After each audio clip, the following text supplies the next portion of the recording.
decided Name the one idea of having time. this script Huh? will be. Okay, When I dropping added the this nukes line, on I the thought it was a better What idea. was that one? When people What ask was me that who one the time you got introduction is super down for, bad for it's a this Genshin guy. character? This guy Shut the assumes fuck that up. because the video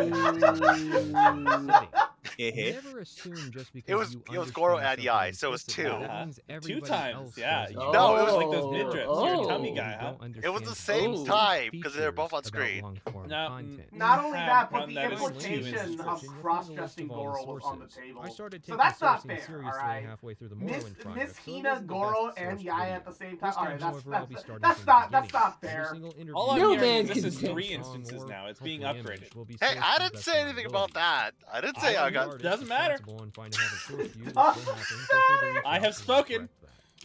This is where I Equinox. Okay, 99% of the time I'm perfectly mature individual. Equinox, the arbiter of horny. Yes.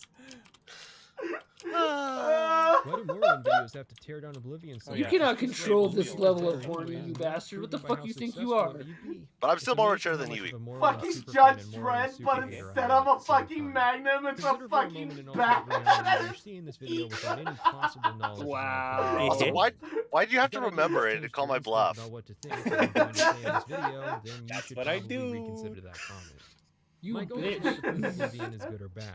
There's no point to it. I don't make more money for it. I don't Mwah. stake my identity on it. My goal is to Love you, analyze the Equinox. series that I love. Is this and gonna the be interesting like? Are they gonna go to sleep, or is be this gonna be apathetic good? Just or a at just any just studio. chatting I stream. mean, Take a piece of my passion and make a It's better game. until I pass Morrowind out, I is guess. a broken, I don't know. dated I need to game. disable the alerts. Just Hold because I on. like or Oh, praise yeah. it doesn't imply that I think I it's mean, the perfection. alerts In fact, are I spent fine. 8 hours talking about No, it. Do you think no. it was 8 hours of me Animan will saying wake I up love and donate Morrowind over $3 and over again. like a mantra? That's the loudest Of course fucking not. sound. No, known no, to And me. I find it Anaman's extremely broke annoying right now. when people boil an He- entire video's remember worth he of bought arguments a down to he some bought kind of an misplaced $80 fucking loyalty, Brazilian because that's not e-cig how normal and then people regretted work. later.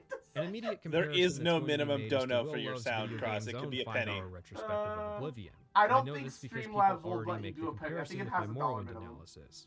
I think it's a good video. I mean, I that's still applaud $1. the effort. That's However, you probably can't find somebody I'm going to disagree That's like, with what, more 400 on Brazilian Oblivion. dollars? I watched this video while live posting on my Discord $1 because I was US only making it a couple 400 minutes at a time before I'd have to pause due to some of the arguments Will makes. And I disagreed with him so heavily a few people Also, thought I I need was to going to do, make an entire video breaking down what was follower. wrong, which would be both mean-spirited and honestly a waste of time. If you're worried that this video is just going to be a repeat of his, I can guarantee it is not based on our stylistic differences. Instead, I'm going to use his video and others as examples. I follower don't mean ill mode, will by like, this. 8 hours Believe it or not, it's is possible to disagree with the sad somebody and not reality. hate them. I fully expect the same to happen to me. If This everyone's is all asleep, there's no overstating the way to, presence like, of these clips, moderate. however. We're giving 3 paragraphs to Oh, something yeah. that will be less than 1% of the video because it will be very easy people who have for already people to been get the following wrong kinda have a level of impression trust because they that we decided kinda to work with, space out or skip this right? section. I mean, if you Yeah. want proof that it's not mean-spirited, you should realize that me even including these clips is a sign that they at least tried to say something, compared to the myriad of Oblivion videos which say nothing and could have been written off in a bingo card of common topics. Bingo Be sure to grab your bingo card before watching my video. Another comparison will be to the more recent Private Sessions Oblivion video series. I was actually worried because I only saw this one after I'd finished the script. However, upon watching it, I was relieved to find that this too won't be an issue. Each contributor to the Oblivion long-form video subgenre has brought a unique perspective to the series. Another thing at some point is somebody's going to bring up a lore argument which is contingent on information gleaned from Elder Scrolls Online. Firstly, Michael Kirkbride wrote a story called very Coda, nearly which says hit I can the pick and test choose donation what button. games and mods are canon for me, and second, That would have been I a haven't really played loud ESO very sound. much, Oh but I dear. have played enough to know that it breaks existing canon quite significantly, and it's fine Give if me you're the into money. it, but I'm not. Sir, So you're if we facing start the talking about wrong Nana way. Marco and you believe that he was the villain of ESO, Sorry. I thanks. cannot be compelled to care. I Put feel the there may be money some people whose in the knowledge of bag. the lore comes exclusively from lore videos. That's okay. But lore videos make it difficult to distinguish I don't know what why, source a piece of But information SpongeBob comes from. sounds like a Example sheep to me given, sometimes when he Umbra. laughs.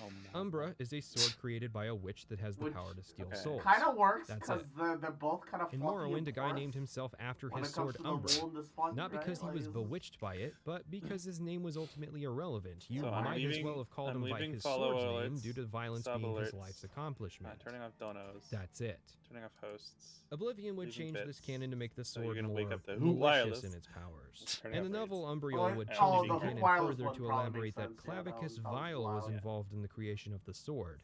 However, Who a future Wireless? novel does not I can turn explore that the off. narrative role Umbra plays Damn in it. Oblivion. It's only reasonable to Not criticize fast enough, Oblivion by is he? the information that Damn it it. provides and You're its too prequels slow, have and I'll provided. pause the redeems Time as well. effectively stops at the date of release. But what about Skyrim lore? Slow. I extend a courtesy to Skyrim Yeah, it is lore what it that I is, do not though. to You know other what? I'll future give him lore tomorrow. sources, frankly, Or because today, I as like it seems. Skyrim well enough to do so. Yeah. In addition, Skyrim doesn't go crazy with the recontextualizations, and when it does, like with the skeleton key, I'll You're gonna mention have to it and remember to draw turn where them the on, line 'cause I is. guarantee You I might won't. say it's hypocritical to include Skyrim lore but not ESO lore, and the line is Alright. this. First of all, it's just video games, it's not that big a deal. Second, ESO likes nostalgia bait and loves recontextualization. Seriously, read a lore page about anything in Morrowind, Oblivion, or Skyrim, and you'll eventually see something from ESO. The thing is, Skyrim was an independent game. It loved its predecessors, and it made references to them, but it never really tried to change anything about Morrowind or Oblivion. Like, the most egregious thing in Skyrim is that you can wield Keening without Wraithguard and it doesn't immediately kill you. The number of people who are massive Morrowind fans that don't say Skyrim is non-canon says something about the respect that game had for its past God damn stories. it, now that's stuck in my head. It's the same reason why Who wires? Fallout 3, Who 4, and wires? 76 wouldn't Who come up in a wires? discussion of Fallout 1 and 2, but New Go to bed, Vegas Crow. would. Now, this may sound odd, He but there is. are no fast travel services at Telfir. The character you That see noise, I on love screen it so much. does not exist. Despite stating this objective Hey, can you fact, start hiccupping there are again? people in the comment Fuck section Yeah. of my Morrowind video Fuck who you, have fuck you, claims fuck you. to the Fuck you, contrary. fuck you. They're technically Can you correct say- in that can they you do say that with a indeed hiccup remember in there the being middle of a it, though? boat captain at Telfir. Yup. So how Really can this make be? me happy. The problem here is the Morrowind patch project, which for a Got spell was to. the Fuck popular option you. for patching Morrowind of its major bugs. However, it's also fairly controversial as the patch attempts to balance aspects of the game and fix things that arguably weren't broken in the Fuck, first fuck, fuck, place. fuck you. One of those fixes being the Oh, re-edition okay, of what the? Senior Yurdi's Alright. The reason I believe she was cut is due to one of the earlier Telvanni quests where you're dispatched Yes, to keep deliver a laughing letter like to that, you'll get Divith hiccups Fear, eventually. Fuck and are you. given several hints to get to the island by Okay. foot, implying that the writer intended for the quest to Hete not have a Nandayo. means of easily getting to Telfir. Yeah, but The conflict is easy to see once you realize that Divith Fear was Yeah, the but, creation yeah. of Ken Rolston, and Hel's Telvanni was the creation of Douglas Goodall. Rolston likely added Senia to the game as the main quest was written first, and Goodall likely removed her when he later wrote House Telvanni. This is relevant as this video is using several patches. I originally imagined this series would be played unpatched, to review as Oh, hi, accurately a Dom. version to the game to Bethesda's intentions as Hey, possible. and, But one look at the Hey, UESP and, Dom. page on fixes by the Come unofficial at the Oblivion time of patch the has sleepy swayed that time. decision, simply from a production standpoint. Well, I hope you had a Plus, good night's unlike rest, Morrowind, I'm not going to play an Cutie. unideal version simply to prove a point. You cannot drop Nirnroot in Oblivion. Like Senia Yurdius, people are going to disagree with that statement, as they'll have clear memories of being able to drop Nirnroot, which is an addition of the unofficial Oblivion patch. Nirnroot in the base game is a quest item, and thus cannot be dropped until the related Nirnroot quest is finished. If I say something that you remember being different, it's possible that is because we are not technically talking about the same game.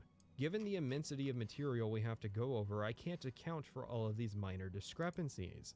So I simply ask you to consider that fact before calling me out.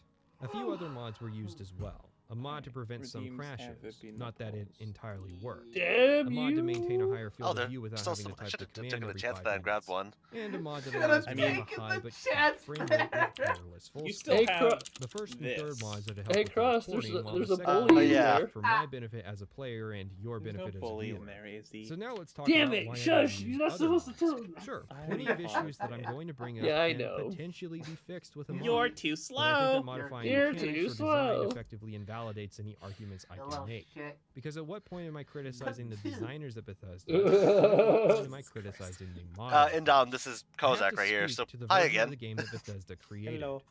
The unofficial patch That was resolves his a boy. lot of issues still in the game, but I think it bears And mentioning that I Izzy, don't really think it's hello. alright for that many issues to still be present. And most of these Everything issues is can be ready, so I sidestepped by can kick playing you from the exact door ways now. around certain problems. I used it anyways, more so as Kick the insurance butt. that I would be able to complete my Good playthrough with as little night. Good console delays as night. possible, and even that wasn't a guarantee. My mod setup is akin to playing OpenMW. I don't see an issue with reviewers using source ports of Doom 2 as long as the source port's faithful to the original vision. Sure, using a mod to fix the leveling system could make my experience better, but this isn't a Let's Play or live stream channel, this is analysis. If something's so awful that it requires me to go out of my way to track down a modification, install it, and make sure it doesn't conflict with other modifications, then that's an issue worth commenting on, isn't it? More to the point, doing such an analysis would be feeding into the complacency of modern Bethesda, who can release broken game after broken game with the expectation that the community will step in, fix the game for them, and then thank them for the opportunity to do so, after having paid full price for the game and whatever DLCs attached. I mean, have you tried playing Fallout 3 without fan patches lately? The game doesn't even start on Windows 10. Before you say that compatibility changes over time, Morrowind and Oblivion still run out of the box on Windows 10. I do like the modding community, and maybe one day I'll do a video where I do a super modded playthrough to showcase their work, but that day isn't today. We're talking about Oblivion, the game that was created by Bethesda. Thanks to the UESP, they've cataloged many of the issues that can occur if you don't have the unofficial patch installed, which should be handy in discussing problems I didn't personally experience because of the patch, which are still in the game despite the several official patches that did happen. This is a continuation of our Morrowind character, specifically our character from the main quest. Unfortunately for the Nerevarine, a mix-up at the East Empire Company means all those crimes committed by Umbra got pinned on him instead. That 300,000 gold bounty translates roughly to an 8-year prison sentence in Tamrielic law, of which he's currently served 6 years since the end of Blood Moon. 6 years in the Imperial City Rehabilitation and Corrections Facility. Since each day represents a skill point lost, our skills were reset back to default again. The only reason this was allowed was that the Nerevarine's lawyer forgot to take his Fortify Intelligence potion that morning and did such a horrific job at legal defense he was also thrown in prison in the cell across from his client. Now, while it's fun to pretend that each Elder Scrolls protagonist is the same character, they can't and really shouldn't be. This is mostly just a way of saying I'm playing the same Breton battle mage born under the Atronax sign again, with the class currently on screen. Yes, that is an abomination, and yes, I will talk about why it is the way it is. I'm also not going to be playing multiple characters like I did in my Morrowind video. There are several reasons for this decision, ranging from the fact that you really don't need to the fact that you really shouldn't. This game is a complicated tapestry, and fully appreciating its higher levels requires a single character. For now, let's discuss Oblivion's introduction. It starts with a word from Captain Picard about his imminent death and how that will lead to the destruction of life on Tamriel. This is a tad more active than the prophecy stuff presented in Morrowind, which was largely written off by the first character you meet as a dream. Azura in that cutscene mostly just says that you've been chosen for some unspecified task and then you wake up. Here, Professor Xavier tells us how urgent the situation is and then shows us the consequences for ignoring it. Write that down, it's important later. After that, we create our character, which can range from hilarious Shrek monster to an approximation of the human form. The faults of Oblivion's face gen are fairly self-evident. However, it's important to remember that the goofier faces you encounter are a consequence of them being intentionally created that way, and not necessarily just because face gen itself is faulty. The game basically just packages the same exact tools the designer had for character creation with a fancy UI. Regardless, once you have your creature ready, you're deposited into your prison cell. We're never given a reason for why we're in prison, how long we've been here, or how long our sentence is. That said, it's an open enough prompt to adjust it to whatever character we want. Maybe we're a petty thief, or a murderer, or it's just wrongful imprisonment. Whatever the case, it doesn't last, as after a racial lashing from the Dunmer across the hall, none other than Emperor Uriel Septim VII himself arrives with an armed escort to escape the city through our prison cell. The Emperor is pretty savvy at recognizing protagonists, so he keeps his guards from killing us and we're able to follow him out. Oblivion's tutorial sequence is markedly different from Morrowind's, but sets the formula going forward for Elder Scrolls and Elder Scrolls spin-offs like Fallout. You see, Morrowind and Oblivion have speedruns that are fairly similar in length. However, the difference is that Oblivion's speedrun is mostly spent in the tutorial, while Morrowind's blows past it in less than a minute. Morrowind has a short, mandatory tutorial and a longer, optional tutorial. This makes it easy for players who want to quickly jump into the game proper to just install the game and get going. Oblivion's tutorial, on the other hand, is a 30-minute time investment independent of the amount of time spent customizing your character's appearance or crafting a class.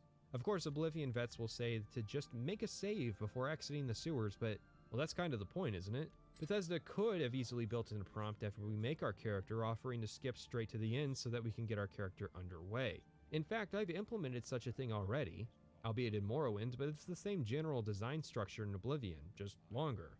Even if you wanted the narrative section, we actually will see later that the area is only long because it forces the player through a massive detour. If the player selects our new skip tutorial option, they could just follow the Emperor through this door and skip the 15-minute test to gauge the player's preferred class. Testing the player's preferred class is a decent idea in principle, possibly even something worth improving upon, but boy howdy does this section create problems for min-maxers. Since most of our skills are pretty low level, it's easy to level skills down here, meaning that our stat alignment may be potentially messed up before we even get our chance to rest. I actually tried getting through the tutorial without leveling anything up, and it basically required cheating. There is a way, but again, we'll talk about min-maxing later. This section's also a pretty poor introduction to magic. The game does a decent job of introducing combat and stealth playstyles, yet you're limited to a minor healing spell and a basic targeted fire spell. It's no surprise those two spells are what you see most people using. You only get the other spells if you select their school as major skills after class creation, meaning that players have to pick the skills on blind faith. Which is how it was in Morrowind, don't get me wrong, but Morrowind doesn't start with a 30-minute forced introductory sequence that was meant to showcase potential playstyles to the player. I'm going to be in a minority of review channels that primarily use magic, and I think that this is part of the problem. Oblivion's introduction is so long as to discourage repeat playthroughs for casual players. Casual players aren't introduced to magic, so they don't use it. Or they do use it, but they stick to the basic paradigm of destruction and restoration. Near to the end of the sequence is the infamous scene where the player is handed the Amulet of Kings, gets frozen in place, and then is forced to watch the Emperor get assassinated as we're powerless to do anything. There's a way to accomplish the latter without drawing the ire of the player, which is to have the assassin appear using an invisibility effect before casting Paralyze on the player. As to the former, well, it would take a complete rewrite of this opening to fix the problem that the tutorial giving us the Amulet of Kings creates. The problem, for those unaware, is that the player is effectively handed a permanent and constant reminder of the main quest. Theoretically, you should be able to leave the tutorial and go off to live whatever life you want, as you could in Morrowind. The orders to go to Caius Casades can be dropped and ignored at any time, and even if you do the first quest given to the player, Caius will tell you to go off and get some experience before giving you the next quest anyways. The main quest of Morrowind is voluntary from a role-playing perspective, making it easy to justify ignoring to go off exploring. In Oblivion, however, you are heavily pushed towards pursuing the main quest. Even if you do as the Emperor asks and deliver the amulet to Joffrey, he'll immediately push you into the next quest at Kvatch. This is where someone will proudly announce that despite their numerous hours in Oblivion, they've never done the game's main quest.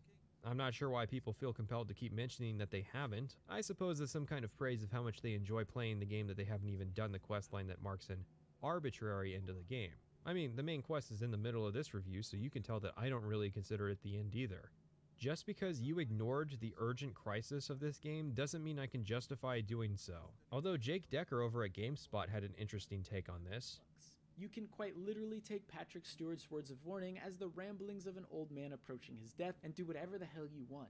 The issue with this, however, is the omniscient pre-rendered cutscene that starts the game with Uriel showing you Oblivion on the march. Morrowind sidestepped the problem of Azura telling you were the chosen one in the opening cutscene by immediately introducing a character who tells you were dreaming. Uriel, inversely, tells you hell is invading and that today he is destined to die, and then the latter comes true. The only way a main quest would be the end of an Elder Scrolls game would be if the central conflict of the main quest is present in all the other quest lines as well, example given being Fallout New Vegas or Morrowind. There's like one quest that isn't part of the main quest line that involves the Oblivion crisis. Otherwise, it might as well not be happening to the perspective of anyone not directly involved in the main quest. I look at role-playing games from a, well, role-playing perspective. And from that perspective, being told that the world is about to end before having an important artifact tied to the fate of the world thrust into my hands is not something I can just ignore, outside of maybe the most irresponsible, skooma-addled degenerate imaginable. A person with even a smidgen of responsibility would recognize the need to participate, if only to preserve their own life. Boris, one of the blades guarding the Emperor, allows us to leave with the amulet as he believes he needs to protect the Emperor's body. This is silly, as not only is the amulet super important, as stated, but I think most people's first instinct would be to assume the person standing over a corpse is the one responsible for the corpseifying, even if temporarily until Boris noticed the dead Mythic Dawn agent. The beautiful thing about a setting with magic is that this can be explained if you try to put the slightest bit of effort into writing. Just say the Emperor used a spell to bind the amulet to us, which can only be broken if the player dies or reaches Joffrey, and that Boris recognizes that the Emperor probably knew something he didn't to go to the effort to entrust the amulet with us. The Emperor was a known practitioner of mysticism magic, after all. After this is a short sequence in the sewers proper, which I question the need for. There's no reason this area couldn't deposit straight into the area right before the surface access tunnel. At this point, the tutorial is over, and not even the most pedantic of nitpickers like myself would have criticized you for killing the Emperor mere feet away from the surface. As it stands, it's just an odd decision to have a couple more enemies before freedom. It could be to test your build, I guess, but this only works once. Anyways, after this we're deposited into Cyrodiil, while you are, as the game says, free to set off in any direction. It also makes a point of telling the player to go to Wayne and Priory to deliver the amulet. And the amulet will take top billing in the equipment section of the inventory screen, a constant reminder that we're going to ignore for a while.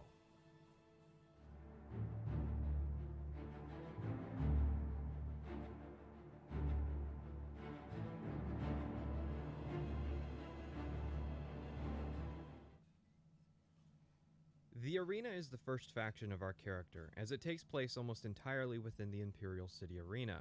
This is, of course, largely referential to the first Elder Scrolls game Arena, which grew past its ambition of simply being an arena fighting game to having an entire world outside the arena to explore.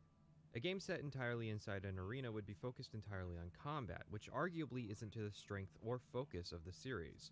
We'll talk about that in the Fighters Guild section, because it's a bigger all-encompassing problem lying before us, and there's a reason I'm putting it in this section first.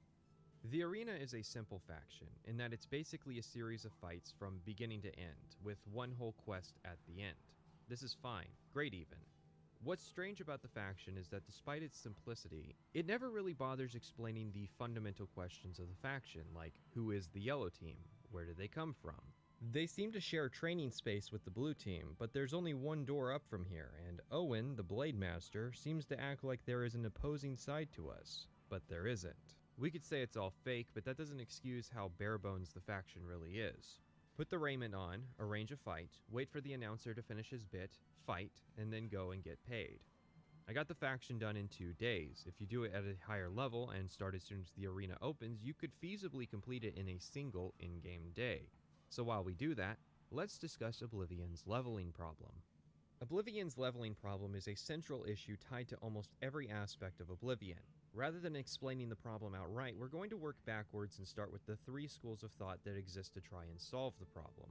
There's actually quite a bit written on this topic, a sign that there simply is no consensus on which school is the best. The first school of thought is simply to ignore the problem. Just play the game. It sounds like a good platitude. Definitely something a smug person would say. I bet it looks fantastic on a Twitter post.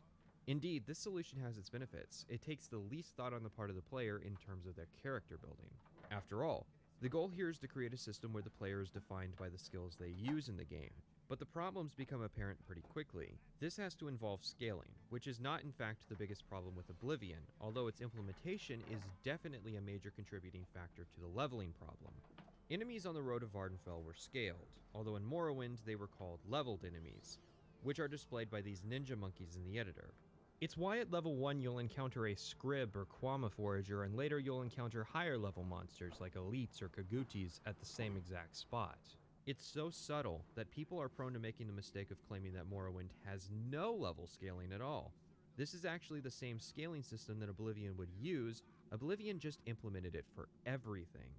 And in my opinion, the premise is sound.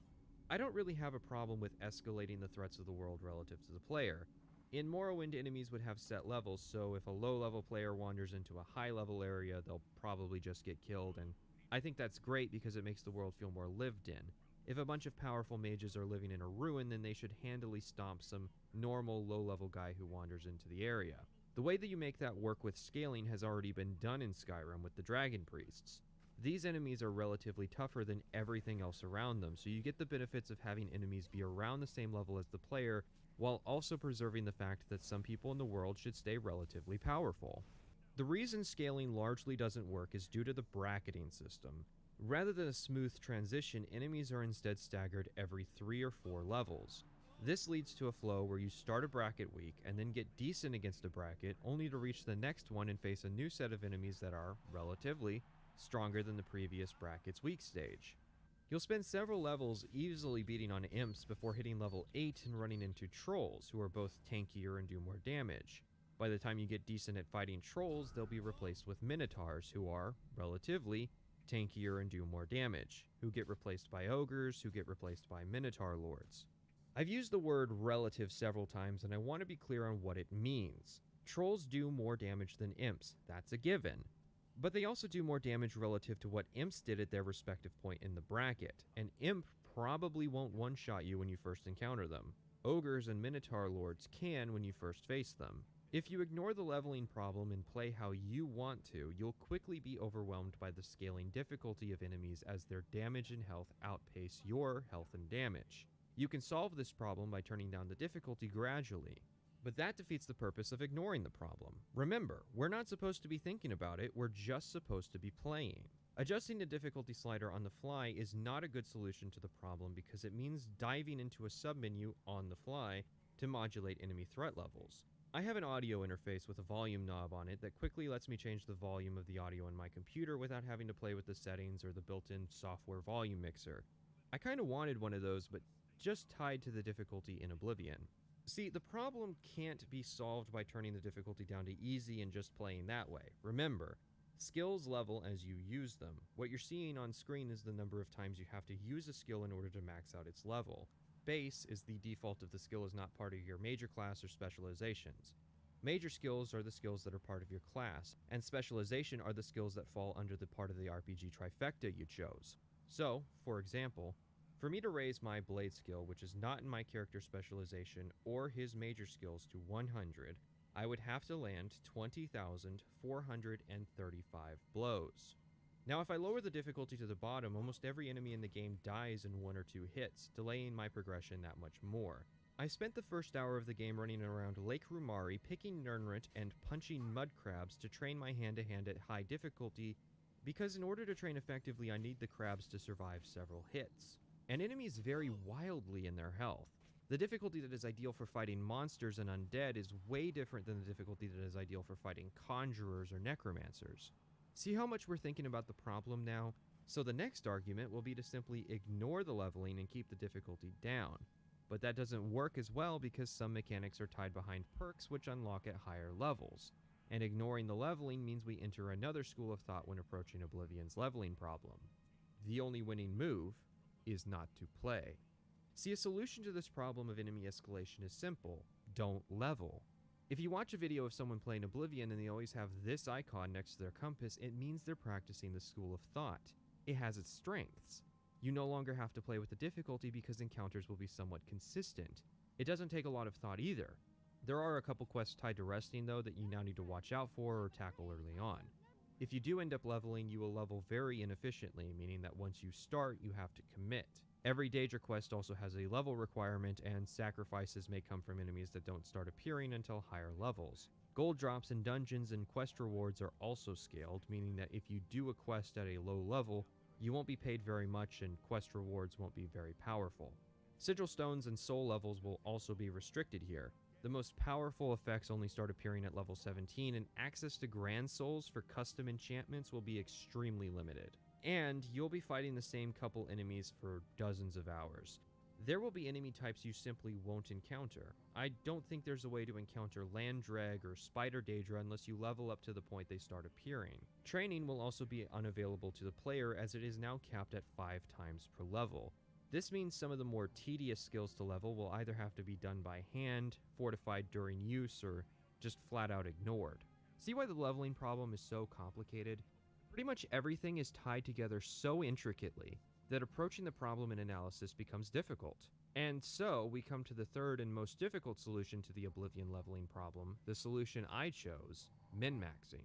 Min-maxing Elder Scrolls is nothing new to me. I've done it plenty of times in Morrowind. But Oblivion is a whole other beast. I don't say this lightly or ironically. I think Oblivion is actually kind of evil. Not a malicious, intentional kind of evil, but evil nonetheless. So, min-maxing. It's where we get back to the build I showed earlier as my character and explains why it's such an awful build. Magic specialization, fine. Endurance and luck is an interesting choice, but mysticism, alteration, speechcraft, marksman, light armor, blunt, and heavy armor? That's a pretty terrible class. The first rule of min-maxing in Oblivion is to throw away the notion that the abilities you plan to use are in your class. For the early game, I was intent on using heavy armor, hand-to-hand, and conjuration. I find that to be a fun combination, yet only one of those skills is in the major spec category. Heavy armor is a skill which falls under the endurance attribute. This is important because heavy armor is effectively being used to control the rate at which I level. It being the only skill I primarily train means I can regulate when I level, allowing me to maximize each attribute allocation. When you level, you gain points to invest into your attributes. In a sense, attributes are like skills in that you raise them by using the skills that belong to them. Endurance is the most important attribute in Oblivion, as it controls the rate at which you gain health. The health you gain per level is your endurance value divided by 10, so if you start at an endurance of 30, you will gain 3 health per level. What this means is that a player who doesn't raise endurance because they are magic or stealth focused will not only have less health than a player who does train endurance, but significantly less health. The chart I'm showing on screen demonstrates this principle. A Breton starts with 30 endurance and Nord starts with 50. If the Breton player ignores endurance until last, he will be at a significant disadvantage in terms of health compared to the Nord player. Normally this isn't significant, it's not a multiplayer game, so balance doesn't matter. In fact, this is exactly how it worked in Morrowind as well, and it's widely considered not to be a major problem towards that game's leveling system. The difference is that because the enemies of Oblivion scale to both the Nord player and the Breton player at exactly the same rate, and arguably the threat somewhat outpaces characters who don't level endurance, that health disadvantage becomes an extremely noticeable problem. The way this problem manifests is that players who don't min-max their health are going to start noticing enemies that can one-shot them. This chart now reflects the characters if they efficiently level their endurance every level, meaning that every 2 levels they will increase the health gained per level by 1 point. Yes, dividends are a major factor in my investment decisions, and I have made spreadsheets to predict the growth of dividend reinvestment. How could you tell? Min-maxing in Oblivion will require leveling endurance by 5 points per level until you reach the maximum of 100. In order to gain 5 endurance points, you will need to train an endurance skill 10 times per level. Endurance skills are heavy armor, armorer, and block. By controlling the rate of levels with heavy armor, I'm effectively ensuring that each level will raise my endurance by 5 points. At this point, you may be breathing a sigh of relief that I've now explained the problem. Well, don't, because there simply isn't a fast way to explain this problem, and we are far from done. Endurance is only part of this puzzle, solving in part the amount of damage we can take from monsters. The other half is the damage we do to monsters. It's all well and good to be able to take hits, but if we can't do damage to match, then the fighting is going to turn into a slogfest. So, you first have to decide what the primary mode of combat you're going to engage in is going to be, which is 3 categories: magic, archery, and melee. I'd rather put these in their relevant sections, but I have to touch on them here because Oblivion is so interconnected and this problem really does absolutely touch everything in this game. Magic is simplest. There is no way to increase magic damage via leveling.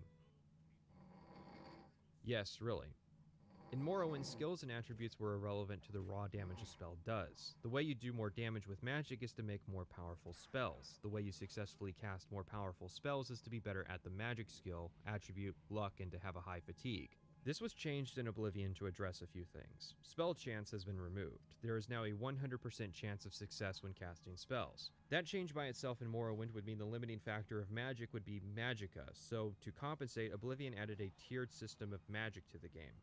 For instance, if you don't spec in destruction magic, then you'll have a novice level in the skill and be unable to cast the apprentice level spell, Flame Touch. Having enough magicka is not a factor in being able to cast the spell. It doesn't matter if you're the apprentice or the Atronach or an Altmer or a Breton, if you don't have the skill, you can't cast that spell. So in summary, if you want to do more damage with destruction magic, then you need to level destruction up.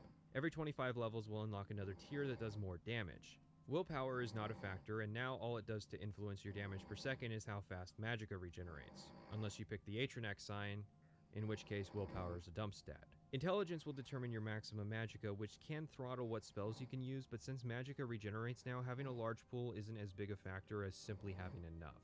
Alright, so problems.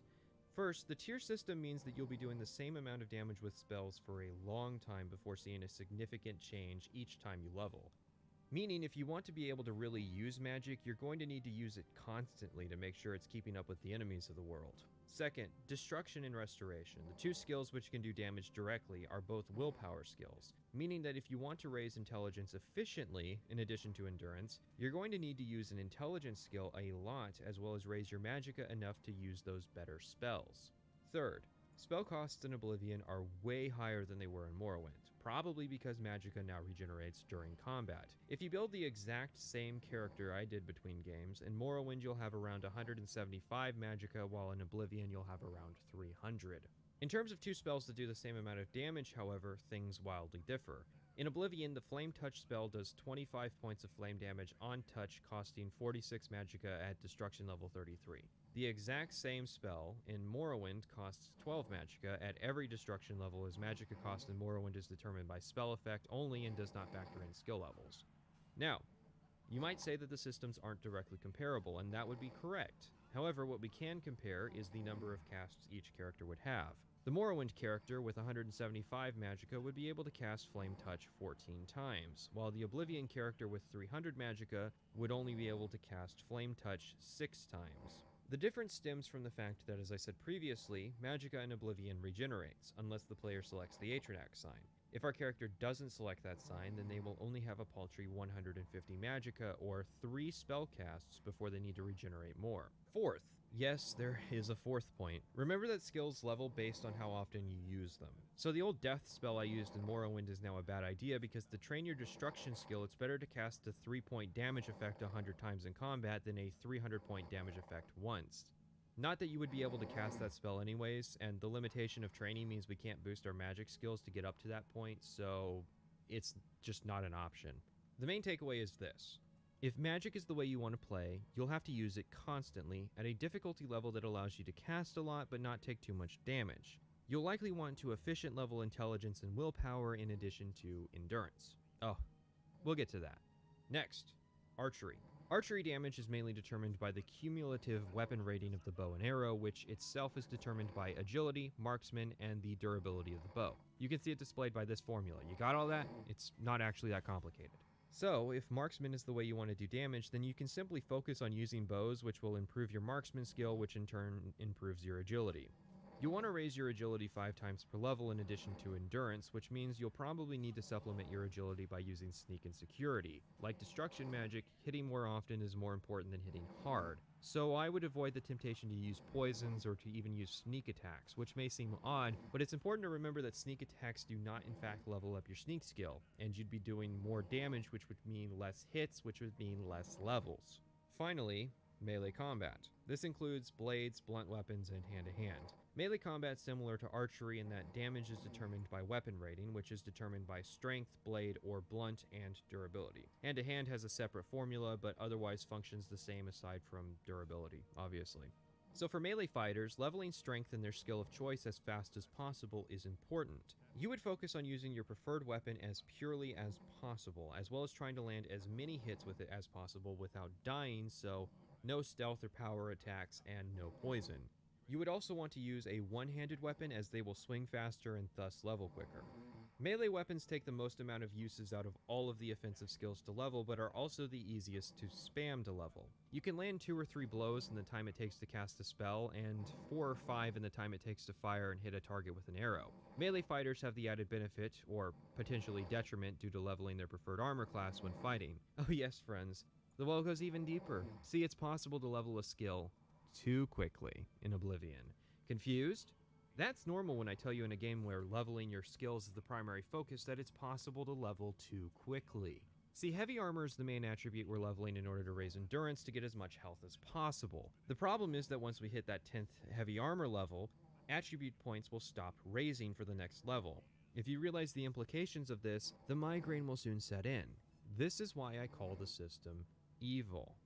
In order to maximize the number of attribute points we get per level, once I reach 9 out of 10 skill ups, I have to take off all my heavy armor. If I don't, then I may potentially have a dirty level where I don't maximize the attribute points. The only way to know is to level up, so why not just save and do that? Because the level you have to rest, and they took away the ability to rest in the wilderness, so to level you have to find a bed. This is why my Morrowind follow-up video there was footage of me naked running around Oblivion punching clan fears. I have to leave Oblivion to level, and since I can't risk underleveling, well, the armor has to go. Now, does that sound extremely tedious and stupid? That's because it's extremely tedious and stupid. If you want to absolutely level efficiently, then you need to keep a spreadsheet of your levels at the start of each level and track each skill up and keep track of the attributes you're raising. And you can't use skills that you aren't currently trying to raise, so if you aren't raising intelligence this level, you can't use alchemy. If you aren't raising agility, you can't use lockpicks. It's evil. It's absolutely evil. Your choices are to either ignore the broken system and pay the price, or starve yourself of content, or torture yourself trying to min-max. There is another path. You know how. Just do it. What's the worst that could happen? The fourth school of thought, the Forbidden School. Welcome to Macro Hell. Even this school has its flaws, but it can greatly make up for the weaknesses of the other schools. The downside? It's boring. And, well, there's other problems. Not everything can be macroed. Believe me, I've tried to make a macro to automate selling items to merchants. It didn't work. Most of the spells you use to train require spellcrafting to acquire, which itself is now gated either behind paid DLC, which cost a couple real bucks and several thousand gold, or after going through the lengthy process of getting into the Arcane University. Another problem is that if you skip over too many levels, your gear will be left behind in terms of damage, and you can't leave the room, at least if you do this while min-maxing. I mostly just read comments while doing this, but it is something I had to babysit. And, well, it shouldn't be necessary. This is grinding. I have to mention it because if I don't, people are going to leave comments. Hell, they'll probably give up halfway through this section and leave comments anyways, complaining that I should get a rubber band and just swim into a corner for a few hours. At this point, you start to reach into the territory of just using the console to level up and bypassing the system entirely. This is a game. I want it to challenge me, and I want to overcome that challenge. I'm not leveling for the sake of leveling, I'm leveling because I want to earn a more powerful character with better abilities. Emphasis on earn there. There's no satisfaction in using the console, and there's equally no satisfaction in using macros, but I used macros anyways because that's what the leveling system encourages. Trying to exert control against the system may leave you feeling hollow spiritually, but that's better than getting gangbanged by ogres for several hours. So, let's summarize the 4 schools of thought. Ignore the leveling and try to have fun. Get murdered in a cave of 25 trolls. Pick a level and stay at it and miss out on a bunch of content. Min-max like crazy and pull all your hair out when athletics increases on an off level and you realize you have to walk everywhere. Cheat or cheese and begin to question why you're even bothering to play the game in the first place. So now that I've laid out the problem, how do we go about solving it? First, let's look at the other Elder Scrolls games. I don't remember much about leveling in Fallout 3. But I do remember that New Vegas used a flat experience system, which you would earn from killing enemies any way you want and doing quests. When you leveled, you could then allocate points into the skill levels. Every 2 levels, you would get perks, which could then be invested into attributes, or you could raise attributes at that one doctor. This system takes away the level as you use it aspect of Elder Scrolls, which is part of the Howard Trilogy's defining style, so I certainly wouldn't advocate removing the core idea. Skyrim attempted to solve the pitfalls of Oblivion by removing attributes and replacing them with a flat choice between raising health, magicka, or fatigue every level, which is the classic Bethesda strategy of implementing new ideas poorly and then axing all the old ideas that got messed up as a consequence. Is your scaling system causing everybody to complain about attributes? Better remove attributes instead of fixing the scaling system, which is funny because Skyrim still made an attempt at fixing the scaling system anyways. I would still rather go back to the handcrafted level design philosophy of Morrowind, but I will acknowledge that Skyrim was at least an improvement over Oblivion in terms of scaling. Speaking of Morrowind, how did Morrowind solve this leveling problem despite having almost the exact same core idea? Simple. With trainers. Here's an instance where the smallest, most minute of changes ended up having a drastic impact, and most people don't even realize that this right here was the biggest failure of Oblivion. You can only use a trainer 5 times per level. That's nothing compared to Morrowind. Sounds innocuous, right? In Morrowind, there was no cap on the number of times you could use a trainer, meaning if you had 25,000 gold, you could soar from level 1 to 20 in no time. Of course, the only people pulling that off are going to be experienced Morrowind vets. The reason why this is significant is that Morrowind has the exact same efficient leveling philosophy as Oblivion. It's just for min-maxers who want to make the absolute best character possible. It is in no way necessary to min-max to complete Morrowind content. In fact, it's very easy for Morrowind characters to cross the power threshold and become unstoppable monsters, even at the maximum difficulty, just through playing the game. In Oblivion, however, the trainers become necessary due to the aggressive scaling. Only for whatever reason, there's now a limit. If I had to guess, I figured the designers didn't want players leapfrogging level brackets or they would get left behind in terms of gear. Which is a funny notion because in addition to restricting the number of times you can use a trainer, trainers are also more expensive per level to use, in a world with even less access to gold than Morrowind. I mean, yes, the economy of the game breaks around level 12 and you can always use exploits to get easy money, but if you play the game by the game's rules, it can be difficult to get enough money in the early game to consistently utilize trainers. Especially if the way you plan on making money in the first place is from questing.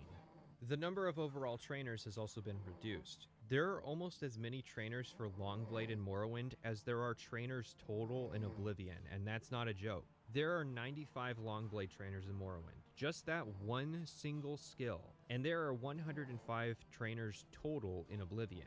The unofficial Elder Scrolls pages lists every single trainer in Oblivion on a single page, while each skill in Morrowind requires its own page to list all of its respective trainers. Most of them aren't as long as the Longblade page, like Axe only has 18 trainers, but still, that's a lot more than the 5 people in Cyrodiil to train your blunt skill. So we have less trainers spread out over a larger surface area. The total number of trainers you'll have access to is cut down another 21 trainers in order to get the services of master trainers because you have to have skill level 70. I actually like the master trainer quests. I think it's a great idea to make the relationship more personal, but it means you really only have 4 people in Cyrodiil who can train a skill for you. They also cut down on the number of skills individual trainers can train, so when you meet masters in Morrowind, they tend to be good at other stuff as well and can offer training in those skills. Then you have to factor in Radiant AI.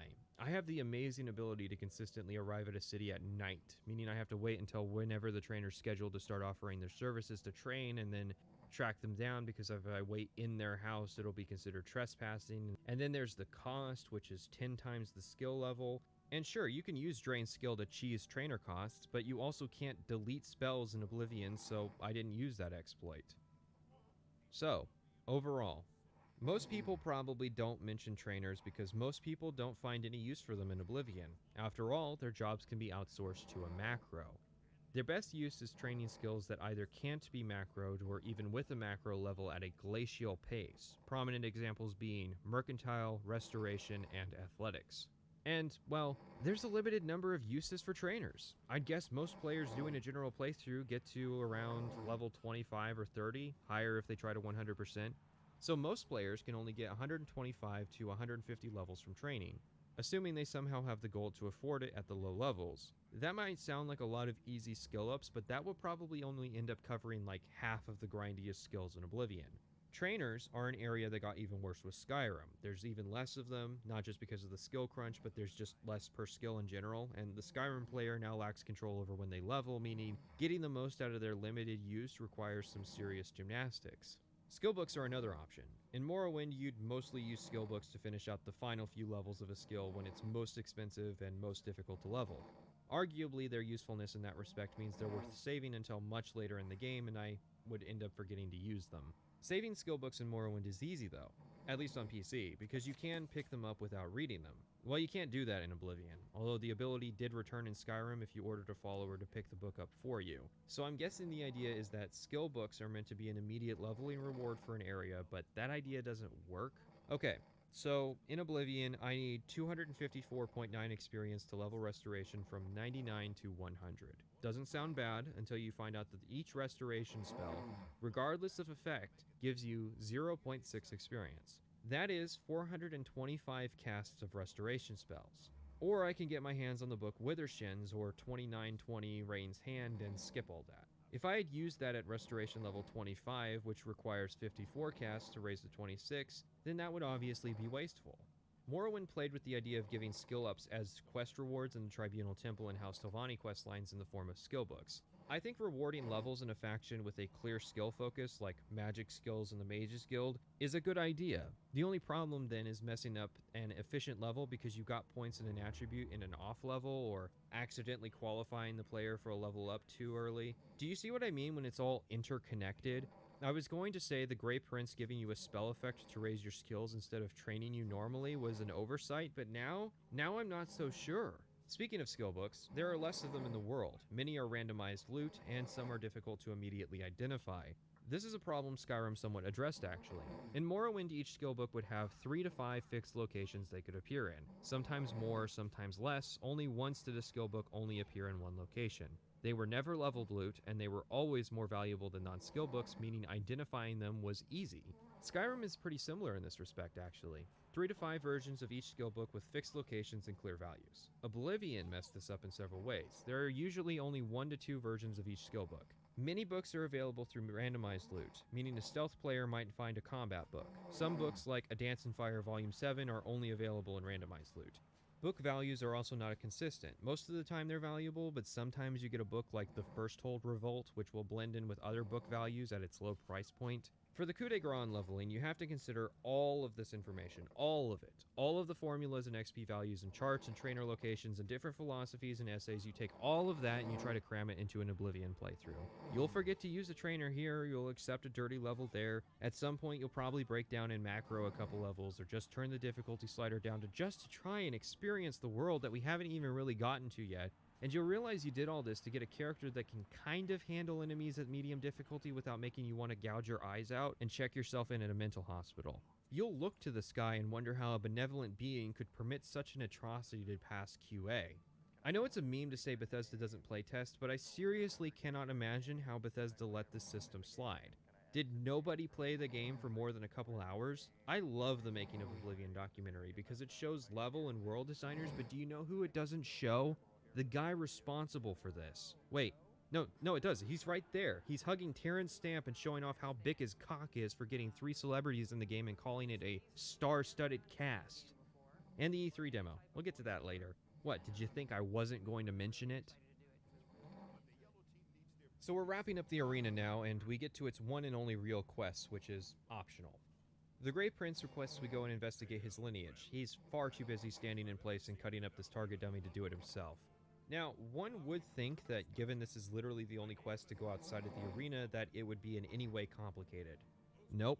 Go to Crowhaven, get a journal, come back. I had to kill a vampire to get that journal, of course, but it's actually optional as the quest doesn't require his death to advance. That's fine. But then Agranak won't say anything either way if his father's left alive or slain. Oh yeah, Lord Leviticus here is his father, which semi-explains the Grey Prince's pale complexion because by implication he's half vampire? Alright, so the book, Notes on Racial Phylogeny, seems to indicate that orcs, for whatever reason, can't bear children with the other races of Mer, or men. Even though orcs are supposedly Orsimer, but also goblinkin and apparently beast folk, although that last part's ESO lore and thereby not canon, it's also left ambiguous and open with the idea that most people would try to keep their half-orc children a secret. So we've got Agranak, who appears to be pale-skinned, more than likely because he's half-imperial, half-orc, but also apparently has enhanced abilities compared to other orcs. Even though that could boil down to either conjecture, a misinterpretation of his skills as natural-born talent, or some byproduct of being part of 2 generally pretty martial races. Or it's half-vampirism, who can really say? Well, I can. He's distressed at the news of being a descendant of a vampire, so that probably indicates that he hasn't been feeding on people this entire time, even though he is an arena fighter and lives in a place called the Bloodworks. He has no weakness to the sun, although I guess photosensitivity could be in play, but then again, that's a pretty bad condition to have if you're an arena fighter.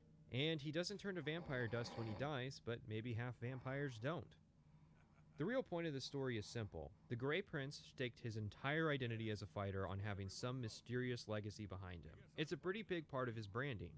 I have never made it a secret that I'm actually only half orc. I am a lord's son. Yet I've been denied the noble privilege to which I'm entitled. So I have become the Grey Prince, noble in my own right. Still, if I could prove who I really am and show the world that an orc can be noble in blood as well as deed, maybe, yes, you could help me. The news of his vampirism doesn't just distress him. When it comes time for our matchup, he gives up on the will to live and just lets you kill him. It's weird that they account for this by lowering his health 100 points when they should just lower it to 1 point.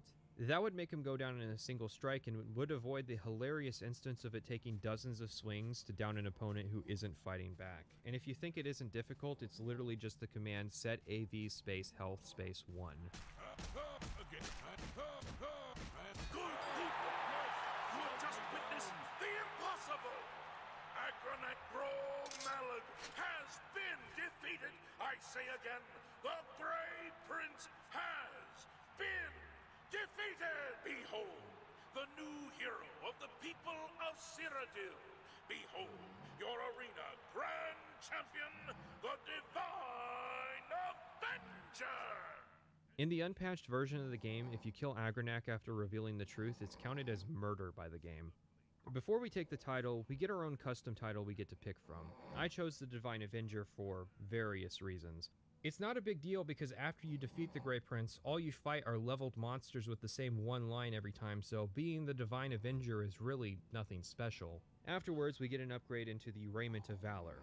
The raiments are sort of a twist on the uniform idea from Morrowind, where you're required to wear a uniform to do the Imperial Legion content. You can actually get expelled from the arena if you remove your raiment in battle twice. The first time effectively functions as a free battle skip, but you won't really need it. There's a pretty big problem with the Raiment of Valor, which has to do with how armor works in Oblivion. Oblivion cut down the number of armor slots from Morrowind. Morrowind had 2 shoulders, 2 gloves, a chest plate, a shirt, greaves, pants, a skirt slot, boots, a helmet, a belt, an amulet, 2 ring slots, and a shield. Oblivion cut this down to chest, legs, boots, gloves, helmet, amulet, 2 rings, and a shield. The raiment takes this further by filling the chest, legs, boots, and glove slots. In order for it to be good, it has to make up for being armor in all of these slots. The heavy raiment has an armor value of 20. If we use the worst heavy armor in the game, the Rusty Iron set, the chest, greaves, and gloves add up to a cumulative armor rating of 18.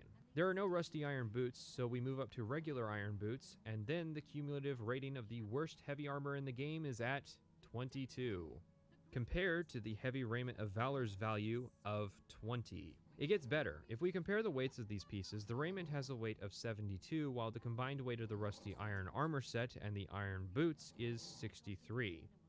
The enchantments are similarly dubious. Fortify Personality is, without any question, worthless in Oblivion. It seems like a reward idea held over from Morrowind, like the armor is fortifying your personality because you're a celebrity kind of meme, or vice versa. But the arena awards a point of fame for each combatant you beat, and you get 3 points of disposition for every 10 points of fame, whereas you get 1 point of disposition for every 4 points of personality. So if you do the math, the actual fame rewards of the arena results in a higher disposition boost than the armor. Fortify Athletics doesn't make up for the increase in weight, and Fortify Health and Fatigue don't make up for the penalty to armor rating. Remember that we're talking about how the raiment compares to rusty iron gear here. A steel set has a cumulative armor rating of 27, and Blackwood gear goes up to a cumulative rating of 32. Those are both easy sets to get your hands on early, and the only downside is they're heavier at 73.5 and 94 pounds. Yes, pounds, respectively. Now, that's the heavy armor set. The light armor set fares better with an armor rating of 15 versus the light armor at 14.25. You have to get past fur and leather to chainmail armor to get better gear, so it can last a while longer, but chainmail still shows up pretty early in the game. However, it bears mentioning that without the unofficial patch, the light raiment has a health value of 100, meaning that it will break within a couple swings. After you get the raiment, you find out what the end game of the faction is. This is actually a faction where you aren't technically the leader. Who exactly that is, we never find out. But we are the Grand Champion, which in the game files is the highest rank, a rank we share with Owen, the Battle Master, but not Isabel, the Battle Matron, and our new manager. We have a manager, but don't worry, she isn't going to send letters asking why we haven't been showing up for the weekly exhibition matches. Because there's nobody to fight us. Because we apparently killed all the voluntary fighters, which is kind of weird, but sure. I guess nobody new was signing up to the arena after seeing a guy go 27-0 in 2 days. So instead, the arena's paying guys to wrangle us some monsters, and we get paid depending on the number of critters we fight at once. Don't get excited, it maxes out at 3. The monsters are leveled, and so is the gold reward we get paid, so you'll go from fighting wolves to minotaurs and wonder how the hell they captured a minotaur. It's also weekly, so you have to remember to go do the fights as well. Isn't there something important we're supposed to be doing? Our final reward is just outside, however, the Adoring Fan. Wow! You're the Grand Champion. I saw your fight against the Grey Prince. You're the best. Can I follow you around? I won't get in the way. Golly, you're the best. I'm going to follow you and watch you and worship the ground you walk on. Let's go. You're a perfect person for a guy like me. And your eyes are shiny like you don't see. I wish you could be mine for eternity.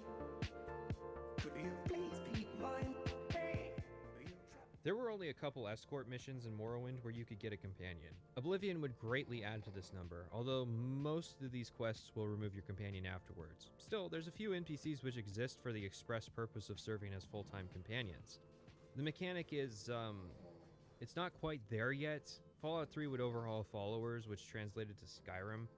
Followers don't attempt to maintain their gear, and getting them better equipment is a hassle with various restrictions because you can't just trade gear with them. They also can't serve the utility purpose of carrying loot, contrary to what the Adoring fan says. Can I carry your weapon? Still, his uselessness as a follower combined with his voice and goofy appearance tends to lead people recording videos of themselves knocking him off of Dive Rock. He responds, though, a specter of the man you killed with all the same functions.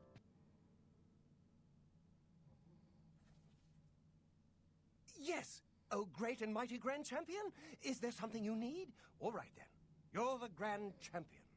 Whatever you say.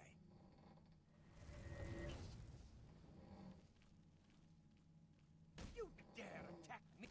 Hey! I'm just warming up, you pathetic worm! What did I ever do to you? Hey! Back off! Hey! What did you do that for?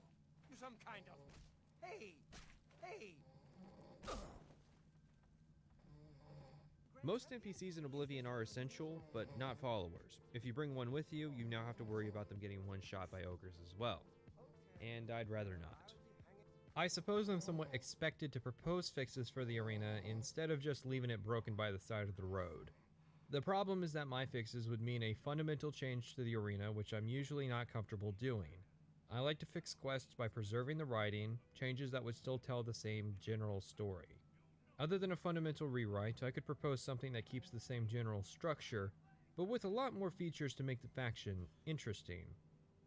Before we start, we have to talk about the original Arena faction. Given there was an entire game about this premise, it was only logical that Bethesda wanted to celebrate the legacy of Elder Scrolls with the Arena. However, according to the cutting room floor, a bulk of the Arena content was cut in favor of saving file space. So what we got was a neutered version where the Coral Arena was transplanted to the Imperial City. Look, there's an arena you can see in Bruma in the trailer. There's a destroyed arena in Kvatch. However, the cutting room floor then spins it into this ironic twist of fate where unnecessary file space was wasted on the former male Breton voice actors' lines, which was originally Wes Johnson and later Ralph Cosham, resulting in thousands of wasted voice lines. No sources for any of this, so now I have to look for myself. First of all, I find it an extremely dubious claim that all of Cyrodiil cities had unique arena areas that were covered by only 800 voice lines. I unpacked the BSA files which contain the voice lines in Oblivion and deleted all the lip files which just tell the NPCs how to move their mouths, and that totaled the voice line count in the base game at 39,000, which Bethesda had to cut down from 70,000 in order to cram it all into a single DVD for the Xbox 360. Second, let's just assume that there's an entire faction that was cut for the benefit of fitting on the Xbox 360. Sounds like a good narrative to run, right? About the staple PC role-playing game compromising to work on an inferior console. Because voice lines in the file structure start with a prefix designating what content they correspond to, it's easy to total up the voice lines for each faction.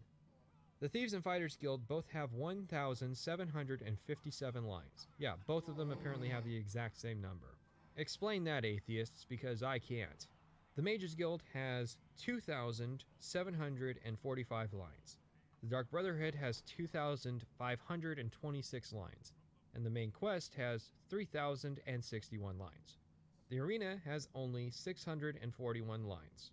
Oh, but I've deceived you, because in the Mages Guild count I've included the super essential narrative voice lines of the lectures given at the university that I don't think I've ever seen a single reviewer mention. That's 383 voice lines right there, nearly half of this apparently complete and fleshed out faction. Third, and finally, I can't find any trace of these Wes Johnson Breton lines just sitting in the files taking up space. It's probable he did voice some Breton lines at some point, given he was the Morrowind voice actor for the Bretons, but this idea that there are just thousands of unused voices just sitting around when we know that Bethesda went on a tear purging unnecessary lines to shed Oblivion's water weight is simply improbable and needs to be proven if you're going to claim it. I mean, there are unused lines in the game, like these holiday lines, but according to Pete Hines, something we did in Daggerfall, which is holidays. So different towns in the game will have different holidays.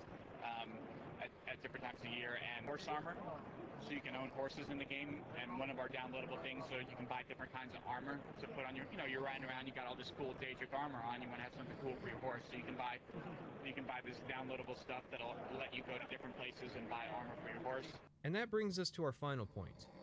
If there really was a complete faction that Emil Pagliarulo offered up as sacrifice, why wasn't it DLC? If Spelltones and the Orrery could make it, why couldn't the full arena faction? Sure, there was probably a concern that adding this content could threaten some people's saves, hence why most Elder Scrolls DLC takes place on the edges of maps or new areas. But let's not kid ourselves here. There was no full arena faction. The gang saw that the voice lines were getting numerous, and Emil offered up the lesser of his 2 quest lines so that he could focus on the Dark Brotherhood. That's the story. Onto my redraft. Firstly, I would put a limit on the number of fights that happen per day. While plenty of people will tell us that they saw our fight with the Grey Prince, I'm sure many of the arena regulars were mad when they found out we killed all the fighters the day they decided not to go, and now it's about fighting monsters. Second, I would place more ceremony on the fights themselves. I think that was the intention, given that Owen gives you a pretty basic rundown of the fighters. The problem here is the fundamental question of whether or not Oblivion has enough combat mechanics to create a dozen or so unique gimmick fights. I think the only way my proposal works is in conjunction with a later proposal I'm going to make for improving the combat. Still, I have to stick around to fix this with the mechanics we have. Let's start with creating 3 distinct types of arena fight: generic, promotion, and exhibition. Generic fights would work off a leveled list, they'd be repeatable but not contribute to the overall plot of the arena. Promotion fights would be the big deals, the tough enemies that determine if we get to move up the totem pole. And exhibition matches would be similar but focused on crazy event-style matchups like the Argonian prisoner match. 1 or 2 fights could work with some kind of allergy. Maybe one fight involves an offer for us to throw the match, with threats of retaliation outside the arena if we refuse. Maybe a fighter uses a special helm that makes him super powerful at the cost of weakness to paralysis or something like that. Add some work as a fight promoter. At the low ranks we could apprentice under the Grey Prince, and at the higher ranks we could get our own protege to train and help climb the ranks. I would also rework the Grand Champion fight. I don't know if I would keep the Grey Prince suicide plot point. Maybe instead his fighting style just becomes crueler and vicious if you tell him the truth, among other choices. I would also try to make it a more fitting in-game challenge, like the expectation is that you have to be genuinely high level to beat him unless you figure out his critical weakness or something like that. There isn't really a lot you can do with a story that's trapped inside one location. That's why the part of the questline people usually talk about is the part that takes place outside of the arena. So we head out, looking for new work. But before we go and do the Fighters Guild, we'll need to get a horse, as for some reason they don't have a guild hall in the Imperial City like they do in every other city. Even then, only 3 halls will let you enlist in the guild, and only 2 of them have meaningful work. Horses are expensive, however, and... We board horses, and, well, we don't actually sell horses. Anymore, that is. Now, despite this being an inn, Snack Grabura here sent us a note informing us that we can receive a free set of her new horse armor as some harebrained promotional scheme. Yes, we're talking about horse armor, scratch it off the bingo card. Now, everyone knows horse armor's lazy and overpriced, but I don't think you understand just how lazy and overpriced horse armor was. For starters, I'm fairly confident there weren't any actual new lines of dialogue. Snack Grabura's responses seem to be patched together from other voice lines. What can I interest you in? You've got to be kidding.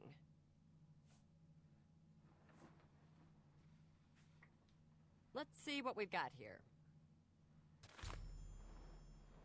I mean, come on. Linda Carter is the wife of the guy who runs the company. Surely you could have...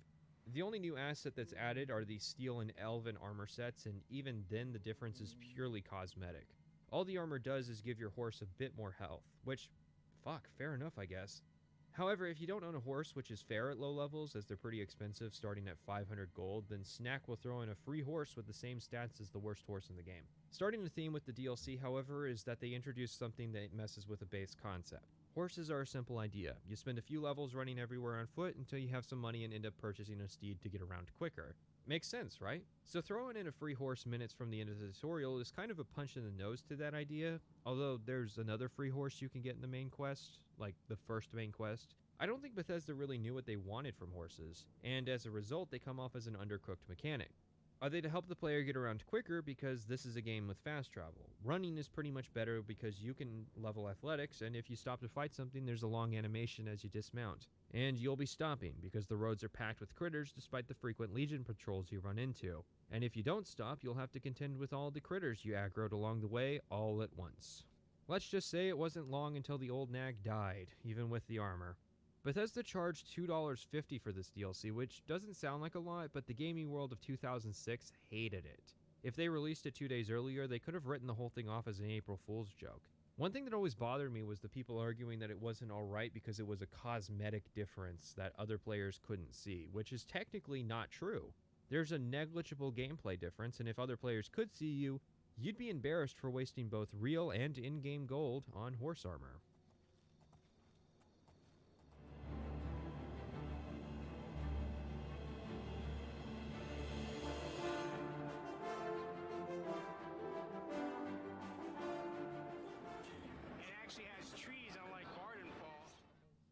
That was a clip from the Making of Oblivion documentary from E3 2005. You can forgive the guy, there's a lot of wasteland in Morrowind. It's not like the first area you start in is a swamp or anything.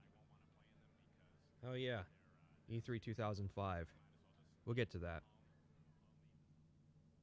The Fighters Guild. They're an imperial organization dedicated to organizing the mercenaries of Tamriel. There's nothing to stop non-fighters from joining the guild like mages or assassins. Their only requirement is being able to kill stuff. Faction requirements have been removed from Oblivion. In Morrowind, they were a way of gating progress so that characters had to have skills related to their faction, which isn't as restrictive as some make it out to be. If you weren't of a fighting persuasion in Morrowind, then you could only do roughly half of the Fighters Guild quests before running into the quests with rank requirements. And more would be unlocked at the impossible requirement of reaching skill level 30 in one of the Fighters Guild skills. You only need to maintain a high level in a faction skill if you were intent on completing the in-game quests for that faction. The benefit was, in order to do a quest like, say, finding the Staff of Magnus, you had to have a magical skill at 60, so the Staff of Magnus probably wasn't going to end up in the hands of some barbarian incapable of casting magic. I don't know how to do whispers. No, I'm aware. The Fighters Guild isn't where this rears its ugly head the worst. I mean, I didn't mention how a freshly escaped prisoner managed to beat an ex-blade in one-on-one combat in the arena, and it will get worse. Just bear in mind that as of now, the rules are made up and the ranks don't matter. The number of cities with quest givers has been reduced to 2. This is unlike Morrowind, where each major city had a guild hall with a quest giver. The free-form questing of factions from Morrowind has also been traded in for a more linear narrative. Like, say there are 2 players. One starts in Shadenhall, one starts in Anvil. Both players are going to do the same 3 quests to progress because they are literally the only quests the player is allowed to do in the Fighters Guild until those 3 are completed. Now, ideally, Oblivion should still have the advantage, as it seems like the goal was to blow Morrowind quests out of the park in terms of a direct one-on-one comparison. Less quests and more structure, but better quests. The example everyone loves is a rat problem versus exterminator. Creating one of the most subversive and creative quests I've ever seen in an RPG. Of course, Oblivion's rat quest is designed to be subversive. Like, the first quest you ever do in the Anvil Fighters Guild is a parody of the first quest you ever do for the Fighters Guild in Morrowind. Its only redeeming quality during these beginning quests is the somewhat humorous scenarios that come up every here and there, like helping a woman protect her pet rats even though it sounded like the rats were the problem. The first Fighters Guild quest most players will do in Morrowind is at the Balmora Guild Hall, where the player is contracted to take care of a rat problem. This involves killing 3 rats. In Oblivion, a rat problem entails going to a woman's house of a similar name to the woman in Morrowind, where it will be revealed that she has been keeping the rats as pets and she would like us to take care of whatever is killing them. That's right. Rats in my basement, and something has been killing them. It's horrible. My poor babies. You must do something. We kill a mountain lion and are sent with a local hunter to take out a pack of lions before killing another lion in the basement after our return. Our client then thinks that her neighbor is responsible, and we tail her to find out that she's been leaving bait near the client's basement. The goal was to draw the rats out, and coincidentally these lions were somehow getting into this, walled city. Sure. If we tell the truth, we get a free level in speechcraft. If we lie to cover her neighbor, who didn't want anybody to get hurt, we get a free level in acrobatics. Now, In terms of a comparison, I think most people would agree which quest is more interesting. However, I think the comparison is unfair. Morrowind wanted to give a quest that new players could feasibly complete, while Oblivion was more certain that players could handle the challenge because there isn't any. Morrowind's version of this quest more adequately primed players for the faction. Oblivion poisoned the well by setting the expectation for quests to be this nuanced when they generally aren't. The next quest, The Unfortunate Shopkeeper, involves just sitting in a shop and waiting for some thieves to break in, while Morrowind's next quest involves leaving town to take care of some poachers holed up in the back of a mine. Morrowind sets the expectation for what it accomplishes with quests to reasonable. A simple objective where the storytelling is emergent. Go read some forum posts about how much difficulty people have with this quest and the various ways people figured out how to handle it. Oblivion sets the expectation that its quests are going to be a step up when often they aren't.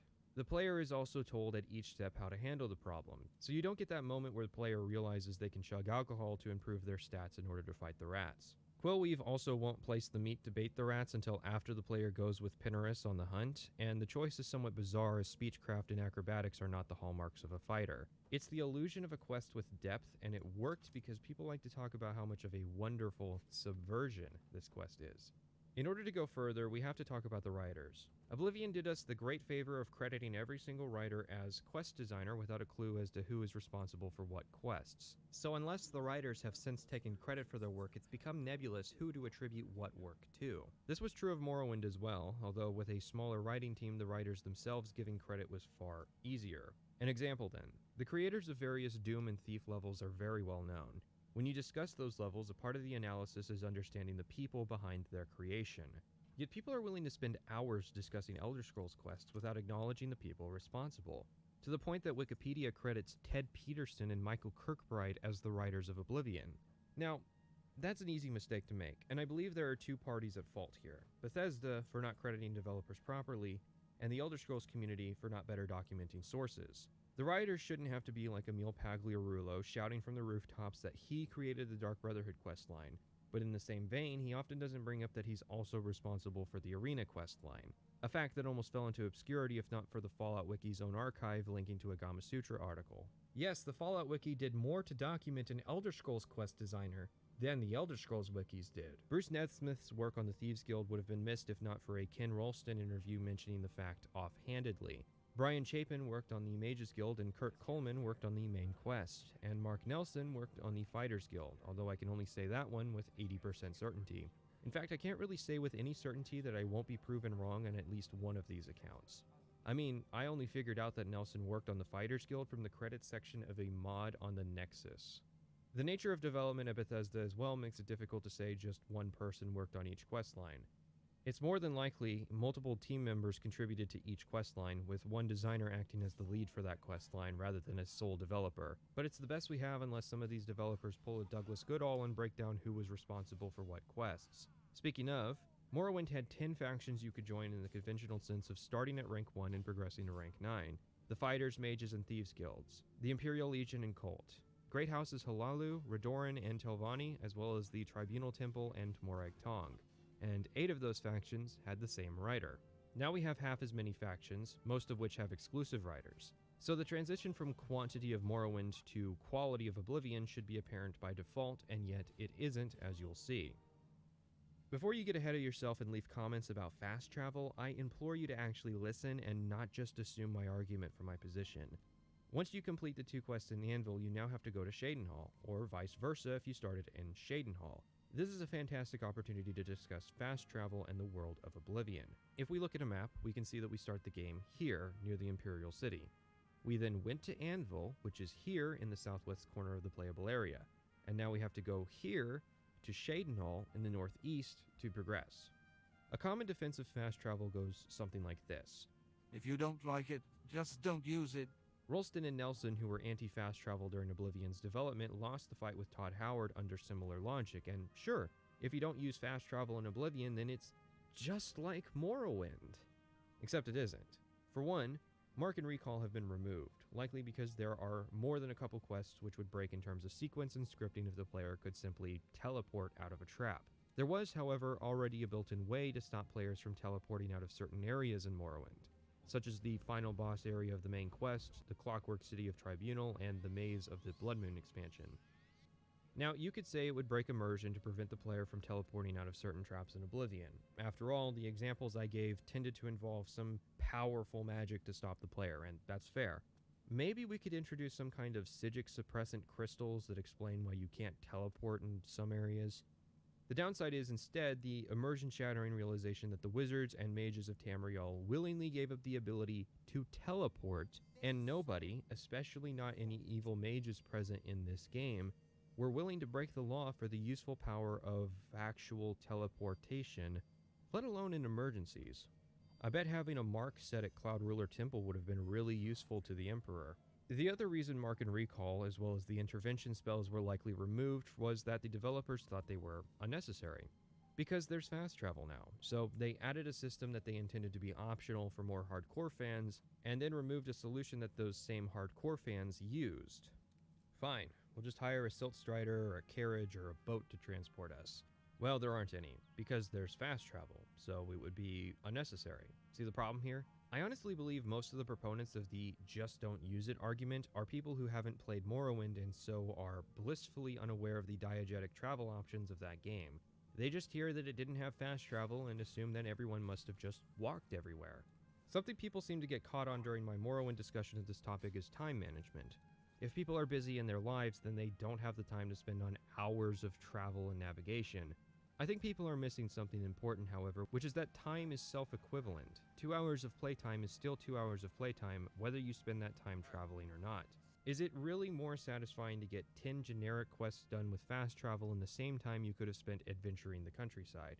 That will come down to people's subjective preference and taste, but the point of my Morrowind video is that there are people who have a taste for Morrowind who aren't being catered to. And it's not even impossible that Elder Scrolls could cater to both sides. Literally one checkbox in the menu and a design philosophy that doesn't rely on fast travel is all it takes to make Elder Scrolls more inclusive for everyone.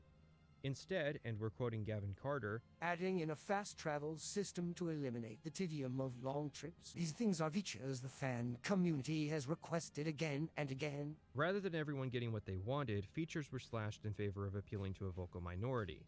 Well, if you disagree and don't like microtransactions in your Fallout games, you can no longer complain, because these are things the fan community has requested again and again to eliminate the tedium of scavenging environments. Tamriel isn't a big place post-Morrowind, and the individual provinces are especially small. The decision was made to keep the mainline games to the scale of Vardenfell, which is honestly just weird to me. Like, would anyone have complained if Cyrodiil was twice the scale to Vardenfell besides the world designers? Which is why it only takes 3 hours to fast travel from Anvil to the Imperial City. It's not even that big a deal to really make the world that much bigger because most of it was just procedurally generated and then decorated with Speedtree. Hell, there's a quest where you track down a merchant who does a round of Bravil, Skingrad, Bruma, and Leowen each week, and when a guard from outside the Imperial City comments that he attended our supposedly legendary fight with the Grey Prince, yeah, I can believe that, but I shouldn't. See, the trick you're supposed to pull is to make the world feel bigger than it actually is.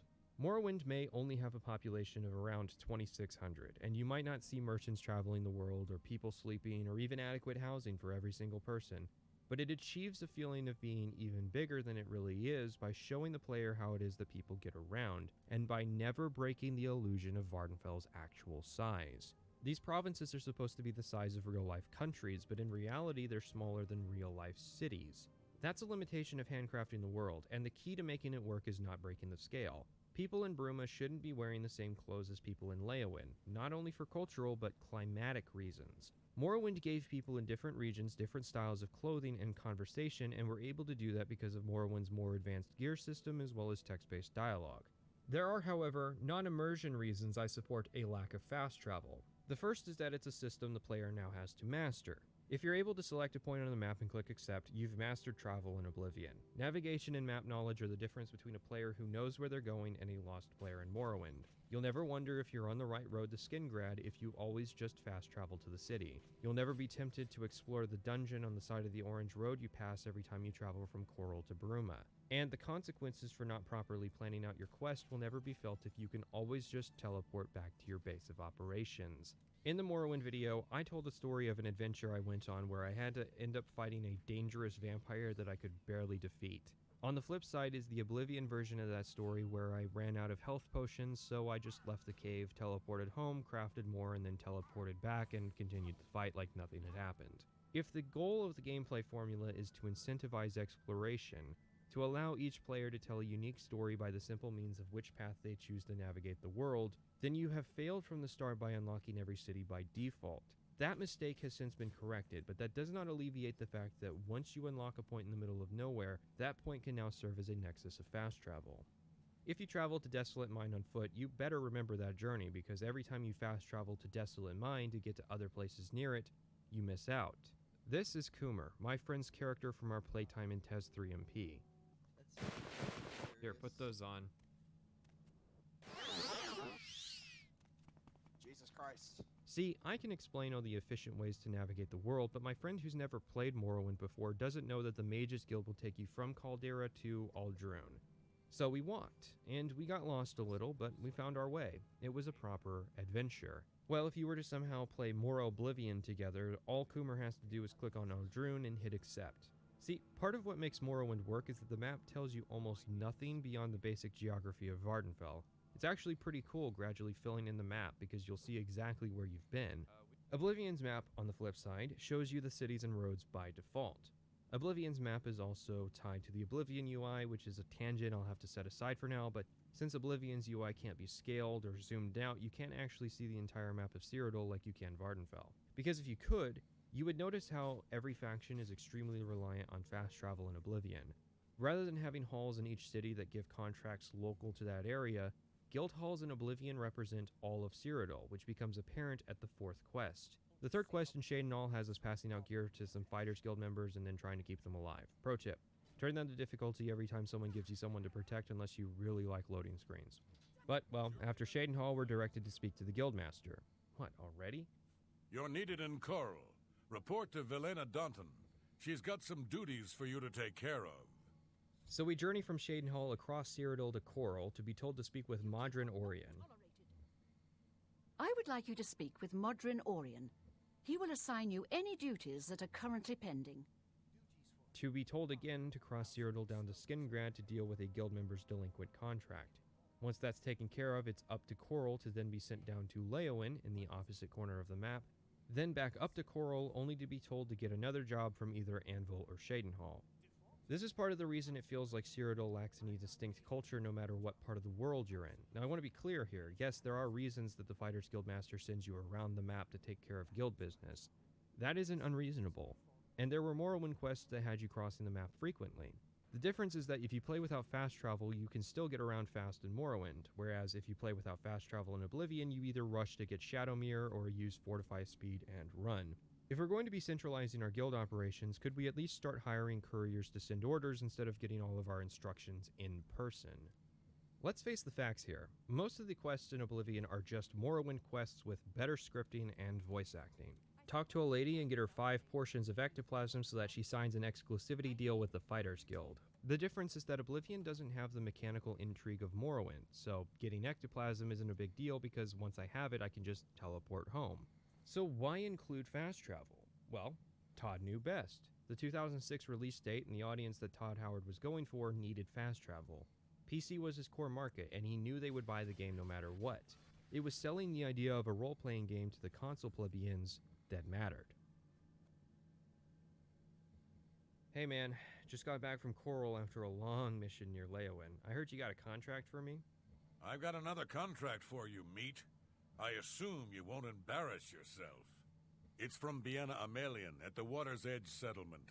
She needs something retrieved from her ancestral tomb. Try not to muck it up. Oh, sure. Let me just consult the map of where that is, and oh, you've got to be So yeah, we're back on the road again. I guess I should mention that I'm not following any kind of self-imposed travel rule for Oblivion. I tried to go down every road at least once, but most of the game I just fast traveled to and fro. We help a lady with her debt, which we can pay out of pocket if we want to keep her dad's unique light chest piece and sword. Then we travel back up to Shadenhall to then be directed across Cyrodiil to Anvil for our next quest to take out a gang of thieves.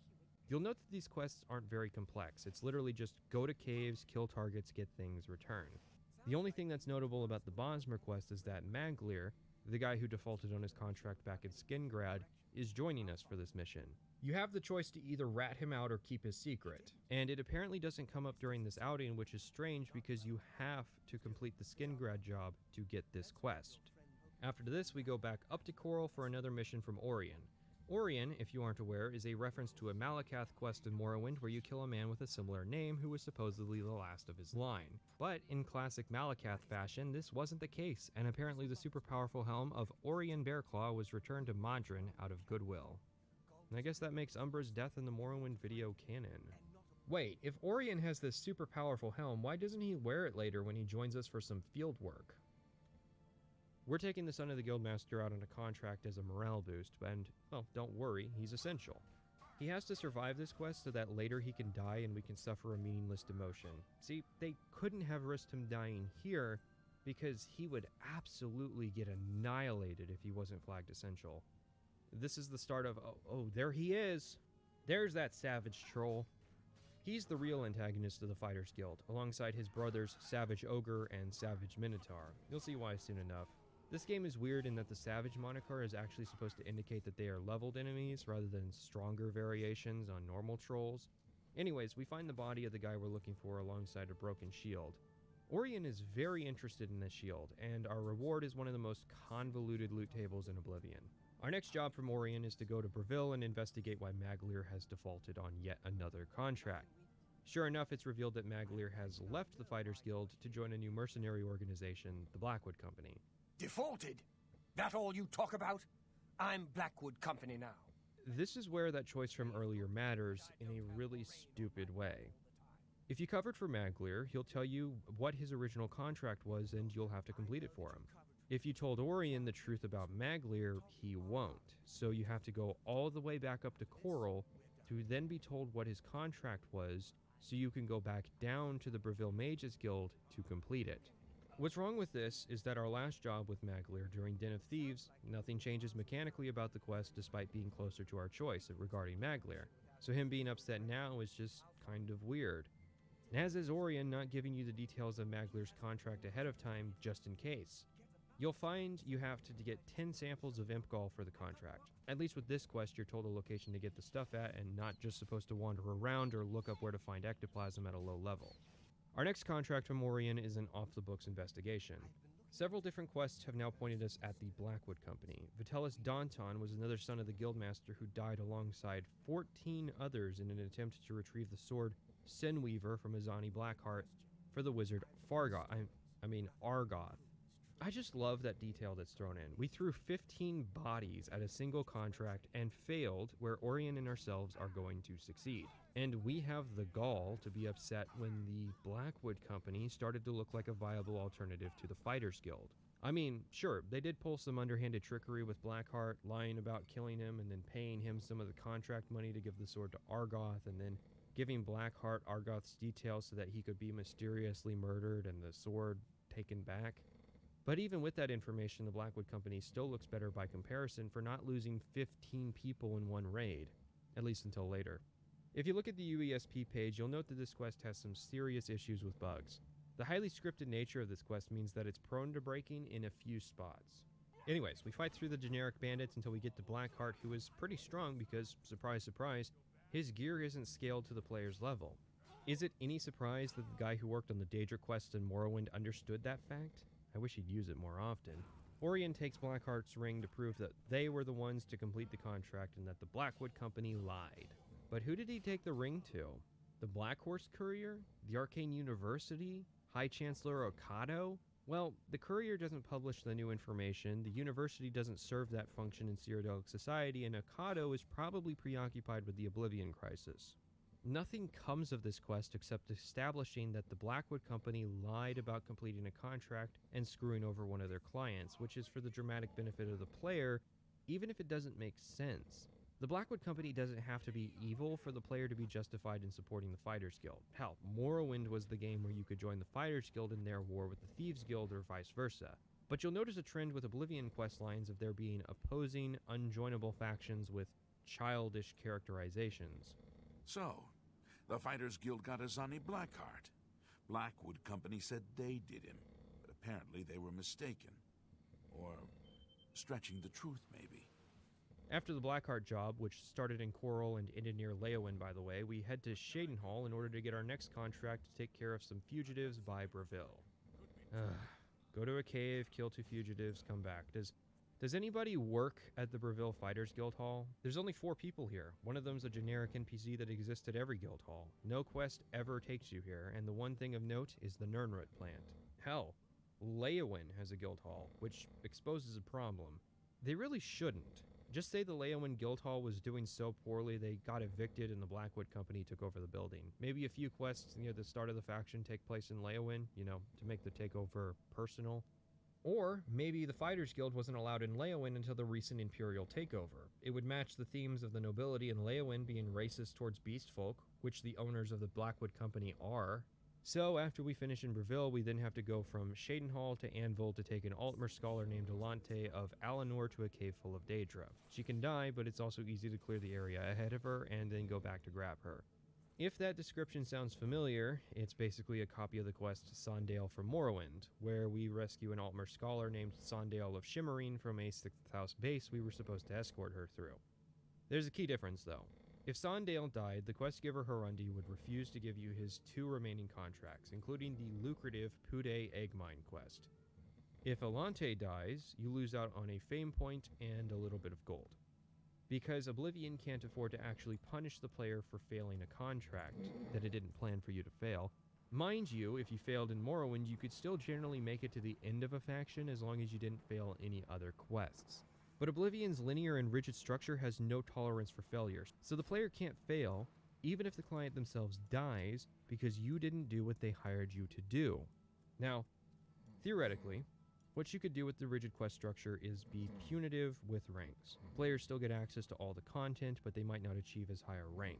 At the end of the quest line, to unlock the quest that grants leadership, you might have to complete a couple Radiant quests to re-earn those ranks. It's not as ideal as the freeform quest structures of guilds in Morrowind, but I can see why they wouldn't want that given there's twice as many cities, so theoretically twice as many guild halls in Oblivion. But there doesn't need to be guild halls for every faction in every city. In fact, there are only halls in all of the cities for the mages and fighters guilds. It's weird how Oblivion is trying to improve on the individual quest experience by prioritizing quality over quantity, but then strives out to show how much more content there is because Cyrodiil is bigger, while lacking in faction quality because of how stretched out it's become. We go back to Anvil to then be told to go up to Coral to get our next job. The Guildmaster's son and a few other fighters went to a mine south of Leyawiin. Yes, really. To clear out a bunch of savage trolls. Only problem is that it was a few days ago and they haven't been heard from since. I mean, you did send them on a mission halfway across Tamriel, so you can't expect immediate answers. That's not hyperbole. As a joke, I put a circle on the map with Coral at the center and the Forsaken Mine at the edge, and as you can see, the same distance goes from Coral to Ebonheart, Vivec, and Mournhold, as well as Solitude and Windhelm, and nearly even gets to Solstheim. That is how far away Leyawiin is from Coral. Trolls of the Forsaken Mine has us fighting 9 trolls to clear out a cave, which is on the edge of too many by itself, but this isn't the first quest to clear out a cave full of trolls in the Fighters Guild. In fact, Nonwill Cavern also had 9 trolls in addition to 3 ogres and a minotaur. Most of the Fighters Guild is either set in a cave or if it's feeling frisky, an Ayleid ruin. Of course, the obvious has occurred, and the Master's son Varanus has fallen at the hands of the Blackwood Company. We find his journal and his body next to his comrade Edward, whom we can speculate Varanus was super gay with, because that is the only possible logical conclusion of 2 men sharing an emotional connection. Thank the gods for Edward. I fear without him, I would go mad. His constant companionship keeps me hopeful that I will one day be returned to active duty. Until then, we have each other. He has willingly foregone lucrative contracts in order to help me pass the days. A truer companion, I could not imagine. Tomorrow, I will ask if he wants to go to Femboyutas with him. This area is where the player can acquire Blackwood armor, which is better than steel and even dwarven armor, and Modron doesn't even comment when we come back adorned in the enemy's equipment. Orion indicates we need to lay low while he breaks the news to the Guildmaster, which means another trek across Cyrodiil to Anvil or Shadenhall, only to be told we've been demoted because everyone in the Fighters Guild has access to couriers, except us, the one guy who's actually doing everything. In Shadenhall, we're asked to rescue a noble's daughter, which is one of the better quests of the faction purely for this character, Lord Rugdumph Gro Shurgak. Ah, you are from the Fighters Guild, I resume. Good show. I am Lord Rugdumph Gro Shurgak. Let us conversate on the Lady Rogbot. I fear that whilst out rock-picking, She was apprehensive, stolen away. My suspension is that ogres have abjected her. Please search to the east of my sprawling abode. They have been known to vacate these premises. I am most gracious and truly woeful. We have to save his daughter, who's hanging out with a trio of ogres, which, given the relationship between orcs and ogres in a later Malakath quest, has implications. We have to take down the ogres, which of course is great because ogres are damage sponges that are annoying to fight because it's like punching pinkies to death in Doom. Just dodge their attack, swing, dodge, swing endlessly. Oblivion has a whole roster of enemies and locations to use, and it always seems to be the same enemies in the same areas. The next quest we get in Shadenhall almost disproves that previous statement, in that locals at Harlan's Watch have been seeing strange lights down the hill and some people went missing after investigating. Turns out a couple will-o'-the-wisps are down there, which are energy creatures that can vanish and absorb health. At first I thought they were annoying, but I realized it was because their design actually makes you wake from the stupor of punch and dodge. These guys will be important when we talk about Azura later, but don't worry, because as this quest becomes interesting, there's actually a bunch of swamp trolls in that cave we need to clear out. This is the only time swamp trolls show up in a cave near Shadenhall and not in the giant swampy marsh. They're marked specifically as Fighters Guild trolls in the CS, rather than the generic leveled savage trolls or static level normal trolls, and they're great because their level stats are actually even worse than savage trolls. Even better, in order to clear the cave out, we have to kill all 15, yes, 15 trolls. This is the last Fighters Guild quest where trolls show up, so let's do a tally. 9 trolls, 3 ogres, and a minotaur at Non-Will Cavern when we escorted the Master's son. 1 monster potentially at Robber's Glen when we were gathering Empcall. 9 trolls at Forsaken Mine. 3 ogres when saving the Orc Lady. 15 swamp trolls at Harlan's Watch. And 7 ogres when Azan sends us on our next quest to recover the Stone of St. Alicia. That is 33 trolls, 13 ogres, a minotaur, and a wild card monster depending on your level. Skyrim tried to amend the troll problem by cutting down on the number of individual trolls that would show up in any given cave and making the trolls tougher enemies to compensate. But simultaneously, Skyrim would make the same troll mistake with Draugr, so really no progress was made. Trolls aren't ever really characterized as being social creatures that like to hang out in clusters, and I certainly can't understand how they're getting the food necessary to support their populations in Cyrodiil. I do want to be clear. The Fighters Guild does have more than monster caves to deal with. There was a cave full of Daedra, which had their own problems better suited to discussion during the main quest, and there were a couple undead caves, which have their own problems better suited to discussion during the Mages Guild. The real question is, how does this stack up to the Morrowind Fighters Guild? Most of the Morrowind quests tended to revolve around fighting other humans. But this made sense somewhat, as the broader faction conflict of the Fighters Guild in Morrowind was the human conflict between the Thieves and Fighters Guild. So fighting humans makes sense given the in-game quest involved killing the leaders of one of those factions. Oblivion has a similar human conflict. This time it's the Fighters Guild versus the Blackwood Company, and not to spoil things, but it will end in a similar manner of fighting humans. Yet human enemies make up the minority of general enemies for Fighters Guild quests. Unlike Morrowind, the Cyrodiil Fighters Guild doesn't ever seem to be contracted to take care of bounties. Hell, none of the factions are actively taking steps to deal with the Cyrodiilic bandit crisis.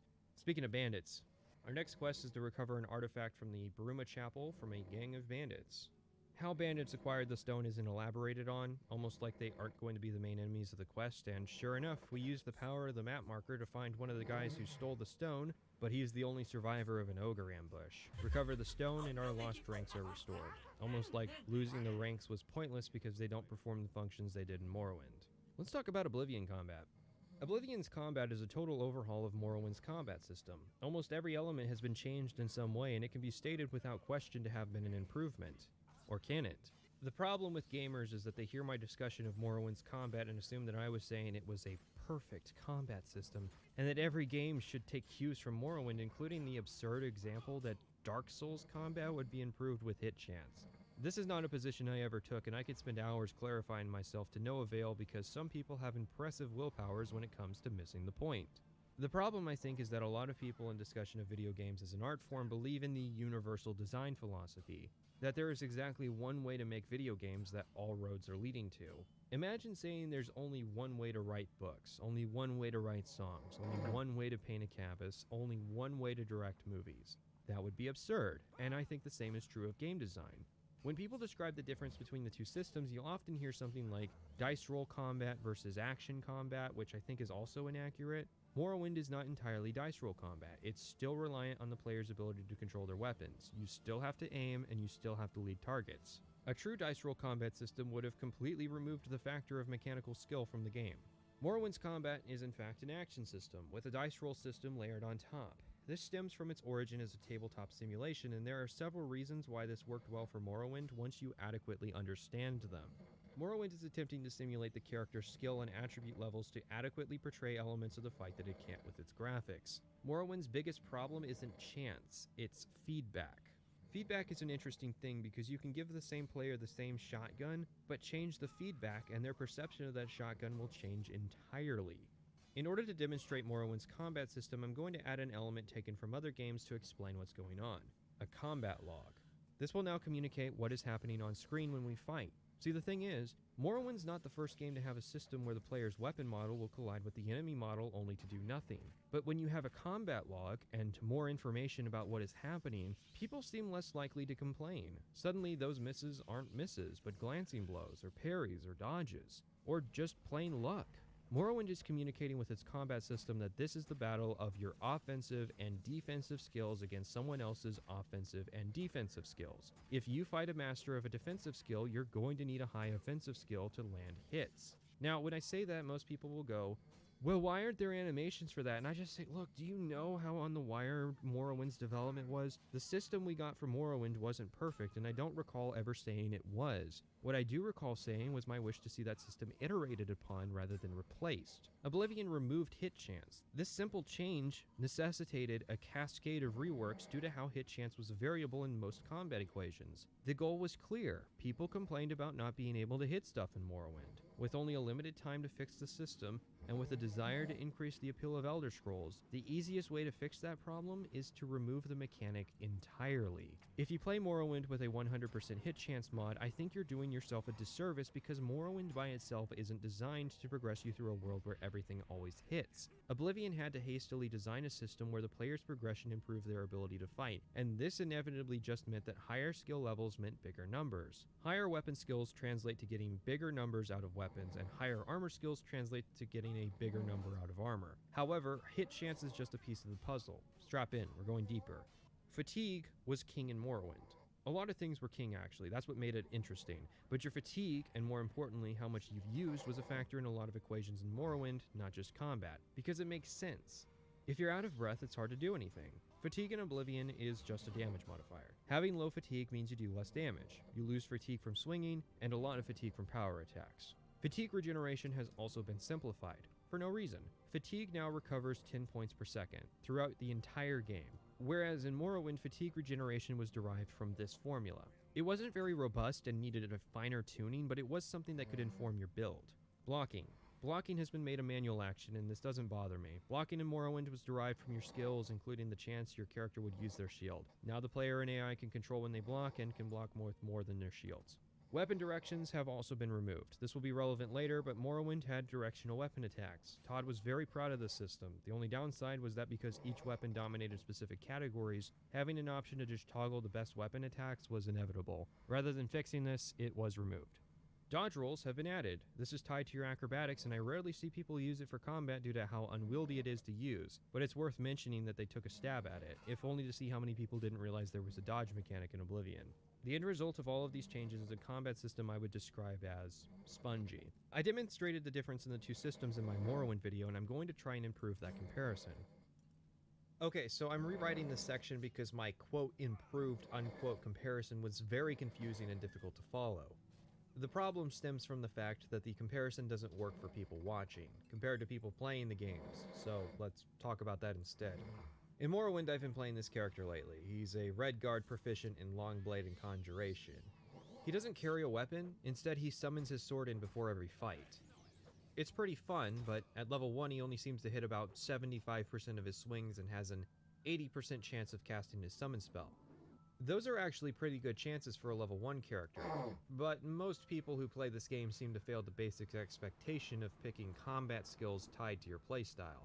And maybe that makes sense actually, considering the number of Morrowind YouTube videos telling people to not put their preferred skills in their class, which is advice for min-maxing, but first-time players are probably taking it anyways.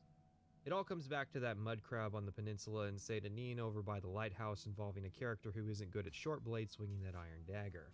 Whether you're that guy or you are my current character, both characters have the problem of not hitting all of their swings. If only Morrowind had a built-in way of solving this problem, leveling. You solve the problem by leveling. There's a reason complaining about Morrowind combat always takes place in the early game. By level 4 it won't be a problem for my character, and by level 7 hit chance usually isn't a problem for most characters. Because it turns out skill levels are an abstraction for, the skill level of the character. Alright, so shifting forward to Oblivion. Like Morrowind, it has a contingent of people who complain that its combat is also not satisfying. But we removed cast and hit chance. I thought that was all it took to make the combat feel good. I mean, the thing is that game feel, or whatever we're calling it this year, is not just subjective but super subjective. I think Morrowind's combat is good. That's a subjective phrase. Of course, I explained why I thought so and provided objective examples for my argument. That's not as subjective. The first issue Oblivion has is that there aren't really any problems the player needs to solve. That's because of scaling. The only thing you need to level for is increased damage numbers and increased health numbers. But since the enemy isn't static, there's no point to leveling to increase those numbers. A Daedric sword in Morrowind works because enemies are static. A Daedric sword in Oblivion doesn't work because a Daedric sword to a Zivile is the same as an iron sword to a stunted scamp. That is why a refusal to level is a serious playstyle in Oblivion. The second problem is that combat at level 1 is the same as combat at level 20. This is not the case in Morrowind because, hit chance, and that was the point of my combat comparison. You can't really tell what level my character is just by watching the footage on screen, like you could in Morrowind because it all looks and feels the same. This is a modern problem with role-playing games. Developers are terrified of players finding a mechanic annoying or frustrating, so they would rather make safe, stagnant, and boring games than have the early game be frustrating in order to make the player progression feel earned. That's why people now conflate role-playing games with dialogue simulators, effectively upscaled visual novels. Ironically, it's survival games that picked up the abandoned mechanical elements that role-playing games often left behind. 7 Days to Die feels more like a sequel to Fallout New Vegas than Fallout 4, even if there isn't any dialogue. Anyways, the next few lines might be confusing because I cut out the comparison, but I'm past the point of carrying on this project because it's August and I shouldn't still be writing stuff for this video. Okay, fine. If you decide to watch the unedited version, you'll notice that in Morrowind our character, regardless of skill level, always did the same amount of damage. And that makes sense. Our weapon damage is scaled off of strength, not our skill level, so it stays the same.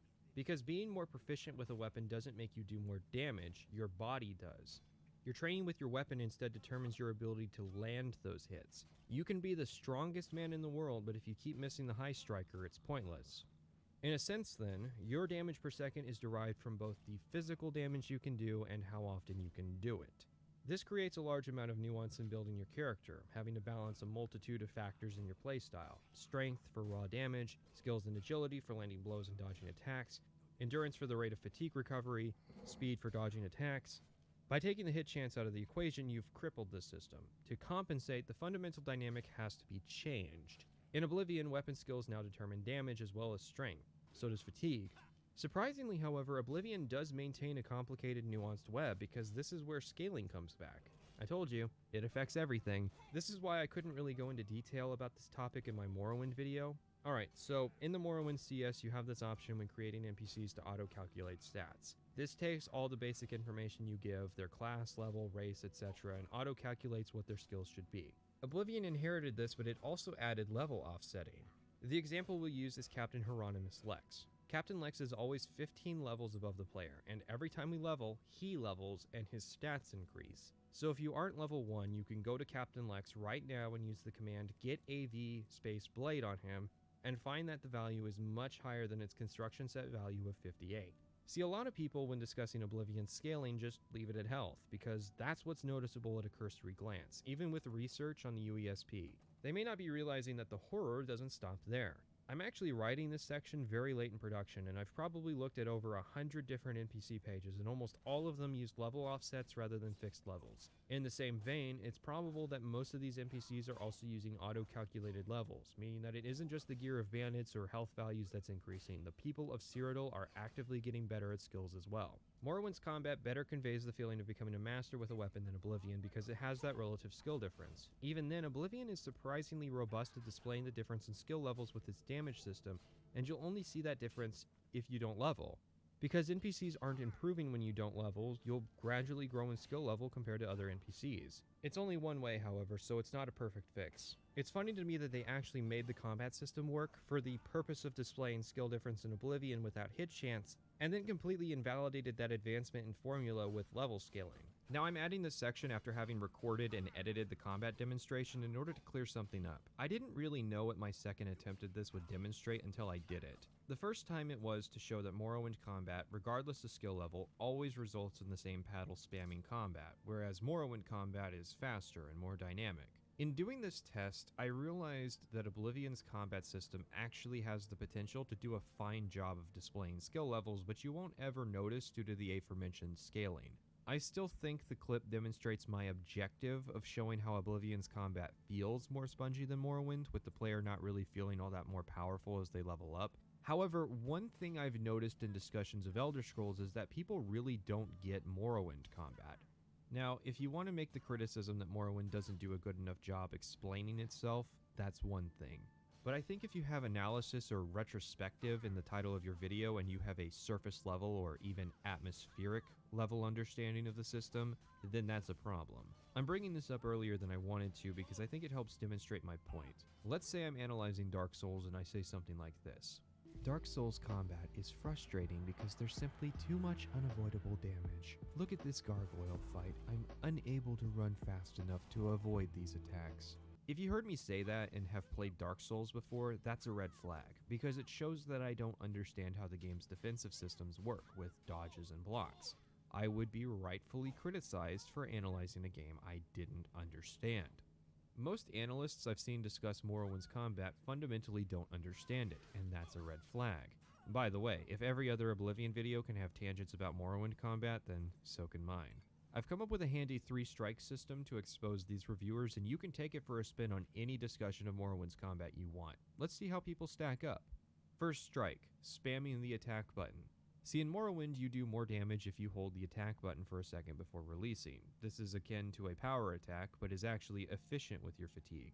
I think people are drawn to spamming the left mouse button in order to do more swings, thinking it'll improve their chance to hit and thus damage per second, when actually it's the opposite. A few short, considerate swings will easily outdamage fast strikes because you'll use less fatigue. And that brings us to the second strike, bad fatigue management. Running out of fatigue due to fighting a tough enemy is one thing, but consistently demonstrating yourself fighting at low fatigue and then complaining that you miss a lot is akin to showing the world you didn't know dodge rolls were in Dark Souls. You hit 25% more often at full fatigue and miss 25% more often at low fatigue.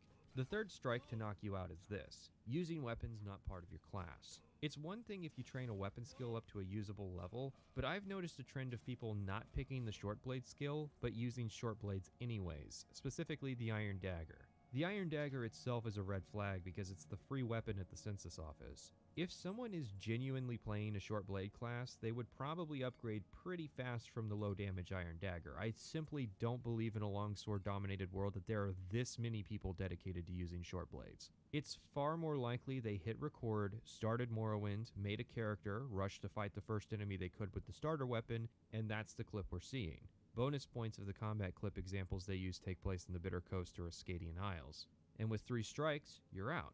Hell, it's entirely possible the same thing is happening with Oblivion combat. It's just harder to tell who is bad at Oblivion and who isn't because of how much more homogeneous the footage will look like due to the removal of hit chance. So, with that out of the way, let's make our first proposal to fixing the system. Now, I should be clear here. When proposing fixes to things, I tend to work in the framework of trying to maintain the stylistic vision of the parent game. When I propose a fix to a quest line, it's in the interest of still telling the same general story. With that in mind, let's talk about Dark Souls. This game should not be like Dark Souls. but it's always the go-to when trying to propose ways to improve Oblivion's combat because I think people are stuck in the mindset that hit chance is off limits. Dark Souls combat works for the vision it's trying to achieve, which is a third-person action-adventure game with a variety of enemies and weapon types. Oblivion doesn't even have the basic variety of a charging enemy that you have to side roll away from, and people think Dark Souls is the place to start. Now, the aspect that the Elder Scrolls should try to learn from the game is enemy variety and when fighting humans, weapon variety. Once it has those things, then we can talk about parries and weapon arcs. Ironically, Fallout 4 seemed like a step in this direction, with multiple monster types like creatures that burrow and... Okay, maybe that's all I remember off the top of my head, but it shows a bit of innovation. So, spitballing some ideas. We got the Minotaur, who could do a big wind-up charging attack that makes him a threat in tight hallways. Maybe instead of the Minotaurs using warhammers, we give those to the ogres, who do giant sweeping attacks. We'll steal from Skyrim and say trolls have really powerful health regeneration that you need to use fire to stop. And maybe imps fly up away from the enemy to keep using magic, but this costs them fatigue and they eventually float back down back into melee range when they run out. I would also make sure that imps and trolls don't stop showing up. So instead of fighting caves full of minotaurs and ogres at higher levels, you'll always have that variety in enemy types. We've taken the basic monster category and given them all really simple overhauls that brings them variety. Now let's make the bandits and marauders more interesting. First, we're going to bring back the 3 different attack types: chop, slash, and thrust. Each weapon has different strengths in different categories, so some swords are better at slashing than they are at thrusting, and some swords are better at thrusting than they are at slashing. But you say, won't this just inherit the best attack problem from Morrowind?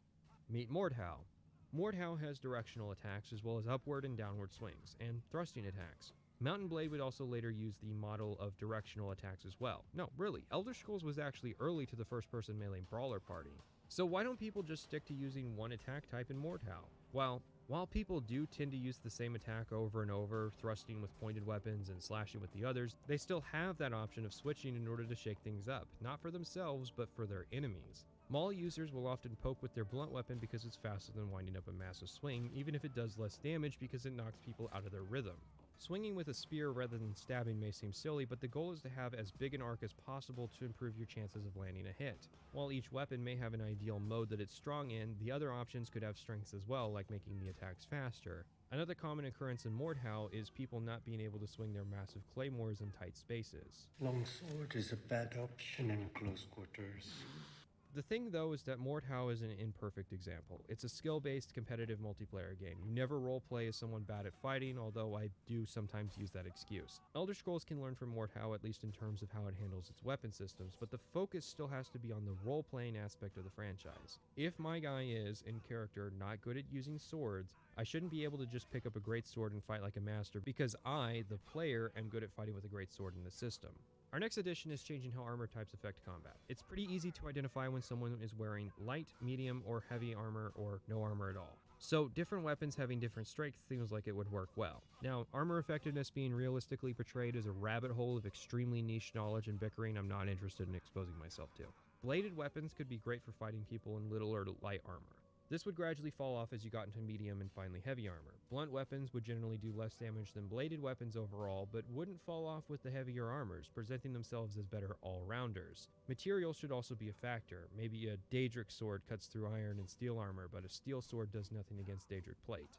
That would make Daedric blunt weapons like the Mace of Molag Bal or Volendrung more desirable, since they would be the ultimate melee tools against heavy armor. Assassins, meanwhile, would stick with blades thanks to their strength against unarmored foes. Another thing would be to add bleed effects and broken bones, but maybe that borders on feature creep right now. However, adding weapon variety is important in easing the current effect of weapons being flavored paddles. One possibility is incorporating enchantments into attacks. For instance, perhaps some enchanted daggers could double as magic wands, staves could double as polearms in a pinch, and maybe some weapons have weapon arts where they deal more damage at the cost of enchantment charge. So, now that we have that down, how do we work hit chance back into this equation? Simple. We improve the feedback. When an attack is made, the game calculates the odds of it landing. It then knows where the end of the attack animation needs to be and where it's starting from. This is where forward and inverse kinematics come into play. If the attack misses, maybe it goes wild or falls short. If it's a glancing blow, then it connects what slides off the armor. And if it's a dodge, we might see the enemy suddenly increase the distance just enough for it to miss. I would weigh the formula to work something like this. For 2 average fighters, 15% of swings should miss, 20% of swings should glance, and 25% of swings should be dodged.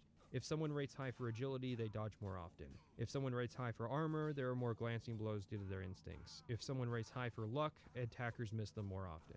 It's then the job of the designer to communicate these ideas to the player. If someone's known for wearing light armor, they should consistently dodge more often. If someone's known for being lucky, they should have a high luck rating, and so on. After this, it's simply a matter of communicating to the player that their choice in weapon skill is important to their ability to fight. I think there would be a lot less complaining if the census office generated a weapon off the player's highest rated skill rather than always placing a dagger, because anytime you see people complaining about the combat, it's always that fucking iron dagger. Finally, let's rework health and fatigue. Health can be brought down or damage brought up. Currently, large health pools are the order of the day because without them, 100% hit chance would just tear through people. By bringing nuance to the system, we can bring the glass cannon approach back to combat. Surviving more than a couple blows should be territory reserved for tanky playstyles. Supporting this would be a fatigue rework. Fatigue now regenerates much faster, with player progression bringing that time up drastically as well. Oblivion changed the system by making attacks take far more fatigue than before, meaning that fights will slow down as they progress and fighters run out of energy to do as much damage. Fatigue has returned to now affecting your ability to land hits. Now the game is trying to beat your opponents before you run out of fatigue. Dodging or blocking a lot would affect this. But what about power attacks? Oh yeah, let me put power attacks in the grave real quick. Power attacks in Oblivion just aren't good. Someone's already left a comment saying I did the combat test wrong because I didn't use power attacks. That's intentional. Fatigue is damage and you trade a lot of it to do power attacks. However, because power attacks either lock you in place or lock your trajectory, they actually often miss quite a bit. To try and get use out of my expert perk for hand-to-hand, which has a 5% chance of knocking someone to the ground, I have to do a backwards power attack. The consistent way I found to do this is to turn 180 degrees away from the enemy, run backwards towards them, and then initiate the power attack before quickly jerking the camera back around to try and land the hit. Power attack levels are tied to perks, which are tied to skill level. At 25, we mastered the standing power attack, which does 3 times the normal damage. Note that all power attacks normally do 2.5 times damage, for 5 times the fatigue. Take that in. F power attack fatigue penalty is a variable that is multiplied against the normal fatigue cost formula when you power attack. It will always cost 5 times the fatigue to do a power attack that does 2.5 times the damage. Now let's think here. Instead of power attacking, we could do 5 attacks, which would be 5 times the damage, or twice the damage of the power attack at the same cost. Power attacks then fill the niche of being finishing moves, or as you level up, special moves. At level 50, you gain a 5% chance to disarm from left or right attacks. At level 75, you gain a 5% chance to knock enemies back from backwards power attacks. At level 100, you gain a 5% chance to paralyze that works around paralysis resistance. The perk system is an Oblivion edition with varying results, mostly positive. Skyrim would inevitably go on to improve this general idea. It's not worth going skill by skill to explain all the perks, so we'll discuss them if they come up. I think power attacks are fine if you're trying to get a 5% outcome or trying to quickly finish the fight, but saying that they should be the bulk of combat is, in my opinion, really bad advice. With that, I think we've finished up on Oblivion combat. I don't know if my proposed system is superior, because it's pretty easy to let the ideas guy in me get ahead of myself with proposals. However, I do think that Elder Scrolls would do nothing but benefit from having a system with more depth. You can make it accessible and easy for people to play with, but playing on the higher difficulty should necessitate a level of mechanical skill with the system. Right now, that mechanical skill is bobbing in and out of fights or running around opponents hiding in their blind spot. From here on until the end is a linear chain of events, so we'll treat it as one long finale instead of 3 individual quests. Orion asks that we meet him in his shack in Coral. This man was a high-ranking Fighters Guild member and lives in a hovel. Orion believes the Blackwood Company must be stopped and we're the only one capable of doing anything useful for the guild. His anonymous source, aka Mark Nelson, told him a high-ranking Blackwood member is in Glademist Cave between Coral and Bruma. To acquire him alive, we have to tear through a company of Blackwood fighters. He's intimidated that we killed all his guards and is willing to follow us back to Orion's hovel. We have to pass through the gate, man, not even gonna call for guards to arrest us. Nobody ever thinks to just lie and say the player struck first. Hell, even if Blackwood members did attack us, that doesn't mean we can just kidnap their boss. I'm pretty sure slavery is still illegal in the Empire. It's weak writing, and I'm not sure why the subsequent interrogation scene couldn't have just happened at Glademist Cave to avoid it. The interrogation itself is clever and fun, using the persuasion mechanics or a good old beating to get answers out of Ajim Kajin. It ends with his suicide though, which is weird because there's nothing that should inspire such loyalty in that faction. It's a mercenary group, not a cult. Either way, Orion figures the next step is to infiltrate the Blackwood Company. Yeah, send us, the guy who runs around naked boxing trolls, on an infiltration job. Jedam Z is skeptical, but we lie our way through because player choice is an illusion. We follow him to the training area where we receive our first mission, but we need to take some hist sap before we head out. And this is where the game completely and utterly broke, even with the unofficial patch, as Jedam Z walks out, locking the door behind him but forgetting to give me the sap. The scripting is actually broken, so the game is completely and utterly soft-locked, even with access to the console, which is only the second time I've had a game break at such a fundamental level. The first time being after I shot a settler in the Minutemen path of Fallout 4. There's a few problems here. This is one of those moments where the designers can't let the players have teleportation magic, because it would break the sequence to have the player discover the secret and be able to escape. The player is being strong-armed into taking the hist sap. You can't avoid it and you can't escape it. Killing the other trainees won't work, and you won't ever be able to escape. The Blackwood Company is content with locking you in their basement for the rest of time and waiting until you take that sap. They do the same thing with the hazing scene in Skyrim's Companions faction, where the game isn't prepared for the player to say no beyond simply locking off the content, which is fine if the faction in question isn't the primary combat faction of the game. Morrowind, for example, could theoretically get away with doing something like this because the player still has other options for factions to go do. What's funny is, Morrowind generally avoided putting the player in situations where the rules for the character they're playing would come in conflict with factions. I would point to Crassius Curio, but hell, sexual favors are perfectly in line with a Holau character. The Fighters Guild is by design one of the morally good factions in Oblivion, so presenting no path for the player beyond this trap is just bizarre. So we reload the save and try again. This time the scripting doesn't break and we head out. We arrive at Water's Edge and take out our targets, goblins who have taken over the village. Once it's done, or if we leave the area like a punk, we wake up at Orion's house, which is impressive given Water's Edge is near Leowyn and Modrin lives in Coral. He then sends us back down to Water's Edge to find out what really happened, which, as it turns out, the village has been slaughtered. We can find the father of the woman whose debt we helped with, mourning the loss of his daughter. This is an improvement over Morrowind, at least in terms of emotional storytelling, but boy is it stupid. For the aforementioned reasons, the player is ramrodded into this trap because it's the linchpin of the Blackwood Company that the player needs to participate in this event. Sure, it's interesting to force a good player into doing something morally dubious. The premise is fine, but the methods and, more importantly, the goal of the scene overrode any desire for good storytelling. The Blackwood Company is using bad hist sap from a tree located in Leowyn as a performance-enhancing substance, but in turn it apparently makes you do evil things no matter how complicated that may be. Let's break this down then. All of the Blackwood Company quests belong to Arain, so only his quest and the Den of Thieves quest is worth discussing. We start with Maglir defaulting on a contract because the guild isn't paying well enough. This is where I have to criticize the UESP because at present they state that Maglir isn't Fighters Guild material, call him a coward, and say that he rambles about his family and paycheck. That's one interpretation, but it's apparent that Maglir is a capable fighter and he's completely right. The Fighters Guild doesn't pay well because the rewards are leveled. At levels 1 through 4, they only pay you 100 gold per contract, which isn't a lot considering how dangerous the contracts can be. 500 gold at level 20 may seem like a lot, but the cost of equipment go up more than the payouts at level brackets, so in reality, you're being paid relatively less than at lower levels. If you're a normal person trying to ply your trade as a mercenary, these wages will barely cover the cost of life-saving equipment, let alone other expenses, especially if you have a family like Maglir does. It's little wonder that only psychopaths like us are able to survive contracts at all, considering how many Fighters Guild members likely die due to chronically being underpaid. Drunken Disorderly is another quest with delinquent Fighters Guild members, which they attribute to the Blackwood Company stealing all of their contracts. This is where the player will probably first hear of the company if they aren't reading the Black Horse Courier. We then take the Master's Son to find a missing farmer and find a Blackwood Company shield by his corpse. How and why did the Blackwood Company kill Galta's Previa? How? Because the cave is still full of monsters, and why? Because the cave is full of monsters, so they clearly didn't have a contract to be there, and Previa is a farmer, so there's no point in killing him. The only explanation is maybe Galtus was a Blackwood recruit, but that wouldn't explain why he was looking for gems in a cave so far from Leowyn.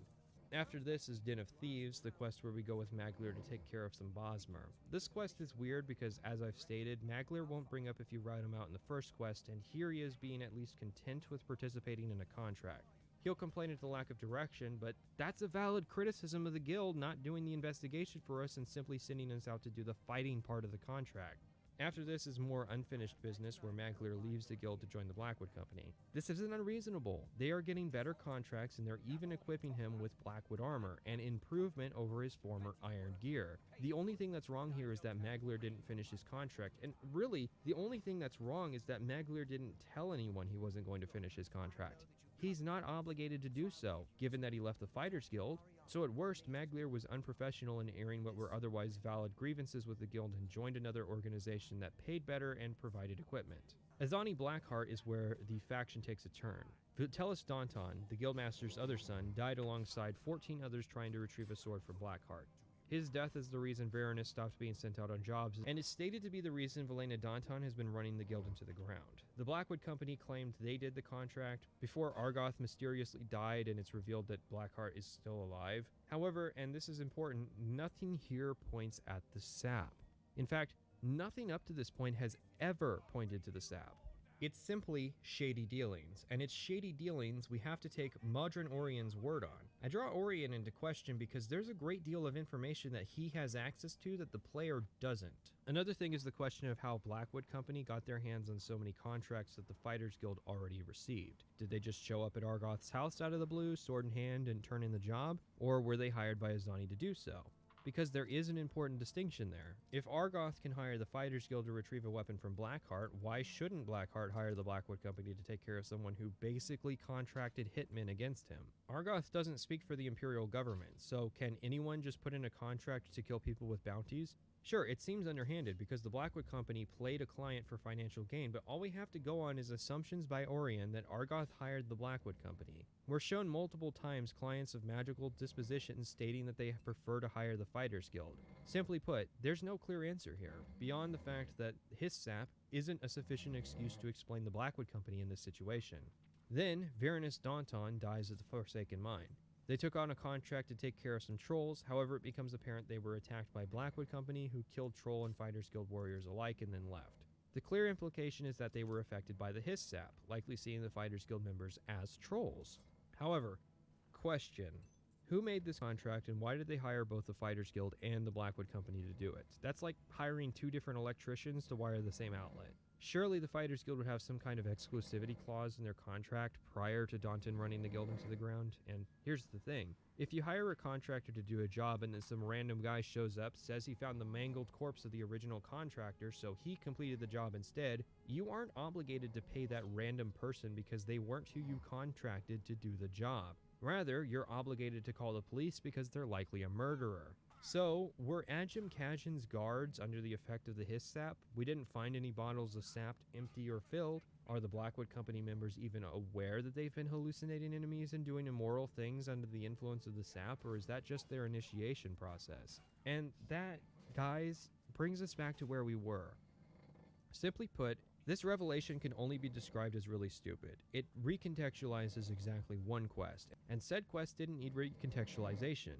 If Trolls of the Forsaken Mine was a Morrowind quest, it would have gone like this. The Fighters Guild was wiped out at the mine, and there are several leading theories. It's possible Varanus started a fight with the Blackwood Company when they showed up. It's possible the Blackwood Company struck because they recognized that he was the son of the Fighters Guild leader. Maybe they showed up explicitly because they knew he would be there. Or maybe they were under the influence of his sap. There were several conflicting journals that could be found on site, with each faction speculating about the motives of the other. Oh, and Blackwood Company would be a joinable faction.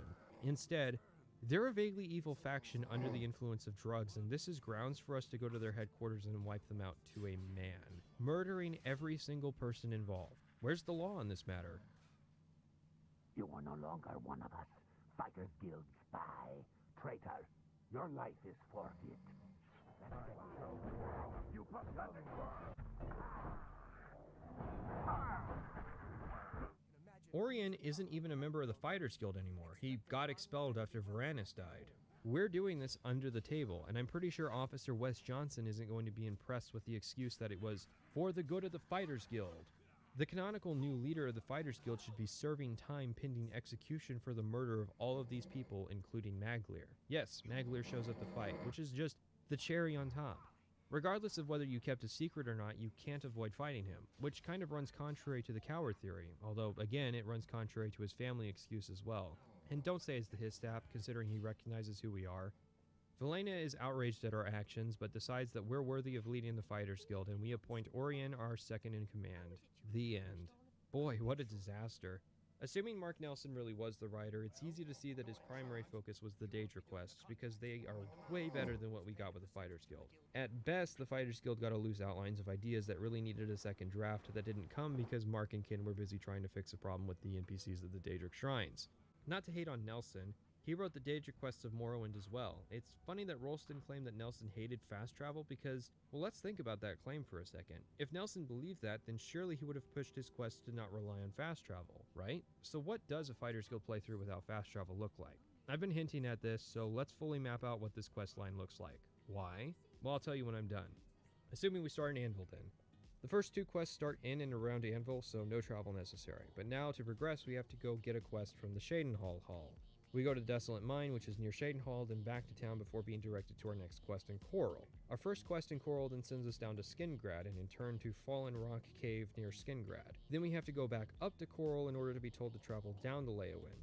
From here, we have to source ectoplasm, so I'll call it a freebie and just say everyone hit up the local chapel Undercroft. We then have to go back up to Coral before having to journey back to Shadenhall to then be told to go to Water's Edge, a small town north of Leyawiin. Take care of the debt, and we go back up to Shadenhall to then be sent across the Erdal to Anvil to take care of thieves at Heroda Cave near Anvil. We then have to travel up to Coral to escort the Master's son to Nautimal Cavern near Coral before returning to Orion and being directed to meet him at his house and then meet him in Leyawiin. We walk up to the ruins of Arpenia, which is a fair distance from Leyawiin, and then we move on to Adatar nearby.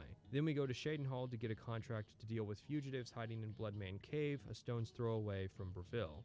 We then go back to Shadenhall before being directed to Anvil for an escort quest to Brittle Rock Cave near Kavach, and then go back to Anvil. Then we're sent up to Coral for Arain to give us a mission to go to Forsaken Mine, which is southeast of Leyawiin, and then we go back up to Coral. Then we travel to Shadenhall to be sent to save a noble's daughter at Lord Rugdumth's estate, which is some distance north of Shadenhall, before returning to Shadenhall to be sent to Anvil, where we get our next job to recover the Stone of Saint Alicia.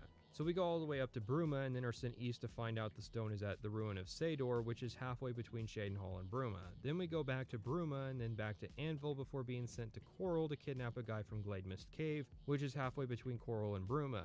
We take the guy back to Coral and then are sent down to Leyawiin to infiltrate the Blackwood Company. This quest teleports us up to Water's Edge before teleporting us back to Arain's house, who will then send us down to Water's Edge near Leyawiin.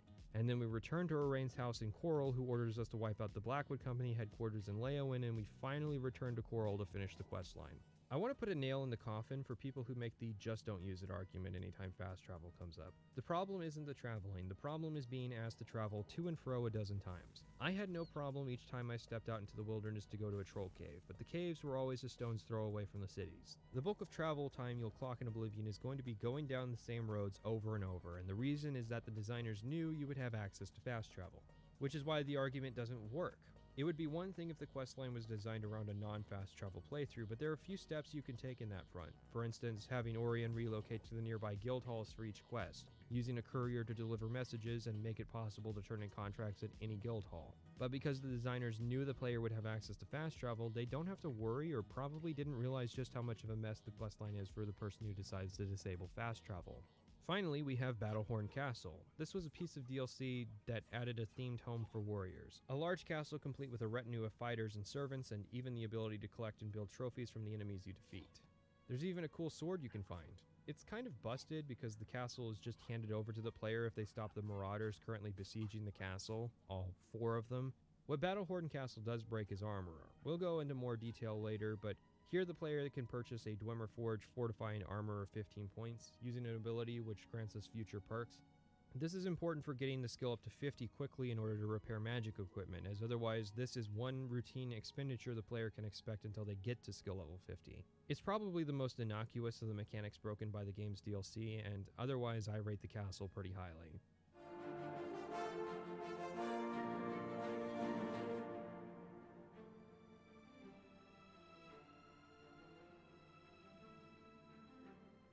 The Mages Guild. I'm not even sure how to approach this faction. So let's start with some history. The This faction is the work of Brian Chapin, an Elder Scrolls forum admin turned Morrowind world designer. He's alleged to be responsible for the Cliff Racer population.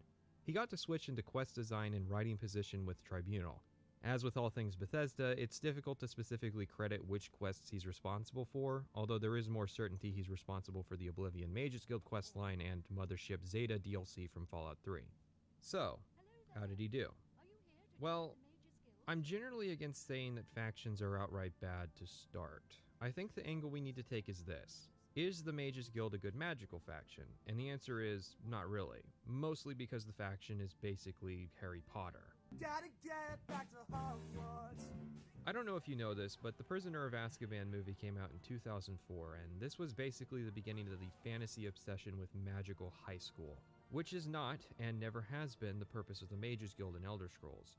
Now, sure, you have places like the Arcane University and the College of Winterhold, but I think it's important to remember the historical purposes of universities and colleges, which wasn't primarily education, but rather the aggregation of knowledge and primary research. Rather, the Elder Scrolls setting is typically characterized as having magical education fall into two camps: self-experimentation or direct apprenticeship. I don't think there's ever been a good magical faction in Elder Scrolls. The closest we ever got was House Telvanni. This is half a mechanics problem and half a passion problem. Simply put, there's a Mages Guild in Oblivion because it's expected of the series for there to be a magical faction, and because the faction is being made without passion, it can't genuinely gate content behind the expectation that the player knows or even has access to any kind of complex magic. Stealth and combat get two factions each, while magic has a single faction to be defined by. Now, the Mages Guild has to be accessible to Todd, and Todd is rather famously a barbarian player. The Mages Guild never requires you to actually cast magic reliant on your character's skill level. In other words, the game will always provide the necessary scrolls on the rare occasion that a quest requires a spell effect. Now, this is a problem I noted as well in the Morrowind video. However, Morrowind offset this problem in a key way: faction requirements. Even if the Morrowind quests themselves never required the player to personally cast magic, House Telvanni and the Mages Guild both require a magical skill to be raised to 70 and 80 respectively. Oblivion, inversely, has a few quests which encourage spell usage and one quest that outright requires it, but it has no means of verifying that the player is actually a spellcaster, outside of the most pedantic and technical sense of being a person who casts spells, albeit with scrolls. Scrolls have always been in an awkward position given they're in the name of the game. They provide an opportunity for non-magical characters to try out and utilize magic. In Morrowind, for instance, players without the mysticism skill could still purchase Alms of the Intervention scrolls, allowing them to teleport back to Tribunal temples. Emphasis is on purchase. Players who lack the skill have to spend money to supplement that lack of skill. If a player is skilled in mysticism and can cast the spell, that means they may have a new weakness they need to supplement instead. Oblivion cut this down. The utility function of scrolls is lessened because there are less utility spells overall. One use for scrolls in Morrowind was for warriors who didn't have security or alteration and couldn't unlock chests, so they could purchase Ondicized scrolls instead. Oblivion's equivalent open scrolls, however, are now randomized loot. So instead of having a reliable alternative, it's more of a coupon the player can use to avoid playing the lockpicking minigame. Charm is another good use of scrolls, but only for the first couple levels in Oblivion. Even then, there are far fewer instances where high disposition matters at all. Once the player starts raking in those fame points and faction disposition bonuses, charm scrolls are worthless. Summon scrolls are another good supplement for players who want to summon but don't use conjuration. Yeah, we're really getting into niche markets now. But they can't rely on scrolls as part of their playstyle because almost all scrolls are, again, randomized loot. The problem, or perhaps intention behind the system, is that players can't create scrolls. I mean, technically yes, but it's extremely cost prohibitive in Morrowind. So they're just relegated to bonuses and demonstrations of magic, which meant sometimes I forgot about scrolls even being in my arsenal because of the UI. No, please, not yet. Spellcrafting in Oblivion was a misstep in my opinion. The player can only create new spells after gaining admittance into the Arcane University, or for the low price of $189. And once spells are created, they can't be deleted. So creating spells for a specific purpose and then later losing that purpose means you're stuck with a worthless spell. It seems like being able to craft scrolls as one-offs to test spell ideas or for specific use cases would work really well, instead of going the opposite direction of making spell creation increasingly difficult to impossible in Skyrim. But let's walk this back to the guild. You can join it in a guild hall, which provides access and ownership to many of the objects in the guild halls, with no responsibilities. It's a miracle more people don't become associates. Anyways, to join the university, we're going to need a recommendation from every guild hall, meaning every city, except the Imperial City in Kvatch and such. So let's go on tour of Cyrodiil's cities. Bruma. I started by joining the guild in Bruma. Hello there. Are you here to join the Mages Guild? The Bruma recommendation entails finding a missing mage who isn't missing but has in fact turned invisible to prank his boss. You can investigate by asking around, or you can use a detect spell to find Jaskar. You'll eventually be led to Volinaro, who will dispel Jaskar's invisibility if we steal a book from Jean, and he teaches us an open spell to unlock her desk. Or you can dispel it yourself if you're a nut job who actually owns a dispel on touch or target effect. I appreciate the magical path to this quest, but here's how I would have done it. Jean suspects that Jaskar is invisibly hiding, but as others will point out, Jean isn't very good at magic. She has her position due to nepotism, but she will point out that Volinaro happens to know Detect Life and Dispel, and that we should ask him for training under the guise of our new membership. The quest has the same dichotomy as Volinaro and Jaskar versus Jean. We can use dialogue to solve the problem, or we can use magic. I would go so far as to say the desk is magically locked and can't be physically unlocked, so both paths require some magic to be used. As it stands, the player can bypass the magic of this quest with the security skill and a disposition check, no magic required. Which in a microcosm is fine, but with the rest of the guild is disappointing. Speaking of disappointing, Bruma. Bruma is the northernmost city of Cyrodiil, sitting at the base of the Geralt Mountains, which serves as a natural border to Skyrim. However, due to Oblivion maintaining the scale of Morrowind, it actually feels more appropriate to say that the Red Ring Road near Lake Rumari is the base of the mountains, and Bruma sits just above the snow line. In any case, Bruma shares a cultural overlap with Skyrim, at least on paper. In reality, the people do not dress for the climate and spend their days loitering in the cold, and the Nordic culture is superficial at best. This is, in all likelihood, because what the Nords actually were supposed to be hadn't been worked out yet. The Chapel of Talos dominates the city, with a nearby section of wooden shacks copied from other cities that look out of place in the northern climate. The town also lacks a cohesive plan. You have a row of higher-end housing, but at the end of the row far from the gate is the smith. You then have a ridge with the guild halls, but someone's house is also up there. Just switch the house and smith around. Then there's another ridge which has most of the businesses. I think the ridge premise is fine, but it needs to shift some stuff around to better centralize the commercial area. And you would think the Bruma Fighters Guild would have been mentioned at least once, considering it's located near Skyrim, a land defined by fighters. Look at the muscles on you.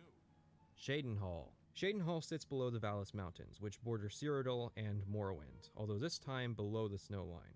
Our recommendation here comes from Falkar, who seems less than pleased that we want a recommendation and sends us off to do grunt work, retrieving a ring he believes was tossed in the well. We have to get a key from Dietsan, but she insists that we speak when Falkar isn't present. Yeah? Can we hurry this up? You aren't even trying to get away from him. Well met, guildmate. Poor Tivila. I hear she is turning Shadenhall inside out looking for her husband Rife. I hope nothing bad has happened to him. Bye. Dietsan informs us that we aren't the first associate to go after the ring, which is alarming given how simple the task is. She gives us the key and teaches us a weak feather and water breathing spell. In the well we find the ring, which weighs 150 pounds, and the corpse of the last associate to attempt this task. Imagine drowning because you refuse to drop the ring. Anyways, we return to find Falkar has left after an argument with Dietsan. He got mad that she had helped us, and then she threatened to report him to the council, even though from her perspective he had done nothing wrong. Dietsan's getting ahead of the script. She only has grounds to report Falkar after the revelation of Vidkin's death comes up to light. What if Vidkin had taken the ring and skipped town, or just left the guild in general? The only hint of foul play is that Dietsan was aware of the ring's abnormal heaviness, which she herself doesn't directly indicate to the player despite having the opportunity. Meaning if we had died as well, she would now be culpable. We go downstairs to search his room for the recommendation. Yeah, sure. And instead find his dildo 2 black soul gems. The significance of which is intentionally lost on the player, as this is their first appearance in the setting in a quest like this. Black soul gems are used to capture sapient souls, i.e. the souls of elves, humans, and beastfolk. Black soul gems are an interesting topic we'll get into later. Their presence here allegedly means that Falkar is a necromancer, which is not true given the player can possess black soul gems but can't learn necromancy. Here are the problems. Falcar was apparently aiming to kill Mages Guild associates, and his idea is clever enough for exactly one murder. His fatal flaw? Sending the associates to Deetzan to get the key. If Falcar was a necromancer, wouldn't he have removed the body for, well, necromantic purposes? And why would he possess the Black Soul Gems if he wasn't trying to get the associates' souls? I'm surprised he doesn't have a Mana Marco poster in his room for how amateurish his efforts at sabotage are. Deetzan then accuses Falcar without evidence, and rather than discrediting her or killing her, he just storms off in a huff. Killing her would have been on the table too, considering Falcar just goes off to live in an alien ruin after this. And sure, the game offers a magical solution to the ring problem, except the player doesn't actually need to bring the ring to Deetzan. The well is so small and the player doesn't need the water breathing effect, and 5 points of feather is not going to help much with the weight. Deetzan offers to write the recommendation in place of Falcar. So, a theme of the Mages Guild questline is this dichotomy between talented magicians versus the more bureaucratic members of the guild. In a sense, the guild has lost its way as a magical institution and is now purely focused on magical regulation. This mostly took the form of gradual bans on magic like teleportation and levitation, but has recently extended to necromancy as well. The questline, though, doesn't actually acknowledge the latter restrictions, but is primarily about the schism created by the ban of necromancy. We'll have to discuss that later. Did you know that Shadenhall has a statue of Galarian? I'm not quite certain what his connection with Shadenhall is supposed to be, just worth noting given that he was the guy who founded the Mages Guild. The city is supposed to be inspired by Dunmer architecture, yet looks nothing like any of the Dunmer buildings seen in Morrowind. The adobe material would likely be rarer, sure, but it isn't even visually similar to Mournhold. In fact, design-wise, it's the antithesis. Mournhold had angled roofs, but they are almost flat, while Shadenhall's roofs are almost vertical. The doors and windows of Mournhold are defined by sharp angles, while the doors and windows of Shadenhall are rounded. And Mournhold's main theme is a seafoam green, while Shadenhall has uniformity in their purple color scheme. In fact, Shadenhall appears closer to the imperial architecture of Pelagiad and Caldera, rather than any Dunmer style, and that reflects on its people as well. There are almost as many orcs living in Shadenhall as there are Dunmer, and what Dunmer do reside here are far more imperialized than even the worst of House Halalu. It's bizarre that given the massive religious schism that is currently embroiling Morrowind during this time period, that there aren't apparently any new or old tribunal worshippers in Shadenhall. There's one NPC who will remark on this, Arvis Addis, but someone decided to put this character in the Leowen Chapel instead of Shadenhall's chapel. I used to be a priest of the Tribunal Temple in Kragenmoor. After the collapse, I drifted for a while until I joined the chapel. The Beggars and the Wicked Thieves Guild still trouble me. I wish the 9 Divines offered charity and comfort to the poor, like the temple did.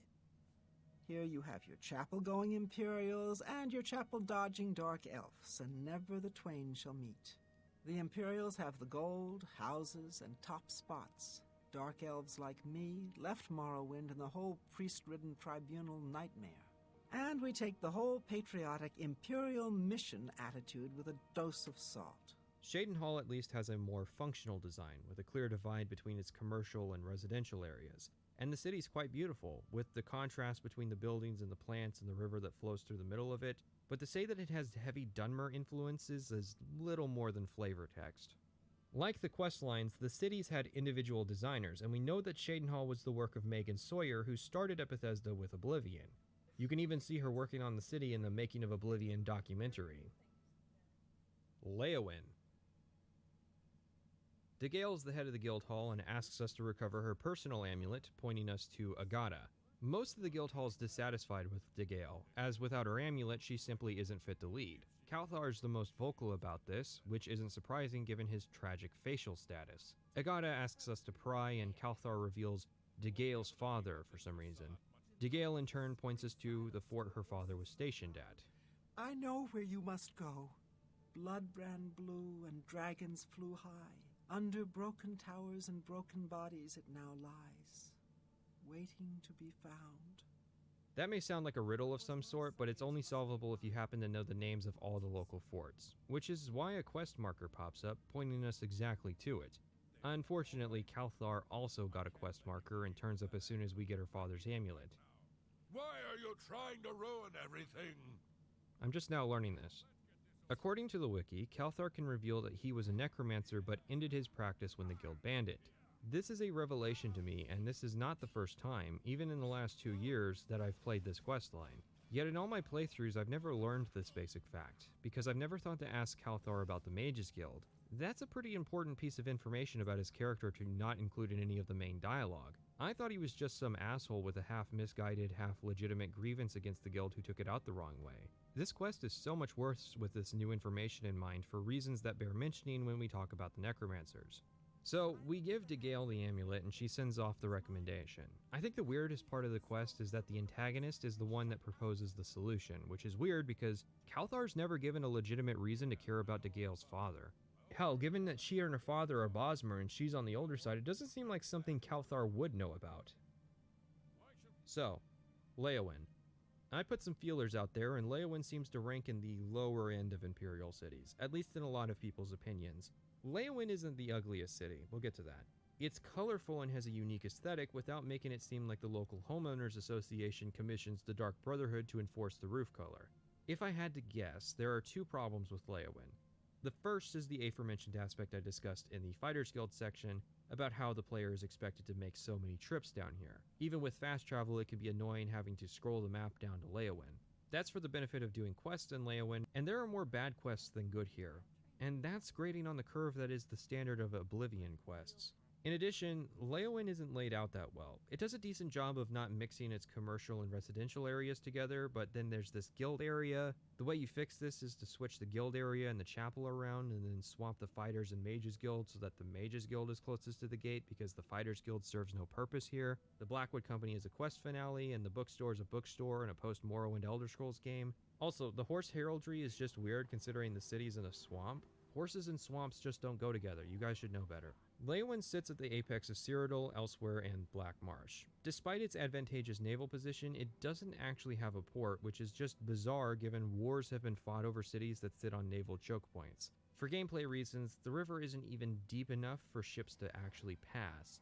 It's a shame Oblivion was also the game to portray the lowest amount of racial tension, considering how interesting the conflict between the Khajiit natives, Argonian immigrants, and Imperial nobles is in this city. There's nothing to hint at the fact that the Khajiit went against the Empire in the war that occurred between Oblivion and Skyrim just based on this population. Bravil. No! No, not Brazil! No! No, please! Anything but that! No! Oh, Bravil. Canonically, it's the worst town in Cyrodiil. That doesn't stop the designers from trying, at least. It's a fun city to just run around because of all the exterior staircases you can use to jump around on the buildings. And it's laid out well, with an upfront commercial area and two separate residential areas. It's hard to get lost in Bravil, despite all the buildings being brown and decrepit. I would say the town's lack of economic prosperity could be due to it being a coastal city with no port, but so's Leyawiin. There's not really any good reason Bravil fails and Leyawiin succeeds. Sure, the Count of Bravil is a prick, but that doesn't cause all the buildings to turn brown and everybody to start taking up skooma. I'm getting the town aspect of this section out of the way because I, like a lot of people, don't like Bravil. A local Dunmer bard has been harassing one of the Mages Guild members, and we're tasked with retrieving her staff from him. Kudai will even give us a scroll to help persuade him. We confront him, and he tells us he did take the staff, but he ended up selling it to someone else in the Imperial City. Quite a ways to go because you felt embarrassed about stealing her stuff. Anyways, Kudai gives us 3 more scrolls and dispatches us to go get the staff back. We can persuade the guy who bought the staff and he'll sell it to us for 200 gold, or we can persuade the wife and she'll tell us where the staff is. We return, give the staff back, and Kudai teaches us a charm spell. Alright, let me be honest. This quest doesn't even feel like it's part of the same quest line. In fact, Kudai has a second quest, Through a Nightmare Darkly, which feels more appropriate to me as the recommendation quest. Oblivion regulars will recognize it as the quest where you enter the guy's dream world and pass 4 tests to escape.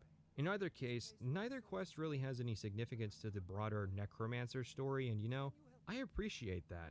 Instead, it's just a simple little quest to introduce players to charm spells, in the game where charm spells aren't as useful. I'm not sure why the player couldn't have been taught the spell first and expected to use it. That's rhetorical, I know why. It's because players with an illusion level of 5 need to be able to complete this quest. Skingrad. Our next task is simple. Adrian wants us to retrieve some notes she lent to Earthor, but she doesn't know where he is. Adriana's Druzia, yet another Argonian in the recommendation series, points out that Earthor was sent out of the hall to better practice his magic. Adrian then sends us to check up on Earthor, who we find trapped in a cave full of zombies.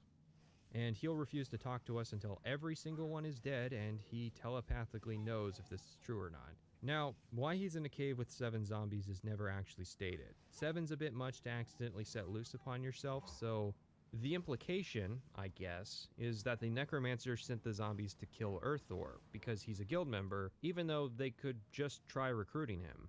He doesn't mention ever speaking with any necromancers, and he's a bit hasty to move past the why question. If the goal was simply to rescue a forgotten Earthor and not involve the necromancers at all, then surely it would be better to use a different enemy type, right? Is the idea that Earthor is secretly a necromancer? Because that doesn't come up.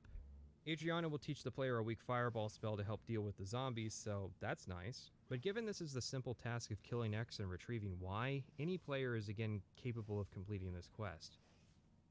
Skingrad sits atop the road, in the sense that the player has to enter and exit the city if they follow the road from the Imperial City to Anvil. And the city, despite this being in the gated area, bridges over this road rather than connecting to it. I almost never use the proper gate into Skingrad. The town forms a loop with a section for merchants and 2 residential areas. Despite Skingrad being close to the Valenwood border, it appears to be an example of a true Cyrodiilic city, and it's well known for its wine, of which 2 separate vineyards exist. This has drawn Sindarion, a famous alchemist, to the city, as well as a whole host of interesting individuals. Simply put, this feels like the first city we've covered to have any kind of unique identity to it, and it's little surprise Skingrad is a common favorite among Oblivion fans. And more than Oblivion fans. Skingrad is popular as an example of a fantasy city design. Its castle sits alone, perched over the city, and the main road design becomes apparent when you read the story of Rizlav the Righteous, the king of Skingrad who trapped an Elysian army in a valley and pelted them with arrows. Excellent city, shame about the recommendation quest. Kvatch. A quick note about Kvatch. We'll discuss it in more detail when we cover the main quest, but this is an area where the lack of interconnectivity between the quest lines really hurt the game. In all honesty, it isn't necromancy that should have been illegalized in Cyrodiil, but conjuration as a whole, considering the planet is currently undergoing the Oblivion crisis. Instead, the Mages Guild will be characterized as using a Dremora messenger in a situation where Dremora are invading and pillaging the country. Perhaps conjuration has been proposed to be next, and this has forced the division in the guild. Either way, nobody ever mentions that the guild hall in Kvatch gets destroyed. Anvil.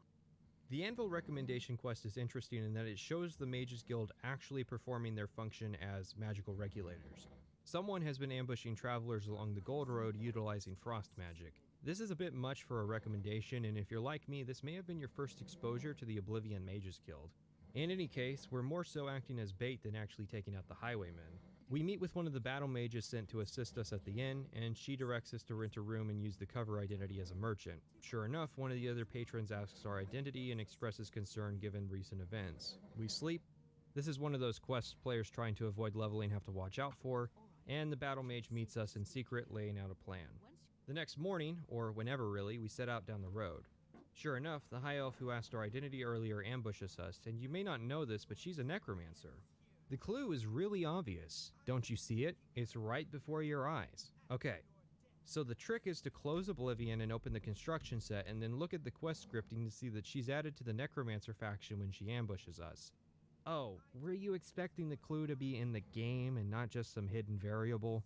What's funny is, we get 1 fame point for this quest. You know what else gave us 1 fame point? Finding Jaskar. Anyways, that's the whole quest. Magic in this quest is completely optional, which might be fine if there was a narrative relevance to this quest, which there isn't. Because at no point does it ever come up that she's a necromancer. So the point of the quest is that the Mages Guild is a competent organization that is doing its job, which is contrary to what all the other recommendation quests are trying to imply. A few more things. The Anvil Guild Hall is run by Carahil, whose name comes up in an optional side quest about a lich. Hannibal Traven, the current archmage and opponent of necromancy, also used to run the Anvil Guild Hall prior to becoming the leader of the Mages Guild, so perhaps the implication is that Anvil is the only good guild hall. All of that information doesn't come up in the story, however, just like how our roadside bandit being a necromancer doesn't come up either. At least Anvil's a quality town. Anvil's a port city, sitting on the coast between Valenwood and Hammerfell, and Somerset beyond that. I think part of the reason people like Anvil's aesthetic is that it's a proven real-world aesthetic. The city is also clearly influenced by Red Guard culture. You have pirates and crime on the waterfront, and then you have the more imperialized Red Guards inside the wall. Just need a few Alec here to tie things up. It does suffer somewhat the same problem the other cities have by not making their neighbor races more representative of what their culture is, which is a problem endemic to every race, even Imperials in Oblivion. I don't envy the challenge of trying to capture the unique aesthetics of each race, and it's one of the reasons Cyrodiil was always going to be a bad setting for an Elder Scrolls game, especially during a critical time period as when Oblivion was being developed. Things might have been better if the order of Oblivion and Skyrim had been reversed. In terms of the layout of Anvil, the city's design is simple, but its layout of services buildings are not, with merchant homes sitting amongst each other. That and its distant location makes Anvil not very suitable to using its services. Such. Coral. Our final recommendation, completing the outer circle of Cyrodiil cities, is Coral. Coral is another one of those purely Imperial cities, lacking the Hammerfell or High Rock influences you would expect from its location. People like Coral, likely for its simplicity. Services by the main gate, a centralized guild ring, and a separate residential area. As a city, it's mechanically refined, which is important given there are twice as many quests here as, say, Breville. I guess people also like the really big tree. Tychius wants us to find out what Ariana wants, so she'll leave town. She's looking for a book, Fingers of the Mountain, and even gives us a location, so why doesn't she go get it? She is at least as capable as any associate of the Mages Guild. Anyways, Tychius insists we retrieve the book and bring it to him, and we find the book on a charred corpse to really sell how dangerous it is. This is where the quest branches, which is a rarity for Oblivion. You can give the book to Tychius, or you can give it to Ariana. If we give it to Tychius and then tell Ariana, she insists we steal it back. If we say no, that's the end and we get 2 fame points. If we say yes and do so, or if we give the book to her in the first place, she will spend a day studying the book. We can then take the book back to Tychius, who will overlook whatever path we took and send in our recommendation. If you're like me, you might try to get the book after Ariana tells you, but before consulting with Tychius, in which case it just doesn't appear. You have to tell Daddy about the book before you're allowed to go get it. From here on, the second part of the quest is optional. If we cast a shock spell at the pillar we were at with a Welkin Stone in our inventory and manage to survive a counter spell, we get the Fingers of the Mountain spell, which is not only an underwhelming spell, but its cost is more expensive than equivalent custom spells, making the whole venture pointless. And it's leveled, so at higher levels you get a higher version of the spell. So let's evaluate this for a second. This quest requires no magic to progress. It only requires magic if you want the worthless Fingers of the Mountain spell. There are no consequences for disobeying Tychius, and he's willing to give us a second chance even though we clearly acted in our own self-interest, and his entire motivation is putting down selfish mages like Ariana. Ariana is thankfully not a secret necromancer, hence why we can cooperate with her. This quest has probably the most player choice of any of the quests in the Oblivion Mages Guild. I'd like to posit a theory about this. During the arena section, I stated that the Mages Guild had 2,362 lines, making it the third largest quest line in terms of file space, at least for vocal content. Each branch in dialogue means more voice lines, which is why most of the Mages Guild is so linear in terms of player choice. I have to wonder then if perhaps there were more choices in the original version, but when it came time to crunch things down, the Mages Guild had to shed things down into a single path. I mean, look at the Dark Brotherhood. Each choice potentially results in a unique response. You could probably cut that quest line down from 2,500 to 1,500 lines if you just focused it on a single dialogue option for each prompt. Now, I'm not suggesting Bethesda took a chainsaw to the quest line. It seems to have very little cut content hinted at in the final version, but if every branch offered a second choice, just how much would that balloon the file space? Fallout 3 had to work under the same exact constraints, ending with a similar count of 40,000 voice lines. And the way it incorporated dialogue choice into quest lines was to just have less content overall. It wouldn't be until the primary way we delivered content turned digital that developers could break the shackles of the disc and actually provide choice in a dialogue-heavy game without constraint or limitation. So how come Bethesda hasn't realized it's the current decade and actually embraced player choice? And now I'll say what I've wanted to say after each recommendation quest. Here we have the beginnings of what could have been an interesting quest. I can propose fixes and patches and better ideas all day, but what this questline really needed was a second pass. It feels like a lot of improve this later post-it notes that never got taken off the whiteboard until after the game finished. I think Cheydinhal was probably the best quest narratively, while Coral was the best quest from a choice perspective. I think tidying up all the details, like giving Calthor a necromancer robe when he attacks us, giving Caminalda a line about being a necromancer when she attacks us, and indicating that there was an embedded necromancer somewhere in Skingrad that trapped Earthor in that mine, those are all things that would have improved the quest, but I think it just needs a foundational rework. The Imperial City. With all our recommendations done, It's finally time to go to the Arcane University. Welcome to another magical year at Hogwarts. Raminus Polis accepts us into the guild and is willing to immediately send us out to go build our staff. But first, the services. At this juncture, we gain access to spellcrafting and enchanting tables, assuming you don't have access to or aren't using Frostcrack Spire, now available for $189. There's also a lush garden to harvest and a couple trainers we unlock. The Imperial City is underwhelming. It's only impressive when you put it in context of other Cyrodiilic cities. When it was decided that Morrowind would be handcrafted rather than a hybrid of procedural generation and handcrafting, the scale of Vardenfell had to be reduced to make such a game possible. Despite the success of Morrowind and increase in staff, the scale has never been increased. Part of the reason the Imperial City feels small is that it's entirely contained within the walls of the city, even though canonically the entire archipelago, not just one island, is packed full of people. We're talking about the central capital of an empire that spans an entire continent. Now, we can go back and forth all day about how Bethesda didn't have the time, resources, or engine to fully realize the scale of the Imperial City. But I want to take this time to compare some cities between the Howard Elder Scrolls games. This is Balmorra, typically the first Dunmer city the player will visit and the local seat of House Halau. Here's Balmorra compared to a single district of the Imperial City. Sorry, that's actually just Labor Town, a district of Balmorra. Here's Balmorra compared to the Imperial City. Now, important to mention here because some dipshit pictures somewhat related will get confused here. We're comparing two cities. One is a frontier settlement on a recently colonized island. The other is the capital city of an empire. And Balmorra is just the second largest city on Vardenfell, with the largest being Vivec City. Now, I discussed the problems with Vivec, and I'm prepared to die on the hill that it's mechanically not a good city. In all reality, I consider the Imperial City a better regional capital than Vivec, and definitely better than the historically rural Solitude. That's because it has a clear and simple market district that's easy to learn. I feel a lot of people may have missed the point with my Vivec section. Vivec is aesthetically a better city, while the Imperial City is mechanically better. Where's the alchemist in the Imperial City? The market district. Where's an alchemist in Vivec? In addition, however, the market district also boasts most of the best merchants in the game, which Vivec does not, so the player is actually encouraged to utilize this area. People who thought Vivec or Balmorra from Morrowind were big are going to be in for a shock. The city is divided into 10 districts. The Central Palace District, which sits at the root of White Gold Tower. You would think more than 4 quests take place here given the significance, but no. The Palace District is surrounded by 6 evenly divided districts, and there are 3 more satellite districts. There's the Arcane University, essentially the headquarters of the entire Mages Guild. There's the Imperial Prison, former home of both the Nerevarine and the Champion of Cyrodiil, whoever that is. And there's the Waterfront, a port that also contains the residences of pretty much the entire city's supply of poor people. On to the 6 main districts.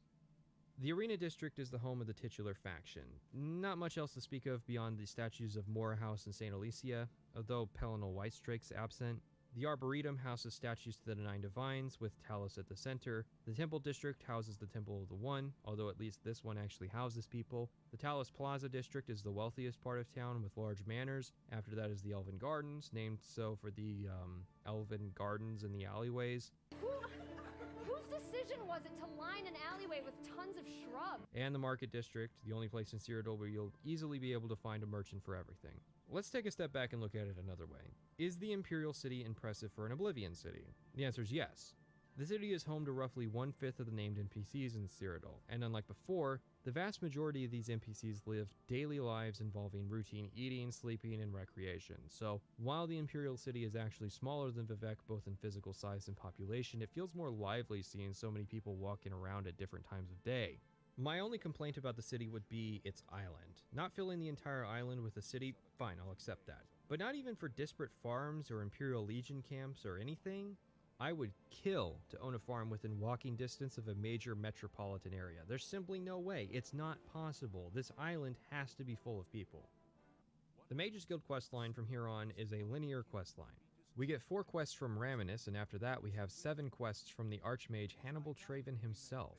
We're going to dive deep into the morality of playing with other people's dead relatives. But first we have to get our mage's staff. Don't worry, as the necromancers have decided to wipe out Wellspring Grove where the staves are made. What have we here? Another plaything? You'll dance for me, little one. Yes, you will. I will make your corpse dance and then tear itself apart. Most of the quest lines in Oblivion revolve around the factions being at odds with some other unjoinable faction. I mentioned this in the Fighters Guild with the Blackwood Company and the arena with the Yellow Team.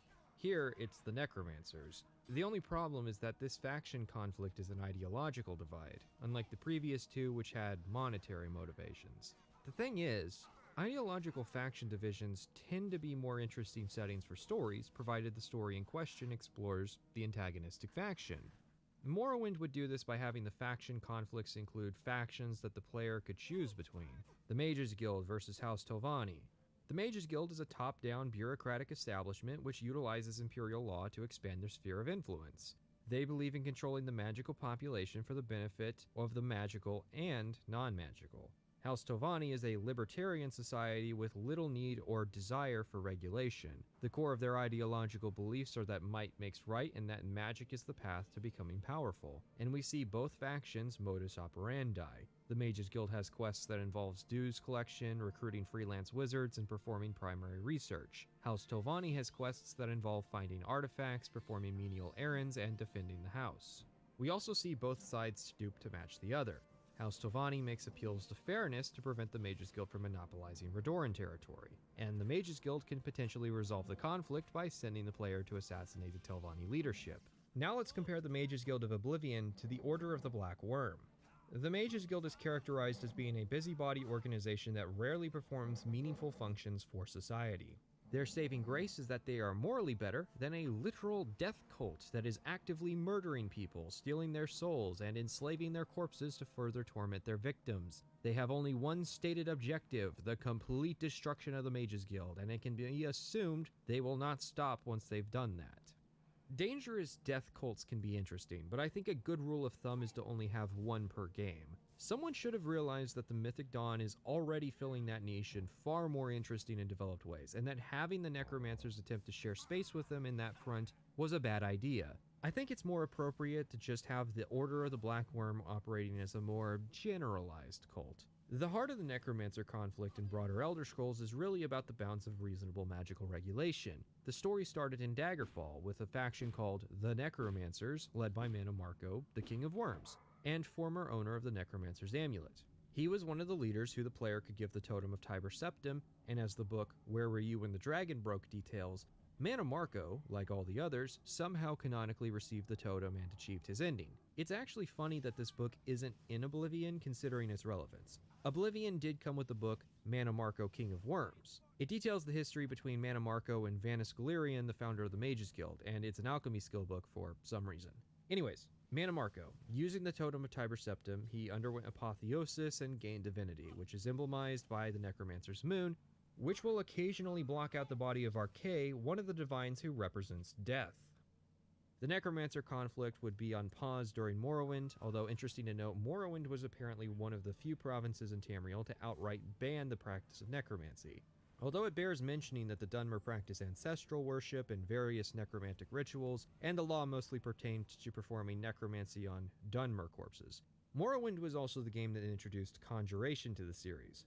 Conjuration is the art of summoning Daedra. However, in Morrowind and Oblivion, this included the undead. This can be confusing, so let's elaborate on why this is. Conjuring the undead was meant as a stand-in for actual necromancy. When a necromancer is exposed to the Balmor Mages Guild, she offers to teach the player a necromancy spell to keep them quiet, which is a choice between two summon spells.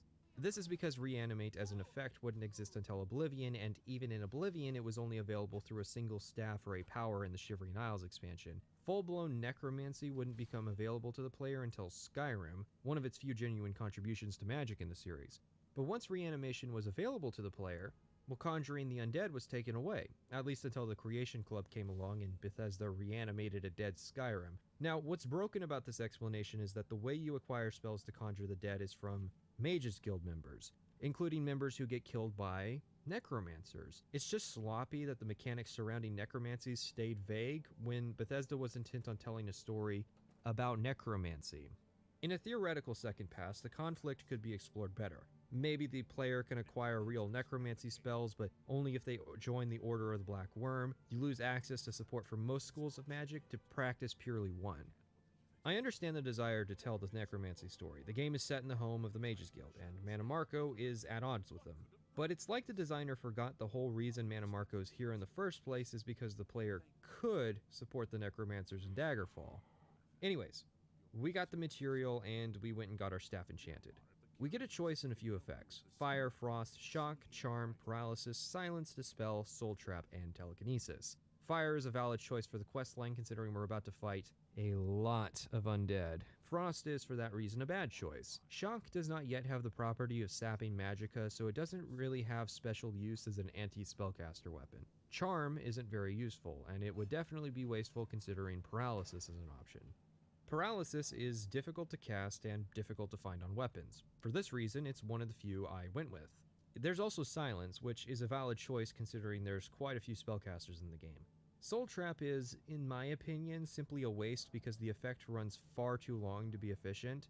Telekinesis isn't a good option for my Atronac character due to quirks or bad design with the effect, but it is definitely a great choice for Thieves. A problem with the quest, however, is that staves are leveled. This means the optimal level to complete this quest is 15, as the staves will be at their most powerful. If you get a staff early, then level up, the staff will become less useful. Essentially, this means that for pure mage characters who want to start with their faction but want to get the most use out of their staff of choice, they're going to need to grind some levels. This also means if you start as a warrior or a thief and do the mages guild last, you're getting a better reward than mages who started with it first. After we get our staff, Raminus sends us to Skingrad to retrieve a book from the Count. The Count of Skingrad doesn't hold court, so to meet him we need to arrange an appointment. However, we're told that the Count doesn't want to meet with us, and his secretary suggests trying tomorrow. No, really, 24 hours have to pass. Then, Mercator tells us that the Count will meet us outside town at 2 in the morning. It's 11 now, so that's another 15 hours that have to pass. Only, it turns out that Mercator is a necromancer and has ambushed us with his 2 buddies. Then the Count comes in and helps me beat them to death with our fists. He calls us a fool for believing the Count would want to meet us out here, which is just... Do you not recognize a necromancer when you see one? Yeah, man, if they're wearing the black robes, but not if they're dressed like a noble working in a castle and I'm directed to speak with them to arrange an appointment. If you're going to call the player an idiot for falling into a trap, you should endeavor to not have that be literally the only path forward in a quest. The Count was either tailing Mercator constantly or was aware that we were here and let us walk into the trap anyways. Now that might make sense and even be a good plot point if he was using us to bait out the other necromancers. But he wasn't. He shows up to the meeting because, narratively, he needed to show up to establish his character for later. But if he was really aware of what was going on, then surely in the 39 hours I had to wait in Skingrad before this meeting, he would have approached us directly or sent us a message. The meeting isn't the only thing he knows that he shouldn't. He also knows the real purpose of our mission was to determine if Count Hassador had picked a side in the conflict. Effectively, the guild has just sent the player to die, because if the Count was on the side of the necromancers, he would have killed us. But what was supposed to happen if he wasn't? We ask him for the book and he asks us what we're talking about. Or what about if he was on the side of the necromancers but decided that this wasn't the moment to expose his allegiance? I guess the guild figures the player just has a punchable enough face that makes every necromancer who sees it want to kill us, which, well, fair enough, that's how it's gone every other time so far. Now obviously I didn't point out how silly it was to send the player as a courier when the Mages Guild can summon Dremora for that work, as this was more than a fetch quest. Or send a note to the Skingrad Mages Guild and dispatch them to do it. We return to Raminus, who apologizes. Saved you, did he? Well, that's a good sign. I must apologize. It was never the Council's intention to put you in harm's way. Really? Then how was I... Is he lying to me? Is every party secretly master manipulators putting on the guise of being morons? Like, yeah, you didn't warn us he was a vampire. That's not the problem. That's a red herring to the real issue of what you just asked us to do. But it turns out alright as we receive the Spelldrinker Amulet, which provides spell absorption at a leveled value. This, paired with our 50% spell absorption as part of the Atronac sign, puts us at almost 70% spell absorption. We're gonna go higher, but even this value alone basically invalidates most of the necromancers as threats. Our next task from Raminus sends us to one of the council members, who says that the necromancers have taken over one of the Mages Guild dig sites and where to rescue them. Does that sound like a good quest? Because it's not actually it. We're just being sent to help clear out a blocked passage, and at no point do the necromancers comes up. This seems to be a point of contention among critics. Story-wise, every faction in Oblivion usually begins with the player receiving odd jobs before some primary conflict is introduced between another faction or group. and from that point, the quests all focus on that conflict. That's just not true. Not just for the Mages Guild, but any of the factions in Oblivion. Nor do I think it should be the case. The Fighters Guild in Morrowind starts its overarching story from the third quest you get in Balmora, yet has plenty of quests that are the Fighters Guild being the Fighters Guild. If the entire questline was focused on that story, then I firmly believe the Morrowind Fighters Guild would have been much, much worse off as a faction. The player needs to see the factions operating at normal capacity in order to appreciate just what it is they're even fighting for. And just because you're undergoing a crisis doesn't mean you can shirk your responsibilities. The Necromancers are a threat, but they aren't one that can be immediately extinguished, just like the Blackwood Company. We don't know the location or even identities of its members, or the full extent of their infiltration into the Mages Guild. It's not like we can pull these archaeologists off their project to help deal with the problem, because at this stage, we wouldn't have a use for them, so they continue their expedition of this Iliad ruin, business as usual. The problem the researchers have run into is not a caved-in hallway, but a chamber with a pillar that responds to magic. The puzzle's rather simple. You give a translation book to one of the researchers and then read off the inscriptions on the wall. Each inscription refers to a magical effect which, when cast in clockwise order, opens the way. The big issue with this puzzle is the lack of clues that suggest you follow a clockwise order. That may make sense to us, people who have grown up with analog clocks and are used to clockwise being a standard method of following a circular pattern, but does it make sense in a setting where the clock hasn't been invented? It's not actually a problem for me that the mages here haven't solved this basic puzzle yet. Sometimes gamers forget that normal people may die. Best to play it safe. No complex magic. Stick to basic spells with single effects. How haven't you figured this out yet? All I can say for sure is that it reacts to magic. Badly most of the time. Several mages were hurt attempting to cast spells at it. It's at the bottom of the ruins, if you wish to try your luck. Be careful though, it could be quite hazardous to your health. Best to play it safe. No complex magic. In fact, it's fairly understandable. There's nothing to actually indicate that anything worthwhile is inside the pillar. These are Iliad researchers who would know that Iliads intentionally use a lot of traps in their cities to kill outsiders. From their perspective, this could be just a giant magical dildo that spits lightning at interlopers, with a pedestal inside that has a tablet carved with the likeness of a butt on it, solely to waste time. Or maybe the pillar requires the caster to be Iliad. This is a setting with racial magic after all. In addition, it fits the narrative that the Mages Guild is full of unambitious bureaucrats quite well that this character gave up at the first obstacle to progress. Salt's criticism that the researchers have all the scrolls on site to complete the puzzle is valid, just for the wrong reason. Imagine that, instead of these randos, we're greeted by members of the Cheydinhal Mages Guild. The characterizations are the same, the plot's the same, the characters are just different. And instead of having a chest full of scrolls, one of them is a spell teacher. They have a lot of red herring spells, but they happen to have all the spells you need on hand. Now, instead of using disposable scrolls that any character can use, you have to actually cast magic to solve the puzzle. I would also add 2 additional voice lines, because that's all you need. One would be that Scaleel, who is now Deetsan from the recommendation quest, has decided for safety reasons to disallow any further testing of magic on the pillar as a guild member was killed. The other line would be for Danelle, the translator, who would suggest from his study of the Iliads that we may know the effects, but the pattern could be random, and offers to teach us a spell absorption spell to help protect us from the pillar while we experiment.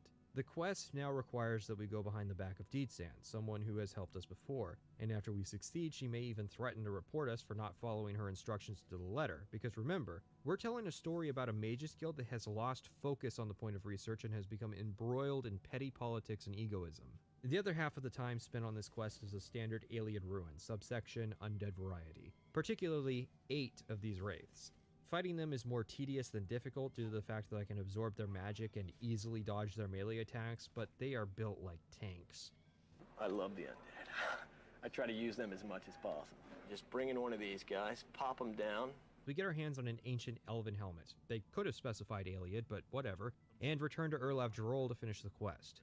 Our reward is the Robe of the Conjurer. Now, it's somewhat worthless to discuss clothing as most of it's decorative. Unlike Morrowind, you can't wear clothes under your armor and there's no unarmored skill. The only gameplay advantage is spell effectiveness, which can only reach 100% of the players unarmored.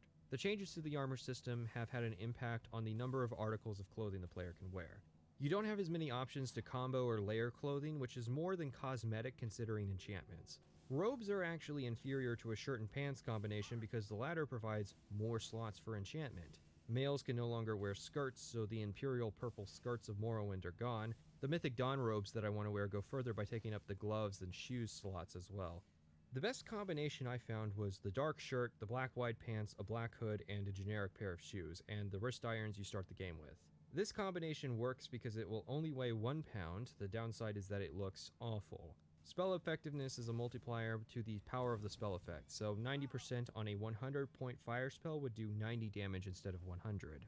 However, it's not really the biggest deal in terms of spellcasting unless you are a high-level illusion mage. Illusion's magic magnitude is tied directly to NPC levels, which scale. Past level 25, you need 100% spell effectiveness to be able to use illusion magic, which is only possible if unarmored. But the unarmored skill was removed after Morrowind. Unarmored is a contentious skill among Morrowind min-maxers, largely because you miss out on a bunch of potential enchanting slots, but it was important that unarmored characters, in patched versions of the game anyways, could have armor ratings, specifically for non-magical unarmored classes like pugilists. I believe the expectation is that the unarmored Oblivion player would use alteration, magic, and enchantments to supplement their armor ratings. Shield effects do provide a noticeable increase in defensive stats, but they have the downside of further limiting the number of enchantment slots the player has. I prioritized using Fortify Magicka effects to help deal with how few times the player can cast spells before running out of Magicka in Oblivion. This opens the enchanting can of worms. There are 3 ways the player can enchant. First is to bust out the wallets to purchase and/or install Frostcrag Spire. You go to the Mystic Emporium in the Imperial City Market District and purchase the necessary materials to build an enchanter. Then you acquire a soul. The more powerful the donor, the more powerful the effect. Finally, you pay a sizable sum of money at the enchanting station, and you now have an enchanted item. The second way is to gain access to the same enchanting station after you do your 7 recommendation quests and join the university. Or, you use a sigil stone. Sigil stones are earned at the end of Oblivion gates, which start opening around Cyrodiil after you visit Kvatch in the main quest. The sigil stone's effect is randomly determined when you close the gate at the end, so you can endlessly save scum to repeat the final sequence until you get the desired stone. The stones are, however, leveled, with the most powerful of them appearing at and after level 17. You simply use the stone, select your item, and get either the offensive effect on weapons or the defensive effect on armor. The sigil stones are a limited supply. There are only 60 Oblivion gates, meaning 60 chances, and once you use a stone, it disappears. So, if you refuse to save scum, you're going to have to do a lot of Oblivion gates to get the desired effect. And Oblivion, well, we'll detail the problems with Oblivion during the main quest. The end of the main quest also means prematurely ending access to Oblivion as well. Even if you do get the desired sigil stone, in our case Fortify Magicka, you have to get it multiple times to fill all the slots, which means more Oblivion runs or... Alright, so there was a point where I broke down and started using macros to level. There was a similar point where I decided to use a certain glitch as well. The scroll duplication glitch is a fairly bizarre glitch where if the player selects a scroll they have multiples of and then drops a different item, it will duplicate those items to the number of scrolls the player has. So if I select a 100 stack of scrolls and drop 10 potions, I will get 10 stacks of 10 potions totaling 100. I don't really understand the technical how of this glitch. I'm sure someone will explain it and then post a link to an explanation I could have spent several hours looking for. Obviously, this falls outside the bounds of an immersive playthrough. The difference between this and using the console is just time saving finding the reference ID. Look, I tried to play the game without cheating, for integrity and all that, and it lasted about 15 hours. If the player decides against sigil stones for any valid reason, they still have the option of standard enchanting, although even Grand Souls will result in a weaker effect value. Now, you might think that Grand Souls would be the most difficult to come by, but the most difficult soul to get is the relatively weaker Greater Soul. See, Oblivion added Black Soul Gems, the creation of which we'll get access to in this questline, which enables us to capture the souls of people. This always results in a Grand Level soul, even if the soul in question belonged to a starving, homeless beggar. And since the generic bandit population outnumbers the normal civilians, it's not like you have to murder an actual character to get them. And no one in the Mages Guild will even bust you for turning people into weapons.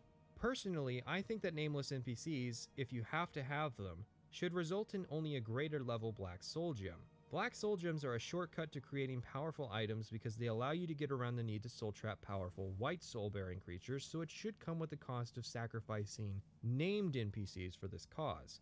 Sure, metagamers would just rush to soul trap all the named NPCs that die in the quest, but at least it would make Black Soul Gems require some actual evil on the part of the player. Also, because soul gems are now buried in the UI, it's hard to keep track of what gems you have and need to fill, so you might end up filling a valuable Grand Soul Gem with a Petty Soul because you didn't realize you were out of the Petty Gems.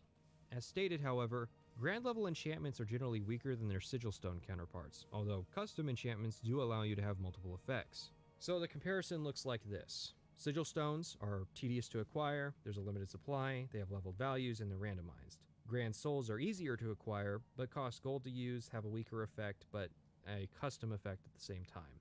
The upsides of enchanted equipment is too great even for the most die-hard of orc barbarians to pass up, and I think sigil stones were meant as a means for non-magic characters to access the benefits. So, let's go over the spell effects that a player can enchant their armor to possess, and since spellcrafting is in the name of this section as well. Alteration.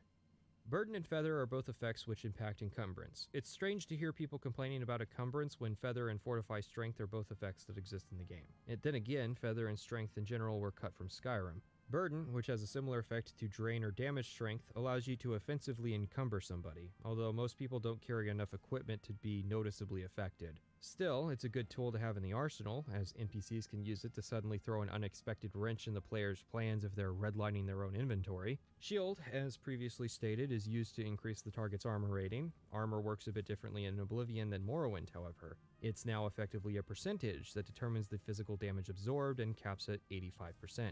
So there's no point in going over 85 points of shield, and you can get away with less the more or better armor you wear. Fire, Frost, and Lightning Shield all operate the same way. It's basically a shield and a resistance effect rolled into one spell with a slightly higher base cost. Water Breathing and Water Walking provide fairly obvious effects, although it's worth noting one thing. The ability to enchant items to cast spells has been removed from Oblivion, so instead of enchanting a ring to cast Water Walking for 45 seconds, a Water Walking enchantment is now just a constant effect. In Morrowind, a certain playstyle was possible where you could get items like the Ring of Toxic Cloud, which would cast a ranged poison spell that exploded on impact. It's a ring, so it weighs almost nothing and has the benefit of being reusable, unlike a scroll. Players could collect these items and create a very powerful character with very low encumbrance. There are no downsides to this playstyle, as enchanted items would passively regenerate their charge in Morrowind. I feel the designers really wanted to nerf this playstyle, but they used a bunch of different solutions that had a way bigger impact than nerfing the jewelry collectors. The first was to remove passive enchantment charge regeneration, meaning items have to be recharged with soul gems or add an enchanting services provider. Given the cost of enchanting, using soul gems to recharge items was their primary use in Morrowind, and it served as a fast way to keep your items going in a fight.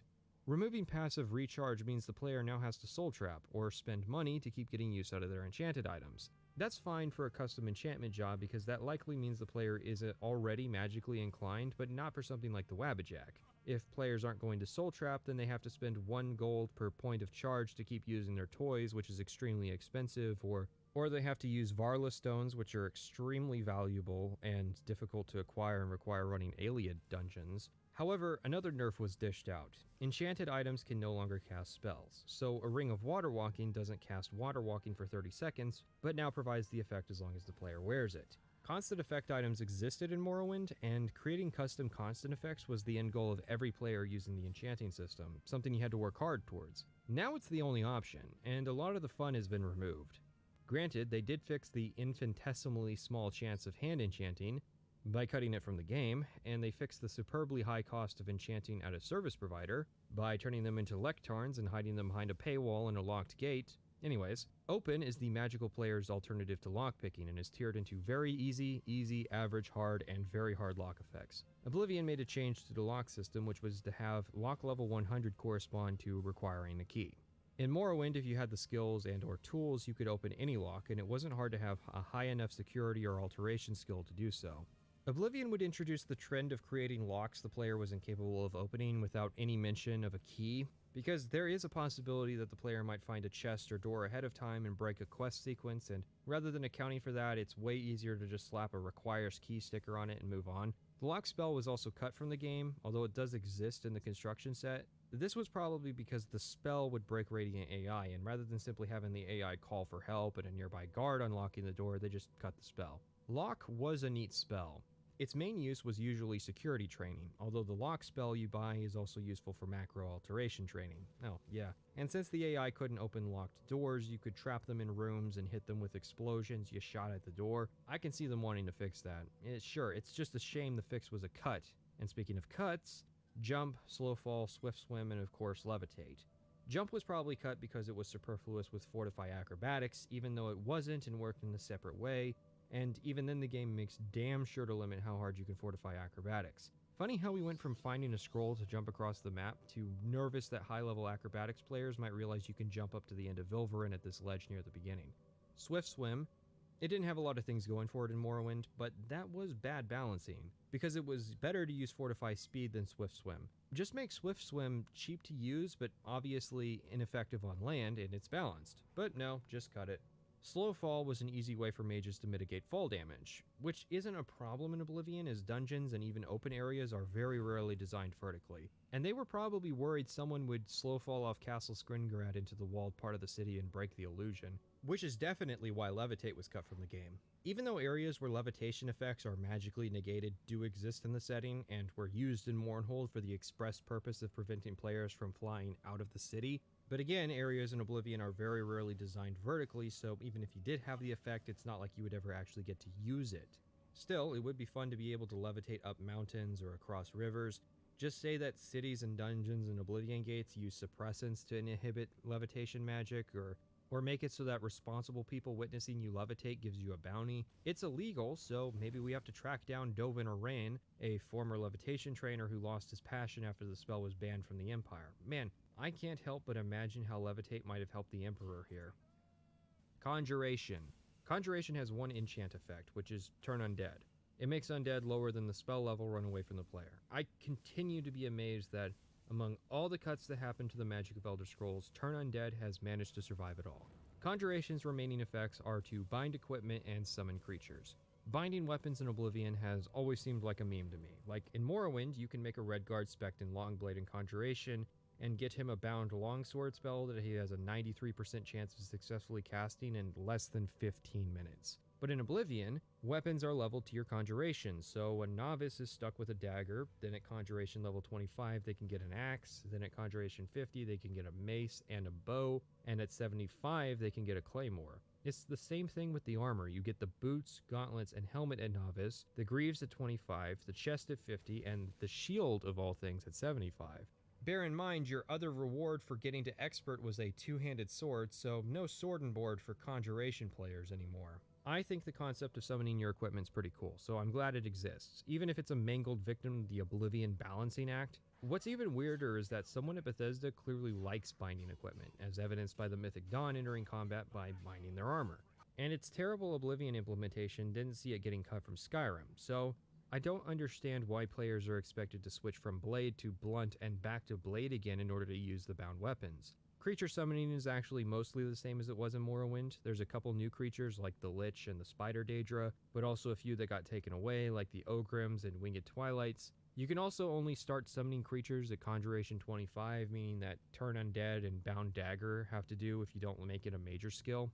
I like creature summoning, since it means you can outsource some of the Oblivion combat to a minion, but it comes with quirks. Using the default spells, a summoned Scamp costs 60 magicka for 20 seconds. A summoned Flame Atronac costs 135 magicka for 30 seconds. A summoned Frost Atronac costs 360 magicka for 35 seconds. These spell costs are pretty insane, especially if you have the Atronac birth sign and don't naturally regenerate magicka. Morrowind summons were expensive as well, but that was because all the default spells lasted a full minute. I don't know why we're making the more powerful summons last longer, since that's just going to balloon the spell cost, and the first thing any smart player would do is create custom versions of their desired summon that only last 20 seconds. Destruction. Destruction has a lot of effects, so I'll try to be brief here. Damage effects last until a restore effect is used. Drain effects last until the effect expires. Disintegrate does damage to the health of items, and weakness lowers the resistance values. Fire, frost, and shock are basically interchangeable in terms of effect and cost, but with the differences depending on the target's resistances. All of these are used for weapons, which means they are all cast on strike. Enchanted weapons are necessary for min-maxing the amount of damage you can do, but don't work as well for general use because they have to be recharged by hand. Now, there isn't anything actually stopping the player from putting weakness to magic and drain fatigue on an item and permanently trapping them in place. Hell, that's how I kept the servant at Battlehorn Castle out of my bedroom. Destruction is the same as it was in Morrowind, minus poison damage, which now belongs to alchemy. Oblivion also broke the ability to combine a weakness spell and a damage spell into one and have it take full effect. Example given, weakness to magicka, 100 points, drain health, 100 points. In Morrowind, this would typically do 200 points of temporary health damage to NPCs with no magic resistance, usually killing them. This same spell in Oblivion will only do 100 points. I believe it has to do with the order the game internally applies the effects being backwards in Oblivion, where it applies the damage effect first and the weakness effect second. So to get full use out of weakness spells, you have to cast them first and then switch to your damage spell. Skyrim would completely revamp the Destruction School to such a degree that even brushing on the subject would make what is already going to be the longest section of this video even longer, so I'll leave it at that. Illusion. Illusion has 4 enchanting effects, as most of its effects are spell-oriented. Light creates, what else, a magical light source.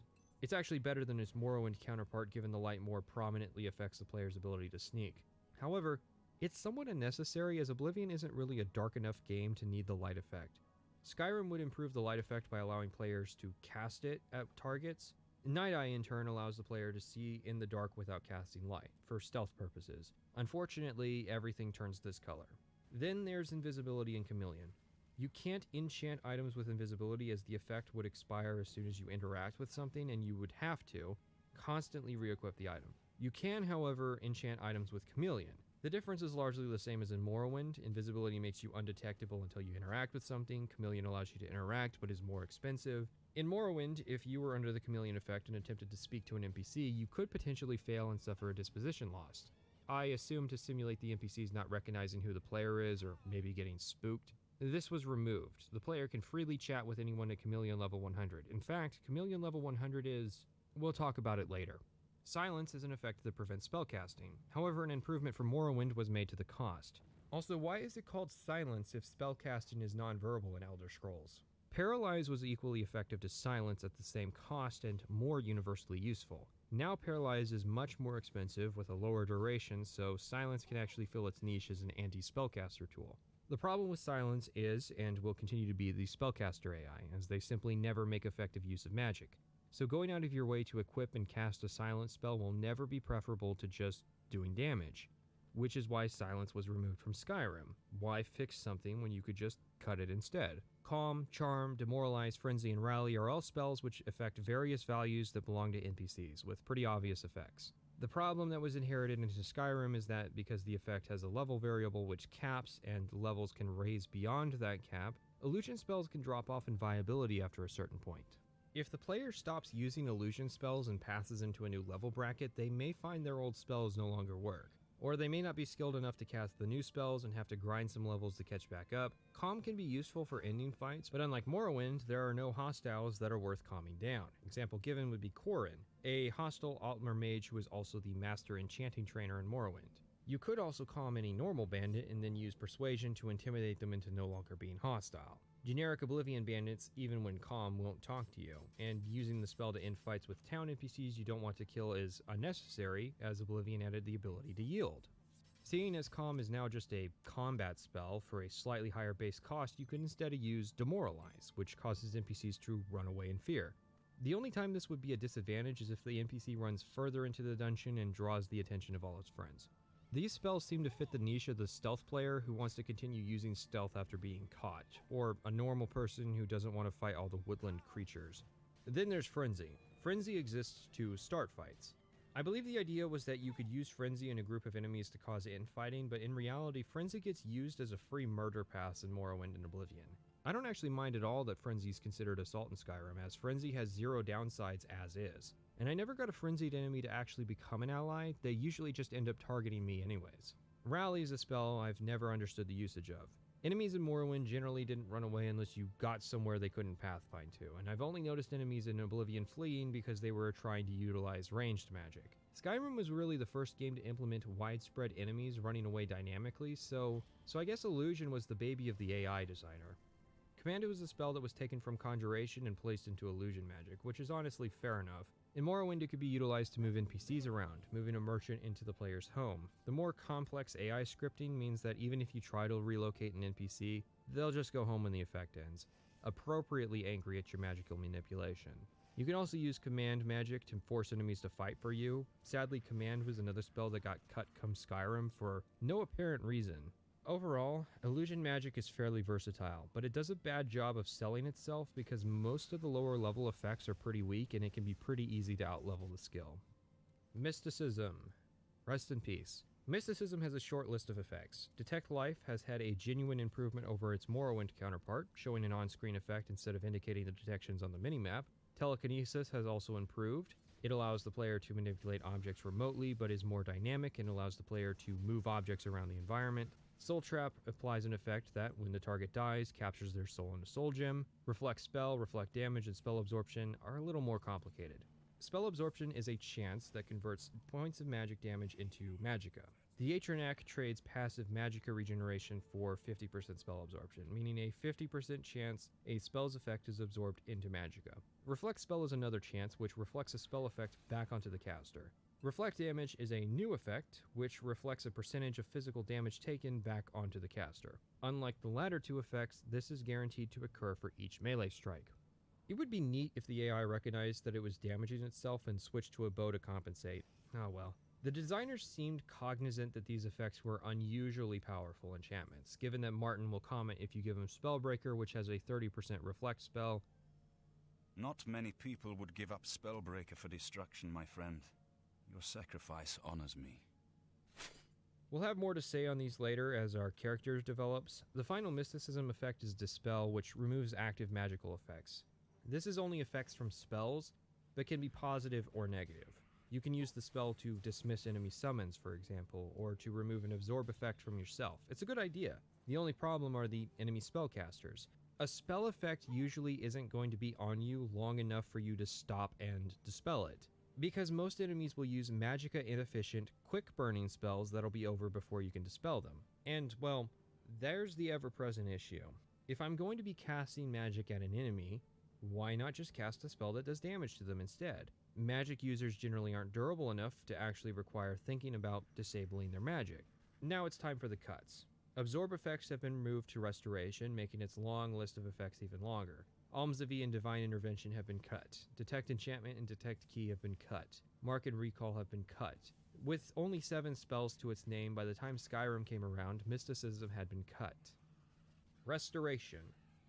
Restoration has the most obvious effects in the game. Restore heals, resist resists, fortify fortifies, cure cures, and absorb absorbs. If fire damage is the bread of destruction, restore health is the butter of restoration. That's why they are the two default spells every Oblivion and Skyrim character ever has had. There's also the less popular restore fatigue. However, since power attacks are useless for the aforementioned reasons, the only thing drawing fatigue would be jumping around, so as long as the player stops doing that, the player will always be at a decent fatigue level, meaning they will always do mostly ideal damage. Resistances have been cut as spells, except for resist magic of all things. It's a shame too, as resistance spells could provide spontaneous defensive measures, like using resist fire in Oblivion gates, resist frost against necromancers, or resist poison against gobos. I think the idea was to encourage utilizing the elemental shields from Alteration, even though Restoration is the most universal skill. Fortifications are another interesting tool that has fallen by the wayside. I was always careful to use Fortify Health in Morrowind, as taking too much health damage and then losing the effect was the death sentence, although apparently in Oblivion that isn't the case, as it will leave you with just 1 health. Fortify skill and attributes are always memes, like using Fortify Speed to speed up escorts, or using Fortify Mercantile to max out your Mercantile for 3 seconds and then initiating a conversation. However, Bethesda did go out of their way to put some caps on their formulas, so getting to 10,000 intelligence and making potions worth thousands of gold is no longer possible. Cure spells continue to work as usual, although Cure Paralyze as a spell continues to boggle the mind. The problem with Cure Poison is that, unlike the player-created poisons, the poisons NPCs will use are almost always instant. Finally, Absorb spells. They've been stolen from Mysticism, as mentioned, and Bethesda never seemed to get Absorb health in a good spot, so they removed it as a spell in Skyrim unless you're a vampire. The problem with Absorb health isn't that it's bad, it's actually really good, so much so that it can overshadow the other offensive spell options. Sure, the spell's base cost is greater than damage, health, or fire damage, but it's not greater than those 2 spell effects combined with a healing spell. Absorb health is very powerful, and its only weakness is being tied to Restoration, the slowest magic skill to level. Spellcrafting. Okay, so I've basically given you a rundown of all of the magic in Oblivion. You can thank me later, because now we're going to talk about spellcrafting. Things that could exist in the Wild West of 2006 game design, but never in today's AAA games. Yeah, but why though? In reality, most magic in Oblivion boils down to increase number, decrease number, spawn thing, or freeze body if you're feeling advanced. Hell, the crazy part of Oblivion's spellcrafting are mostly just interactions with the new physics systems. A lot of what was hereditary for Morrowind was actually stifled in an attempt to balance the system out. For example, what's stopping me from creating a spell that uses all of my magicka but completely and utterly erases the enemy? Skill restrictions based on magicka cost. Because spell chance isn't in the game anymore, magicka costs have to be the balancing factor between spells. But rather than having that be decided by the player and their pool of available magicka, it's instead tiered into the system, and all roads lead to sitting in place casting one magicka spells to increase your skills to unlock better magic. In order to make a custom spell, you need to gain access to the spellcrafting table, join the Arcane University, or pay 1,000 gold to get one next to the enchanter at Frostcrag Spire.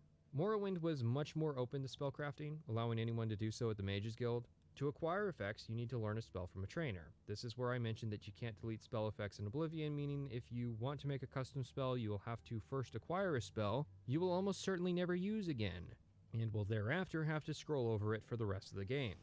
Spells fall into 3 categories: self, touch, and target. Target multiplies spell cost by 1.5 times, so I usually stick to touch spells for offense and self spells for defense. And it also costs less if the duration is higher, and we're working on a magicka economy here.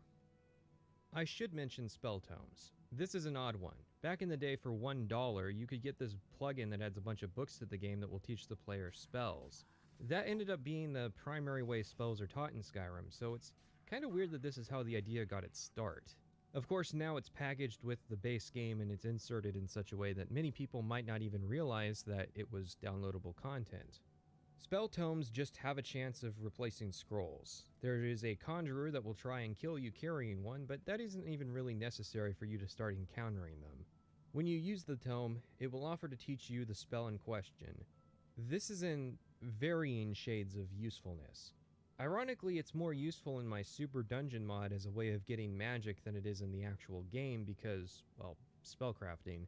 There are a few effects you can only get through spell tomes, including Fortify Skill, Resist Disease, Resist Paralysis, Resist Poison, Resist Frost, Summon Bear, and Stunted Magicka, which is the effect that prevents magicka regeneration. And that's kind of weird, right? Morrowind had a problem with Fortify Skill breaking a bunch of stuff, so one of the base patches removed the only way you could get that effect from the base game. And then the first person you meet in the Tribunal DLC will teach you Fortify Skill spells. Then Oblivion comes around. It also doesn't give you the effect in the base game, but again, it will bundle the effect in with DLC. This reinforces my suspicion that there isn't any one person at Bethesda focused on magical mechanics. The thing is, right, what sticks out is the ways the effect can break the game, but you could also just use it to minorly augment your abilities. For instance, enchanting gear to fortify your blade so you increase your damage. A Grand Soul will buff your skill 10 points, which increased my damage with, say, Chill Rend from 16 to 18. The problem with spell tomes is that it's more spells that may potentially clutter the spell screen.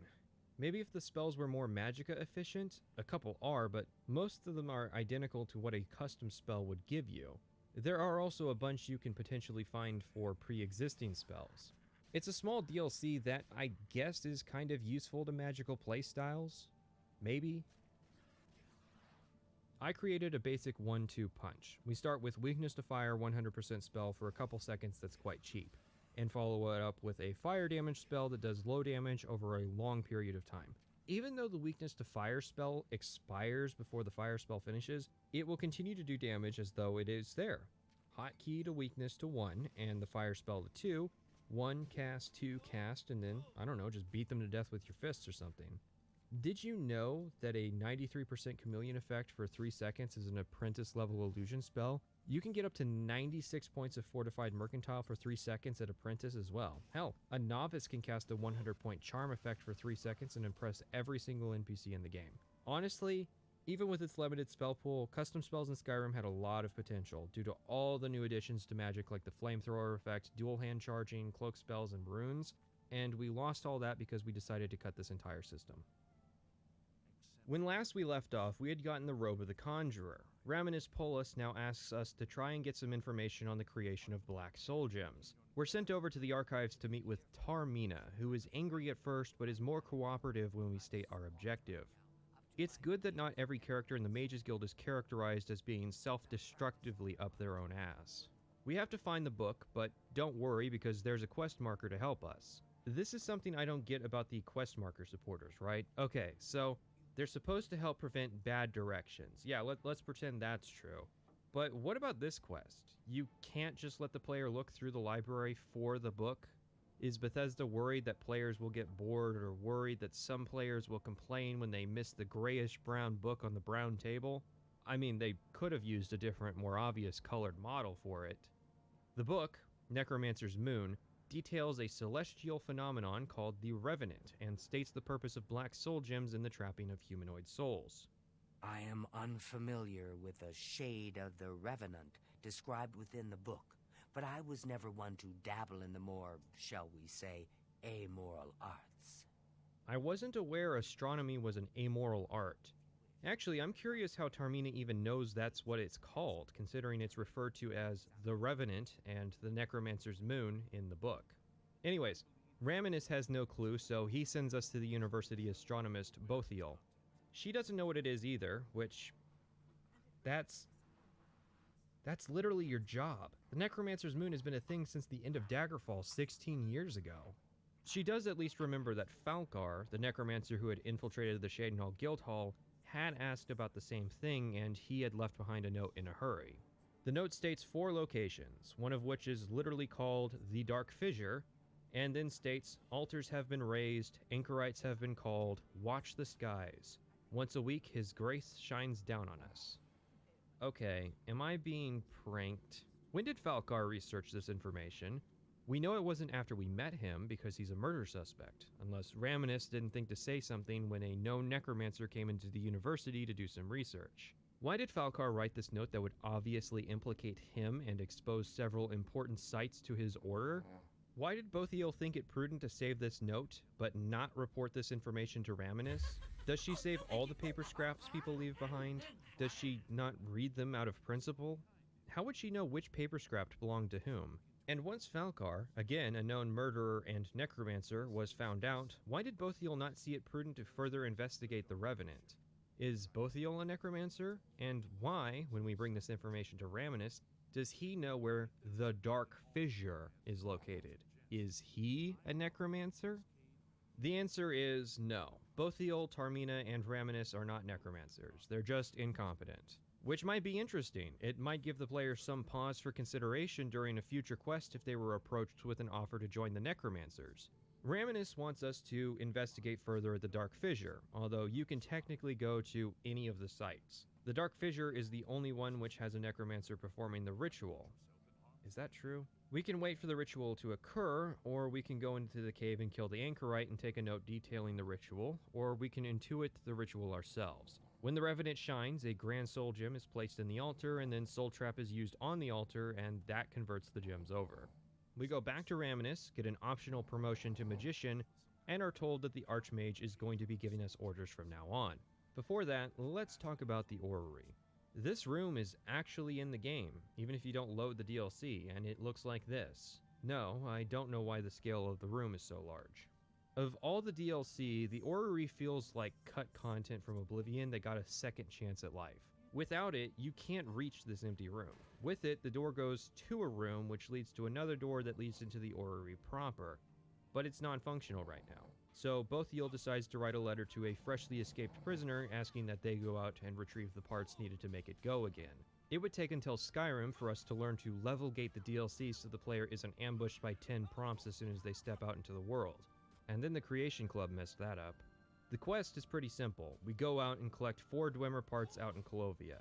The mod is kind of bare bones in that the pieces don't even have unique icons without a patch. When the Orrery operates, it offers us different powers based on the phases of the moons. Each power will boost one attribute by 20, but drain another by 20 as well for 60 seconds. Neat, but not really worth $2. Our first task from Traven is to intercept a group of battle mages en route to Ninyan Twill, and to ensure the protection of an undercover mole inside the ranks of the Necromancer cult. There's no time to waste. Follow me.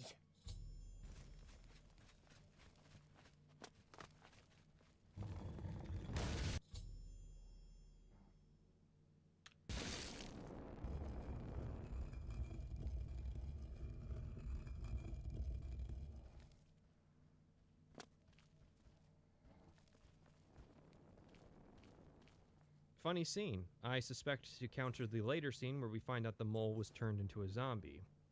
He's a worm thrall now, and shall be quite content here. A grim fate indeed. But one does not cross the order of the Black Worm without suffering greatly for it. That's the quest. Go in a ruin and kill necromancers. Before Traven will give us our next task, he insists we head downstairs and get a promotion from Raminus. So, I have all of the achievements on the Xbox copy of Oblivion, because I didn't have a functional PC for a couple years. Except I don't have one achievement, and that is the Magician rank of the Mages Guild, which is a completely optional promotion that you can miss. The only real purpose of faction ranks in Oblivion is achievements, something that would be easy to miss on PC where there aren't any. Now, faction ranks did have a purpose in Morrowind, and it was more than immersion. They helped to control the freeform quest structures of factions and came with disposition bonuses as well as detriments when dealing with opposing factions. Some NPCs would also restrict their services to only high-ranking members of their factions. Now, however, most of that's gone, and so come Skyrim, the faction ranks were gone as well. Traven next tells us that Count Hasseldor has requested we visit him to receive information on the necromancers. His new assistant has us wait while she gets him. Honestly, why don't we just declare our arrival and meet with him in his awesome and unused throne room area? Count Hasseldor does have information for us, and in all honesty, likely had it the last time we met him, but now he has a task that needs doing.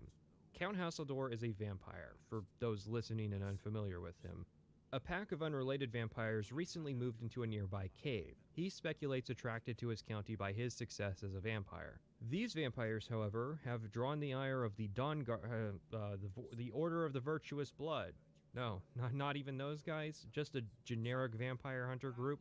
Anyways, Hasseldor wants both groups gone, and you're presented with a few options, surprisingly. The vampires have to die regardless, but you can kill, use, or dismiss the vampire hunters depending on how you approach the situation. Sure, it may just be 3 possibilities, but given everything so far, having options is, well, refreshing. After a lot of foot tapping waiting for the Count, he comes and shares the information he has. Mannimarco has returned. I might have spoiled that already, but oh well. Is this supposed to be a dramatic reveal? What, for all the people who played Daggerfall, read Where Were You When the Dragon Broke in Morrowind, and remembered Mannimarco's name and significance? It's a minor thing, but I just love that half of the footage of me talking to the Archmage starts with him waking up in his bedroom. No wonder he's full of bad ideas, he keeps having to make quick decisions immediately after waking up. This news shakes him, and he says the council needs a few days to come up with a course of action, and of course, to move a couple NPCs around for future quests. So, after an arena fight, 2 different Oblivion gates, and an update to my gear, Traven still hasn't come to a decision, but he does need us to check up on the Bruma Guildhall. It's been wiped out. There are bodies everywhere, the undead, and a necromancer. That's pretty bold and pretty stupid. People emotionally resonate with this quest because this was the Guildhall with the guys who like to play pranks, and they've just been killed. And while I agree that the faction quest of Oblivion should have featured more moments like this is also superbly silly. Archmage Traven suspects something is wrong because Jean Frasserick, the woman who recommended us, stopped sending him correspondences for several days. Nobody knew anything was wrong at the Bruma Guildhall until that point. For several days, the fires, the smell of dead bodies, the sounds of combat and screaming, and the parade of necromancers as they entered the city, all of that was ignored. And for several days, nobody attempted to enter the Guildhall, because it's not like the Mages Guild provides services to the public. Alright, let's doctor this quest. Warlock, I'm glad you are back. Minutes ago a courier arrived. I was expecting my daily correspondence with Jean, but instead, I received a worrying report from the captain of the Bruma Guard that our guild hall was attacked. We're stretched then, so I need you to head to Bruma and find out what's going on. Are you from the Mages Guild? Good, your guild hall was attacked. They snuck into the city claiming to be a Thether troop and attempted to escape using magic. One of the guards heard commotion, and we mobilized as quickly as we could, but only managed to trap a couple of them inside the guild hall. I'm not risking my men if I do not have to, so get in there. Bam. It's that easy. Now we've made the Bruma Mages Guild an actual part of the broader city of Bruma, instead of a microcosm where a bunch of people can get murdered by unambiguously evil necromancers and their neighbors just shrug it off as Mundos. Jaskar, the invisible Khajiit from before, managed to survive due to being invisible at the time of the slaughter. although he remarks that Mannimarco seems to have seen through the invisibility, which is not an unreasonable feat considering the spell Detect Life exists. That makes him remarking on Echo Cave and claiming he'll destroy the Mages Guild while stealing all of the Mages' souls a pretty alpha move. He killed them, one by one. Volonaro was last, I think. He was trying to run away, but he didn't make it, did he? Damn, he's the only guy that teaches Summon Dremora Lord, too. Travin's shocked and says he'll need 2 days to come to a decision. Alright, 1 Ayleid ruin, some macro training, and a couple hours of using the wait function later, and the council has collapsed. Traven words it a bit strangely. He uses plurals to describe singular people. Maybe the idea was that there were going to be more members of the Council of Mages, but it was never finished. The council thus far is Archmage Traven, Erlav Jirol, Karanya, Chancellor Okado, and Raminus Polis. Yeah, he's in the council, but you wouldn't be able to tell at a glance. Now sure, the council is supposedly already split when a bunch of guild members left after the necromancy ban. I think the real problem though is that the Arcane University simply isn't big enough. The council chamber is tiny, and most of the grounds of the university is just wasted space. The bulk of the space is taken up by the Orrery, which isn't even used in the questline, and they don't even mention who the former council members were or even if they actually joined the Necromancers. We're given a choice of tracking down the 2 council members who absconded with artifacts the guild was holding, Erlav Jirol with the Bloodworm Helm and Karanya with the Necromancer's Amulet. We're going after the amulet first because it's shown up in every Elder Scrolls game. You would think that would be of great interest to Mannimarco, considering it's his artifact. So we head over to the abandoned Imperial Fort number 56, and there are a bunch of unnamed mages there who direct us to speak with Karanya, and are doing creepy smiles and are nervously sweating knowing they have to speed change into their necromancer robes once Karanya reveals that she is going to give the amulet to Mannimarco. Okay, we reported the Echo Cave thing to Traven, right? He probably brought it up, so why didn't you go to Mannimarco? Why are we here, southwest of Coral? Well, well, this is quite a surprise. I thought you were Traven's lapdog, doing whatever he said. And yet, here you are. Is this commentary on the questline? Is Brian Chapin begging for somebody to let him make an actual interactive story and not just a Hogwarts-themed 18-part instruction list? So we kill Karanya and fight our way out and turn over the Necromancer's Amulet. Curiously, this is permanent. Before you say anything, being able to get the amulet from the Archmage's nightstand after completing the questline is an addition of the unofficial Oblivion patch, and is not in the base game, although there is a glitch. But why do people want this necklace anyways? Well, it's leveled, but to Karanya, who is surprisingly not leveled, but fixed at level 30. So the necklace is always in its best condition, which is Fortify Willpower and Intelligence, 14 points. Fortify Conjuration, 12 points. Fortify Magicka, 130 points. Which, with the Intelligence boost, is 158 extra Magicka, but at the cost of Drain Strength and Endurance, 25 points. It's weaker than its Morrowind counterpart, but obviously desirable enough that even the lore-friendly patchers added a way to get it back. At least without a glitch. After this, we're off to abandoned Imperial Fort number 57, which is full of necromancers, who you'll find are battling it out with a bunch of Daedra, and at the back of the cave is Erlav Jirol's corpse wearing the Bloodworm Helm. It's a light armor helm with a leveled Fortify Conjuration effect, and apparently, this is news to me, it gives you the spell Essence Drain while you wear it, which is an absurdly cheap absorb spell that does fatigue, health, and magicka. But I wouldn't be able to cast it because even though I meet the magicka requirements, my restoration skill would need to be 75 to use it anyways. Actually, only the Bloodworm Helm you acquire between levels 1 and 4 gives you the Essence Drain spell, as the other helms are bugged in the base game, so if you didn't notice the spell because it didn't give you one, that's why. Just be sure to level up to 15 to get the best staff, and then unlevel back to 4 to get a useful Bloodworm Helm. I shall return the helm to a secure place in the tower. It's the least I can do for Erlav. Thank you.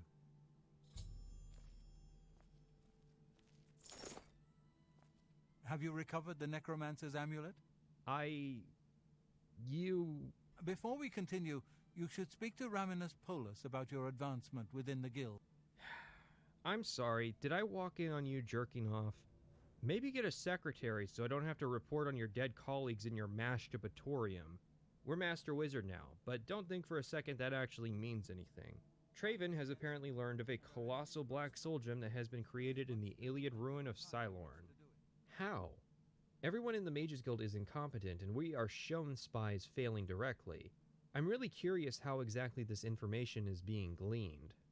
We get sent down to Cylorn to check on some battle mages who are sitting outside of the ruin not accomplishing much as the door is magically locked. I wouldn't be surprised if the magical lock was actually just a stick propped up against the door. Anyways, they're planning an ambush and leave it up to us to decide where the individual members go. At our disposal, we have Axewoman, Spellwoman, and Healing Man. I wonder what the right place for each person is. The ambush happens when 3 Necromancers and Falcar leave the ruin. Falcar flees with the soul gem as soon as the fighting starts, and it's up to us to clear out this ruin full of Necromancers and undead. Montage. I know that death will never do us part. I look at the art here, I spit in his face. To bring you back, I learn dark smart. Whatever the price is, I'm prepared to pay. What's the fine for necrophilia in this part of Tamriel? What's the fine for necrophilia in this part of Tamriel? Young, stay. With the colossal black soul gem in hand, Traven reveals his master plan. We are to go to Echo Cave, wipe out the final cave full of necromancers for this questline, and confront Mannimarco, the King of Worms. Manny will try to enthrall us, but thanks to the colossal black soul gem, it'll fail and we'll be able to kill him. Traven then commits suicide, soul-trapping himself in the soul gem and condemning his soul to the soul cairn. Farewell, my friend.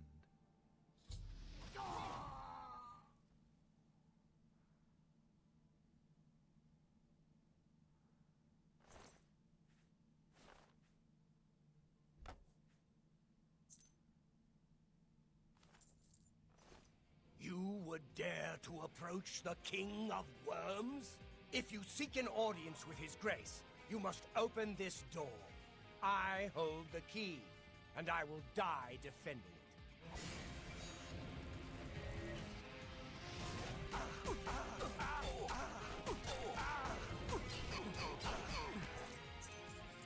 I see Bolor was unsuccessful in delaying you.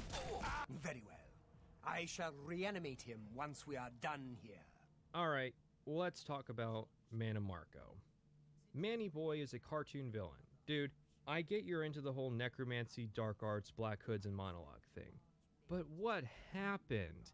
Did the reasonable, political savvy side of you split off to become the divine being and you're stuck on Norn with all the angst and hormones? Never mind his goofy appearance, why not draw from his Daggerfall uniform? With a hood, his face concealed in shadows, and his eyes glowing in unnerving blue. We're not even going to get into the Elder Scrolls Online version of Marco, but let's set visuals aside and how he presents himself. Is he a good boss fight? It is universally agreed, even among fans of Oblivion, that Mannimarco is not a satisfying boss fight for the Mages Guild, but let's actually analyze him. Mannimarco, when put under scrutiny, actually highlights a fundamental lack of understanding in game design. Mannimarco's stats scale based on the player, so in theory he's supposed to be somewhat challenging regardless of when you face him. However, his magicka actually caps at 350. He knows 4 spells. One is the scripted spell he uses to start to paralyze us for the monologue. The remaining 3 spells are a paralyze spell for 7 seconds, which will take 332 magicka. He can cast this spell exactly once before being out of magicka. His second spell is a shock damage spell that does 20 points of damage for 2 seconds in an area of 15. This costs 243 magicka, so he can cast this one once and then need to regenerate for a short time to cast it again. His third spell summons a lich, but costs 700 magicka. It is mathematically impossible for Mannimarco to cast this spell. His remaining spells are determined by a leveled list, which itself contains 5 other leveled lists to fill out the remainder of his spell roster with 5 random spells. However, because he only has 350 magicka, he consistently runs out and then decides to fall back on his backup weapon, a dagger.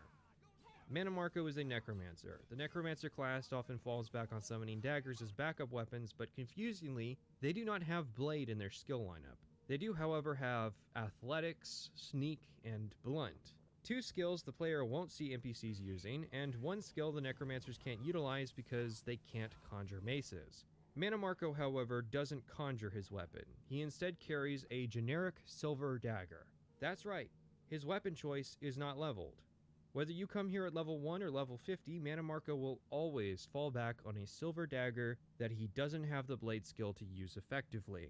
The player would have to reach level 190 just for Mannimarco to reach skill level 25 with his backup weapon.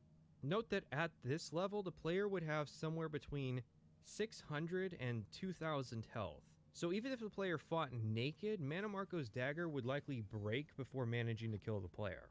He only has 2 other items to his person, his unenchanted robes and the Staff of Worms, which reanimates bodies. Except there's no bodies in the boss arena for him to reanimate.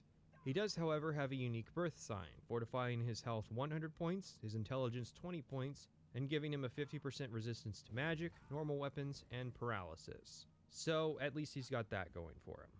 Mannimarco is an amazingly bad boss fight, in a game where the concept of boss encounters is dubious as is. Let's fix this up.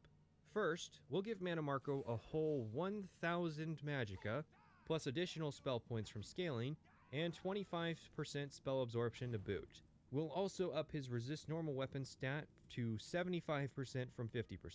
At half health, we can script him to initiate a second conversation, something like, "Nice try, mortal, but that wasn't even 1% of my power," or some filler bullshit like that, and then we'll spawn in a bunch of skeletons into the fight. As it stands, Mannimarco, this ancient threat to the Mages Guild that dates back to Galarian, is indistinguishable from any of the other Altmer necromancers we've fought so far.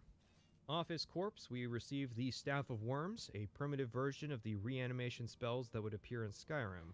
Raminus tells us that the Archmage left a note appointing us Archmage. I don't know if that included a qualifier like, on the condition they beat Mannimarco, because it's basically up to us if you want to undo the legacy of Archmage Hannibal Traven and permit necromancy again. Because remember, that's what this whole quest line boils down to. 2 years prior to Oblivion, Traven became Archmage and made the decision to ban necromancy from the Mages Guild. Not from Cyrodiil, just the Mages Guild. However, I feel some people have made a mistake in their understanding of this story. Traven didn't ban necromancy because of the return of Mannimarco. Rather, Mannimarco returned after Traven banned necromancy. Mannimarco would have inevitably returned to Cyrodiil to destroy the Mages Guild, given his beef with Galarian. But that doesn't change the fact that the ban on necromancy was proactive, not reactive. There's a book on necromancy titled The Black Arts on Trial, penned by, who else? Hannibal Traven.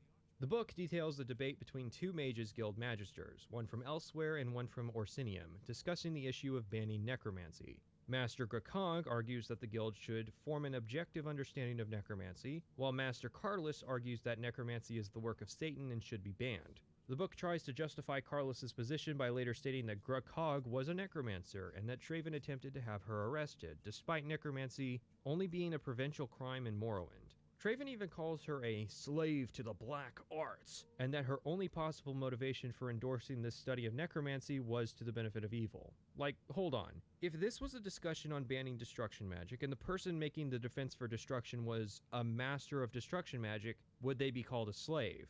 It doesn't seem unreasonable that the person you got to mount the defense of the art was in fact a practitioner. Throughout this section, I have pointed out time and time again the incompetence of Mages Guild members. It is my belief that some early draft of the story was about how the Mages Guild had lost its way as an organization, and that the ban on necromancy would inevitably be the downfall of the Mages Guild. Indeed, that is what ends up happening between Oblivion and Skyrim. However, when it came time to translate the idea into a questline, it seems the purpose of the story was lost or changed. Instead of being a questline pitting 2 Mages Guild factions, the Necromancers versus the rest of the guild, where the player may choose between an amoral but objective art versus the morally good but ideologically corrupted Mages Guild. Oh, my dear.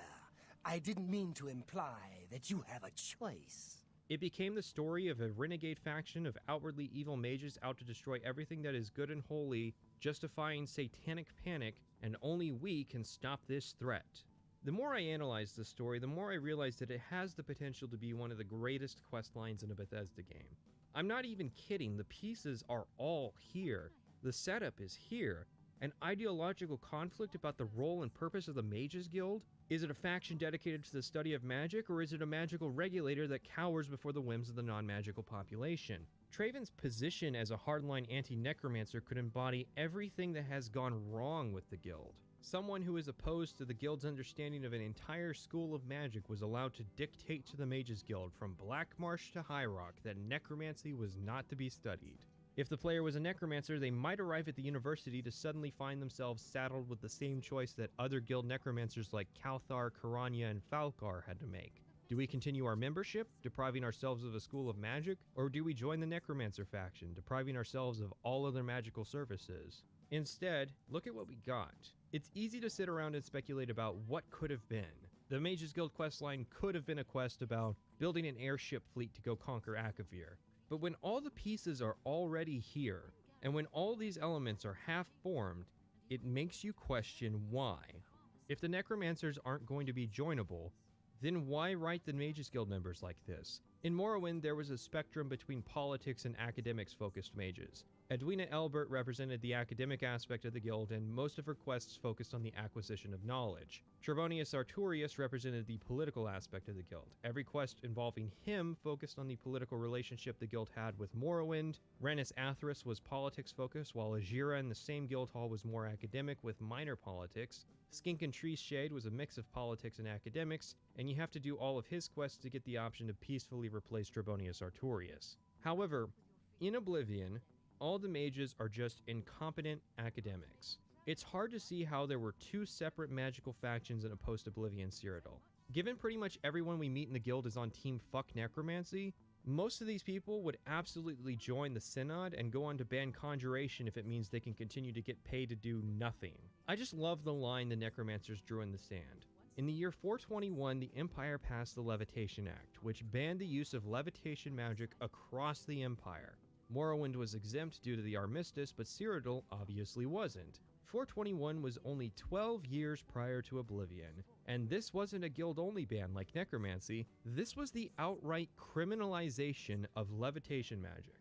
If only I could think of examples where you break the law in an Elder Scrolls game, maybe even two whole factions dedicated to that concept. Alas, I cannot. Apparently the necromancers in the Mages Guild were fine with the ban on levitation. The power of flight.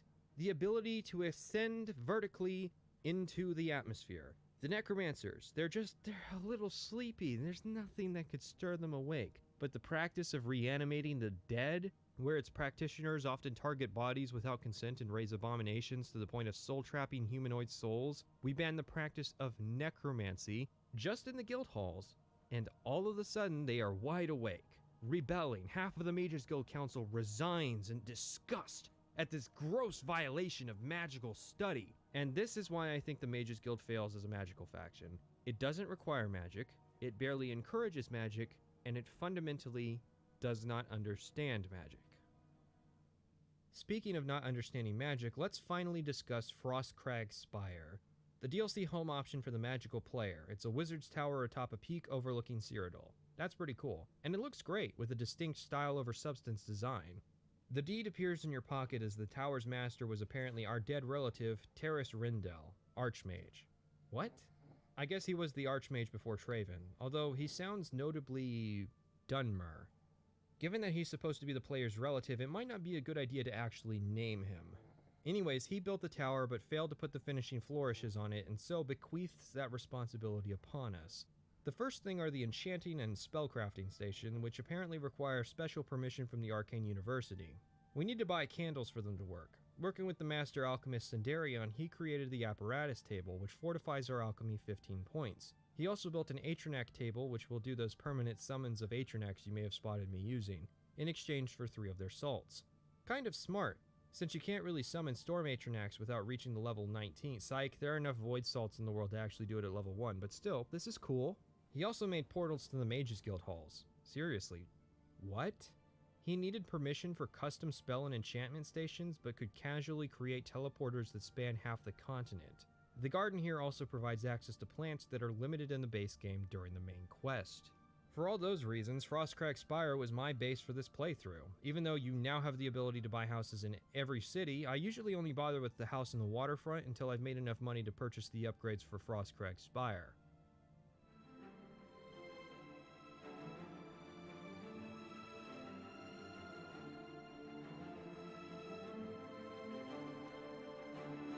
People like to brag and say they'd never done Oblivion's main quest. I find this strange, as people put an unusual emphasis on the main quests of these games in terms of how they end the game. However, neither Morrowind nor Oblivion nor Skyrim's main quest actually marks the end of their respective Elder Scrolls game.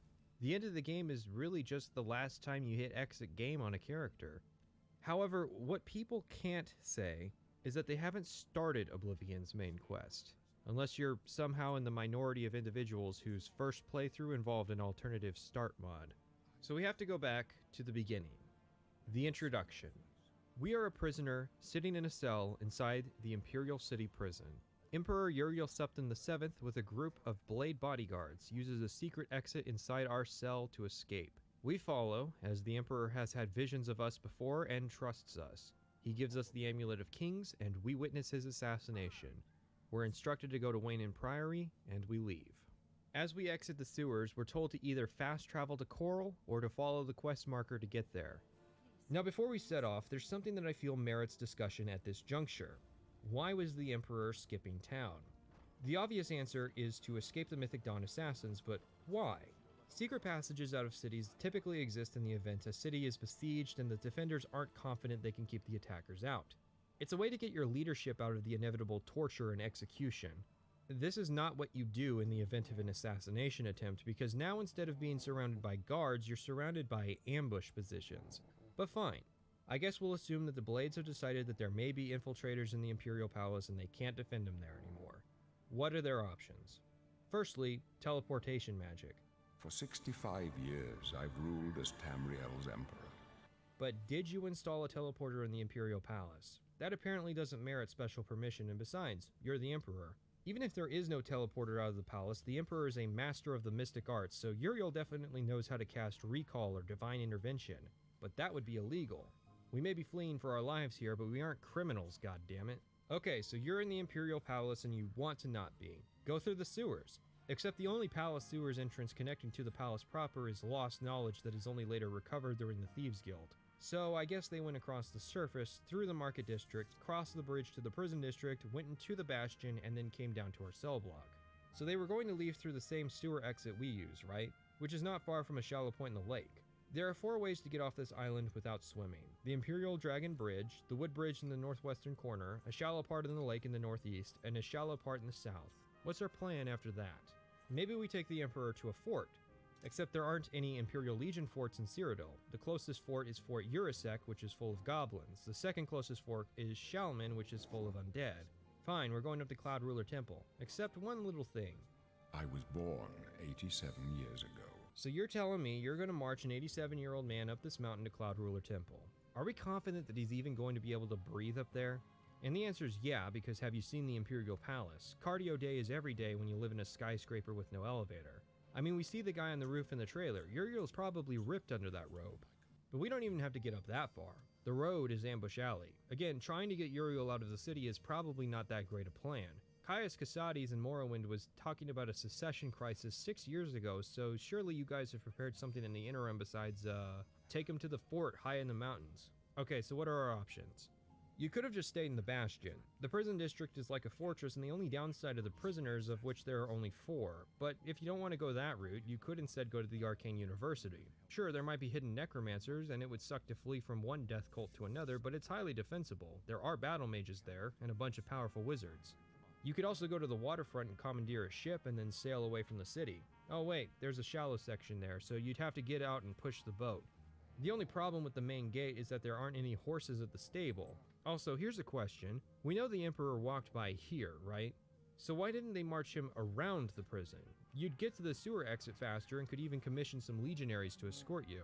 Or if we're really dedicated to wading through feces because you think it'll get the Dawn to stop following you, you could enter the market sewers at a couple different shops in their basement and then connect to the North Tunnel, which exits equidistance from 2 different land bridges. It's not implausible, as Boris seems to know the sewers pretty well. Or take the southeast tunnel, which you enter in the Arboretum. It's the farthest from a land bridge, but the simplest and shortest of the sewers. But fine, the invisible hand of fate pushes them to go through the prison district sewers, because they felt they had to start in prison, and they showed the scene in the E3 demo. On our arrival at Wayne and Priory, we're directed to speak with Joffrey, a priest who is secretly the Grand Master of the Blades. Emperor Uriel? Do you know something about his death? Yeah, I know that instead of bringing the amulet to you directly, I instead entered into a gladiatorial arena, started from nothing and became its grand champion, and then left that arena to sign up with a mercenary company, discovered a conspiracy by a rival company, and subsequently wiped them all out, became the leader of the Fighters Guild in the process, and now I'm currently in the 15-hour section between the end of the Fighters Guild and beginning of the Mages Guild, and I need to access some Oblivion gates for sigil stones, so I may have finally decided to bring you the Amulet of Kings. I know it might be a bit late, but here you go. As unlikely as your story sounds, I believe you. Now, it's impossible to not make a comparison to Morrowind given the extreme and obvious similarity that exists between Joffrey and the character Caius Casades. Both Morrowind and Oblivion start with the player character being released from prison by the Imperial Authority with the instructions to deliver something to the regional leader of the Blades. Both characters are old, balding Imperials who have taken cover identities as unlikely suspects of espionage. Casades was a skooma addict, and Joffrey was a monk. Both characters fill the role of giving the player directions that constitute the main quest. Now for the differences. The player has little inkling of what their true use to the Blades is in Morrowind. Your only clues will be to read the documents that you're assigned to collect for Casades, and if you don't, Caius will eventually explain your role in the Nerevarine prophecy. Whereas, from the outset of Oblivion, the character is intimately aware of what their role in this story is. Behold, in darkness, a doom sweeps the land. You, I've seen you. You are the one from my dreams. Then the stars were right, and this is the day. What path can be avoided whose end is fixed by the almighty gods? These are the closing days of the Third Era, and the final hours of my life. If the story was realistic, and bear with me on that sentiment, then Joffrey would thank us for the amulet and send us on our way. However, I appreciate that sometimes unrealistic things have to happen in stories for the sake of, well, storytelling. Joffrey, however, begins divulging information to the player that he really shouldn't, at least not yet. What if, for instance, the player was actually the Mythic Dawn member who killed the Emperor after hearing his instructions, then managed to kill the player and Boris and taken the Amulet of Kings, and this was a ploy to try and uncover any illegitimate heirs? Is Joffrey so confident in his cover identity that he's willing to divulge information to a complete stranger simply off the idea that Uriel Septim was a quirky guy who knows a protagonist when he sees one? Now, Casades trusts the player because he has verifiable proof that he's been sent by the Empire. Even if he didn't, Morrowind has another trick up his sleeve. After introducing ourselves to Casades, he dismisses us with only one order: to get a job. In that interim, it's not unreasonable that he reached out to Celis Gravius, the man who gave us our orders at Sata Neen, to verify this information. Joffrey has no equivalent moment, because he really can't. Fixing this inherent problem of trapping the player in the main quest would take one big change to the game: delaying the destruction of Kvatch. Bad idea. Suddenly destroying an entire city housing quest content and maybe the player's house would probably foster more resentment towards the game than the Daedra. In that situation, I'd imagine that most players would reload a save if they found out the city was destroyed, and then proceed to complete everything they could in Kvatch until they were okay with it being leveled, which sort of defeats the purpose of destroying the city in the first place. How true is this sentiment, however? Breville, for instance, is a city that doesn't get destroyed, which only has 8 quests, 12 if you count the Thieves Guild quests that start in Breville but don't actually take place here. Imagine for a moment that it's possible during a quest for Breville to get destroyed. What exactly changes in Oblivion? A Mages Guild quest, 2 Dark Brotherhood quests, 3 side quests, a main quest, and a quest to buy the house. Maybe it's frustrating if your Breville hovel gets blown up, but one short quest to rebuild it in the ruins and bam, all your stuff's back. Just void the Mages Guild quest, the Dark Brotherhood seems like they would hang out in the ruins, and losing 3 side quests sucks, but it helps create the illusion that the cities are in danger if one gets destroyed. You could sidestep the issue entirely by making it so Kvatch just doesn't have a home for sale. That might be a death flag, but the benefits of having the city outweigh the alternative reality criticisms it would endure for being designed for destruction. Obviously, there are time concerns for Bethesda, but don't discount the idea entirely because it might be an inconvenience for the player. Nobody in the Fighters Guild acknowledges their friends that perished in the city. Archmage Traven will conveniently decide to not assign a school of magic to the Kvatch Guild Hall prior to its destruction. Well, sad to say, but such wasn't the only forgotten city of Cyrodiil, given the only thing people outside of Kvatch have to say is praise for the player when they save it. Did it, Patrick! We saved the city! If Kvatch actually exists prior to the main quest, it could be a simple city.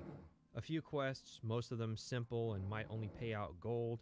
Kvatch's lack of quests could even be attributed to it being a quiet, peaceful area. It would have a simple recommendation quest for the Mages Guild, which would get waived if the player joins after the guild hall is destroyed. And like most Fighters Guild halls, it would serve no purpose. It's not like there isn't a precedent in Oblivion for areas and characters that get destroyed and killed. Look at the Bruma Mages Guild Hall. The minority of people who care about getting 100% just grab the Dremora Lord summon spell and invest in the Alchemist ahead of time. Everyone else gets caught by surprise and generally praises that quest. The only time the Mages Guild reaches out of storytelling mediocrity is the quest where the Necromancer King attacks the Bruma Mages Guild, destroying it and killing many of its residents. Had the characters in Bruma been more fleshed out, then this could have worked as a gut punch which would have given the player a reason to hate the Necromancers. As it stands, we get none of the benefits of having Kvatch exist prior to its destruction. In fact, the one tidbit most Elder Scrolls fans know about Kvatch is that it was destroyed, because the city was created for the express purpose of being destroyed. It's trying to receive the benefits of denying the player content without doing any of the work. So for most people, instead of Kvatch being the city where they were mildly inconvenienced for a dramatic story, it's instead the place where the Oblivion Gate starts spawning and has this weirdly unfinished quest to reclaim the castle. I believe Kvatch is relying on the player being familiar with the other cities to function dramatically, which doesn't work for the players who just follow the compass. If the player goes straight from the Imperial City sewers to Wayne and Priory to Kvatch, they never actually encounter any of the normal cities of Cyrodiil. Simply put, there's no angle where the destruction of Kvatch really works, because either Bethesda was concerned players might be mildly annoyed at its destruction, or, more likely, they just didn't have the time to fully realize the city. Todd Howard himself stated there was a questline to become the Duke of Colovia that would start here, at Kvatch, which was cut because, quote, "It really defocused the main quest from dealing with the Daedra." That, and getting the game out in 2006 to the console market. If Bethesda couldn't finish the city of such, then yeah, of course Kvatch was just left to smolder. It's a city that was doomed from the start. Something is immediately wrong if you attempt to fast travel to Kvatch, as it's the only city to not allow you to go straight to its gate. Daedra overran Kvatch last night! It's a kind of quantum last night. No matter how long you delay arriving at the city, you'll always be too late. And inversely, no matter how quickly you arrive at the city, hope is gone. The Imperial line is dead. The Covenant is broken. The enemy has won. This guy will always know about the Emperor's death. Good day. I guess the Daedra didn't target the cell towers. Kvatch and the related quest to close the Oblivion Gate that sits in front of its door is always available to the player, even if they haven't visited Joffrey yet. So like me, you can actually do these quests out of order and get special dialogue when you deliver the amulet after closing the gate at Kvatch. Yes, Kvatch. I think it's a neat touch, if only because Bethesda could not engineer a situation where the player absolutely could not get to Kvatch without speaking to Joffrey first, without making the city itself. Our goal in the main quest is to rescue the illegitimate son of the Emperor, Sean Bean, from the city of Kvatch. If you do the quest early, the goal is to rescue the civilians from the Chapel of Akatosh, and if you do so, Sean will go down to the refugee camp with the others. But first, we have to take care of the Oblivion Gate. So, question: why did the Daedra attack Kvatch? Because it's an emotionally resonant moment, man. And there's the fulcrum of Oblivion. The amount of information and capabilities of the Mythic Dawn and Mehrunes Dagon is near omniscient when convenient in order to drive the plot. The Mythic Dawn assassins pursuing the Emperor into the sewers in such numbers is a stretch, but it makes sense they could at least find the Emperor in the Imperial City. The Daedra tracking down the illegitimate heir to the Septim dynasty and then deciding that a full-scale invasion of the city was preferable to an infiltration and assassination is dissonant. He's a priest, guys. He wouldn't see it coming or be able to stop you. They used a cruise missile to kill a rodent and then failed. And then the bulk of Daedra forces left, closed the Great Gate and 2 of its supporting gates, and left a single Oblivion gate open, but not to actually accomplish anything. The Daedra just sort of stand around and look menacing for the benefit of the player. We'll come back to this point later. Now, spoilers for later, but in the interim, when the player leaves the Amulet of Kings at Wayne Priory to fetch Martin, the Mythic Dawn will attack the Priory and steal the amulet. Before I ask how they knew, we can figure out the Mythic Dawn may have been tailing the player. It's only an unreasonable assumption if the player doesn't immediately deliver the amulet. It might have been neat if there were sporadic Mythic Dawn attacks until the player finishes the quest, so if the Dawn is tailing the player, then a possible direction to take the story is that the player is by proxy responsible for the destruction of Kvatch. Or you could be lazy and say a Mythic Dawn agent had infiltrated the Priory. It just seems like your priorities are backwards when you send the assassins to kill an emperor and an army to kill a priest. I mean, sure, they couldn't open an Oblivion gate when the emperor was still alive, Amulet of Kings and all that, but why not plop down a gate at Wayne Priory? Is it because we're not opening gates on such petty targets? Is Wayne Priory and the Amulet of Kings less important than the middle of the woods? Moving on, now we have to take care of the Oblivion gate itself. Kvatch has a unique Oblivion gate, which is an odd statement by itself because Morrowind had moved away from procedural generation, so everything was unique. While the gates you encounter in the world are not procedurally generated, they are randomized to be one of 7 presets. There are 4 more handcrafted worlds, all of which are tied to the main quest. Everything else in Oblivion is handcrafted. The minimum you have to do in Oblivion to complete the main quest is 3 out of the 60 that can appear in 90 potential locations. Most of the time, the forces of Oblivion will park a gate down in the middle of the wilderness and hop out, doing not much of anything. The player can ignore these gates and come back to them later to see that the Daedra are still doing nothing. There are also places where the player will see multiple gates within spitting distance of each other, the prime example usually being near Skingrad given how many times the player will travel near that city. These are issues that every single Oblivion critic brings up because it's very obviously a problem. One solution that was proposed in a livestream chat was that Daedric gates could focus on attacking generic and non-quest related forts and ruins, replacing their occupants for the duration of the main quest. Or there could be less wilderness gates and more village and city gates, with consequences for not doing those when you see them. Of course, the next problem is Oblivion itself. Oblivion, as a dungeon area, is universally hated. You might get the odd contrarian who defends the premise of Oblivion, but very few people will go up to bat for its execution. The only time I enjoyed doing an Oblivion gate was when I popped a new Doom song in the background and pretended I was a modern Pelennor Whitestrake.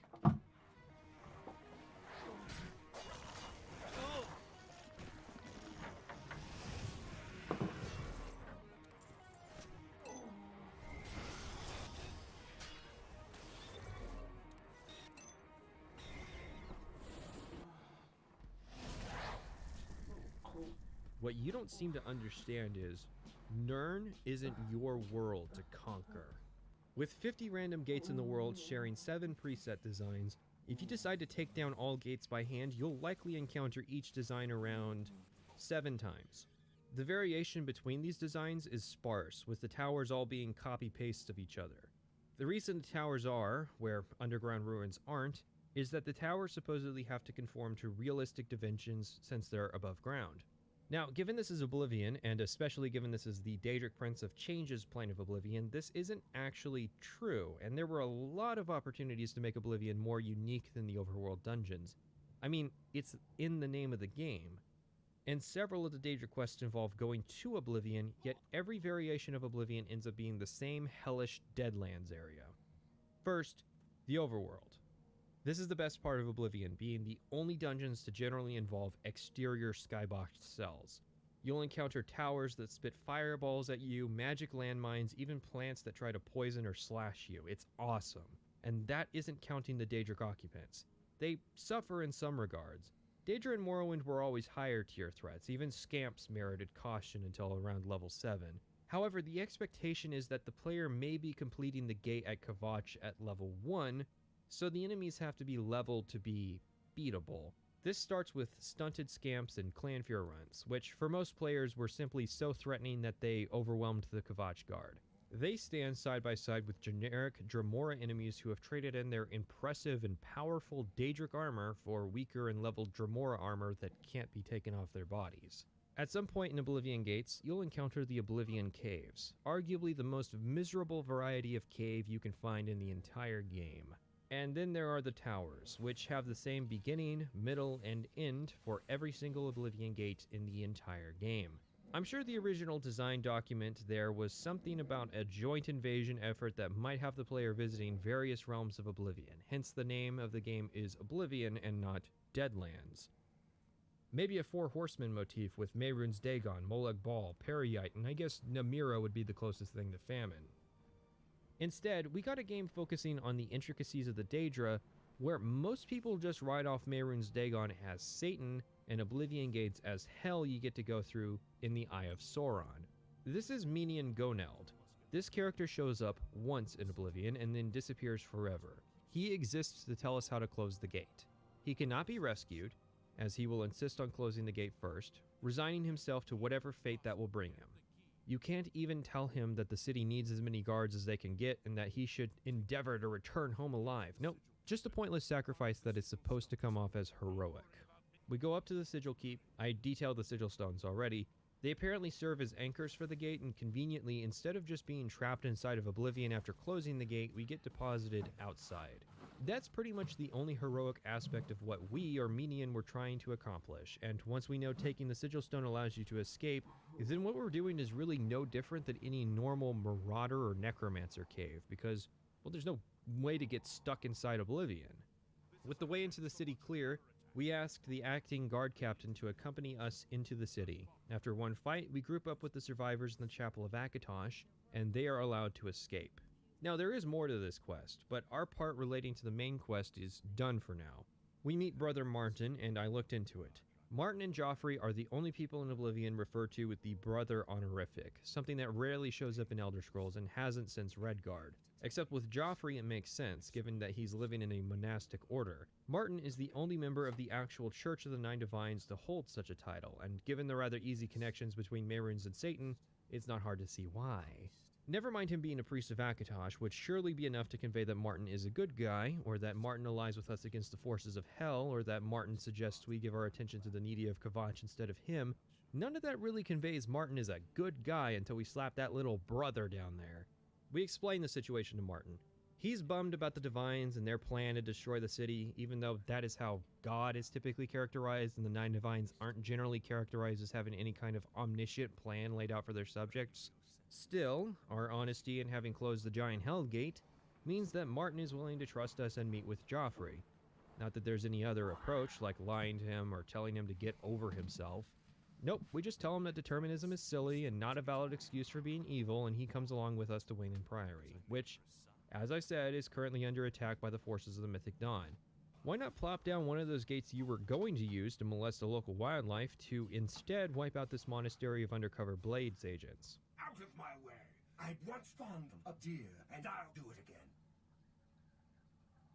I suppose I haven't really focused on the Mythic Dawn. Truth is, the Legion doesn't know who was behind the Emperor's murder.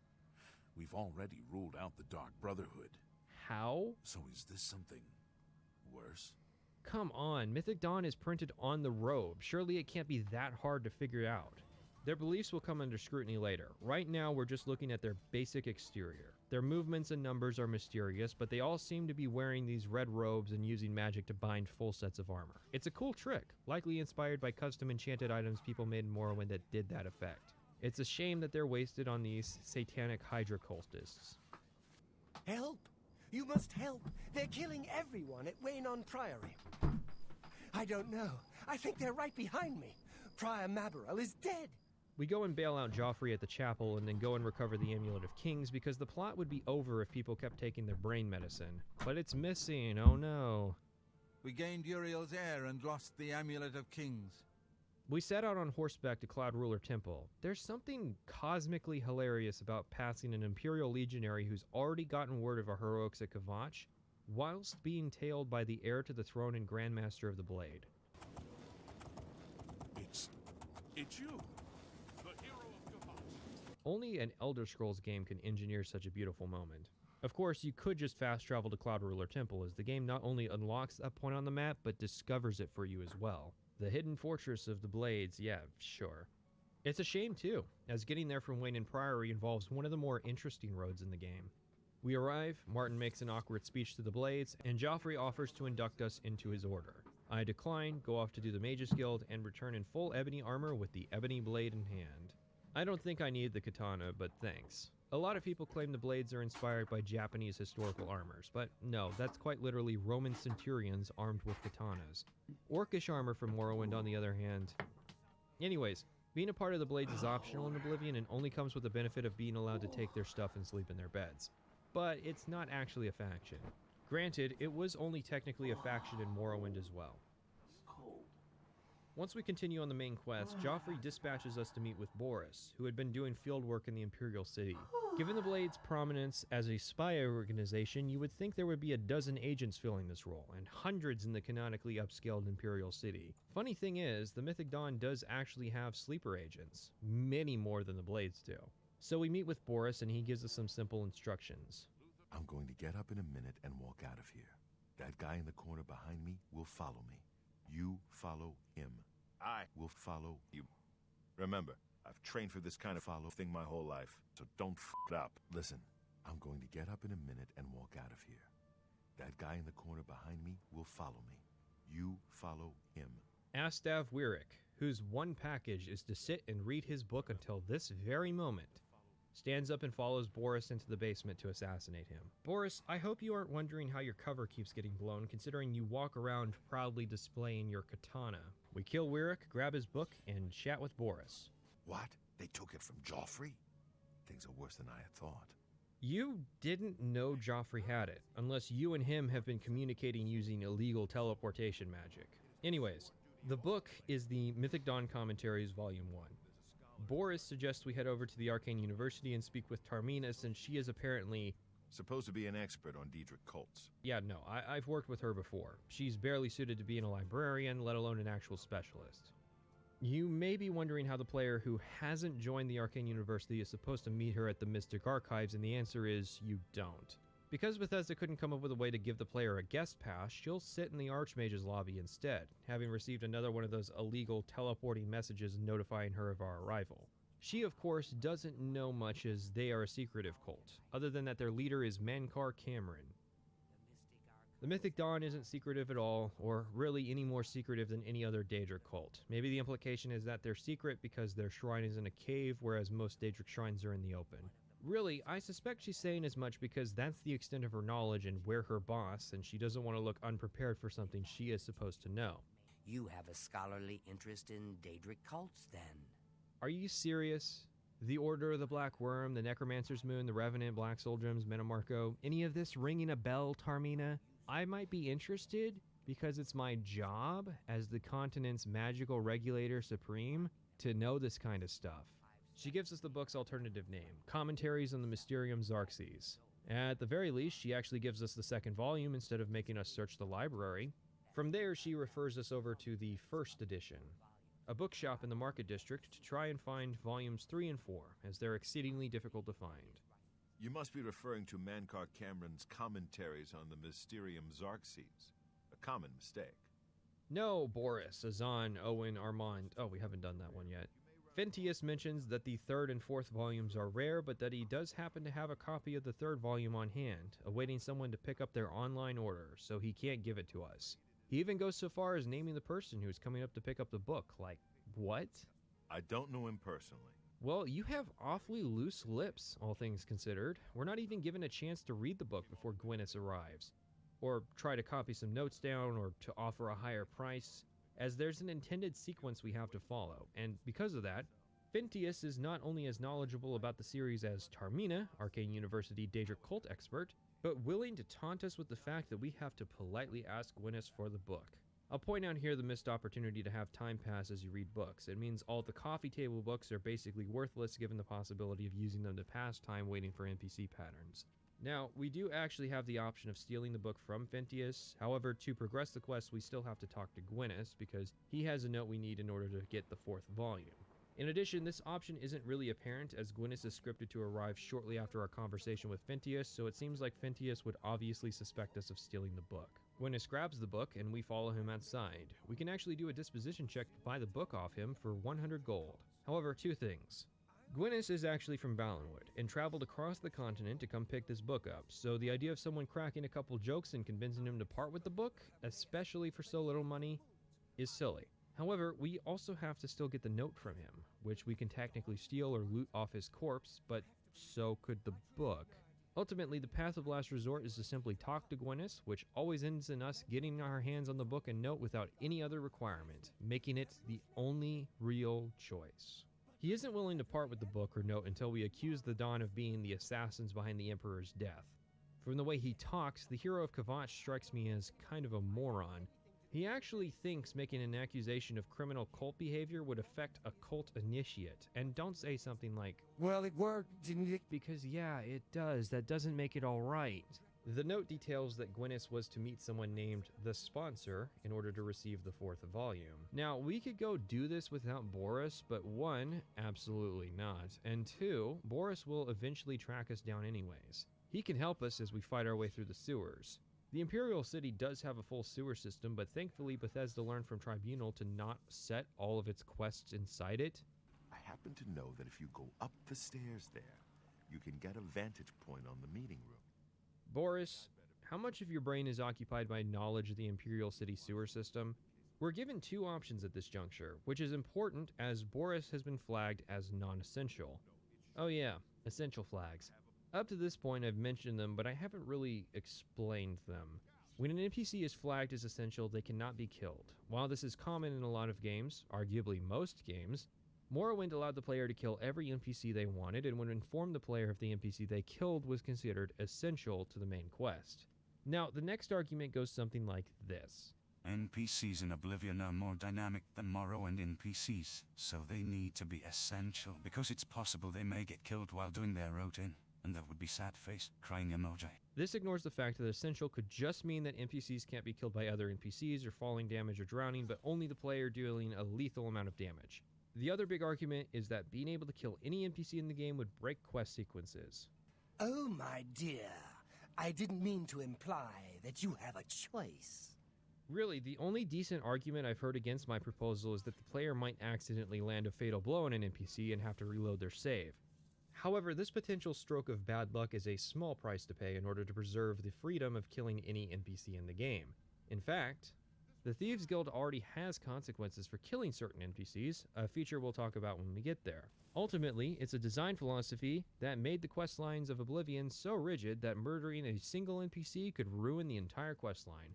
In Morrowind, if you botched a quest by killing the wrong person, you still had other potential paths through the faction.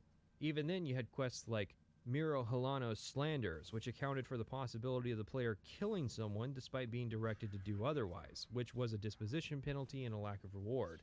And ultimately, Morrowind's quests were flexible enough as to usually only break if the person murdered was the quest giver themselves. A benefit of their simplicity, perhaps, but New Vegas proved that you could do a rigidly structured quest without taking away the player's ability to kill all but one NPC in the game. It's not fair to compare Oblivion to how a later game did an idea, sure, but it is fair to say that the possibility does exist, and that the lack of exploration into player choice, in regards to murder, reflects on the 2006 launch date. I will say, however, that Oblivion is actually better than Skyrim in this front. In Skyrim, it's common to kill random NPCs only for them to be knocked down because you haven't completed their side quest. In Oblivion, many side quest NPCs can actually be killed beforehand, and this simply fails that side quest. What's funny is that Skyrim was the game to add the protected flag, which operates pretty much exactly how I proposed. Don't bother deleting your comment, I can still read them. At 10% max health, these NPCs enter a bleed-out state, just like essential NPCs, and will be ignored by AI in combat, but can still be killed by the player. There are 2 problems. One is that there are still so many essential NPCs in Skyrim that you run into that you may not even realize that there's a distinction. I think it was on my third playthrough of Skyrim when I accidentally shot a fireball at some downed companion and killed them by accident, and even then I shrugged the incident off as some mod I was using. The other problem is that there are still essential NPCs in Skyrim.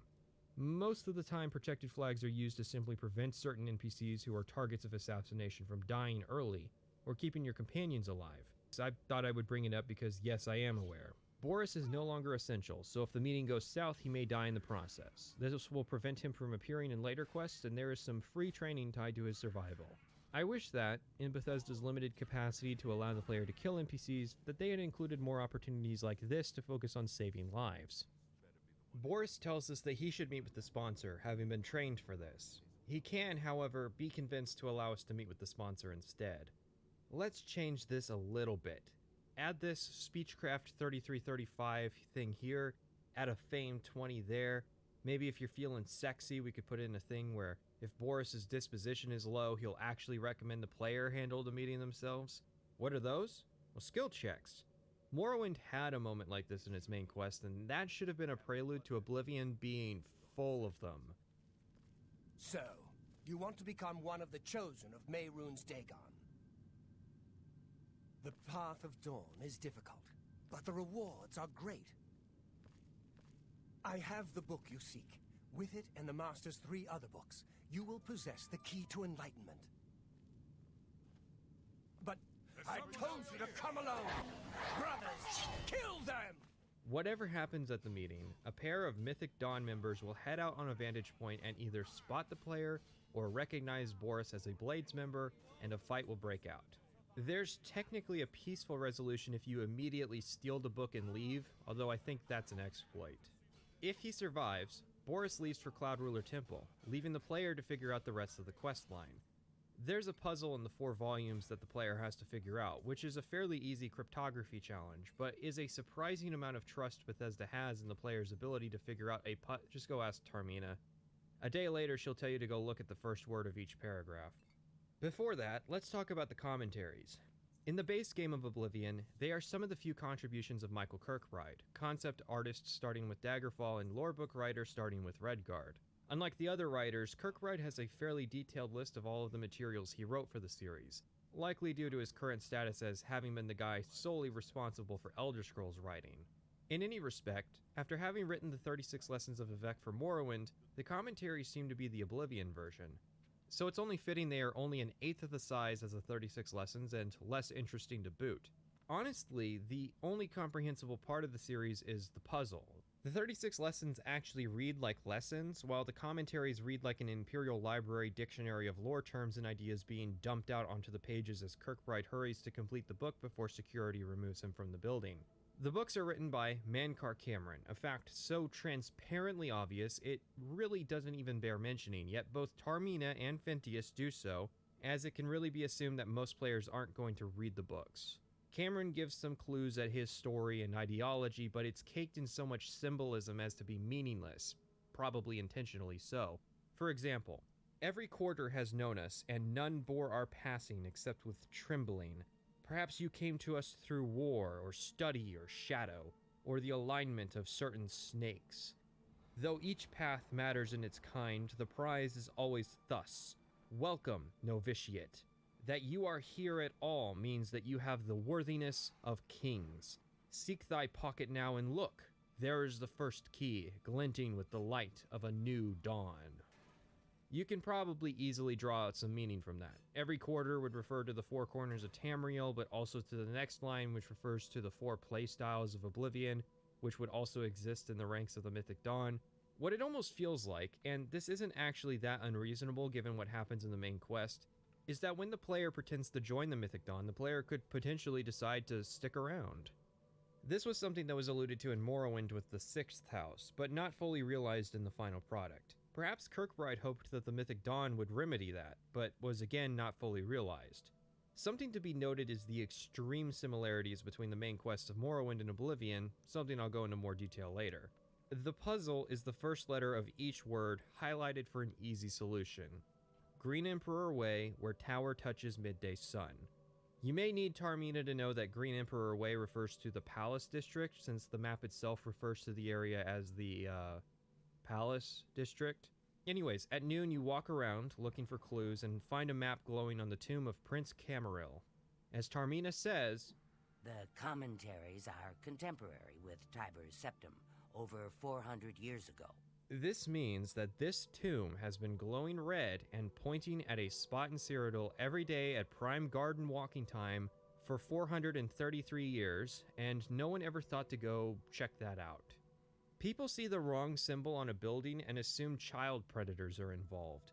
I don't need to tell you that they would be all over this. The only explanation I can come up with is that the tomb is enchanted to only glow when the 4th commentary volume is near it, and no. The tomb glows every day at noon for like 40 minutes. Every single year in Tamriel is 365 days, no leap day. That's 158,045 times this symbol has glowed red, and not one curious guard ever reported this strange phenomenon. It's on the main path of the graveyard. It faces outwards towards the path. Hell, the map and Mythic Dawn symbol are literally carved into the tomb. There's the main point, sure, but what are the other points? They seem to point directly at Bruma, Coral, Skingrad, and Kvatch. 3 of those cities are tied to the main quest, but not Skingrad, and Coral only superficially via Wayne Priory. The best explanation I can come up with, and this is not an often discussed topic, is that the symbol only glows if a person who is written in the Mysterium Xarxes, even retroactively, approaches it, and a person is written in the Xarxes if they read the first volume of the commentaries. But even that falls apart because that's the volume the Mythic Dawn publishes to try and recruit new members, so it would be the most read. That rule would only be viable if it applied to the 4th volume, which it doesn't. Maybe then the explanation is that Cameron or Dagon decides who sees the map. However, Cameron would absolutely not give that power to the player. Dagon might, if you stay up all night thinking about how Dagon would be seeking to usurp Cameron now that he's the status quo, and stop. Got a hit of that metaphysics yet? It's very easy to fall into the wormhole of filling in the blanks for Bethesda. Who is Prince Camaril, other than his elven name we know nothing about him, or his significance to the map? The only reason might be because the garden was full of Ayleid tombs, and that's what Cameron had to tag, but then, why is it still around? The map points to a cave at Lake Aureus. Now the obvious thing to do would be to report to Joffrey and gather forces to lead an assault on the cave in order to reclaim the Amulet of Kings. Good work locating the Shrine of Dagon. If you can retrieve the Amulet of Kings, we may yet prevail. I had to go back to record that. See, Oblivion hurts to play with your brain on, so some of these hypotheticals I propose after the fact. I didn't actually go back to the temple because I didn't play Oblivion with my brain fully switched on. That said, really, Joffrey? Here's the thing. Recording a single line to acknowledge a player choice isn't really embracing player choice. Boris, who will insist on doing the infiltration part when you acquire the volumes, won't volunteer to assist you with this quest, and you obviously can't get the help you need. Granted, the player is expendable since they aren't actually the chosen one in this story, even though they are still valuable. I just feel like Joffrey should have a bit more to say than 2 generic sentences like, I know we've asked a lot of you, but just a little farther, and we'll have gotten the Amulet of Kings. You've proven yourself an apt agent thus far. I trust you can do this. Something that acknowledges the necessity of the player doing it by themselves. So we head to the cavern and are greeted by Harrow, rather a generic doorkeeper. The doorkeeper only exists because someone couldn't figure out how to despawn a rock in front of the door to keep players from getting in the cave early. So cut the doorkeeper and have us just get greeted by Harrow. Harrow is a dumb name. I'm going to decide that they used it as a placeholder and it stuck, and not that they decided to actually use a synonym for distress as a character name. Yeah, it fits the motif, just some small mercy, please. Harrow takes all our stuff. It's surprising how derivative each game's story was, given how the Thalmor Embassy infiltration is a better version of this quest premise. Granted, we get all of that stuff back minutes later, defeating the benefits of a quest that separates a player from their equipment. We can, of course, say no, and doing so twice will blow our cover. Nice touch, in my opinion. At least the player has the option of being belligerent or attempting to fit in. We journey to the shrine proper, where Mankar Cameron's given a pep talk to his middle management team. When I walk the earth again, the faithful among you shall receive your reward, to be set above all other mortals forever. Neil Todd. You gotta put that in. Smile.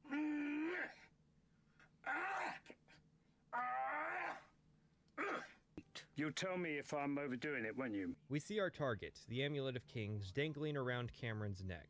He leaves, which I'm not going to go on a rant about player choices. There's plenty of magical explanations for this scene, and now we're stuck having joined the Mehrunes Dagon cult. Our player decides the only thing to do, then, would be to steal the only thing of value in the shrine, which is the Mysterium Xarxes. Yeah, it's just sitting there at the altar.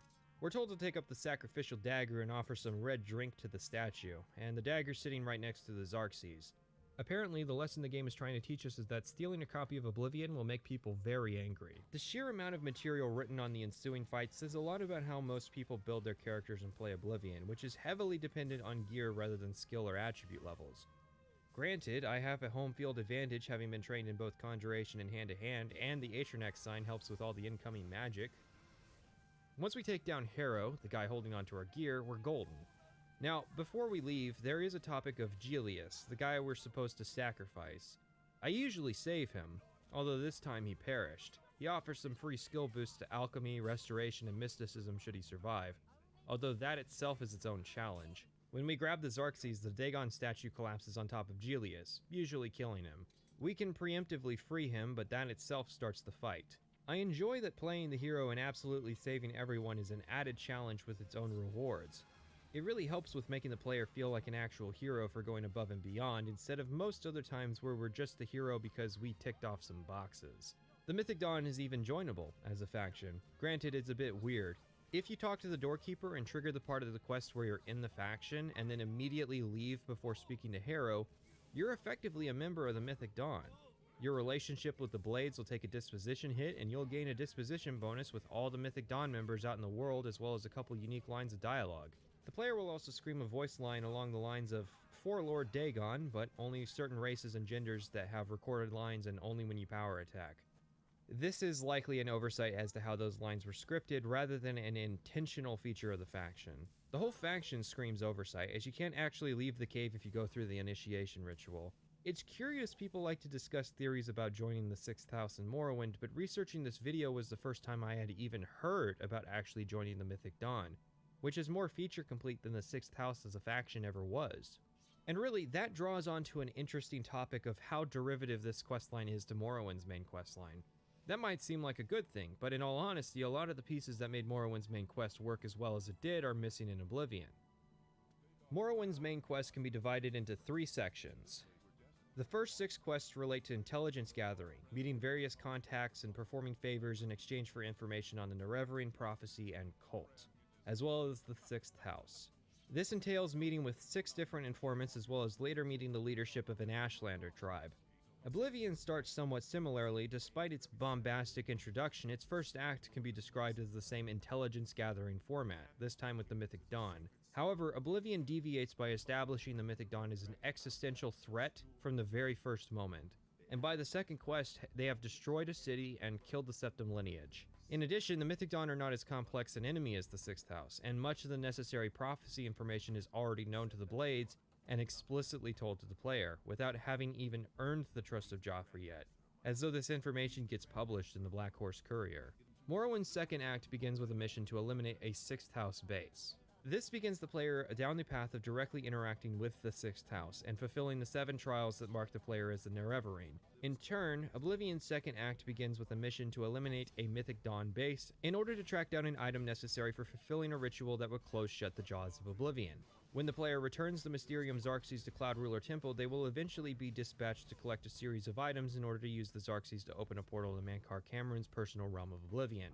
Morrowind's third act begins after the player meets Vivek. It's short, and I detailed its problems in the relevant video. Oblivion attempts to correct the shortcomings of the third act. We'll get to it. The problem is that because the conflict between the Blades and Mythic Dawn is so much more simple than the conflict between the Ashlanders and Tribunal Temple, it lacks any of the intrigue necessary to make the plot interesting.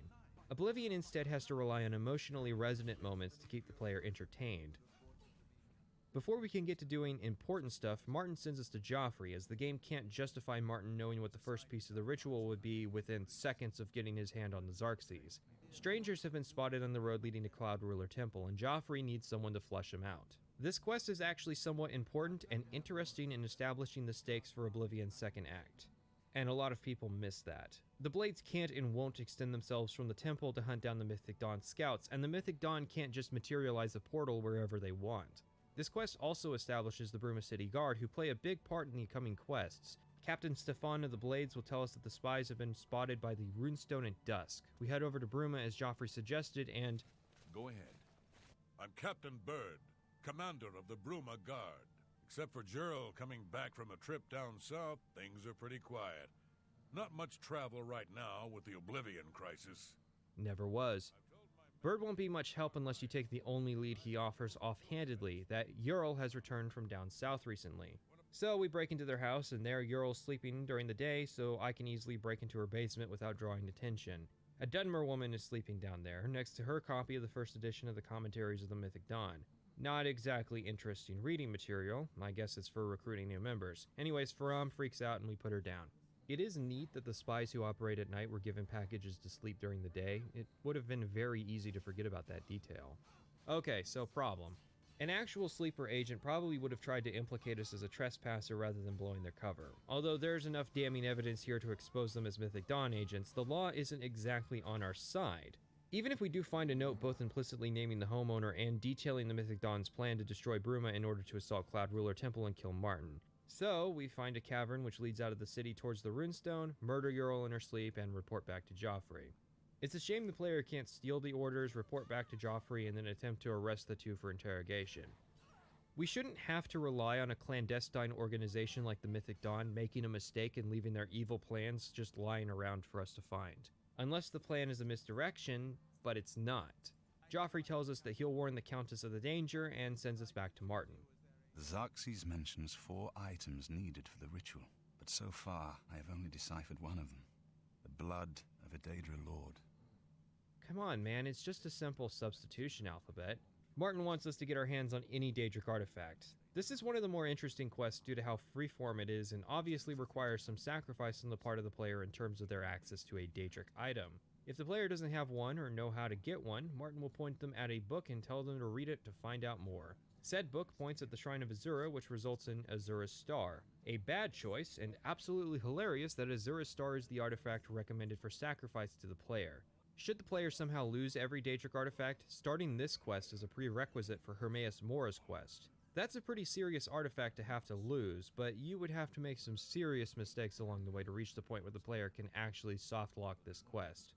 There are 15 potential items which can be used, and Martin has a unique line for each artifact. Martin has a revealing line if you give him the Sanguine Rose, for example. I never thought to see this again. I once possessed it, briefly. A lifetime ago, it seems now. To obtain it, and then give it up. I honor your dedication to our cause. Most of the lines, however, are fairly generic. Usually Martin comments that he or someone else will be thankful when the artifact is gone from the world, except Spellbreaker. Although Spellbreaker isn't really a Daedric artifact, as the book Tamrielic Lore by the last living dwarf Yagram Bagarn details, it was created by the godless Dwemer for the purposes of defending against Shalador's powerful magic. We'll be discussing the Daedra in more detail later, but for the purposes of video making, I used a console command to progress the quest. With an artifact in hand, we're sent to Joffrey, who informs us that an Oblivion gate has opened at Bruma. What? I beat 2 gates at Battlehorn Castle with a small regiment of retainers, surely the city guard can handle this. No, instead we have to go to Bruma and meet with Captain Bird. Thanks for coming. Since we had the hero of Kavach available, I didn't think it made sense to try this on our own the first time. We're ready when you are. Just say the word and we'll follow you into that hell-spawned gate. Why are we presenting it like an office worker passing a print job off to the guy who always handles the printer and not an invasion from hell that the fate of the world is staked on? Captain Bird and his 2 men join us in the fray, and the gate is one of the 4 unique gates the player can do. Bird's a bit spooked, and the 2 men only have names and dialogue, not in-game. Once you get the sigil stone, you show Bird what to do. Save scum 1,000 times to get the stone you want, and return to Bruma. If you manage to exit the gate after 2 AM, Bird comes out of the gate in his evening attire.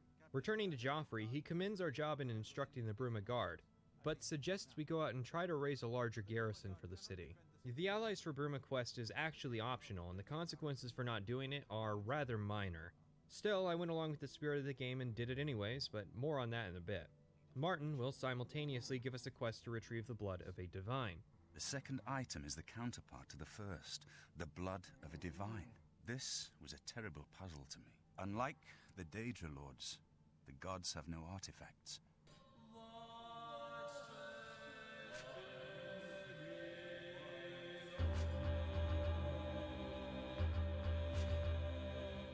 This is a major point of contention for the story, and it's amazing how much of the conversation comes down to people just making stuff up. We are directed to Joffrey, who gives us the location of the armor of Tiber Septim. Martin says, "You can reassure Joffrey that I will not destroy the armor. All I need is a scraping of Talos's divine blood." A lot of people have taken this statement to mean that Martin will use actual dried blood that's caked onto the armor. However, this strikes me as off. Sure, you could come to the conclusion that the old blades wanted to preserve the armor as is, but you could also come to the conclusion that the armor would have been preserved in a pristine, clean state. After all, Tiber Septim, for unstated reasons, decided to seal the armor inside of Sancre Tor in the 36th year of his reign, despite ruling for 81 years. Or maybe they're referring to his 38-year-long reign as Emperor of Tamriel. I guess it would be after, since the tomb was haunted by the Underking, which is why it's sealed. If it was at the end of his career, then surely he wouldn't have fought in it in a while, and it would have been cleaned off at some point. Now, Sancre Tor was an ancient Riemann city. However, Tiber Septim saw it as strategically unimportant and left it to rot. Two significant events occurred here. Tiber Septim met the armies of Skyrim and High Rock at Sancre Tor and used the Thu'um to defeat them, and then recovered the Amulet of Kings from the corpse of Emperor Riemann III. Look, I have 20 tabs open trying to answer the question of why Tiber Septim would bury his armor at Sancre Tor, or if Martin means the scraping is a sliver of the armor or actual dried blood. If the latter, wouldn't a more prudent artifact to find be the dagger that was used to slit Tiber Septim's throat, which prevented his use of the Thu'um, considering the blood could instead belong to someone Tiber bested in battle? More to the point, the Aedra do have artifacts. The armor of the Divine Crusader are all Aedric artifacts, or at the very least are as close to Aedric artifacts as Spellbreaker and Volendrung are to Daedric. Same thing with the Brush of True Paint, which is in the base game, or Ariel's Bow. Ultimately, this quest signifies a larger problem, which is the complete and utter clusterfuck that is lore pertaining to Tiber Septim. Now the thing is, Bethesda had pinned down that the Elder Scrolls 4 would be set in Cyrodiil during the production of Morrowind. Maybe they weren't sure they would get to make the game, but if they did, that's where it was going to be. So, more than likely, the idea was that Oblivion was going to settle once and for all that matter of Tiber Septim in the Empire, at least in a matter similar to how Morrowind settled characters like Vivec and Nerevar. And you would have stuff like the Remans with St. Alicia and Morehouse and the Akaviri, and even further back to the ancient Aliads, Michael Kirkbride. That name is a flashbang thrown into the room of an Elder Scrolls lore discussion. Here's the thing. Kirkbride contributed quite a bit to Elder Scrolls lore, but he isn't its sole writer. Morrowind's main quest was instead written by Ken Rolston, who took a more hands-off approach when it came to Oblivion, passing the job to Kurt Coleman, a designer. Again, it's hard to point at which writers are responsible for exactly what material, like for instance, which particular designer was responsible for the quest to infiltrate the Mythic Dawn. However, it is fair to say that when it came to Oblivion, there was far less interest in putting Tiber Septim in a similar role to Nerevar. Oh, we learned all about Nerevar, all the different theories about his origin, his life, his death, his history, and his reincarnation. In comparison, we get table scraps for Oblivion. It might seem minor, but an easily missable piece of flavor text about when a door was sealed shut can cause a lot of anguish if you don't have someone filling a lore master position. Elder Scrolls didn't have any kind of official lore master until ESL, because it was the philosophy of the writing team behind these games that contradictions are not only natural, but even encouraged stylistically. The problem is that this is a story about the heroic end of the Septim dynasty. The Empire and its home, Cyrodiil, are the protagonists of the metatext, and while we do get a lot of new information with Oblivion, in terms of quests we get next to nothing. The problem is that the writers believe that establishing any kind of objective information about Tiber Septim would ultimately undermine the intrigue of the character. People will spend hours discussing the Arcturian heresy, something that wouldn't happen if it turned out there was an official explanation to the story. However, the key difference is that Morrowind never answered the question of what really happened to Nerevar, while Oblivion never even tried to answer any of its questions. While the affairs of the empires of men are a big symptom of this, an even bigger symptom are the Aliads. Their ruins dot the land of Cyrodiil, similar to how the Dwemer ruins existed across Vardenfell. The difference is that the Dwemer played an integral part to Morrowind's main quest, while the Aelids exist in about 9 lore books and a DLC. The heart of the conflict of Morrowind is the, sorry for the pun, the heart of Lorkhan, and what the Dwemer did to it. The player can actually piece together what happened, not in the game's main quest, but in the Mages Guild. There's even more context to this event in the main quest about the artifacts involved, the major players who supported it, even the opposition to Kagranak's proposal. The player even meets the last living dwarf during the course of the main quest. However, the Aelids have absolutely zero presence in the base game of Oblivion, outside of their ruins. The Dwemer, a race of people who all collectively disappeared from existence millennia prior to the series, have more of a presence than the Aelids, who got massacred during the rise of the Riemann Empire but still existed in small numbers until recently. Mind you, our next quest is to visit an Aeliad ruin. This is their shot, and this is the UESP's page on a detailed breakdown of this quest. A fairly standard Aeliad ruin dungeon crawl ensues. That's what the Aelids are to people. They don't have cities, they have standardized dungeons. The extent of the Aelids' presence in the main quest is that we need a really big glowing rock made by them. There's not even a metaphor that Martin has to decipher, he just asks for a great Welkenstone the same way one would ask for chicken nuggets. Years ago, I mentally inserted that Mankar Cameron is an Aeliad king trying to restore his former empire, because at least that would make them relevant. But it's not even that. Mankar Cameron is hanging out in a pristine Aeliad structure, I guess because he's an enthusiast of their architecture. The man is actually a descendant of a ruler of Valenwood who rebelled against a random Septim emperor. Granted, the Dwemer were a multi-game spanning mystery and the Aelids were a piece of flavor text. So it's easy to understand why the legacy of the Aelids wasn't a priority when it came to the writing. If the Riemanns weren't going to be part of the main quest, you can bet the Aelids definitely weren't. It all comes down to the fact that Bethesda had until March of 2006 to finish the game. Now, one might say that Bethesda had 4 whole years to make Oblivion, which just isn't how game development works. The team was expanded from about 40 developers to 70. The engine required various updates, such as support for full voice acting and an implementation of Havok physics. And then there's the matter that work on Oblivion did not start on May 2nd, 2002, and it did not end on March 19th, 2006. Games of the era had to go gold, meaning that the game had to be actually complete, playable, and bug-free months before release, so that the game could be physically printed, packaged, and shipped out for release day. Oblivion was also riding on the cusp of online patch distribution, so unlike the modern Bethesda standard, Oblivion had to not have any game-breaking problems that would cripple the game's success. Simply put, I think a lot of people are very charitable with the timetable that Bethesda was operating under. Kurt Coleman, for instance, details a moment where his initial E3 2005 demo at Fort Such was thrown out in favor of the sequence we ended up receiving at the last moment. And that's not the only cut content. The plans may have been to go harder with the plot elements, to explore all those aspects of the lore I talked about, but one fact ruled above all others. Is it time? I think it is. It's November of 2005 and the Xbox 360 has just released. Its only problem? Microsoft had only started production of the console a couple months prior and the shelves were already empty. By the end of the year, 900,000 units had shipped just in North America. Here's a list of all the Xbox 360 launch titles. There's some pretty good games on this list, but do you know what isn't here? The real thing that was selling 360s was the promise of Halo 3. Here's Bill Gates signing the first copy of Halo 3 ever sold because he knew full well in 20 hours 1 million people would be playing it on Xbox Live. Halo 2 was already a juggernaut. In its day, it was the record holder for the highest grossing video game. People were prepared to spend $300, even $400 on the promise that Halo 3 would be good. The only problem was that it was exactly that, a promise. Halo 3 would release in September of 2007, almost 22 months after the Xbox 360 launched. That 22-month gap between the launch of the console and the launch of the game is interesting. Chances are, if you were born around the new millennium, one of your favorite games came out in this 22-month time period. And chances are you know about it because of its success, because over 1 million people bought a console for a game that would come out almost 2 years later. How is this significant? Simple.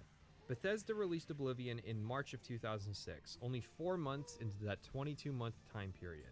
Here's Peter Moore, Vice President of Worldwide Marketing and Publishing for Xbox. There's an unconfirmed report that this guy got a permanent tattoo to market the release date of Halo 2.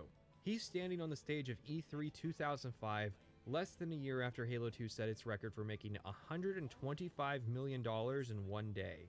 IGN would go on to claim that 6 million people followed just their coverage of this event. Here's what he has to say about Oblivion. It promises to feature one of the largest open-ended worlds ever created for a video game.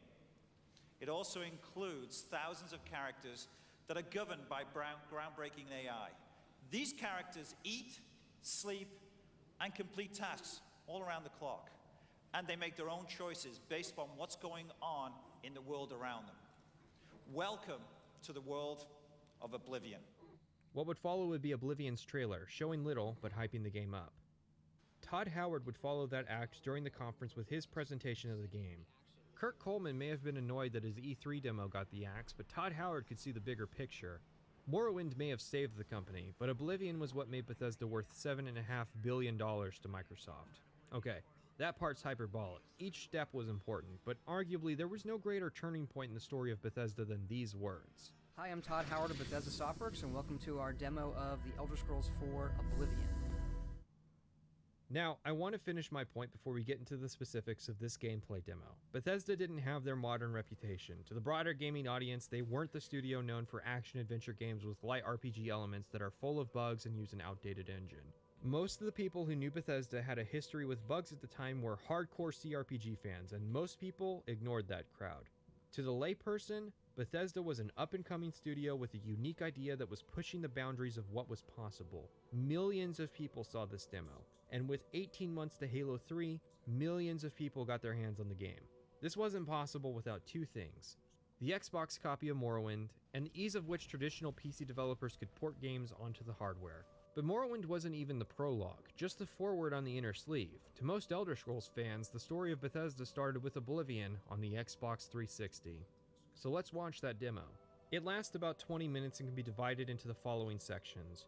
A prologue where Bethesda sells the company to the public, then we get a prison sequence to show off Patrick Stewart, then Howard takes us to a forest, then into an Iliad ruin, then into a mine to show off the arrow physics, then to Quarrel where the Morrowind voice actor for the Dunmer and Imperials, Jeff Baker, has a conversation between his two different characters.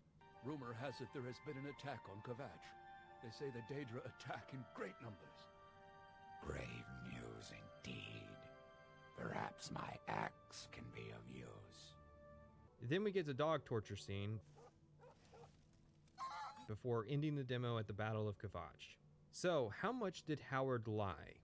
Well, we start with such, which is honestly not that big a lie, as Howard states there would be 9 cities, and yeah, there are 9 cities in the game. Howard's caught in a massive lie, however, when he states, "This is where the game starts, like our others, in prison." Gosh, Daggerfall. An immediate and apparent difference between the demo and the launch release would have to be the brightness. That's not the brightness or gamma simply dropped to 0, as the high parts of the scene are much brighter than the low parts. It looks as though areas which aren't being directly illuminated are just straight up dark. In reality, this isn't what the demo looked like, as outsourcing my research revealed another copy of this demo footage with more even lighting that is fairly close to the game, so the version currently on YouTube makes things darker than it needs to be. Also, look at the shadows cast by the light as it swings, or the differences in the color of light based on the angle and location of the surface. As the Emperor comes down, you can hear that Boris's voice actor is actually Jeff Baker's old Imperial voice, and Wes Johnson's entire character isn't in the scene yet. Usual mix-up with the watch. Never mind. Stand back, prisoner. We won't hesitate to kill you if you get in our way. Prisoner, stand away from the door. Over by the window, now. There's also an extra line from the Emperor that was cut, but it's just establishing details for the demo that would have been out of place in the game. I know this place. The prison? Yes, Your Majesty. Beneath the Legion compound. We're headed for a secret passage known only to the Blades. No one can follow us through here. We go to the next part of the trailer where Todd shows off the forest, which wowed a lot of people. This game looks unbelievable. It actually has trees, unlike Vardenfall. Our staff spent some time at the University of Maryland Geology Lab studying how soil erodes, how rocks form, and how trees grow. We have the game create that for us. Usually when building a scene like this, I start out by placing the rocks. I sort of look at the lay of the land, which is generated first, and then I try and pick out spots where a rock might naturally occur. I've got this big one here. So I would just take a big rock like this and plop it down. sink it to an appropriate height, and then I'll go and add like little satellite rocks around it to try and create a feel that there's some natural erosion going on. Oblivion was rather infamous as an early adopter of SpeedTree, a middleware program which could be used to easily generate foliage for forests. Here are some stats from the unofficial Oblivion patch's cell audit for various mistakes they've fixed related to trees. The number of trees partially or completely embedded in rocks, walls, trees, logs, or fences, 4,101. The number of trees partially or completely embedded underground, 1,055. Shrubs embedded in rocks, walls, trees, logs, or fences, 13,277. Shrubs embedded underground, 244. See through the underside of trees or shrubs, 3,883. See through the underside of rocks, 3,002. Rocks partially or completely embedded in walls, trees, logs, fences, or stairs, or completely embedded in other rocks, 11,252. Rocks completely embedded underground, 4,533. 103 flying trees, 698 flying shrubs, 549 flying rocks, including 6 at the canopy level of the forest. There's no point in screenshotting pictures of see-through or floating objects in Oblivion because there are many, dutifully patched by the unofficial Oblivion patch team. This is half a problem with the early implementation of SpeedTree. It wouldn't be used by so many game and movie studios if it had this high a failure rate today. The other half is Bethesda, assuming that procedural generation would be adequate for their world. One of the people in my Discord reached out to Noah Berry, one of the world artists featured in the Making of Oblivion documentary. He was kind enough to explain exactly how SpeedTree was implemented into Oblivion, explaining that SpeedTree randomizes elements of the shape of foliage in its placement, but that these elements are saved and imported into the construction set. SpeedTree was used to quickly populate the world with objects before world artists would go in and perform cleanup on areas like the shrines or dungeon entrances. Another tool was created to generate the initial height map, which the world artists would again modify to suit their needs, and he suggests that the bulk of the height map was hand adjusted, and the height map editor would indeed erode the terrain. This is all Oblivion specific, as they would change the workflow and tools used by Fallout 3. My stream made a joke about how this guy was just justifying his job, but honestly, if he spent any time trying to fix all the broken trees, his job justified itself. However, it's the next line that perks my ear. And it all animates with the weather. In the demo, you see trees swaying in the wind. In the game, you see the leaves rotate slightly during a rainstorm. Only some of the trees in-game are affected by heavy rainstorms, let alone soft breezes. This is one of those areas where Howard made a promise he technically keeps, but we know it's an exaggeration. His next line is that Cyrodiil is 16 square miles, but half of that is procedurally generated forest. I can't verify the latter part, but apparently Cyrodiil is bigger than he promises, so good on him. He mentions the compass, and here we have Todd engaging in a prototypical Oblivion fight, missing several swings and blocking at wrong times, and generally appearing engaging while in reality it's just two dudes clicking on each other. We've created an all-new combat engine that combines melee, defense, and magic into one system.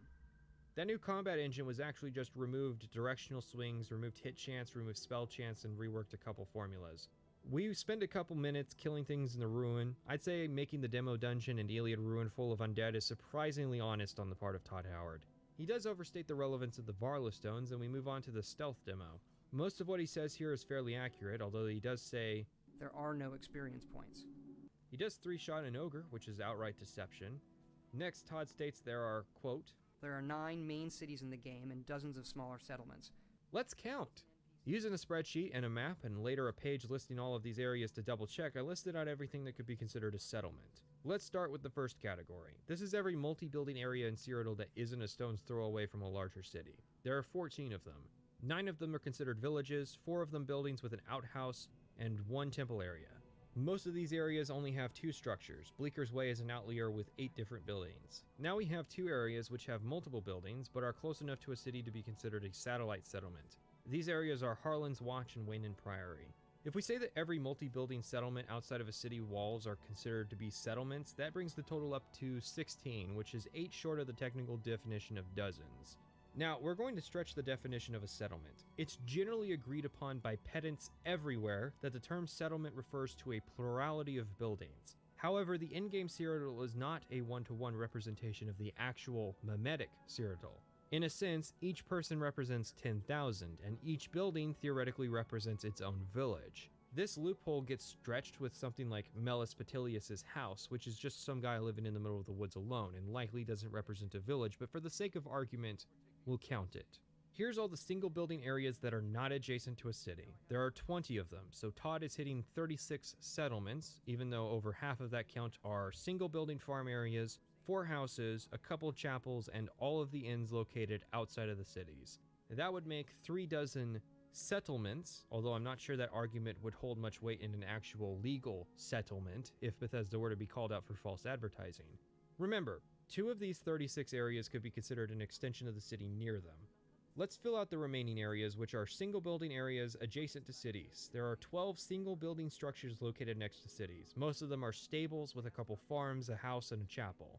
That brings the total count up to 48 areas outside of the 9 major cities, which could be considered with the scaling argument to be settlements, but 32 of those 48 settlements are actually single building structures. Now, it may be possible to say that it was Bethesda's intention to deliver upon the promise of dozens of settlements, but latent development suffered a cut. But if you actually look at the map, there's not really a whole lot more areas that settlements could fit into, at least at the current world scale, unless they're all like hack dirt in the middle of the woods. As to Todd's next line, over 1,000 NPCs live in Oblivion, all with their own schedules and jobs. Yeah, they fell a bit short. The UESP says there are 855 NPCs in base Oblivion. I'm not sure their methodology other than they don't count the generic NPCs like guards and bandits, who themselves don't really exist as characters other than the roles they perform, so they don't meet the mark of Howard's promise.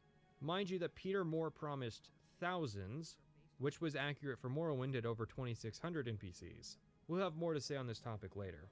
We move on to the conversation between Jeff Baker's 2 characters. The only deceptive thing about this conversation would be 2 random NPCs referring to each other by name, given that most NPC conversations tend to avoid using names to refer to each other to make the dialogue more general and thus more usable. Let's head into this bookstore. This is the rather infamous part of this demo where we went from stretching the truth and numbers to outright lies. In this section, Todd details a conversation with this woman that is completely disingenuous. You simply do not have interactions like this. The NPC then leads you upstairs and performs a set of actions that the player would be hard-pressed to find. Here's the thing. Radiant AI actually refers to an AI packaging system. However, it's inaccurate to say that the packages aren't scripted. These packages act similarly to functions, being called at various times with a set list of conditions and variables that can be tweaked by the designer. An example would be generic AI, which often uses a sleep package to direct the AI to locate a bed near them and sleep in it.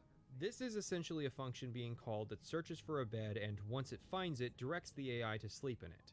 Now in fairness, most quote dynamic unquote systems are actually scripted if you do enough reductive boiling down. It's fair to say that Oblivion's system of having NPCs do this semi-dynamically is still leaps and bounds ahead of actually scripting an NPC out to, say, leave their desk and walk downstairs for a minute in an actual scripting language. In a sense, Bethesda effectively showed off all of their AI packages in this demo. An NPC finding their dog and talking to it might be a stretch in terms of the AI packages. NPCs can be given packages to find a bow and arrow as well as practice with these items. Saying the NPC will dynamically drink a fortify marksman potion because they missed their shots, on the other hand, well, there's a reason the designers showing this to Todd all had nervous expressions on their faces. But the AI can be given a package to consume a potion, which is how they handled it here. So the AI using an appropriate potion is, in a sense, a scripted event. The AI can have a package to locate meat and place it, but choosing to do that would be scripted based on this sequence. I mean, you could technically set this up in packages, but it would be fairly complex. AI do have a package for eating, although that directly translating to giving the dog a high energy level and running around is suspect. AI can have packages to read books in their environment. The AI casting Paralyze on our dog is technically a package, although in this case Todd is more so making the case that the AI can cast spells, not that the AI gets annoyed with the dog and dynamically decides to paralyze it. Todd is on the money with how the eat package works for NPCs, except I believe in regards to the claim that NPCs will grow food. AI will decide to sleep, and infamously, AI can be given packages to cast spells on other targets. Overall, I'd say about 90% of the demonstration is reasonably possible with the packages system. However, rather blatantly, what is being advertised isn't the possibilities of Radiant AI, but Radiant AI itself being applied to thousands of NPCs. Which means when players play the game and realize that most NPCs are nowhere near as complex in their behaviors, let alone possessing multiple behaviors of this complexity as this demonstration implies but does not outright state, this results in a lot of people looking at this demonstration as a lie. Again, we'll go into more detail with rating AI later. For now, we're simply assessing the E3 demo. Next, we see the map. Howard shows off fast travel and fast travels out of an interior cell. Less likely an advertisement as a feature and more so a structural convenience since you can't fast travel out of buildings. In the game's main quest, the Emperor has been killed and the gates to Oblivion have opened. You alone must find his lost son, or the whole world will fall. Spoilers, dude! There's not much to say about the Kvatch segment other than the actual battle for Kvatch quest plays out in a completely different manner. A few lies, but mostly just disingenuous statements which can be technically classified as correct with some truth-stretching and free legal work. If you compare it to the later promises, Howard would gradually get better at making less objective promises, or saying things that could easily be disproven. He might be known as the king of liars, but you can't say he hasn't leveled up at never being abjectly wrong. Whatever the case, Bethesda marched forward to its November 2005 release date, only to inevitably delay. They wanted to be a genuine launch title for the 360, but ended up needing 6 more months in the oven. It's hard to concretely say with these things, but by the point Bethesda shows us what they're selling us, it's usually too late for them to go back and make any drastic improvements to the system. Meaning, it's fair to say that, at best, your average questline in Oblivion had a 2.5-year time period of possible development. Oh yeah, remember when this point was speculation about how much time the writers/designers had? I mean, I was going to talk about the E3 demo regardless. To catch you back up, a lot of people see aliens as sort of generic fantasy elves, and not the slave master Jaeger-worshipping, jungle-living wild elves they were meant to be because of how little character really come across in both their dungeons and quests. The best we get is that they use a lot of traps, so that must mean they're fairly cruel in nature, but that could also just mean they don't like trespassers. Regardless, we've acquired our great Welkenstone. Martin's adorned in full armor and is talking to Joffrey about how this is the only way. He's thrilled we've managed to return to him with the Welkenstone, genuinely impressed at our tenacity and abilities. Martin is a selling point for a lot of people, and it's little moments like this where the game tries and arguably succeeds at making you feel like a friend to Martin that seals the deal. It's the counterpart to the Great Welkenstone, just as the first two were the opposed powers of the Daedra and the Divines. Welkenstones contain the concentrated power of Mundus. Their counterparts are sigil stones, which are used to hold open Oblivion gates. This is going to come back later when Mankar Cameron shares some of his ideas. So, Martin needs a great sigil stone, which we can only get from a great Oblivion gate. The same kind of gate that ended in Kvatch's destruction.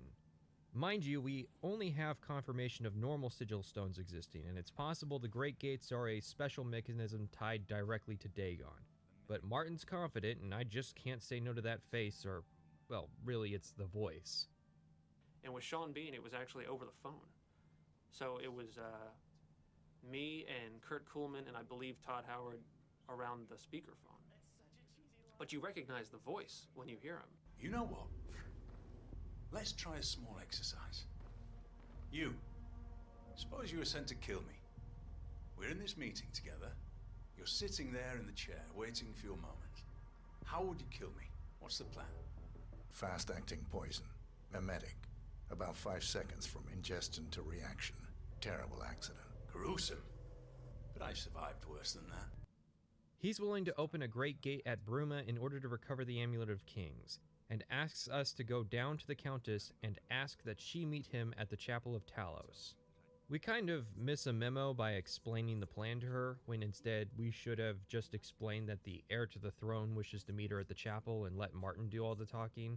This quest exposes several moments where the character is forced into certain dialogue lines, which usually isn't a problem because Elder Scrolls tends to avoid assigning emotion or personality to the player's lines whenever they don't have a choice. The hero of Kvatch is a specific character.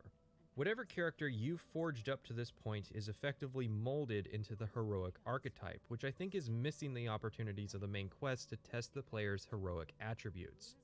It's fair to say in none of the other quests is the player really allowed to shine as a hero, so this could have been the crucible of that mentality. If the player had been shirking their responsibilities, ignoring Oblivion gates and using dirty tactics in the prior quests, then Maybe the player would be offered dialogue lines to compensate for that. This obviously fits into a larger problem of Elder Scrolls generally lacking dialogue options, which will come up later when we discuss the Dark Brotherhood. The Countess is amiable to the idea of fighting a giant battle outside her city, which honestly makes the decision to do this in the Nordic city make sense. This is one of the few times the stoicism of the Nords reflects in its cultural embassy. That said, she does refer to this as a war, which is about as accurate as calling the Morrowind video quick. This is also the moment where Martin will share the most information about his past. As a young man, I grew impatient with Mages Guild restrictions, as did many of my fellow apprentices. We threw ourselves into the riddles of Daedric magic. We hungered for forbidden secrets. Knowledge and power were our gods. You can guess the rest. We got in over our heads. People died. My friends died. I've put those days behind me, but the bitter wisdom that one has been a fool is not without value. Before we start the battle, we have to discuss the Allies for Bruma quest. This large chunk of the timeline you see is the Allies for Bruma quest. Not only is it long, it's actually longer than several other quests combined. We are tasked with going to the regional leaders of Cyrodiil to ask for aid in the defense of Bruma. However, this doesn't aid in the defense of Bruma up to this point, but rather just stockpile soldiers for the coming great battle, as though we've been aware all along that this was coming. The difference is that the soldiers of this battle will have slightly better equipment and represent the various counties of Cyrodiil, turning it from a Bruma battle to a Cyrodiil battle. The difference between doing and avoiding this quest is generic NPCs. Granted, it's a cool idea to try and raise an army, and seeing all the different guys there for putting in the work is neat, but it's deflated by the fact that if I had not spent so much time doing a bunch of Oblivion gates, those guys would be there wearing yellow instead of a rainbow assortment. Each Allies for Bruma leg begins with asking the Count of a city for aid with Bruma. You can ask Okado, but he'll turn you down, and you can't ask any of the guilds for help, even the ones you're the leader of. There's no using my connections as the leader of both the Arena, Fighters, and Mages Guild in this situation. Each count, once we use the adequate console commands to summon them to us because I don't care to wait, will tell us that they can't spare any guards for Bruma until a gate outside their city is closed. Each of these gates, bearing one notable exception, is the same randomized gate the player will have closed should they have been closing generic gates up to this point. After the tedious Oblivion gate, we return to the Count, use console commands to teleport them to us again because I got in trouble the last time I snuck into their quarters to ask them this very important question, and then they offer to send troops to Bruma. Kvatch and Shadenhall are different. Kvatch as captain of the guard will actually spare a soldier should you help him reclaim the castle. You know, I saw your fight against the Grey Prince.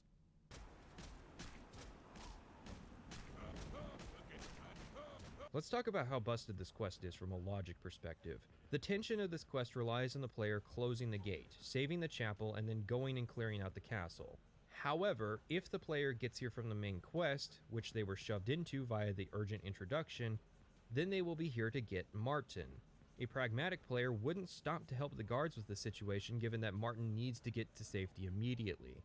Assassins could come in the time we take helping to clear out Kvatch after all. Yet if the player decides to put off doing this quest, then the tension of trying to clear out the castle and save the Count of Kvatch is lost. It can be a week, even longer, and the guards will not have advanced their campaign to secure the city an inch without the player, and will try to pretend that saving the Count is even on the table when, at this point, the Daedra will most likely have gotten to him. The only way to approach this quest and make it make sense is how I did it, which was to ignore the urgency of delivering the amulet, go to Kvatch, take down the gate, clear out the castle, and then later come back to get Martin when we know he's important. That has its own problems, but helps make the honestly decent Battle for Castle Kvatch quest better by preserving its tension without the player having Martin in the back of their mind.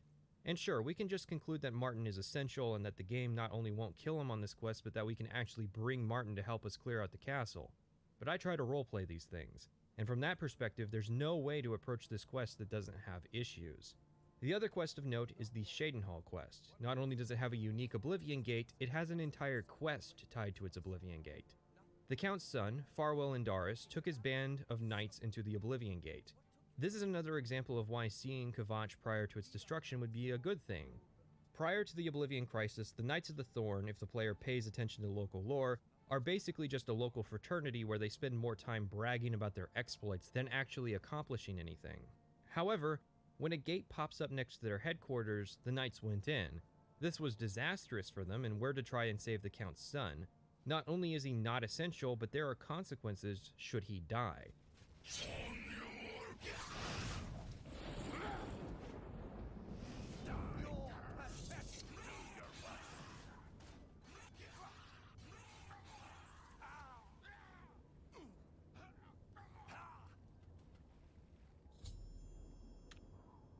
And these consequences extend to him having died prior to this quest, even if it was out of the player's hands. And Farwell is appropriately foolhardy, easily getting himself killed chasing glory. This is honest, diegetic storytelling about a character who exists prior to this moment, who can survive after this moment if the player can protect them, and who is being characterized correctly in this situation. And the reward is pretty spiffy to boot. Simply put, the Wayward Knight is one of my favorite quests in Oblivion, despite being an escort quest set in an Oblivion Gate, because it shows the potential for what could have been. Even though its Oblivion Gate visually glitched out, I couldn't help but feel impressed with its design. Unlike every other leg of the Allies for Bruma quest, this is so unique I have to wonder why the others were so bland and generic. I can't help but compare this to the Hortator and Nerevering quest series, where the player of Morrowind would go around acquiring titles with the great houses and Ashlander tribes. Each quest there, however, was unique and appropriately reflected on the culture of its faction, meaning that if the player hadn't interacted with those factions before, they would still have an understanding of who it was they were saving. Oblivion fails in that respect, but succeeds in actually making these quests meaningful. Kind of. Being the Hortator and Nerevering was meaningless given how the Battle of Red Mountain series played out, and having those factions support is only necessary to fulfill the prophecy, and even then you can bypass all the quests by having enough reputation, which was a hefty requirement.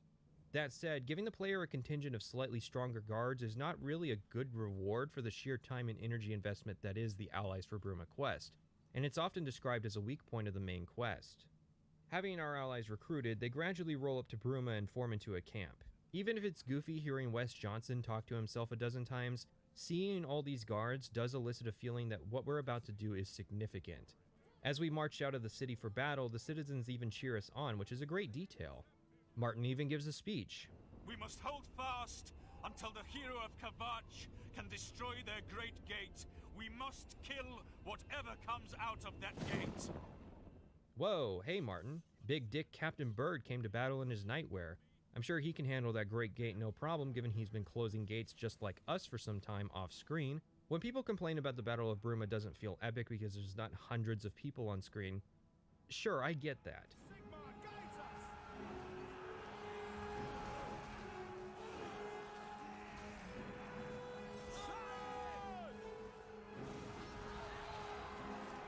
But by Oblivion standards, I'm sorry, I'm the anti-Oblivion guy and I'm fucking hyped for this battle. And yeah, sure, I played with the difficulty turned down because the game's busted scaling meant I would have been slashing opponents dozens of times in the middle of the chaos. I didn't want this section to be challenging, I wanted it to be epic, and to me, it is. It has all the prototypical elements of a Lord of the Rings movie speech, followed by the great animation of the gates opening that the player won't have seen yet, and finally that great gate opening. The Great Gate itself is a timed dungeon, giving the player 15 minutes to complete the gate or Bruma falls when the Daedric siege engine makes it through the portal. Another failure state is Martin's death, though the battle outside the portal is effectively paused once we enter. Yes, Martin's not essential for this battle, and should he die, the game ends. I'm not sure how I feel about the game having a hard ending, but it's nice to see all the major players lose their essential flags. It takes the wind out of the sails of those who argue for essential flags, since Bethesda trusted the player enough to try and keep Martin alive during this battle. Granted, it would be neat if Martin dies and the game continues, like the main quest instantly fails and suddenly gates start popping up absolutely everywhere in a full-blown invasion. It might be a lot to ask for a post-apocalyptic Cyrodiil as an alternative ending in a game with such a tight development, but you must admit it would be neato to actually see a fully realized consequence like that. It must have been anticlimactic at Kvatch to see the Great Gate open, only for nothing that big to come out of it for 15 whole minutes. So, how is Oblivion's final gate?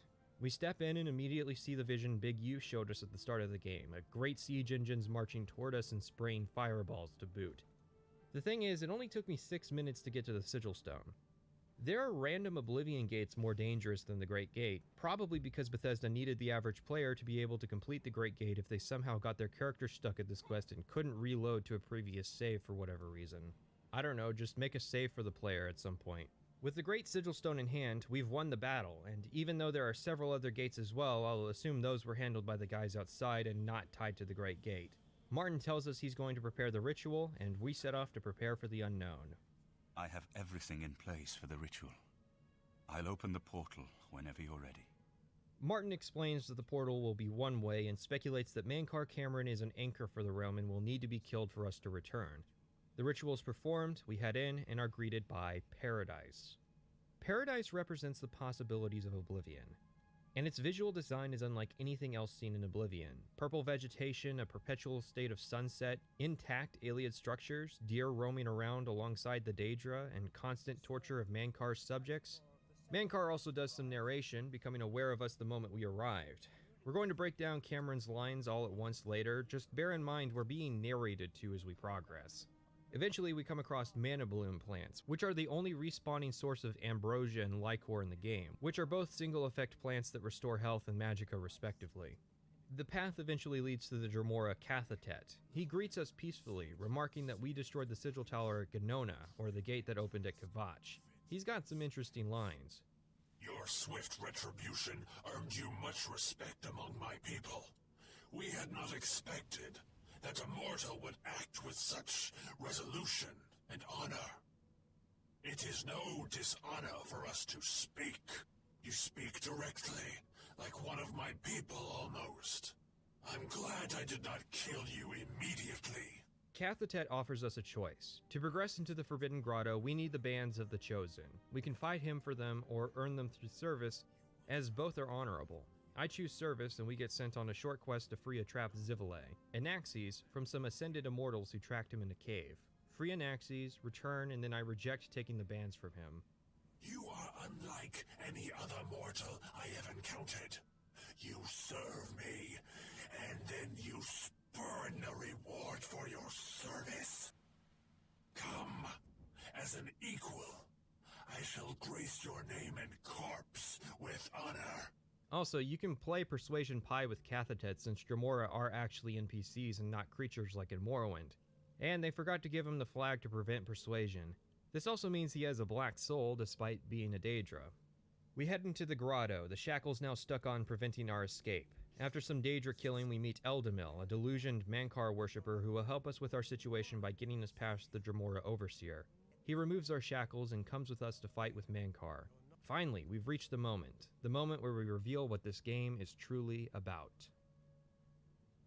Obviously, we can't talk about Mankar Cameron without mentioning the fact that he's the last member of Oblivion's star-studded cast. Blowing a giant stack of cash so you can wrangle up Patrick Stewart, who is in the prime of his fame from Star Trek The Next Generation, and the TNG movies, I guess, so that he can be a voice in the trailer and have 10 minutes of screen time is one thing. Hiring Sean Bean, who had a prominent role in The Lord of the Rings, a movie so significant to fantasy, and then having Sean Bean voice the protagonist of your main quest for the entire game is another.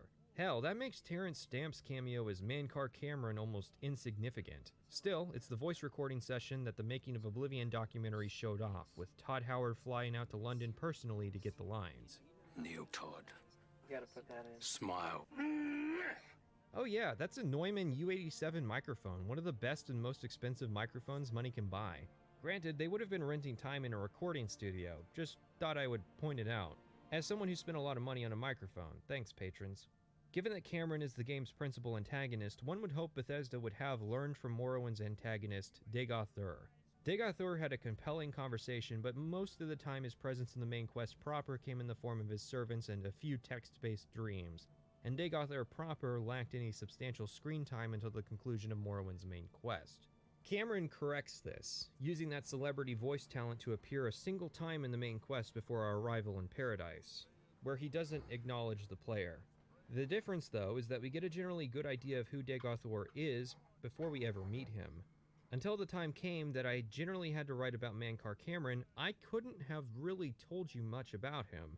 For instance, we know that Dagoth-Ur was the one who reported the Dwemer's plans to create Numidium, effectively starting the series of events that led to their disappearance.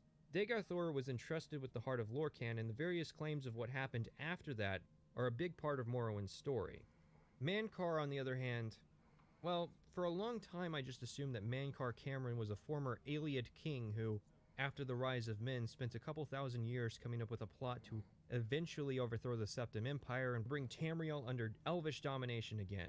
All of that is information I assumed based on the Ayleid architecture of Paradise and because the quest involves Sancre Tor, which was a significant place in Cyrodiilic lore.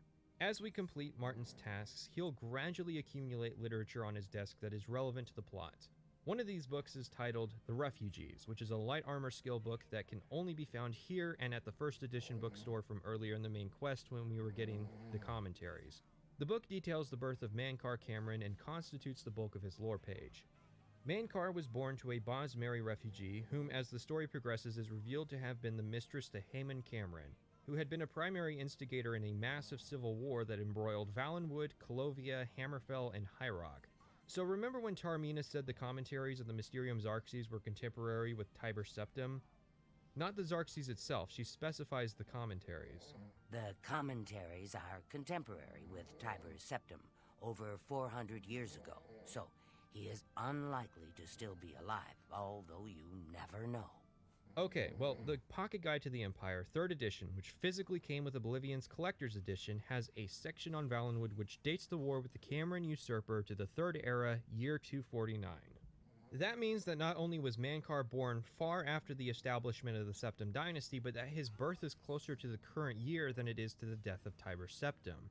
You can almost say this is intentional, seeing as the Arcane University's expert, which in turn likely means Tamriel's expert, in Daedric cults didn't make the connection that the Mankar Cameron who wrote these commentaries was the same Mankar Cameron of this book. But we can forgive that. Again, Oblivion's world isn't to scale and doesn't have the internet, moth priests, so such a connection could easily go unnoticed. However, it's important to mention that in Elder Scrolls, race is passed down via the mother, which is detailed in Notes on Racial Phylogeny. And given that Mankar's mother was a Bosmer and Mankar clearly isn't, something's wrong. If anything, given that Mankar doesn't mention his legacy and that the story doesn't draw attention to this book despite its placement in main quest areas, I believe the refugees to be a possible red herring. Although again, there are several similarities between Mankar and the Heart King's stories that make that difficult to believe. This is where I start to say words like Portonymic and Neonymic and a bunch of high lore concepts to dance around the fact that someone made a fucky-wucky and said the commentaries are older than they should be and that Mankar's the wrong race. Why does Mankar live in an Ayleid building? Because he used Nimic surgery to change himself into an Ayleid and make himself Dragonborn so he could wield the Amulet of Kings. How did he do this? Because Mehrunes Dagon taught him how to use Mehrunes Razor to open the construction set and do a race edit. All of this is in the lore. You can read about it in the Trial of... Oh no, wait, that was a forum post and not in the games. I mean, it is canon if you manage to beat Battlespire since they had to invent some bullshit to make it possible to defeat Mehrunes Dagon at the end. Talk about nonsense, justifying a mistake by referencing a lore argument that happens in a game a grand total of like 17 people ever beat. Hey, if it's as easy as saying Mehrunes Dagon base and reference ID, then how come we're bothering to go to Paradise and all and not just waiting for him to turn up so we can say the magic words and make him disappear? I guess that would be pretty anticlimactic after all, so maybe it's better if we leave the Nimic surgery stuff out. Look at it like this. There is zero, and I mean absolutely zero, story benefits to having Mankar Cameron be the son of Haemon Cameron beyond being able to draw a lore connection to Daggerfall, I guess. Instead, let's redraft this. First fix, just make him a Bosmer. You might say, that looks silly. But given the number of people who swear by Fargoth-Ur, I would argue that having the main villain be a Bosmer would actually be the best thing that happened to the Wood Elves since it would help uplift that race out of perpetual meme status. Second proposal. This is now Mankar Cameron, last king of the Ayleids. His bloodline was the first of the Dragonborn to wear the Amulet of Kings before Alesia stole it and later history was revised to claim that she was the originator.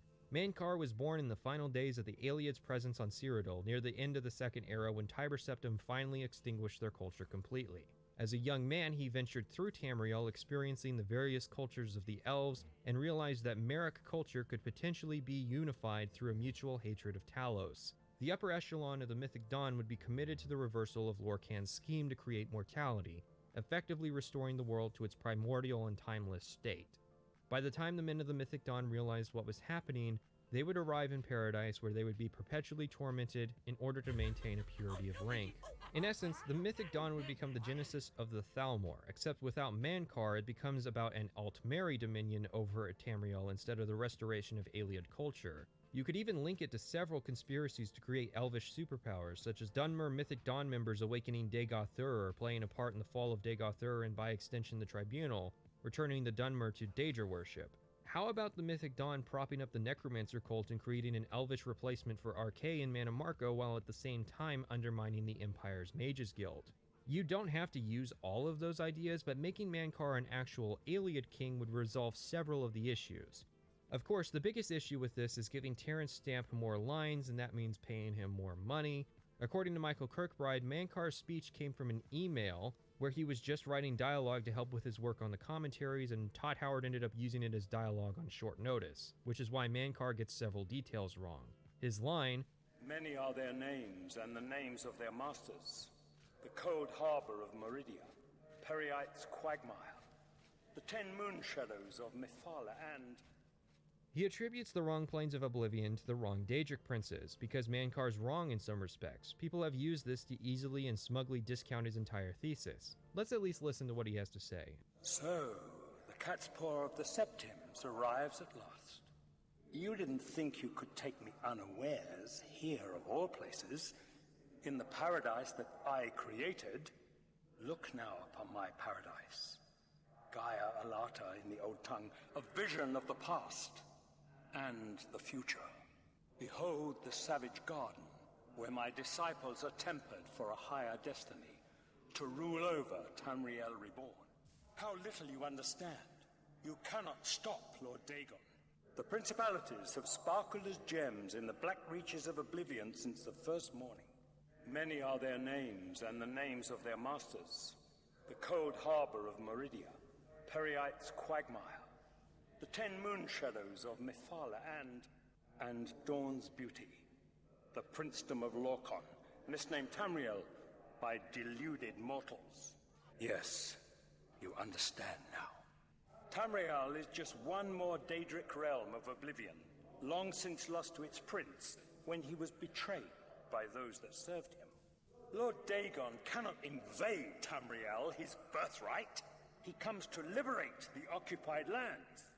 Ask yourself, how is it that mighty gods die, yet the Daedra stand incorruptible? How is it that the Daedra forthrightly proclaim themselves to man, while the gods cower behind statues and the faithless words of traitor priests? It is simple. They are not gods at all. The truth has been in front of you since you first were born. The Daedra are the true gods of this universe. Julianos, Dibella, and Stondar are all Lorcan's betrayers, posing as divinities in a principality that has lost its guiding light. What are scholarship, love, and mercy when compared to fate, night, and destruction? The gods you worship are trifling shadows of first causes. They have tricked you for ages. Why do you think your world has always been contested ground, the arena of powers and immortals? It is Tamriel, the realm of change, brother to madness, sister to deceit. Your false gods could not entirely rewrite history. Thus you remember tales of Lorcan vilified, a dead trickster whose heart came to Tamriel. But if a god can die, how does his heart survive? He is Daedroth, Tamriel I Daedroth. This heart is the heart of the world, for one was made to satisfy the other. You all remember this. It is in every legend. Daedra cannot die, so your so-called gods cannot erase him from your minds completely. Well done, champion. Your progress is swift and sure. Perhaps you will reach me after all. You think I mock you? Not at all. In your coming, I hear the footsteps of fate. You are the last defender of decadent Tamriel. I am the midwife of the mythic dawn, Tamriel Reborn. I welcome you, if you truly are the agent of fate.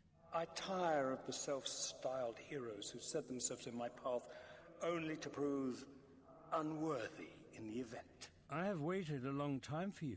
champion of old Tamriel. You were the last gasp of a dying age. You breathe the stale air of false hope. How little you understand. You cannot stop Lord Dagon.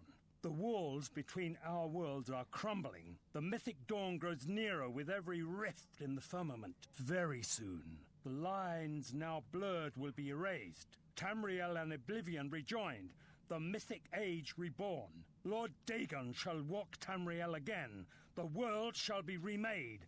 The new age shall rise from the ashes of the old. My vision shall be realized. Weakness will be purged from the world, and mortal and immortal alike purified in the refiner's fire. My long duel with the Septims is over, and I have the mastery. The Emperor is dead. The Amulet of Kings is mine. And the last defender of the last ragged Septim stands before me in the heart of my power. Let us see who at last has proved the stronger. Got all that?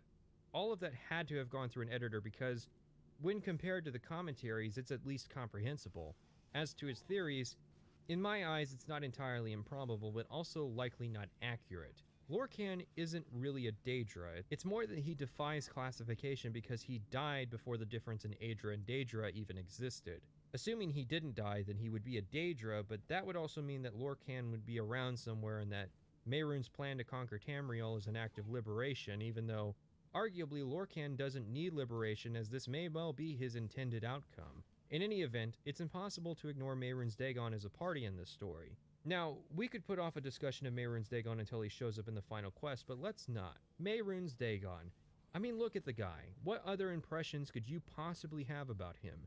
His visual design goes back to Battlespire, and Morrowind would add many of the more demonic details to his character, but it was Oblivion that decided to make him bright red, 50 feet tall, and filled his plane with obvious hell symbolism. A layperson who doesn't know Elder Scrolls takes one look at this character and assumes everything there is to know about him. But what if I told you that I was about to blow your mind? That I could recontextualize everything about this story, and that I've come to the conclusion that people have been sleeping on Oblivion's main quest being one of the best quest lines in Howard's Elder Scrolls. Don't believe me? Mehrunes Dagon set Mankar Cameron up for failure. In fact, his goal was never to successfully invade Tamriel or to install a new empire, and even better, Mehrunes Dagon got his desired outcome. Again, a normal person looks at Mehrunes Dagon and sees Satan. No, not even that Satan, this Satan. Hey, Satan! The comical Satan that somehow has the power to stand against God and who is endeavoring in every aspect of life to undermine the good morals of honest Americans. This gets into actual religious lore, so I'll try to keep it brief.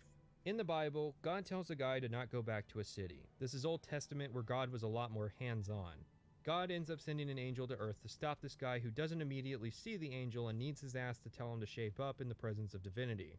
Satan essentially starts his presence in the Bible as an agent of God, and later in the story powered up from blocking asses to delivering a plague to punish David. Obviously, the writers have realized that having God himself do these terrible things is bad for the moral of the story, and so are using Satan as a character to divorce God from the things God is doing. This trend continues into the story of Job.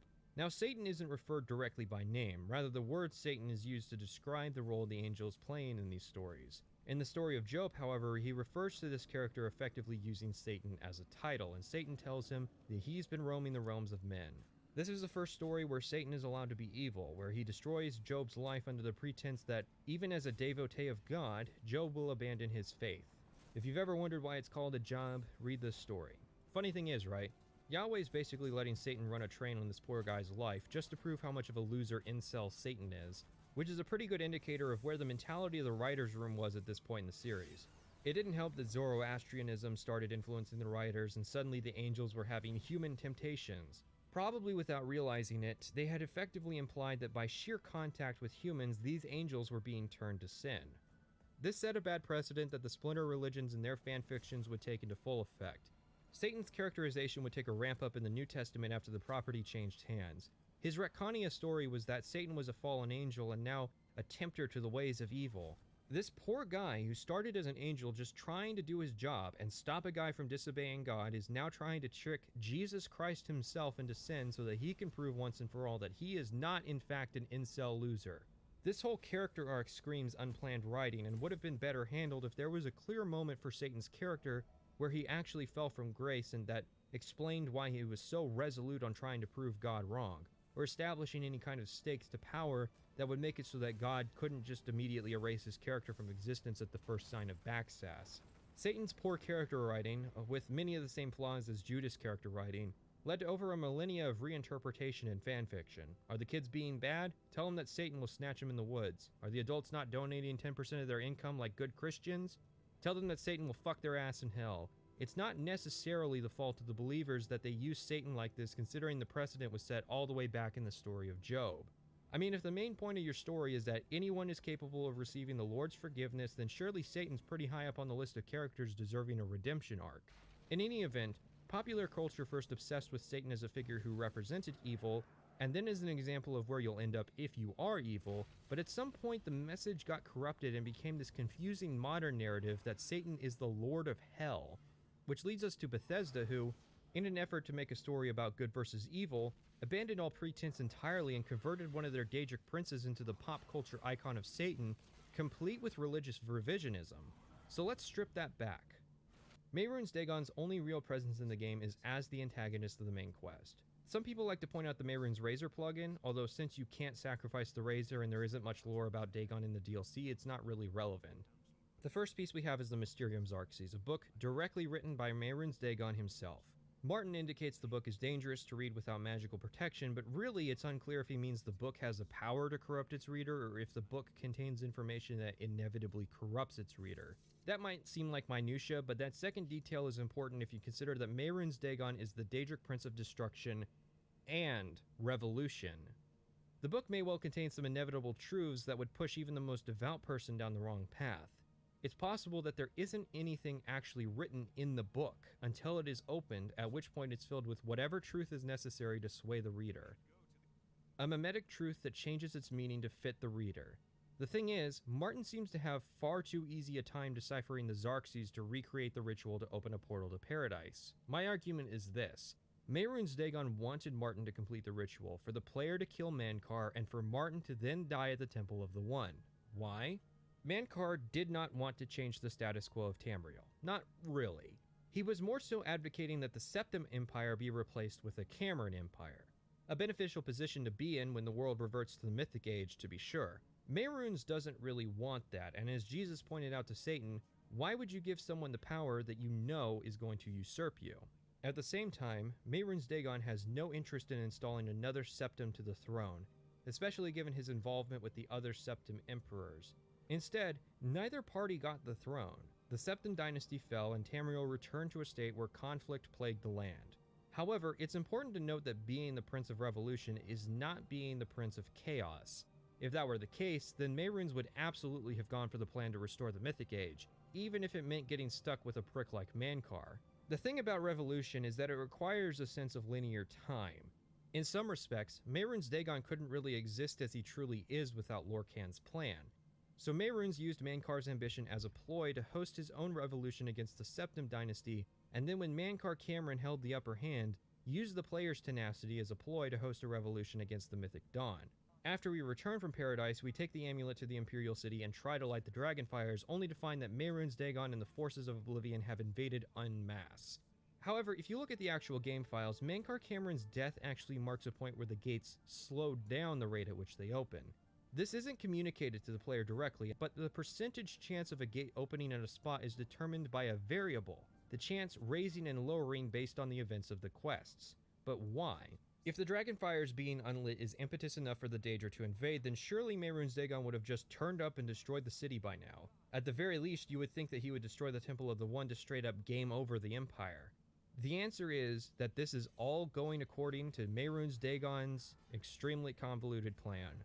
Being the Prince of Destruction is all well and good until you've won and realize that there isn't anyone around to build things for you to destroy. Just like how Mehrunes isn't going to work towards putting someone in power that would try to prevent him from throwing a revolution, Mehrunes is also motivated to pull back at the last moment from winning so that the world can recover and ripen up fresh for another destruction in the future.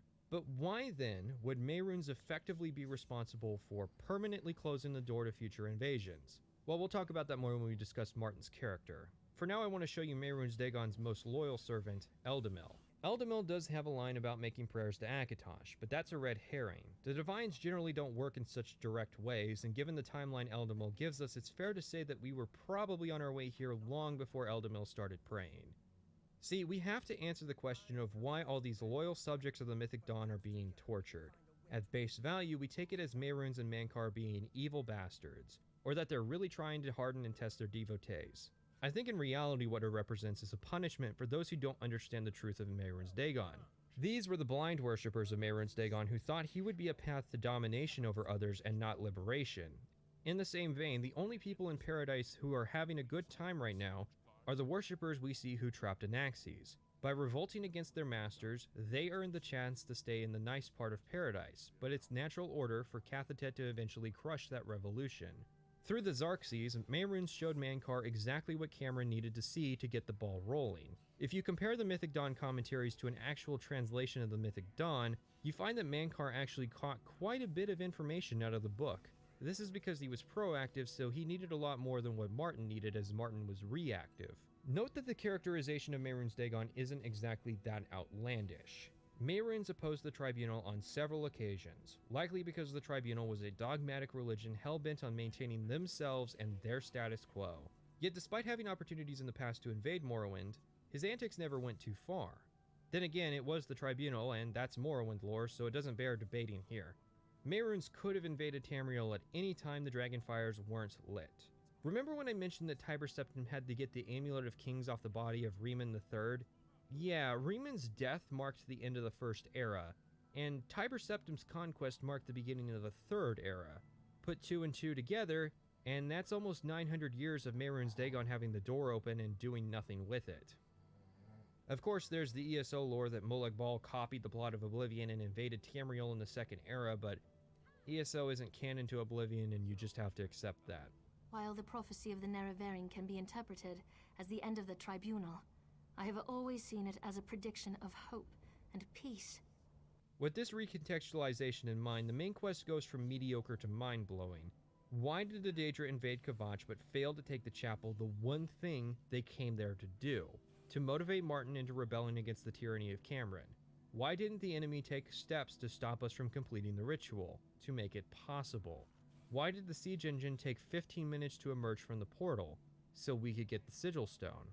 Why did Mehrunes Dagon delay his invasion of the Imperial City until after Martin's arrival? To ensure that Martin would be forced to sacrifice himself, mantle Akatosh, and end the Septim Dynasty. The only problem with this is, it's super subtle. Mehrunes Dagon didn't have a single voice line in the entire game, so we're never given the impression that he's actually playing both sides of the conflict. Morrowind didn't sit the player down and force them to read every interpretation of the murder of Nerevar for people to love that questline, so the fact that most people don't even consider this plot point when discussing Oblivion is a good sign that we may have gone too far in a few places in terms of subtlety.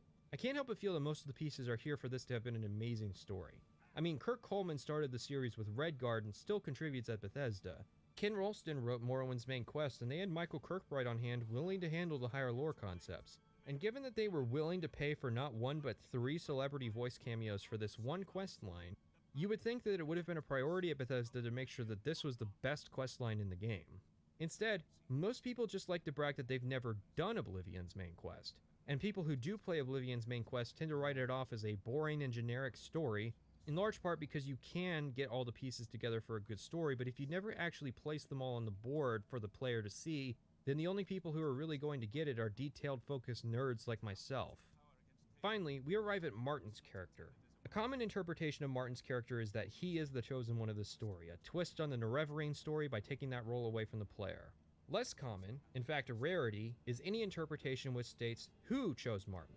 The Nerevarine was chosen by Azura for the purpose of ending Dagothor and the False Tribunal, and the Dragonborn was chosen by Akatosh for the purpose of reminding Alduin of his role in the mythos as a destroyer, not as a dominator.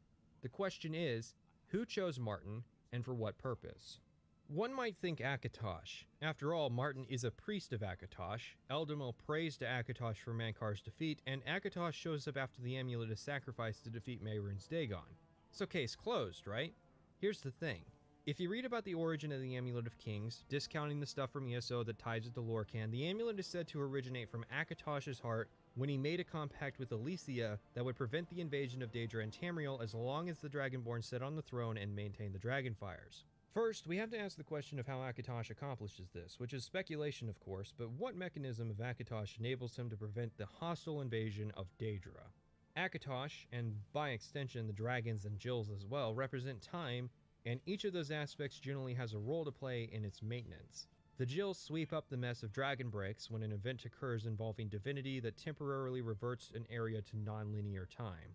A dragon break is how both Orsinium was founded and Mannimarco ascended to godhood at the end of Daggerfall, despite the impossibility of that being the case. The dragons seem to play a role as mobile anchors of time, which is why their departure from Atmora caused it to freeze over, both literally and figuratively. In any case, Akatosh's main domain is time, so it's possible that Akatosh isn't blocking Tamrielic invasions as much as he's delaying them to the end of linear time, which begs the next question, why is Akatosh playing this role, and what is his motivation to do so? This gets into a really complicated discussion of Tamrielic lore and religious interpretations about the relationship between Akatosh and Lorcan. Look, if you want my opinion on this, make an Elder Scrolls game set in that era. You don't have to concretely answer what happened, just boil it down to a couple clean theories. In any event, Akatosh was apparently the one responsible for the death of Lorcan, if such a thing is even believed to have happened, and this event generally marks the schism in most belief structures in Tamriel. It makes sense for the Elvish believers of Akatosh who knew him as Ariel to claim that Ariel was responsible for the death of Lorcan, considering they are all very, very mad about that mortality thing that Lorcan did. However, given that Lorcan was considered a hero to men, it's hard to believe that Akatosh would become the effective head of the Imperial Pantheon under this narrative. It's possible that we have a situation similar to the interpretation some people have of Judas Iscariot. It's classically believed by most Christians that Judas was a traitor to Jesus. However, a minority of people believe that Jesus actually intended for Judas to play this role in the story, and Judas is in fact the most loyal of Jesus' apostle for his sacrifice. In the same vein, it's possible that Akatosh is worshipped by men because he played the critical role in the murder of Lorcan, which Lorcan intended to have happen from the beginning. The Aedra are generally considered to have gotten a raw deal out of convention, having been promised to be lords of Mundus while the Daedra got to be lords of their own planes without a fraction of the sacrifice.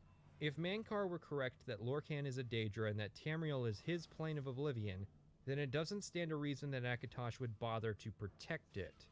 However, a case could be made that Akatosh is protecting Mundus from Oblivion as atonement for his transgression against Lorcan, and that the end of time represents a point at which Akatosh is forgiven. Now that we have the how and why of Akatosh covered, we have to answer the final question. If Mehrunes Dagon intended for this outcome, why would he do so in a way that would end the Daedra's ability to invade Tamriel? This is where we introduce the concept of mantling, which is super important in the story of the Shivering Isles and why I think they handled it the way they did. In Elder Scrolls, it is generally considered to be possible for a mortal being to become a god. This is seen in three big instances: the Dwemer, Tiber Septim, and the Tribunal. However, this isn't as straightforward as meeting a few conditions and having a switch flipped for you. Rather, the process of becoming a divine is usually destructive to the person who undergoes that process. The Dwemer, when they mantled as a race, disappeared from existence and arguably became the godlike Golem Numidium. Tiber Septim went on to mantle Shor/Lorcan, and the Tribunal went on to mantle Azura, Mephala, and Boethia, although arguably they failed as they attempted to retain their personalities in this process. In this game, I would argue that Martin, with the combined souls of all the Dragonborn who had lit the Dragonfires before him, mantled Akatosh in this scene.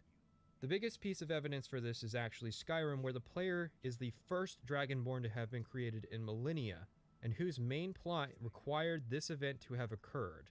With Akatosh replaced and suddenly more active in the world stage, Martin can confidently make the promise that the Oblivion gates are closed forever. At least, the hostile gates are closed forever.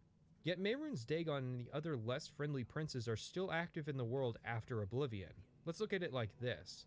Mehrunes Dagon did not wish to conquer or destroy Tamriel, as is feared by the mortals. Rather, Mehrunes Dagon wanted to create the circumstances that the traitor Akatosh would be mantled, so that Akatosh would get off his couch and actually start doing his job again, and stop using the Dragonborn for that purpose. Molag Bal and Jiggalag are pretty much the only guys around that would actually bother to invade other places for the purposes of controlling them. So who chose Martin? I don't think it was Akatosh. I think it was Mehrunes Dagon. I think that Boris's line, if he survives to the end, sums up the story best. The scholars and priests can debate what happened to Martin in the end. A lot of the iniquities with Oblivion's main quest can be boiled down to this. Ken Rolston decided to take a hands-off approach when it came to writing Oblivion. Michael Kirkbride was not as involved in the project as a writer. Kurt Coleman did a good job of creating quests to the specification of his bosses, and it was ultimately Todd Howard that looked at this quest line and saw none of the problems. To quote Ken Rolston, Morrowind is to Oblivion what Moby Dick is to the Da Vinci Code. No comment. So now that we've ended the main quest, Oblivion is over, right? It seems hard to justify a character continuing from here given the sheer cult of personality that would be created around a figure like the Champion of Cyrodiil. To me, this is the problem with the urgency of Oblivion's introduction. If you roleplay the character, you can't really ignore the main quest, but by the end, how are you supposed to justify going back to the mundanity of the arena or Fighters Guild? Still, it's nice to see the remnants of the main quest. The closed Oblivion gates that dot the landscape, the battle-damaged temple district, the new statue of Akatosh, the leftovers from the Battle of Bruma, and a statue constructed in her honor. It has a unique method of determining what items to put on the statue. For example, it prioritized putting the Wabbajack in my hands over the ebony blade that I actively used. Still, I have one more thing to mention, and that was the time I crashed the game multiple times even with the unofficial patch and a crash prevention mod. See, there are tons of fun little staves with interesting effects that may or may not cause issues with how certain quests are scripted. So when I fought Mankar, I decided to go all out, maxing the difficulty to make up for minimizing it during the Battle of Bruma, and use most of the tools I collected at this point. Summoned a Daedra, cloned someone, resurrected someone else, used the Wabbajack to shapeshift someone, made use of all these fancy powers I've been collecting. I'm being general because I don't remember the specific details. Anyways, I'm having the slightest bit of fun with this fight, and of course it breaks. The first time seems to be because the game is checking to see when the daughters die to progress the quest, and since one of them is technically alive due to being reanimated, it broke. The second time the game crashed was when a clone of Mankar Cameron summoned a Dremora that shot lightning that hit the original Mankar, instantly crashing the game. The third time, I managed to be the one to land the killing blow and it let me pass. I'll tell you more about all those fun tools in Part 9 when we discuss the Daedra. For now, let's do the opposite.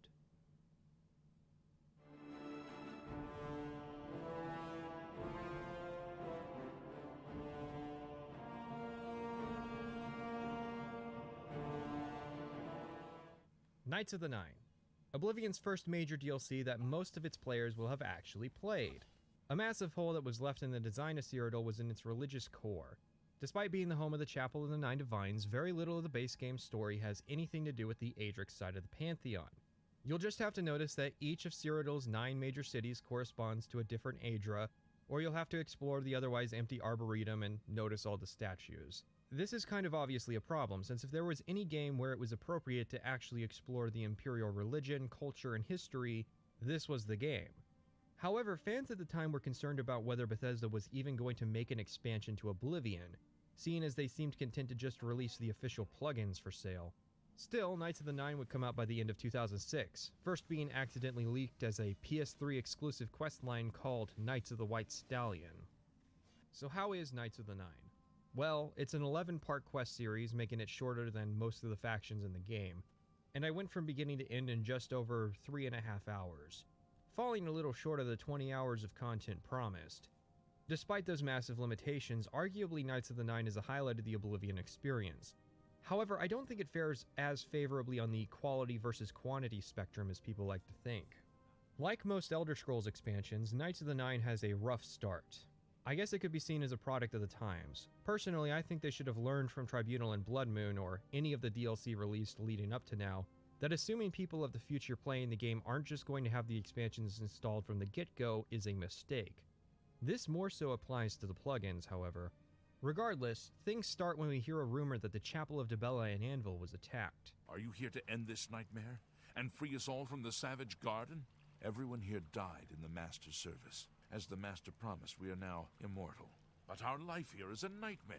The creatures of the garden torment us endlessly. When they kill us, we are soon reborn, and the cycle begins again. He preaches in Anvil. Appeared right after the attack on the chapel there. Sounds like the usual doom-saying nonsense. Anvil also has a new homeless man going by the name Prophet, claiming that this is a sign of the end times, so really nothing new. We're supposed to figure out that the rambling insane man is in fact the key to starting the quest line, our clue being his unique voice. He'll establish the ones responsible as Umaril and his gaggle of Aurorans. The Prophet then says that Umaril can only be stopped with the aid of the Divines, and that means the Crusaders' relics. If we say we're going to get the relics, the Prophet will ask for our resume, which is actually a trap, as Wes Johnson will demean you for every response other than humility. And never let anyone forget it, champion. I salute you, yes. This small matter of the Crusaders' relics would be a trifle for a legend such as yourself. I apologize for even asking the question. Most esteemed master, please. Do not allow me to interrupt your quest for the relics. Oh my! The grand champion of all Cyrodiil? By Azura, indeed. Surely there can be no better preparation for becoming a holy knight than a career spent slaughtering for the public's entertainment. And a worthy successor to Hannibal Traven, I have no doubt. I'm sure your arcane arts will locate the lost relics for you in no time. Well then, hail, hero of Kvatch! Let me add one more voice to the never-ending chorus of praise. I'm sure one of your many devotees will be able to guide you on your way to find the Crusaders' relics. And I'm sure you will have no trouble finding the relics on your own. You clearly need no aid from man or God. Why do you come to me for aid, worthy knight? I know what the quest is trying to do here, I just feel that not making it possible to complete this quest without the submission part is cheap. Once we eat the Prophet's ass, he's willing to point us in the right direction, telling us to complete a pilgrimage to Way Shrines of the Nine Divines. This is obviously a recreation of the quest Pilgrimage of the Seven Graces from the Tribunal Temple questline in Morrowind. The difference is that the Seven Graces were 7 fixed locations that shared various lessons in the lore and culture of the Tribunal Temple. The Way Shrines are generic, exist in multiples without any actual rhyme or reason to their locations, and only spout generic platitudes. It's possible this is a hereditary problem, and that Bethesda may have had issues with revamping the base game Way Shrines for existing saves that already had their effects and variables stored.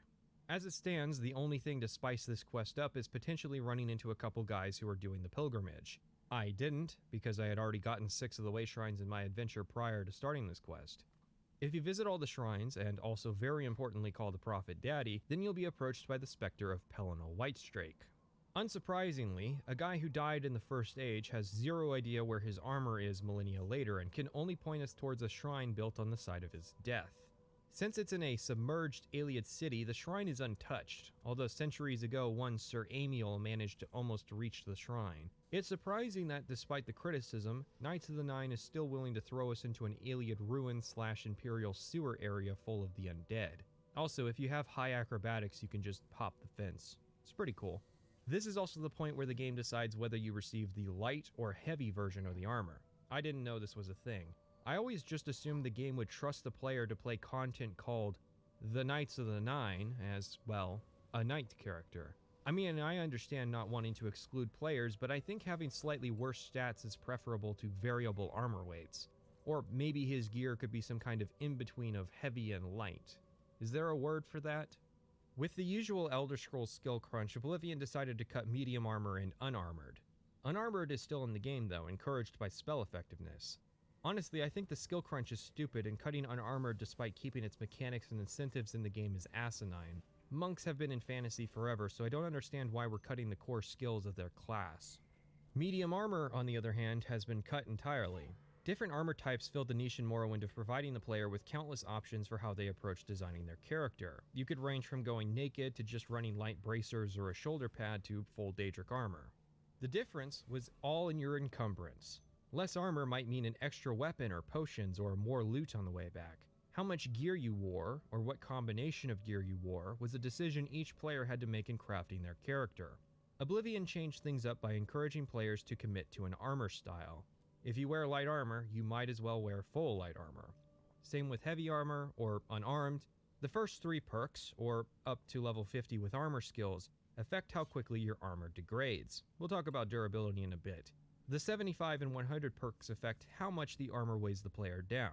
At heavy armor 100, which I reached, heavy armor had 0 impact on my encumbrance as long as I was wearing it. While I feel like this is a smart way of sidestepping the late game encumbrance issues, encumbrance has become an increasingly prevalent problem in the series, including the Fallout games.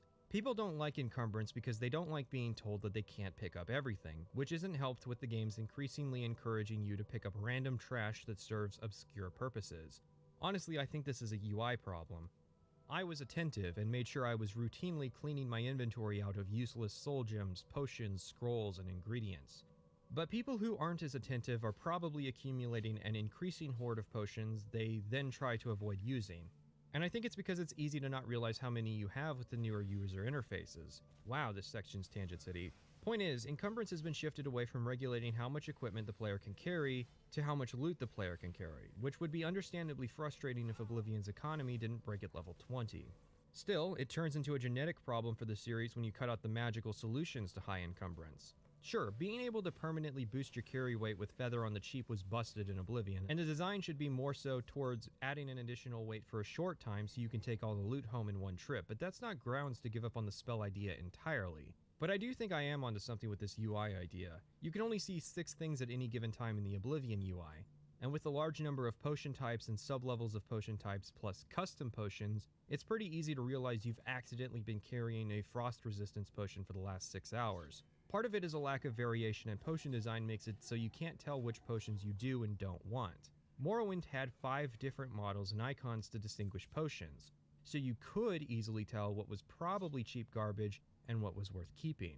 Skyrim addressed that problem by removing item icons entirely, although at least in fairness I can see more than 6 things at once in Skyrim's menu. That UI is for another day. For now, let's go tab by tab and discuss the Oblivion user interface. There is no more or less information to be gleaned from the Oblivion UI compared to its Morrowind predecessor. However, Morrowind had 2 different user interfaces. This godly PC user interface, and a panel-based version on the Xbox. Oblivion inherited the panel-based design, which is fine, I guess. I would prefer my old system of pressing one button and having all the information I need on one screen, but dividing this into 4 separate screens to relay more information is fine as well. Except it doesn't. You can see your entire attribute and skill alignment, as well as detailed health, magicka, and fatigue values, with enough screen space to spare to waste on telling us our name and class. If we scroll the skills down, we can see our faction and ranks, as well as our reputation and bounty. That's 4 different Oblivion screens in one panel. Oblivion's first panel tells us our base character information. The only reason to come here is if you've loaded someone else's save or want specific information about exactly how much health, magicka, or fatigue you have. The next panel is entirely dedicated to the attribute page. There are 2 reasons to come here. You want to know what skills are under what attributes, or you want to see if your attributes are damaged. The next screen is the skill page. The smartest thing about this page is putting all the major skills on a single panel. This is one of the more useful panels you'll be coming back to, as it tells you the leveling progress of skills and what skills belong to what attributes, so very useful. The next page tells you what factions you're in and what ranks you are. However, since rank requirements were removed, this is pointless information, and there's no reason you wouldn't put this at the bottom of the same page where our name and class is, because the only reason you'll come here again is if you're loading someone else's save and need to see where they're at. The next page is the bulk of new information, which is the statistics page. The first section is useful information like days passed and the number of quests you've completed.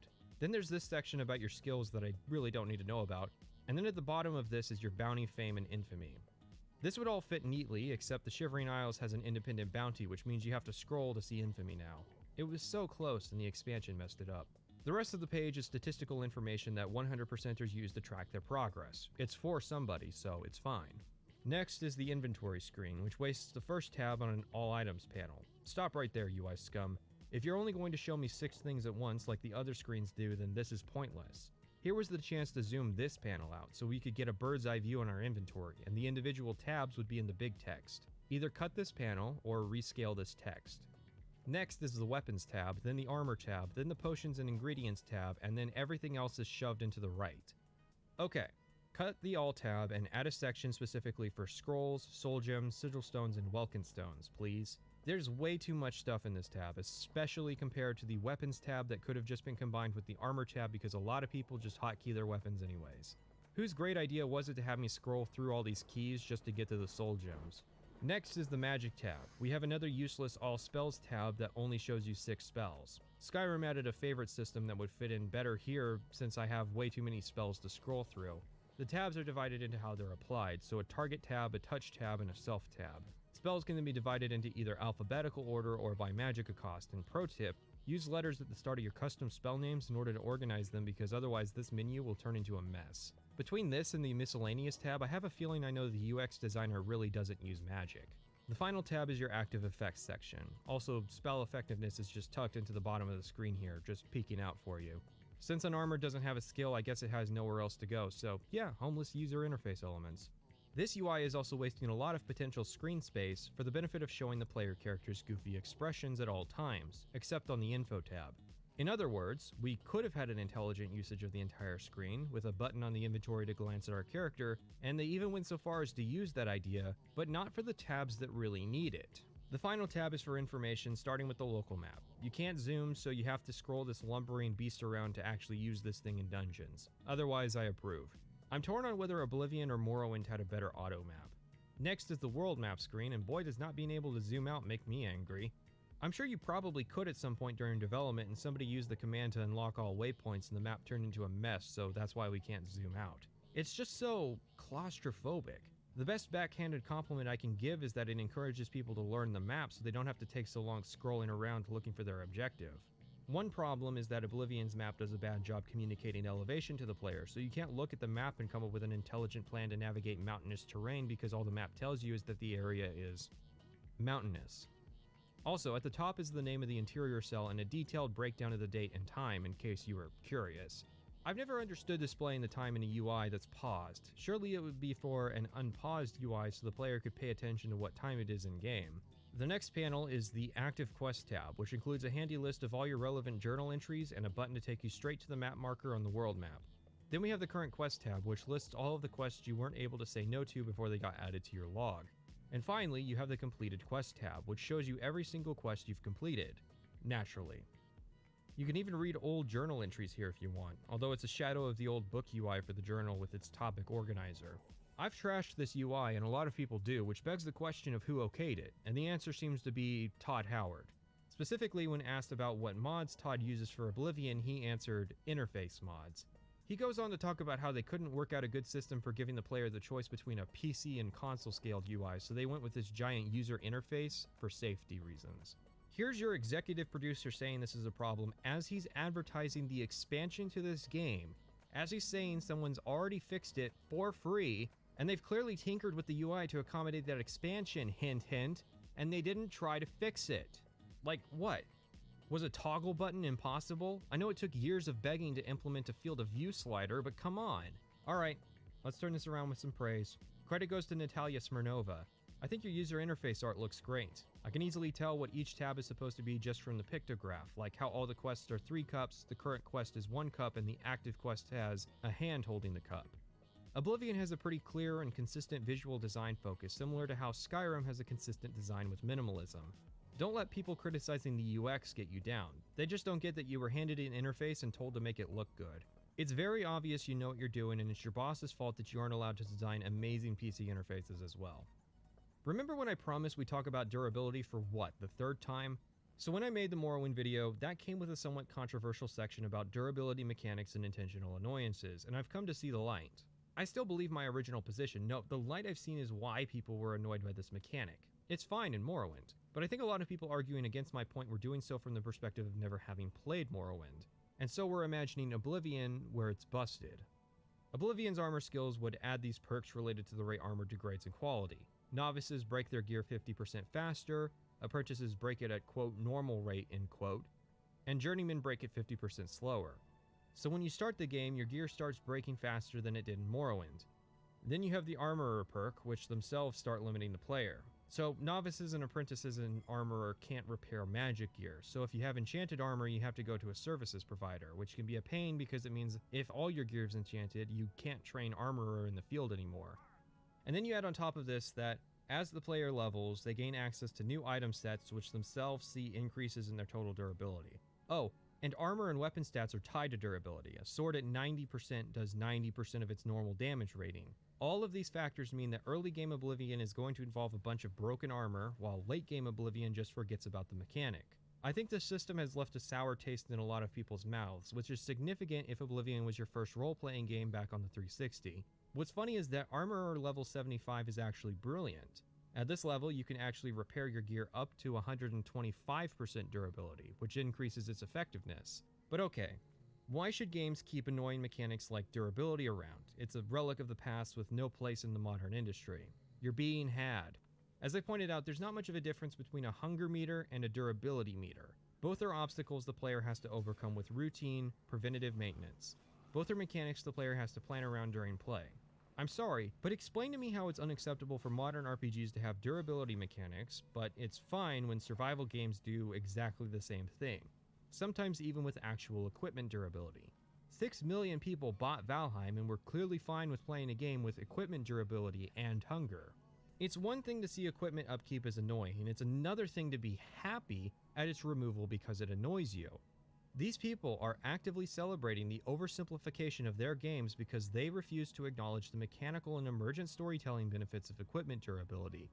And I suspect they do that because they were emotionally annoyed at the one time they forgot to repair their stuff and had to suffer consequences for it. After all, durability mechanics form a negative feedback loop. You're implicitly biased towards remembering all the times you were annoyed by the system, and most people don't recognize the benefits as a result. But what possible benefit could there be? Scenario: your weapon breaks, what do? If the answer is load a save back in town and redo the trip, this time with repaired gear, you're a pleb. Video games are too complex for you. Go back to movies. The correct answer is adapt. If you didn't bring a backup weapon and are completely incapable of using fists or magic, find a new weapon. Retreat to a prior enemy who wielded a sword, or grab one of numerous spare weapons that dot dungeons. Did you think they were there just for aesthetics? It might be tough, but I'm sure you'll remember to keep your gear in good shape in the future. As a result, you'll be a better player, one whose character is actually forged by experience. A weapon breaking on its wielder is pretty dangerous. Do you know what else is dangerous? Archers running out of arrows. Should ammo be infinite to avoid the annoying mechanics of keeping track of your ammo supply? Should potions be infinite because it's inconvenient to get more and running out in a fight is dangerous? You might say that this hypothetical is absurd, except there are plenty of series which removed getting arrows for your bows in favor of having infinite ammo, or even keeping a supply of potions ready in favor of an infinite potion on cooldown. It's more likely than you think. Where do you draw the line? Are you going to celebrate when Elder Scrolls 6 doesn't have arrows or potions anymore? Where the Morrowind argument really started to get stupid was people saying that my logic was flawed because a CRPG with a focus on the minutiae of adventure focuses on the minutiae of adventure. It's somewhat disturbing the number of people who came to the nudist colony and then started complaining about how everyone isn't wearing clothes. Look, I get it's subjective, and you don't like it, which is why you play games that cater to your specific interests, and I play games that cater to mine.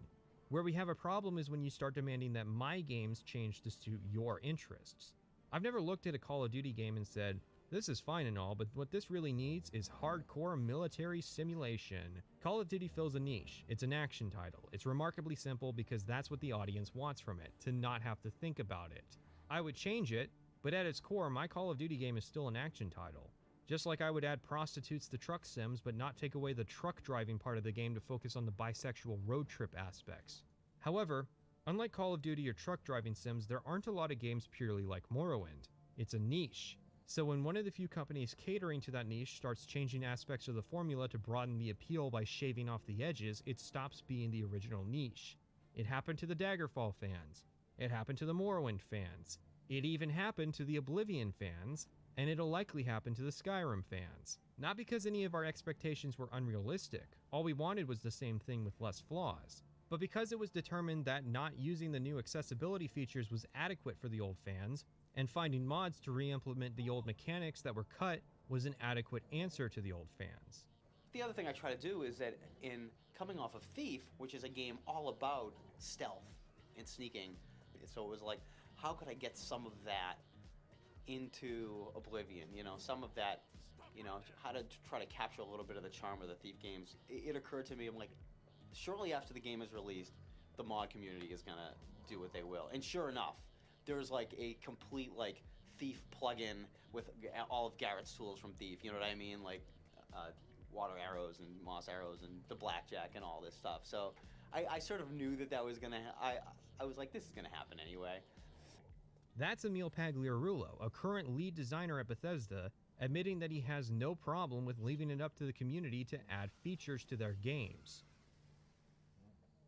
Sir Emil's journal points at a priory where his order was based, which was centered around collecting the armor of Pelennor Whitestrake. This order was the titular Knights of the Nine. Using a ring we honorably looted off of Sir Emil's corpse reveals a hidden undercroft, and we're confronted by both the spirit of Sir Emil as well as 7 of his buddies who proceed to try and kick our ass. Technically, it's a test of worthiness, although I don't know if a guy wielding a quarter of the Daedric Pantheon's artifacts is worthy or just good at exercising with ghosts. It's actually a pretty cool sequence, barring the line, Sir Knight, in 300 years, none have stood against us and lived. How could I possibly not be the first person in 300 years to come down here? Getting here required a signet ring off your corpse, buddy. Also, ignore the fact that we're already a third of the way through the content. We're the Knight Commander of this order now and have acquired the helm and cuirass of the Crusader. 4 of the ghosts will start quests to find the other artifacts, but all 8 have some interesting information about the history of the Knights. As an order, their goal was to locate and safeguard the relics of Pelennor Whitestrake.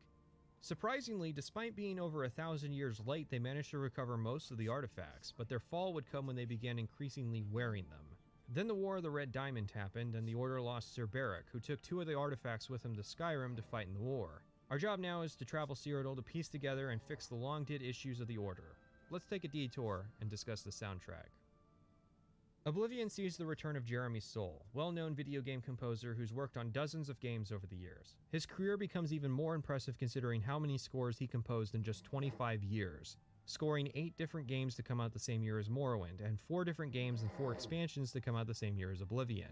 The number of jobs Soule took on slowed down in the 2010s, so he got more time to compose for Skyrim, hence why it has the biggest and arguably best soundtrack of the series. Not a lot has changed about how music works between Morrowind and Oblivion. Tracks are still divided between exploration and battle themes, which are played in their respective contexts. Start a fight, and the music immediately changes to a battle theme. End the fight, and the music immediately changes back to an explore theme. Oblivion would, however, add 2 additional modes for music, one for towns and one for dungeons. So now instead of hearing chirpy tunes and dank caves, music's more appropriate for the situation.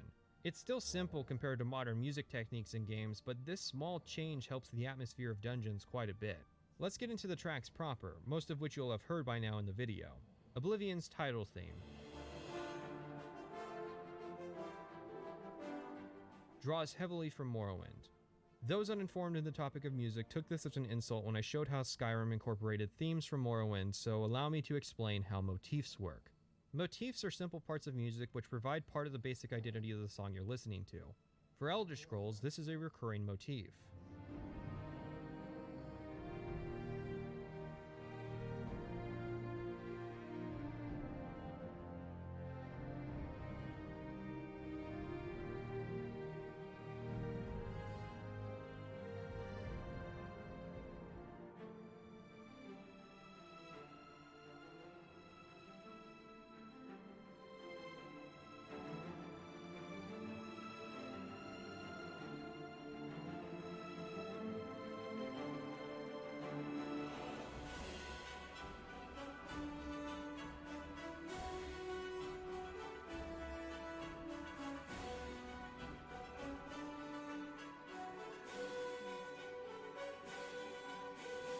This musical idea is present in each iteration of the theme, not because Soule is stealing from himself, but because that's how composition works.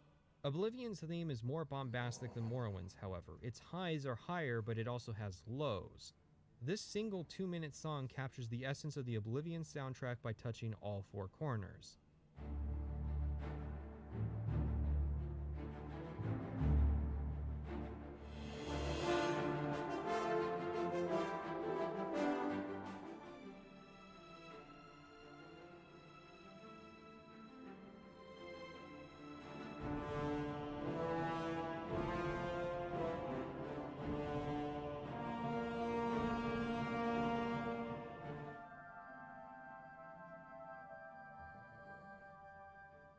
The other 2 special tracks are for leveling up and dying, exactly like Morrowind. Alright, let's do the town tracks. Here's some snippets from all 5 of them to give you a feel for what town music sounds like.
An idea reiterated upon from Morrowind is the idea that the comm tracks are not defined by percussion.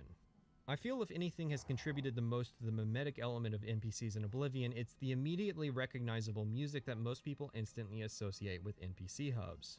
On to the atmospheric tracks, which play when exploring. There are 7 of these, and here's a montage.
Many people discussing this soundtrack comment on a car accident Jeremy Soule was involved in that informed the soundtrack of Oblivion. What they often leave out is that a third of the soundtrack had already been composed for the game, or that there were few revisions to the soundtrack. Jeremy Soule didn't just knock it out of the park, but wrote 2/3 of the soundtrack just from emotion he felt without any need or desire for revision. A thing I noticed is that because the load has been lightened, tracks don't have to cover as much ground as they did in Morrowind. A Morrowind ambient track had to cover towns, wilderness, and caves. It's easy for me to listen to this soundtrack because, thanks to its increased length, there's more variety. Speaking of caves, the new dungeon tracks.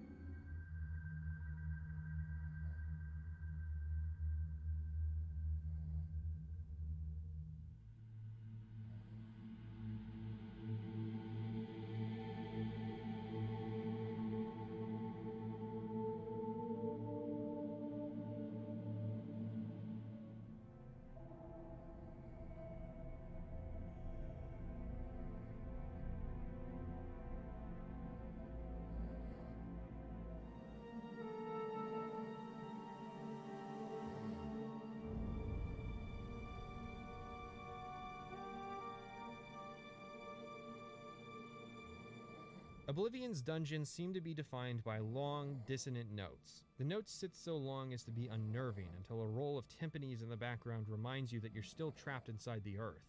While over half the soundtrack is dedicated to town and exploration tracks, there are only 7.5 minutes of dungeon themes, and the similarity does lead to repetition in this respect. Is it possible part of the reason dungeons feel repetitive in Oblivion is the music? It's more likely than you think. Your brain pays attention to this kind of stuff. Finally, there are the battle tracks.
I think it's fair to say I know which third of the soundtrack Jeremy Soule had written before the accident. One thing I did note in the Morrowind soundtrack was that brass seemed to be the theme for the Imperials while strings seemed to be for the Dunmer. This dichotomy has shifted into brass being the sound of battle and strings being the sound of peace. One idea that I posited was that Soule didn't really care about the Morrowind soundtrack, as evidenced by the original titles versus the remastered titles after the game was successful. This is more likely than people seem to realize. Soule had worked on the Dungeon Siege and Neverwinter Nights soundtracks the same year as Morrowind, and while he did work on a lot of projects at the same time as Oblivion, his output seemed to slow down after the wreck, as though he started wanting to take more pride in the soundtracks he was working on. For Elder Scrolls, this culminated in the Skyrim soundtrack, which is not only longer than the Morrowind and Oblivion soundtracks combined, but is a masterpiece in terms of implementation into gameplay as well. Oblivion's dungeons are... well, they simply are. Dungeon crawling is a stated aspect of Elder Scrolls, a consequence of the tabletop translation. The issue is that dungeons are fun with friends at a table, but none of the TES games are cooperative without mods. Thus, the role dungeons have to play in the games requires necessary alteration to better translate them into a single-player experience. How you accomplish this has been a core issue the games have always grappled with. The easy answer is to set quests inside them, but many dungeons have no related quests. They simply are. The Morrowind answer then is to populate dungeons with logical groups of people. Cults, be they Daedric, Sixth House, or Vampiric. Many dungeons are also tied to serving as tombs, full of undead protectors. Even normal bandit dungeons are provided with some ceremony, usually tied to the themes of Vardenfell being a quarantined region with large criminal smuggling operations. In Oblivion, there aren't ancestral tombs, outside of vague reference in one of the Fighters Guild quests. There also aren't many Daedric cults, instead being replaced with generic conjurer groups in blue robes. Maybe those guys should have been Mythic Dawn. Vampire dens are also barely distinguishable from bandit caves. There are only 3 dungeon types that aren't caves: Ayleid Ruins, Abandoned Forts, and Oblivion Gates. The Ayleid Ruins are full of untapped Welkind and Varla stones centuries later, but no records of their civilization. Dwemer Ruins in Morrowind were always full of little mementos of their culture, random gears and cups and tools and armor and books. Ayleid Ruins become interchangeable once you realize the only variation is in the generic enemies you fight, not the stories the areas themselves tell. Abandoned forts are similar. There's no telling the age of each fort based on its design or contents. There were many empires that could have built them, but their cultures do not possess them. Oblivion Gates are not ruins, but their literal repetition, as well as simple characterization, also leads to them being generic. how do you make hell boring? Contrary to popular belief, Oblivion's dungeons were not designed by one guy leaning on copy and paste. But it isn't hard for people to perpetuate that legend anyways, because they feel like they were.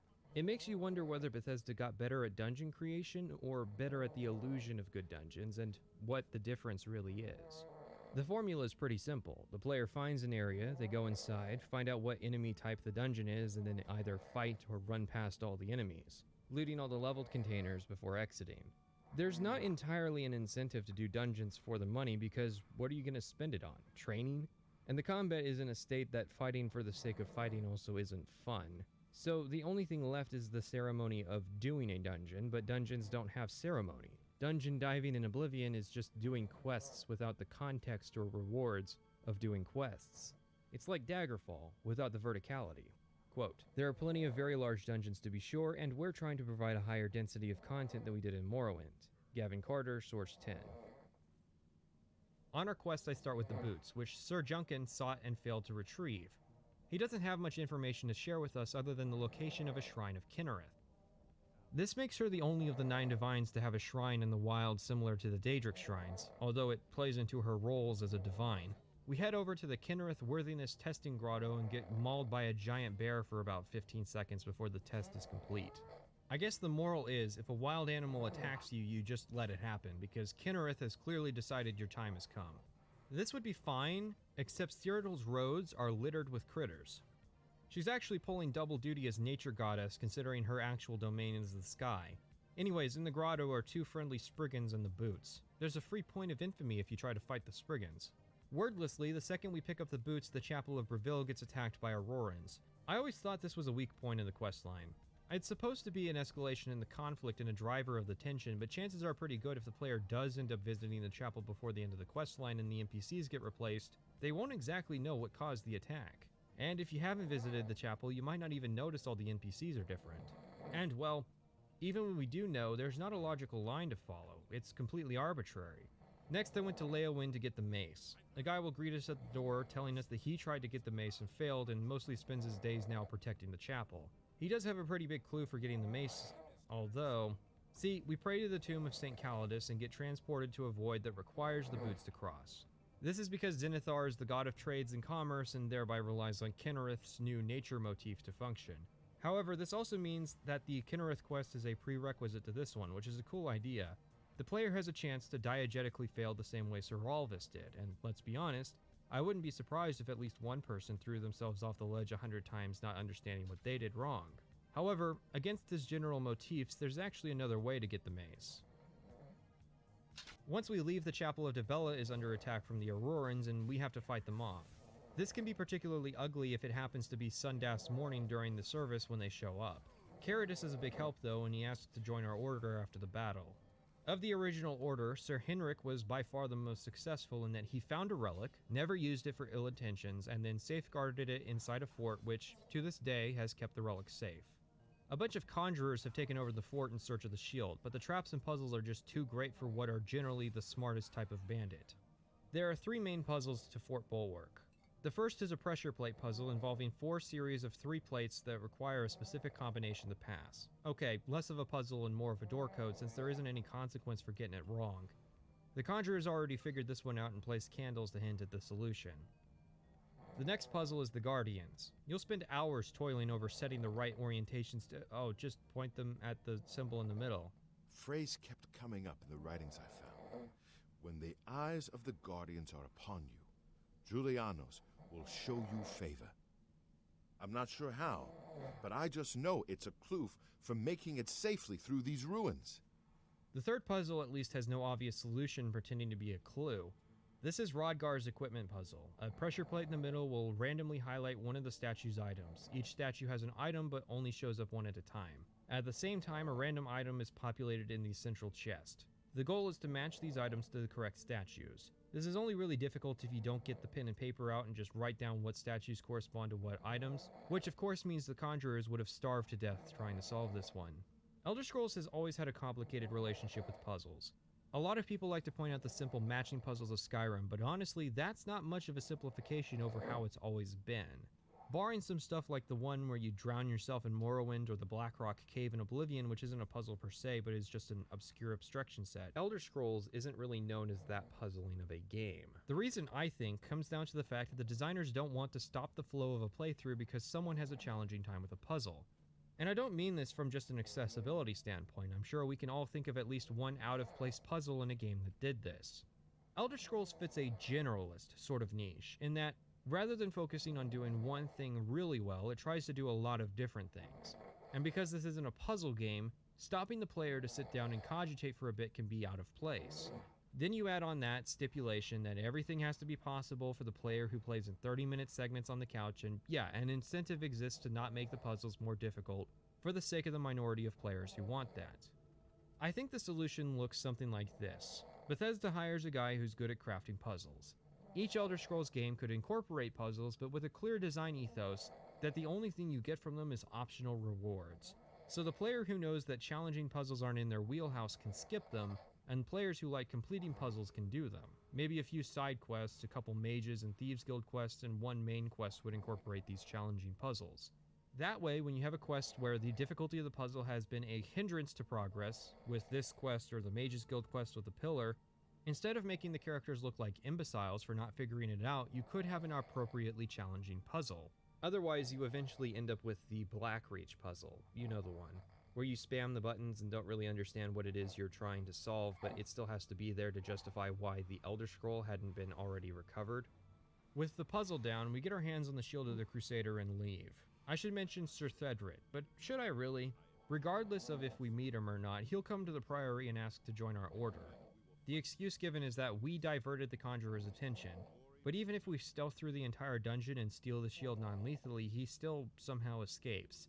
It's not the biggest deal since stealth playstyles aren't really encouraged to play through Knights of the Nine, except for the fact that the armor will convert itself to light armor and stealth is only tied to infamy via its factions, not its playstyle, and illusion magic is part of the actual knight class. Our final quest for this leg is to get the gloves. Sir Casimir was a knight who went with Sir Barak to war, and this had changed him. He had this to say about the gloves. I attempted to return to the service of the Nine, but the war had changed me. I no longer had sympathy for the weak or pity for the suffering. In the brief time I was there, I did more to hurt the chapel than help it. It was there that I was cursed. A beggar who came to the chapel each day for help tried my patience one too many times. I lost my temper and struck him. My blow landed harder than I had intended, and he fell to the floor dead, killed in the very chapel of the God of Mercy. I left the chapel at once, of course, but the damage was done. I was weak, constantly weary, and lacked the energy to do almost anything. As proof of the deed, when I struck the poor man, the gauntlets slipped right off my hands and fell to the floor. Heavy as stone, they would not move. None could lift them. I suspect they lie there still, in Coral's chapel. The setup for this quest is super interesting. The quest itself is not, and super questionable. The gauntlets are, as Casimir says, immovable. One of the priests, Arelder, tells the basic story and mentions that a descendant of Casimir is not only at the church, but has been forced to bear the same curse his ancestor received for his crime. We speak to Kellen, who seems convinced that Arelder's holding out information, as well as... You've seen them, I assume. The only evidence of what happened so many years ago. Do you know that I thought perhaps I could lift them? That somehow this curse would be lifted if I could pick them up? I tried for hours, until my whole body ached, and I could barely move.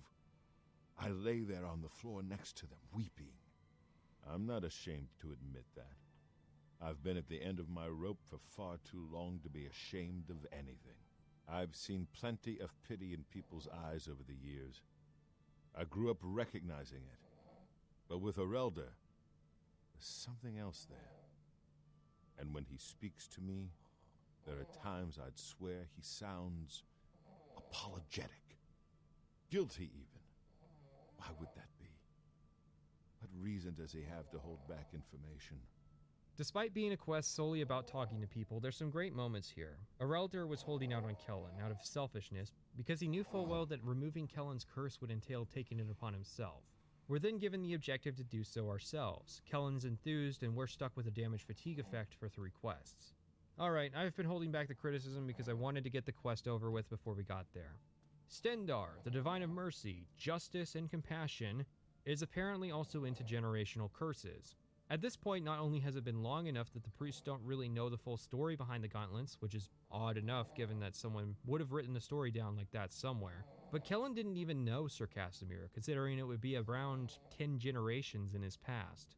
This entire family was cursed in order to punish Casimir, just so that one day in the far future, someone could come along on a quest and find some magic hand condoms and have their willingness to show mercy tested. Given how simple the effect is, surely Kellen's family, or the church for that matter, could have scrounged up, what, a petty soul, and asked the Mages Guild for a ring of Fortify Fatigue? I get that Restore Fatigue was lost as an enchant effect after Morrowind, but if DeGale can have a magical widget to treat her condition, then I'm sure Kellen would have gotten something for his chronic fatigue. Never mind that the actual evildoer is being redeemed by proxy, or that there's no option to force Ireldar to actually show the mercy he's supposed to as a priest of Stendarr. Rewrite time. Kellen tries to pick up the gauntlets to take up the mantle of his ancestor Casimir, but gets hit with a fatigue curse as a result. Ireldar's been holding out on the fix for his problem because his father was the guy Casimir killed. He's an elf after all, so it's easily possible. The quest is now about resolving the conflict between these two men. Ireldar has to learn to set aside his personal feelings and do his duty as a healer, and Kellen has to realize that his ancestor wasn't entirely noble and try to right the wrongs of the past. The player has the option to assume the curse, still, but if the player is successful, they can not only redeem both men, but can recruit both into the Order, and can see them develop a friendship as comrades as they overcome their generational grudges. With this leg of the quest done, it's time to return to the Priory with most of the Crusaders' relics. We'll find it's been repaired, and several of the people we've met along the way will ask to join the Knights of the Nine. While I don't see a reason anyone would ever say no, I have to at least appreciate that the player is being given a choice here. We also get a blacksmith, although with the unofficial patch, if the player doesn't speak to Sir Thedric here before this point, the smith doesn't show up. It's a bit comical to enter the Priory to find it full of applicants. Anyways, a man named Lathon approaches us to tell us that Sir Roderick is dead. I didn't actually meet Lathon and Sir Roderick on this playthrough since they appear on the Wayshrine quest and I had done most of them already, so Lathon will tell us that he thinks Sir Roderick's dead, even though we have no clue who that is. I think Bethesda has generally done a better job with stuff like this in Skyrim, although that can probably be attributed to more essential flags and less optional moments like meeting Sir Roderick. The way you fix this is to have a journal stage for whether the player has met Sir Roderick, and if they haven't, then Lathon's dialogue changes to an introduction and request for aid. He gives us the greaves that they had retrieved and tells us that Roderick fell attempting to retrieve the sword of the Crusader from Underpall Cave.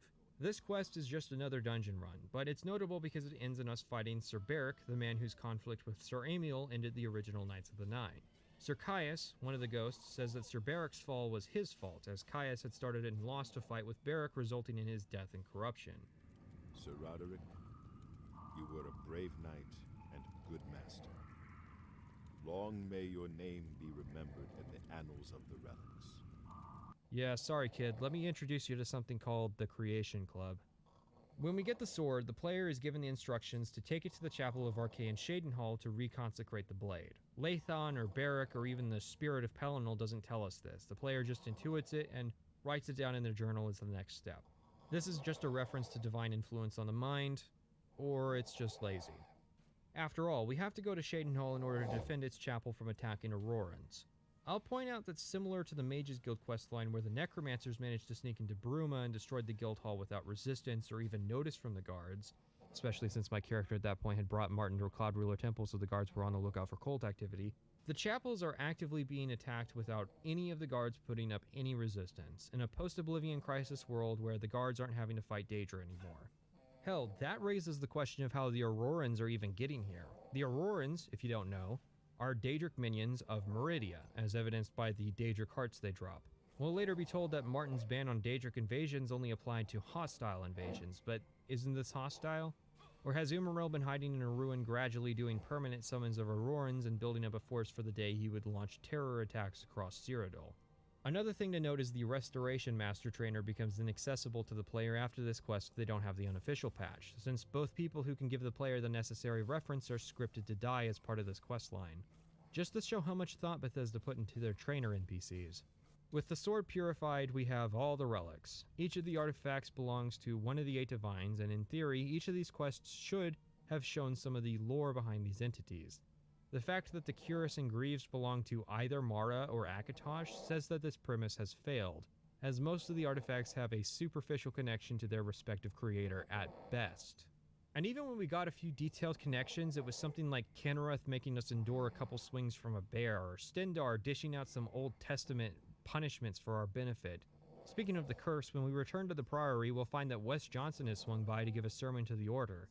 He gives the Knights of the Nine a quest to defeat Umaril. However, he states that in our current form will suffer the same fate as Pelennor Whitestrake. With the apotheosis of Tiber Septim, the face of the divine was transformed. Talos ascended, and the 8 became 9. Talos, via the Prophet, gives us his blessing, providing an edge against Umaril, although the Prophet has this funny line. As a proven guardian of this realm, and a warrior the likes of which have not been seen in millennia, Talos grants you his sacred blessing. The Champion of Cyrodiil, the Nerevarine, the Agent, and the Eternal Champion are all literally shaking right now. For fuck's sake, the Nerevarine literally got a blessing from an avatar of Talos on his way to fight Dagoth-Ur. The Knight of the Nine did a bunch of dungeons and talked to a bunch of people and is now a warrior the likes of which have not been seen in millennia. Maybe it's a subtle diss, or I guess all the other protagonists are confirmed mages, who knows. So we rally all the knights at Garlus Malatar for the final battle. This quest actually broke the first time and I had to go back to a prior save because, for some reason, one of the triggers wasn't firing and so I couldn't actually advance to the ruin. It's a shame they didn't reuse any of the assets from Paradise to make this area a more pristine, maintained alien ruin. I mean, the interior cell of Carrick-a-Gailor was one model, so I guess they would have had to create a bunch of new interior models, and that was just too much work. Plus, the DLC was 155 megabytes on 2006 internet, so adding a bunch of new models so one dungeon could stand out would have been wasteful. None of your companions are essential, so the player may be motivated to try and keep everyone alive, but there's not really any benefit to doing so. Honestly, it makes the game feel a little more believable if these named NPCs do end up dying in the fight. Aside from the compulsive looting, the final battle with Umaril is alright. The problem with making a final battle focused on the melee side of Oblivion is that it's more Oblivion melee combat. Mind you that this character has maxed out the heavy armor skill and was using Blade for the entire main quest. I'm basically primed for this. So Umaril fighting like a giant copy of the other Aurorans is pretty sad. Umaril is an Ayleid sorcerer king whose father was a divine and he also has the blessing of Meridia. This guy is begging to be the battle mage boss and deserves to have more than one spell to his name. What's the point of even having him be weakened by the divine aura of the armor? Is it to reward the player for wearing the armor from Knights of the Nine when fighting the boss of Knights of the Nine? All of this is to assemble every Crusader relic so we can go and kill Umaril. Except I forgot to bring most of these items with us to Umaril's hideout, so we had to fight him the conventional way. Umaril goes down easy and we use Talos' blessing to pursue his spirit. The second phase, where we fight him in the sky, is exactly the same mechanically, but the arena is way better and it's much more enjoyable to have a second go at him. With Umaril finally dead for good, we fall back to Tamriel and awaken in the Undercroft of the Priory. You had no wounds on your body, but you were dead. I saw it with my own eyes. You did not draw breath. Thedrit, how long has my brain been deprived of oxygen? Thedrit gives a short speech to the knights announcing our victory, and with the armor placed on the rack in the Undercroft, Knights of the Nine has been concluded. Or is it? There's one character left to mention.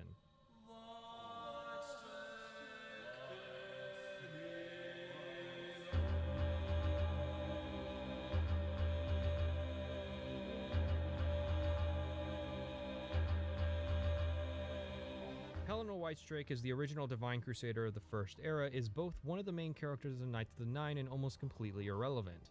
If your knowledge of this DLC was limited to Tez meme culture, you'd assume that Pelennor Whitestrake would have been the main focus of the entire story. Instead, the characters of the original Knights of the Nine like Sir Amiel and Sir Barrack got way more focus and screen time than Pelennor Whitestrake, and this is an order that was founded over a millennia after Pellennor's death. Indeed, most of the lore surrounding the Star Made Knight exists pretty much entirely within the Song of Pelennor, an 8-part Kirkbride story that the player can find in the chapels when they have this expansion installed. Most of the dialogue the actual Pelennor Whitestrake we meet has refers to our quest for the relics, and he has little light to shine on himself beyond the line, Your need must be great for the gods to allow us to speak. Has Umaril the Accursed found a way back? The foulest of a foul race. 1,000 curses upon his unholy name. I thought I'd won, but I should have known. The slave masters are a cunning breed. Umaril found a way to cheat death as I could not. So let's discuss the Song of Pelennor. The first 6 parts come from a Riemann manuscript. Part 7 comes from an older manuscript predating the fall of the Elysian Empire, and Part 8 appears to contain a fragment of the original song. It goes something like this. Pelennor appeared, something immediately being apparently odd about his arrival. His personality, his phenotypical description, and his armor are big signifiers that he wasn't of that era. Theories vary from possibly being a time traveler to being a manifestation of the divine will against the Aelids and their enslavement of mankind. When Pelennor Whitestrake gets depicted as a Terminator with a laser cannon, yeah, that's a valid interpretation according to the song.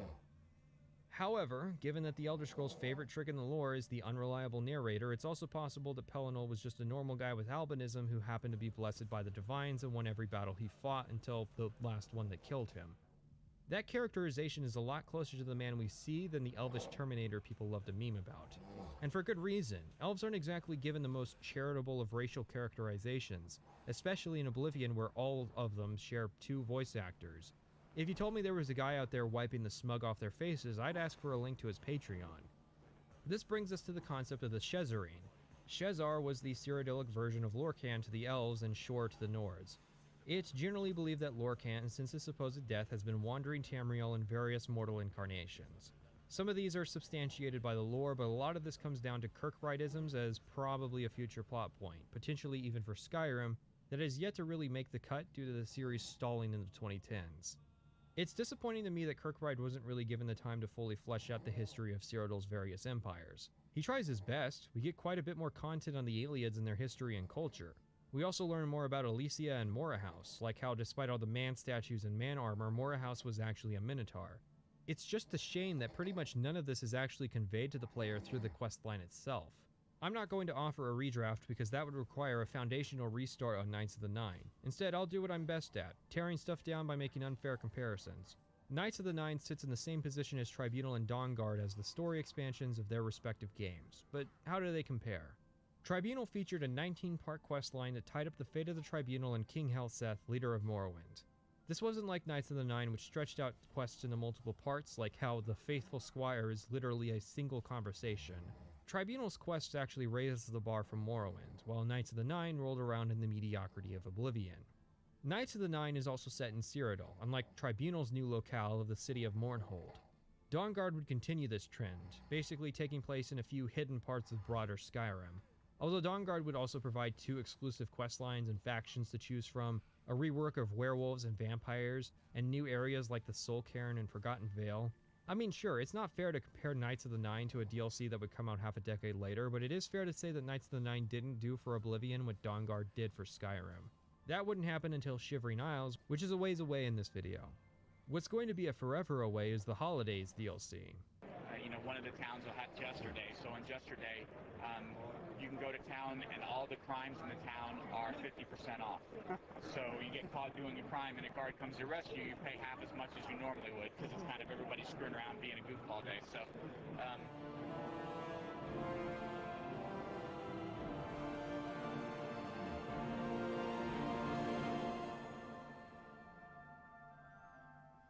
If you've been following the trajectory of our player character, and maybe looking ahead at the future sections, then what's about to happen is a very confusing heel turn. Before I played Oblivion, I laid out an outline of the order of questlines I was going to do, and I had several ideas how I could justify the transition.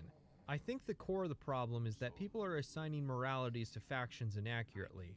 As the Prophet points out, the arena isn't exactly a morally great place to work. The Fighters Guild is about snuffing out free market competition, and the Mages Guild is so incompetent as to become dangerous. The main quest is guided by ends justifying the means. The players never assigned any motivation beyond what they assumed the champion of Cyrodiil's motivation to be. The Knights of the Nine is the only morally good story in the game, and even that is full of its own questionable moments. So the only difficult part of our character starting the Thieves Guild is justifying why they would turn to petty crime. The actual reason has to do with level scaling. I kind of had to do the Mages Guild between levels 15 and 25 to be at the right level to get well-scaled rewards but still have magic effects apply properly, and the next two factions don't exactly involve a lot of leveling up in Oblivion.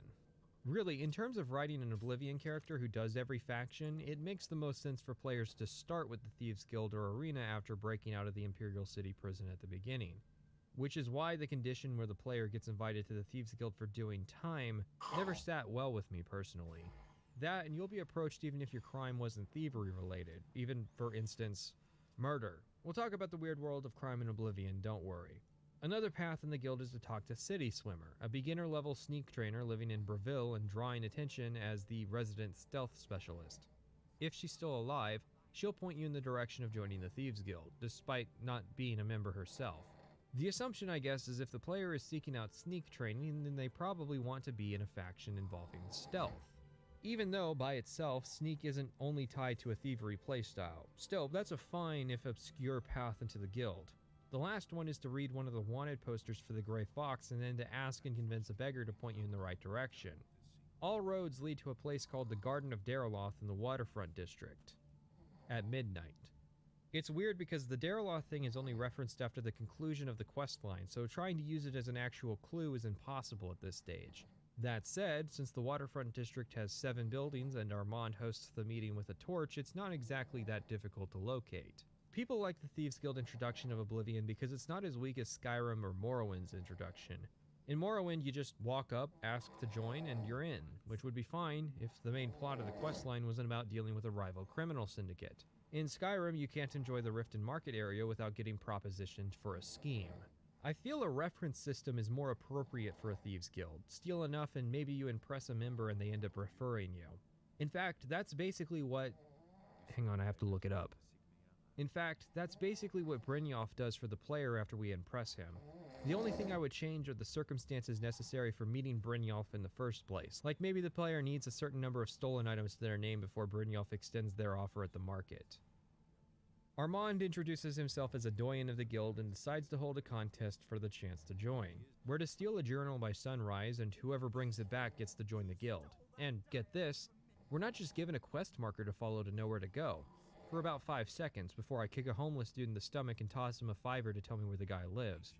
Then I get not only a marker to the guy's house, but to the specific drawer where he keeps the journal. This path may not be as obvious for the player who didn't pay a homeless guy for the clue related to the Thieves Guild, but not to despair. You can technically steal the journal off Meth Redhill. No, seriously, her name is Meth Redhill. You could pickpocket it or even loot it out of her house because for some reason she doesn't immediately bring it to Armand. Instead, waiting at least a day and possibly 2 to do so.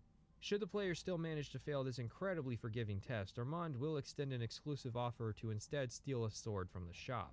Methredale is given the second chance if and when we succeed, and Amisai, the third contender, is left out to dry, at least until way later in the questline. Amantia Selectus was killed during a burglary. They say the house was ransacked. Take care. I'm Amantia Selectus, the writer. Wait, what? So, now we're in the guild. Let's talk about the massive Thieves Guild rewrite that occurred between Morrowind and Oblivion. The person we have to thank for this is Bruce Nesmith, who started at Bethesda with Daggerfall but appears to have been absent for the development of Morrowind. However, his career extends back to TSR in the 80s, writing modules for the first 2 editions of Dungeons & Dragons. Nesmith would leave TSR in 1995 to join Bethesda, unsurprising since The Elder Scrolls was an attempt at making a computer version of Tabletop. Also, TSR had basically gone defunct by that point and would be bought out by Wizards of the Coast in 97, so, well, that was also a factor.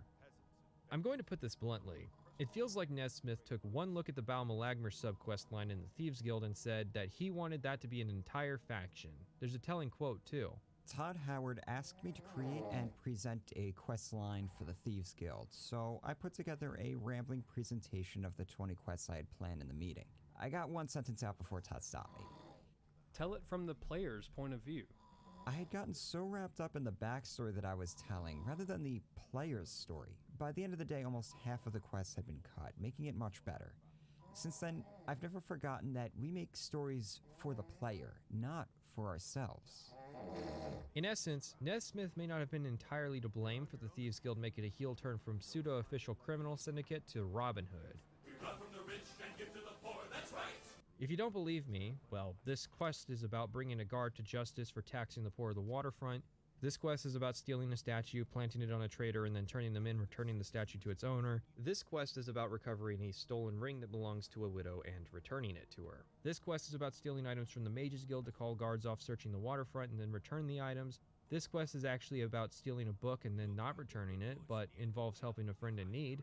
This quest is about getting a guard captain harassing all the poor people in the waterfront reassigned to Anvil.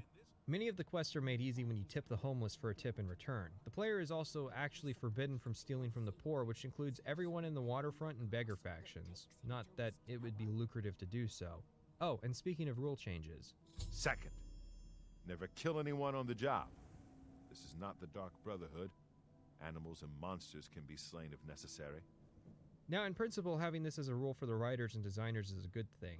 Having this as a hard rule for the player is not.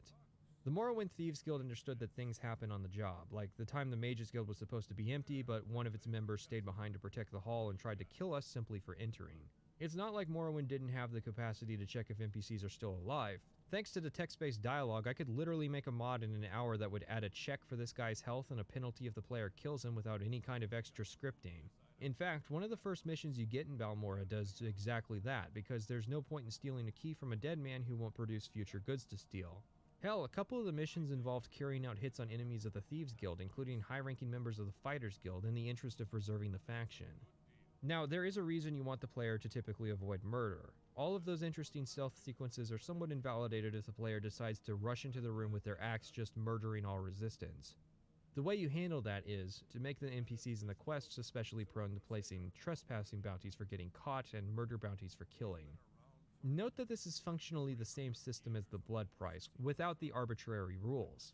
Money-minded players are going to look at a quest where they got a 3,000 gold bounty on only 500 gold out of the job and decide on a more pacifistic route in the future. This way, you can instead design the quest around how the player decides to handle jobs. Make a habit of killing marks on the job. The Thieves Guild earns a reputation as a bloodthirsty syndicate. Maybe the guards put up more of a resistance in the future. Maybe the public turns against the Thieves Guild, like the Chaos system from Dishonored. Then a Mantius Electius line where he refers to his own death as an oversight, but it also shows that Bethesda's prepared to account for the player killing these NPCs. I don't think it would have been that much extra disk space to include lines and scripting for the player making a habit out of murder. Fail to play along with the Men in Tights charade and you define the Thieves Guild as just another dirty criminal syndicate. Maintain the Grey Fox's public relations focused strategy and you get a positive reputation instead. Even Jim Stacy admitted that resurrecting the Bal Malagmar was a PR stunt to ingratiate themselves with the Dunmer. You could even do it where the darker path leads to receiving more gold, which is pretty basic as far as mechanical choice in games go, but it's a lot more than what we got, isn't it? Okay, fine. Let's do a quest. In order to get our first job, we need to fence 50 gold worth of items. I enjoy the premise of having to steal to get future jobs, but the player only has to steal 1,000 gold worth of items to unlock all the quests, which is extremely easy to do in Oblivion. That, and access to fences, is restricted by rank. I assume the idea is to protect the higher level fences, but let's say that we followed the progression of the quest where we went through an independent theft phase. That means each leg involves a trip to another city because an Imperial City-based organization has no resources for fencing goods in the Imperial City. Is anyone still doing a no fast travel run at this point? Still, I think the premise is a fine idea. Gating thievery-related quests behind, well, thievery is effectively a soft faction skill requirement. It's no substitute because you don't have to do that much stealing to be considered a master thief, whereas a hard skill requirement of asking the player to be, say, skill level 70 in any of the stealth skills would mean the title would actually be accurate. Our first actual job after fencing 50 golden items is literally called Untaxing the Poor. Hieronymus Lex, a guard captain we actually met after the final battle in the Temple District, went around and collected taxes from the poor in the waterfront as a message warning them against cooperation with the Grey Fox and the Thieves Guild. In retaliation, the Grey Fox wants both the money and the tax record stolen back. Simple as. Technically, you're supposed to wait for the shift change, but you can actually just run through the various levels without getting a trespassing bounty. That's because lockpicking's been reworked to be far less nuanced a skill than its Morrowind predecessor. In Morrowind, this is what lockpicking looked like. It doesn't look impressive, but this system would have actually played really well in Oblivion. The chance of succeeding a lockpick attempt hinges on several factors. Skill level, the lockpick quality, humidity, the curvature of the earth, all of that would be calculated in real time, so when you attempted to break into a house, you ran the risk of getting caught by a passerby. However, Morrowind's passerbys only consisted of NPCs randomly wandering around, unlike Oblivion, which actually has full Radiant AI. NPC locations are now determined by time of day and activity, and yet the lockpicking system has been reduced. This isn't just about the minigame, this is about the fact that lockpicking now freezes time. The trick here is to begin lockpicking the door to the captain's quarters in the half-second interim where the guards are loading into the current room. Because I managed to start the minigame in that brief moment of time, I'm now free to fail as many times as necessary to get in. If we had Morrowind's system here, it might take me a couple attempts, in which time I would be caught and... Stop! You violated the law! Now, of course, you could just propose we take the current minigame and make it real time. One, that would be kind of awkward because you lose the ability to check your surroundings during attempts, and two, the minigame has its own problems. So we're bouncing tumblers to unlock doors and chests. The number of them depends on the difficulty of the lock. If the tumbler goes up fast, it'll break the pick. If it goes down slowly, it'll stick. It's a simple game, the interface is a bit buggy, and the cursor tends to get stuck inside it. However, if you don't like playing it, then at level 10 you can do Nocturnal's quest, which awards the skeleton key. We'll discuss the quest proper later, but the skeleton key basically allows you to ignore the minigame and spam the auto attempt button until you complete it, since the skeleton key doesn't break like normal lockpicks. It also boosts your security 40 points to increase your success rate. In essence, you have the option to turn off the minigame. That's notably different from the Morrowind skeleton key, which was a super high quality lockpick that could bust open almost anything, but only had 50 uses. Okay, Oblivion fans who didn't play Morrowind, there were different pick levels with different degrees of usefulness. An apprentice pick had a quality of 1, while a master pick had a quality of 1.4. That doesn't sound like a lot, but it is a big modifier in the formula. The skeleton key had a quality of 5. That's how much better it was, which is why it was the in-game Thieves Guild reward.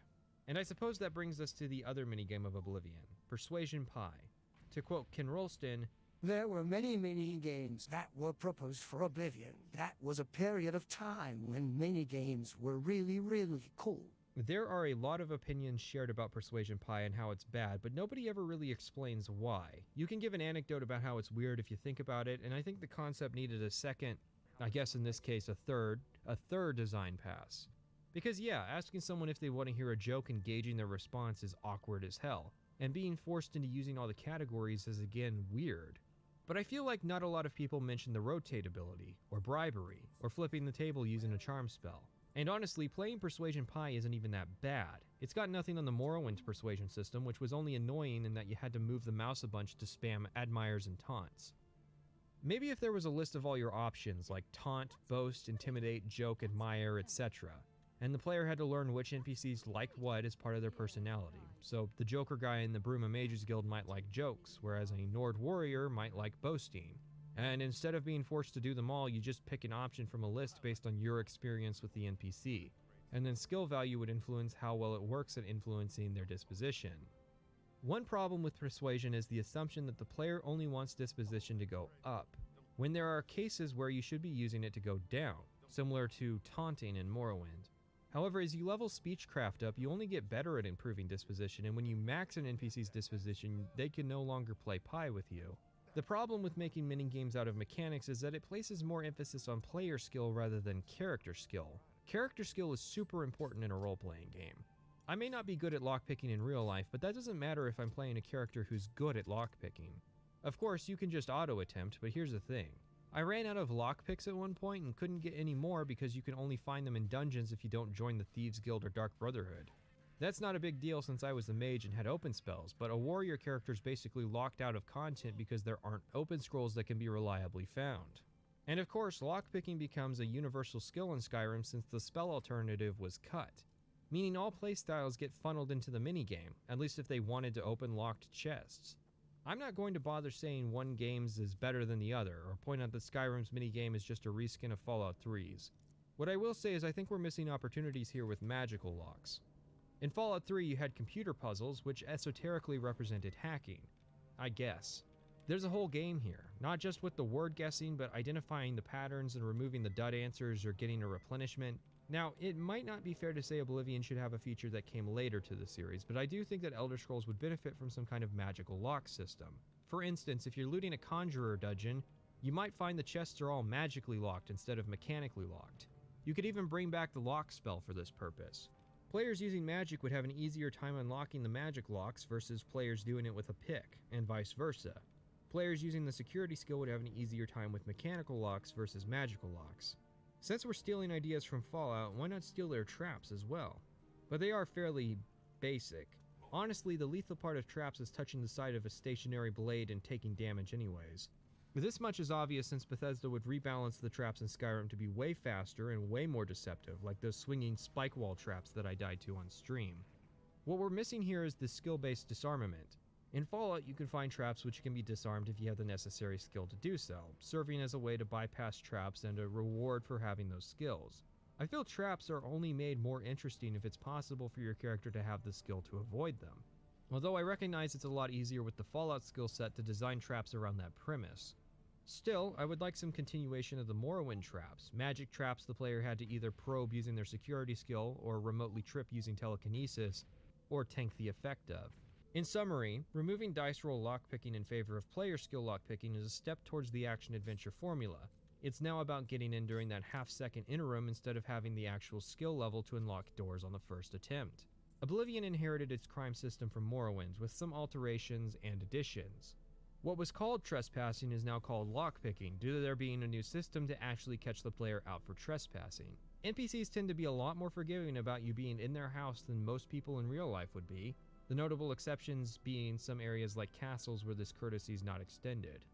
For theft, bounties now translate to half of the value of the item stolen instead of the value in Morrowind. That's an interesting change that I don't really have strong feelings about either way. I guess it makes sense that the player can no longer get a bounty higher than a murder just from stealing. Pickpocket in theory works the same, but has been reworked calculation-wise to actually be possible in Oblivion. There's also reverse pickpocketing, where you place items into an NPC's inventory. Nothing but approval. Assault and murder work the same and are more relevant later. There are two new crimes, stealing horses and breaking out of jail. You couldn't break out of jail in Morrowind, and in Oblivion when you break out of jail the guards just forget about your bounty. Skyrim would iterate upon this by adding the jailbreak bounty to your original bounty so you could escape but you would still be wanted. Skyrim would also improve upon the ability to be friends with guards. Oblivion would allow you to get away with the sub 1,000 gold bounty if the guard had a disposition above 90. It was also supposed to have bribery, although I'm sure balancing the difference between paying bounties and paying bribes was not something Bethesda had time to figure out. We grab the tax record and gold, all 53 of it, and return to Armand. He lets us keep the money, which is kind of weird, right? Armand says that the guild has the capital to compensate the people who got taxed, and this is our payment just for getting the record. It just strikes me as off that we're being rewarded with money that was taken from these people directly. Like it might be more appropriate to take the tax money and give us an item reward in these circumstances. There was a minor hiccup where, in the interest of grabbing Hieronymus's Nirnroot plant, I ended up getting caught out for trespassing, and this clip... Stop! You violated the law. It's been too long since I've seen a good brawl. I'm just warming up. You pathetic worm! We're supposed to be impressed. Kind of shows a problem with the guards. I'm across town being chased by guards over a 5 gold bounty. First of all, guards in Morrowind wouldn't really pursue you that hard for minor crimes. They would try to catch you if you were in their immediate periphery, but if you left the area, you'd basically go free. Remember that time my main quest character had a 300 gold bounty throughout 75% of the main quest? Not in Oblivion. To get the guards to cut me a break, I have to skip town out of range of them, let some time pass, and then head back into town. Going back to the waterfront while being chased by guards is a really bad idea because as a member of the Thieves Guild, I get a disposition boost with all the waterfront residents, which in turn means that some or even many of them will actually attempt to fight the guards on my behalf. This guy, Grammengro Marad, we've never met before. I haven't done his related quest, I've never talked to him, and he's prepared to fight without any kind of weapons or armor against fully armed and armored Imperial guards to the death to save my life. You would not believe the morning I've had. You were chasing a man. No, a devil. A thief who every day robs from the common folk. Bread, laundry off of clotheslines, and even watermelons. Today, things got a little out of hand, and a lot of good people are dead. I'm not even wanted for stealing the tax money. This is a 5 gold bounty because Captain Lex woke up and I was in his bedroom. Even better, the Doyen d'Armand offers the service of wiping bounties for half price. There's no reason not to do this, right? So the game says it wants 3 gold to take care of the 5 gold bounty. Armand then takes 2 gold because simple stuff like taking the amount of money the game says it costs is impossible. I feel like a single line of code clamping the bounty value would fix this. After completing the quest, we received 2 points of infamy. Reputation from Morrowind was split into fame and infamy, one of the areas where I think Oblivion somewhat improved over Morrowind. Just getting generic reputation, regardless of faction morality, which results in a disposition boost, is a bit busted. If the system was the same, people would like the player more after completing the Dark Brotherhood, so infamy is a good thing. Where it kind of fails is the disconnect between the quests and what fame it awards the players. When we steal the tax records and return the money taken from the poor of the waterfront, we receive 2 points of infamy. An assassination mission from the Dark Brotherhood where we end a person's life awards 1 point of infamy. Infamy also lowers the player's disposition with NPCs who have high responsibility rating. Mid and even low tier responsible NPCs lose disposition slower, but still lose it. Only NPCs with close to 0 responsibility will raise in disposition for increases in infamy. This might work if there were still bandit communities the player could find and join. That might be only usable for players consistently on the wrong side of the law. Instead, the bandit community was turned into generic leveled enemies whom the player can't talk to. After another 50 gold of independent thievery, which can go by instantly if the player has already fenced over 100 gold, we get our next mission. We're to steal the bust made of the Countess of Shadenhall. It's been 20 years or more since the Count married Lethassa. She was a beautiful elven bride. She remained young while he aged. Not too long ago, she was found slain. It's all hush-hush. Nobody knows exactly what happened. That's kind of weird given the Count is also a Dunmer. Anyways, stealing the statue is super easy as there's only 1 guard. However, on our return from Shadenhall, we find the waterfront is full of guards searching for Armand. The player just intuits that they're searching for Armand on arrival and writes it down in their journal. Meth Redhill tells us the entire mission was deployed to uncover a traitor in the ranks, Mervana Arano. Her name actually comes up as exempt on the tax record, so good writing.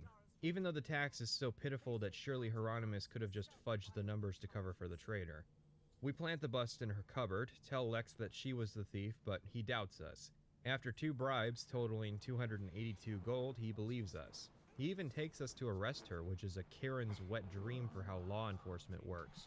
It would be really awkward if later in the questline we were to reassign Lex to protect the Grey Fox's wife due to his, unwavering loyalty.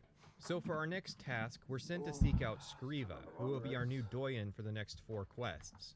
Also, this is a me thing, but I had to go to a fence to unlock the next few quests, so there was a bonus trip down to Leowyn and back. She wants us to go to recover a ring for a widow of one of the guild's fences who lived in, guess where, Leowyn.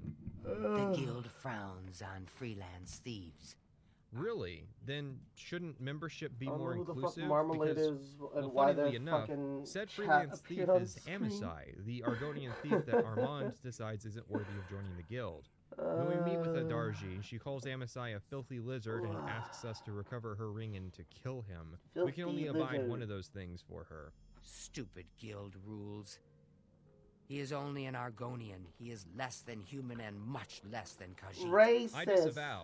So Amisai got arrested after attempting to swindle the Countess. Wait, that's illegal? Thankfully, Less than bribery isn't human, illegal, less and we can bribe the than- jailer to get access to him. Or you can just save 20 gold like I did and break in. Welcome to The the guard doesn't stream. actually sit Thanks at for the that door to time, stop streamer. you. Amisai is Hope you're less doing than goody. thrilled. He'd only had to Hope you're resort having to a good freelance thievery morning. because How are of his you? It's rejection 9 from the a.m. guild. We can offer him a lockpick in exchange for the information, although since I had the skeleton key, I didn't actually have a lockpick to offer him. Oh, God. Thankfully, this isn't like Morrowind, which probably would have just given him the skeleton key anyways. So I just unlocked the cell by hand, at which point some of you might be screaming because you know that this doesn't work. The unofficial patch fixes that issue and a whole host of issues with this quest. There are 10 separate fixes tied to just this quest, and it's kind of Wow. a massive problem that a quest is so fundamentally broken. Which is a problem Thanks, because there were Bethesda. 6 patches for Hey, this game. you. Oh, but it Yes, costs money you. to do You're patches on finally Xbox. No, awake. I'm talking about shipping fixes for one of the main quest lines in Oblivion with the patches that were already released. For instance, Alright, you can let me- softlock the Thieves Guild by asking about the job but initially declining it.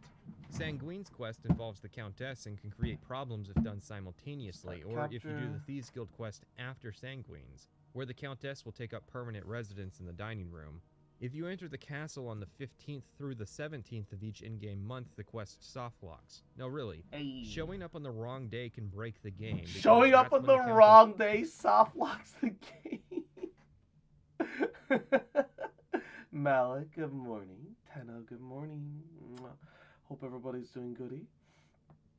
I have good news and bad news. Good news, 3-day weekend. Ooh, nice. Nice. Leaves town to visit her mother in Coral. There's also a bug where the Countess will refuse to sleep if she's the big spoon, which is tragic because Count Marius Carroll is famous for being the little spoon. Again, no really. If she doesn't get the left side of the bed in the base game, she'll just stand there staring at her husband all night. And then you might get this far and find out the ring just isn't there. Bad news, it might get longer because I might have fucking COVID. Oh no! Including the fact that if she goes to sleep on the left side of the bed, she won't put the ring in the jewelry box. Got it? Oh, that's if she terrible. gets the right side of the bed, she'll put the ring away but maintain constant vigilance. And if she gets the left side of the bed, she won't put the ring in the box. I hope it's not COVID. So why is this quest in particular so broken? Is it that complex? The answer is no. You talk to someone, talk to another person, and then steal a ring. The most complex part is that the Countess puts her ring in a jewelry box at night, and it's just poor implementation that there are so many issues tied to that single function. It's a shame too, because this quest is alright. It's coffee time? Well, we could watch a video about coffee.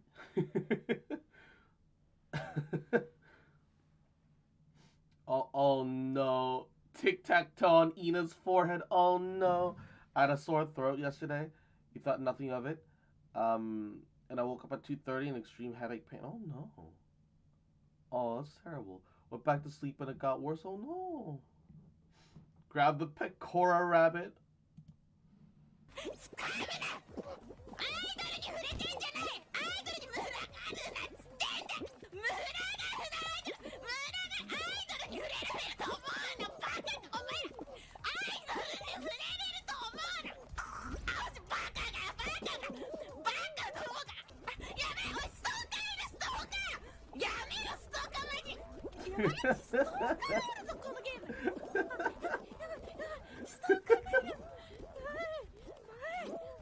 That's one scared rabbit. Focus! Yahoo! Good morning, honey.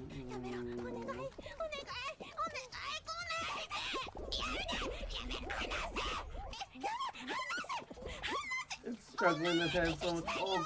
Oh, it's trying to bite him! It was trying to bite him!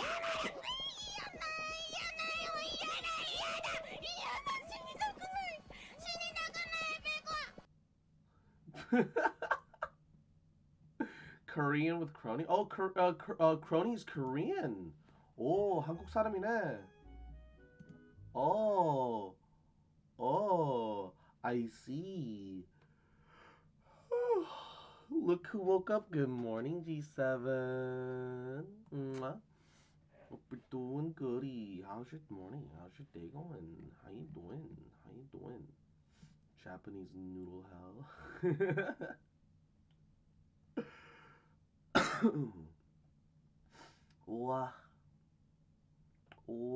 And Spirits Jade, good morning to you as well, cutie. Welcome. Vayhub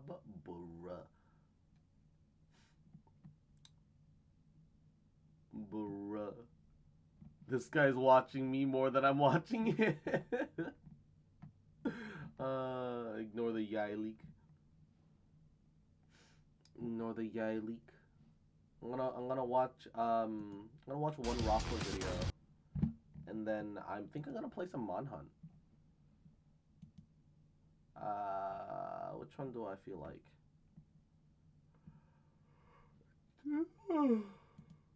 The next video is rated. Beulah. Give Beulah your money. Shrimp. Ba ba ba ba ba. And smells your feet. Yahoo. Good morning. How you doing, Ju-chan? I need your PayPal for a late Christmas present. Check Temp 100 on the dot. Oh no. Oh no.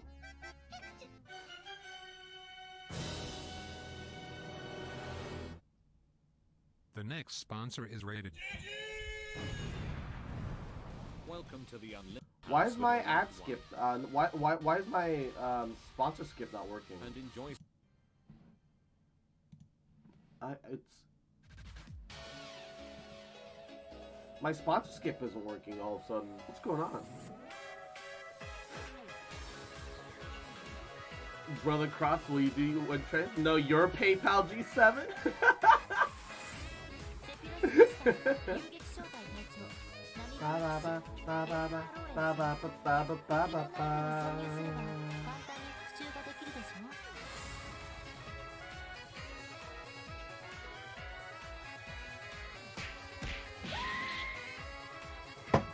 Yay. Oh. Oh.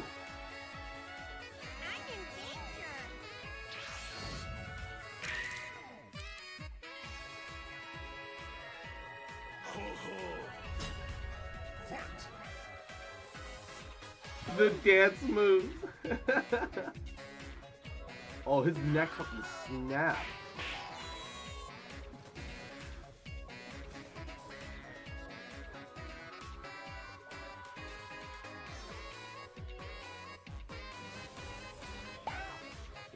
Oh.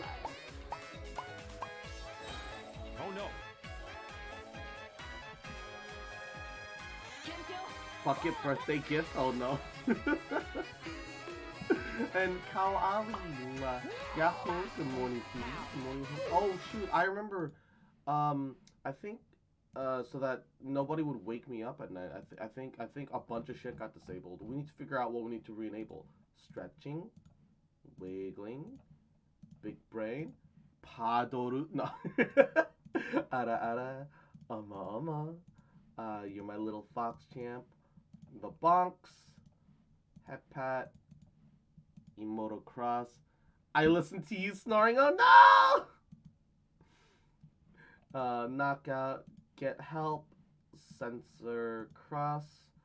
I haven't needed the Kazari one for a while. We'll let Kazari rest today. Are you sure about that?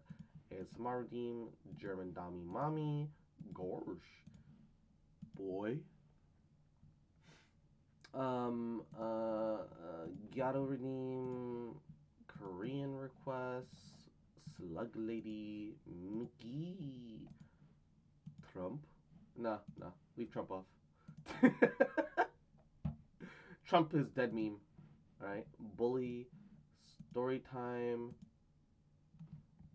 Angie Fox Boy. We'll leave Marbles off because we're about to do Baba Booey. And continue with Twitch here.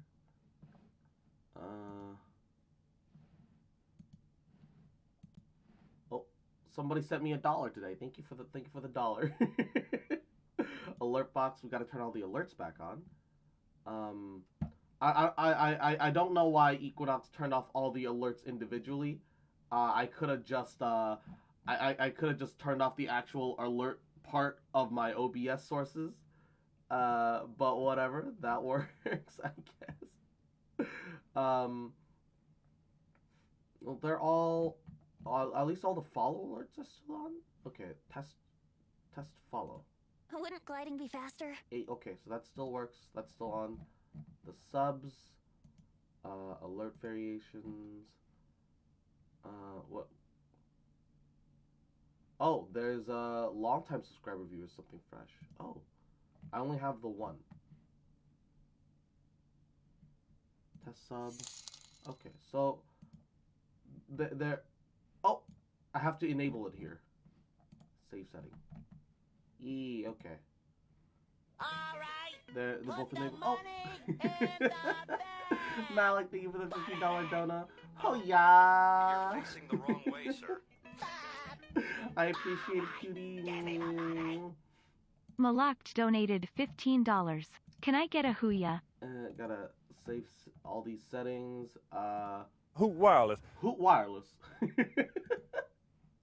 I gotta remember to enable everything now that the morning has come. Just make sure that, okay, so double check. Follows, subs, dono, host, bits, raid. Yeah, everything is enabled. Baba Booey. Everything is fine. Let's swap over to some Manhunt today. Monster Hunter Rise. You know how we joke about 3 a.m.? Give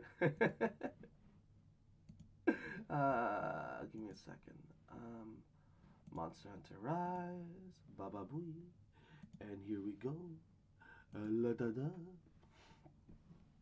This looks like a job for me, and everybody come follow me, and it's so empty without me. And Ginger Chick, mwah. Good morning, cutie. How you doing, cream sis? Good morning, honey, and good night. Mwah. Oh, is it 3 a.m. on your end? Oh shit, that's right. It's your Aussie time. What? You know, it's a co-op game when it doesn't say waiting for players, but it said waiting for brothers. That sounds like you're playing Baba Booey. Wait, actually, is the new Monster Hunter is the Monster Hunter Rise PC port made with Resident Evil engine? Hold up, if that's the case, that's really cool.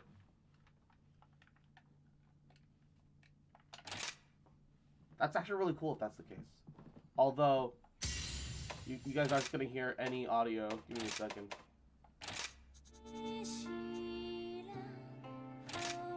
I should be asleep, but I can't. That's such a mood.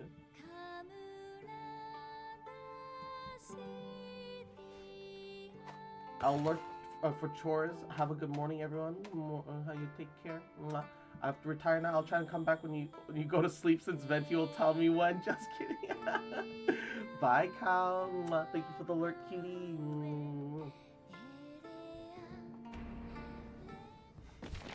Fucking sleep apnea. Let me sleep. Holy shit. For the Emperor. Praise Sigmar. Praise Sigmar. Alright. I've been playing a little bit off stream. I've been doing a little bit of mining. Nothing like too crazy. How are you today? Have a look. They want me to do a supply run for a side quest, so we'll do that. Don't forget to eat. Did I sort my items in order? I did.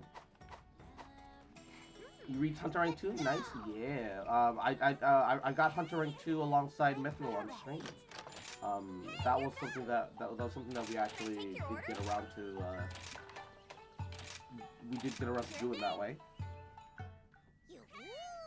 You know, I'm gonna mix myself a drink. Gotta mix some gamer stuff. Get a little bit of caffeine and wake up. Da, da, da, da, da, da.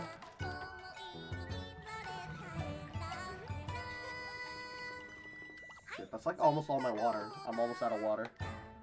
I don't want to leave the room. It's nice and warm. Here you go. Should I play Halo Infinite? Halo Infinite's pretty fun. On my way to get breakfast and start the day. Fingers crossed for a productive day, even though it was supposed to start 3 hours ago. Oh no! Oh, Ginger. That's such a mood. What? But what you gonna have for breakfast today? What you gonna get for food? I think I'm gonna skip breakfast and just get something decently hearty for lunch and dinner. There's a Hawaiian barbecue place that I think I'll just get takeout from, and then have that be lunch and dinner. I'll get a bunch of rice alongside some barbecue chicken, which is both cheap and delicious and filling. The glory of DoorDash, setting my own hours.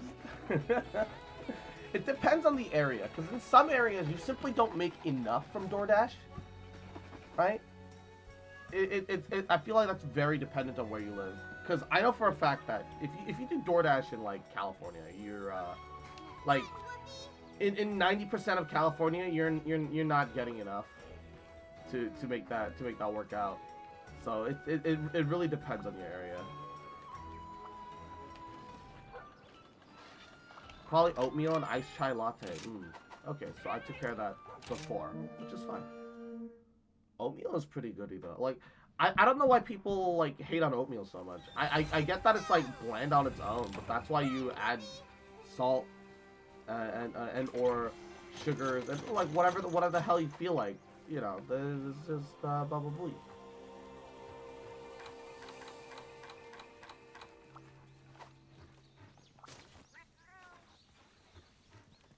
It doesn't make any sense to me. It's all good.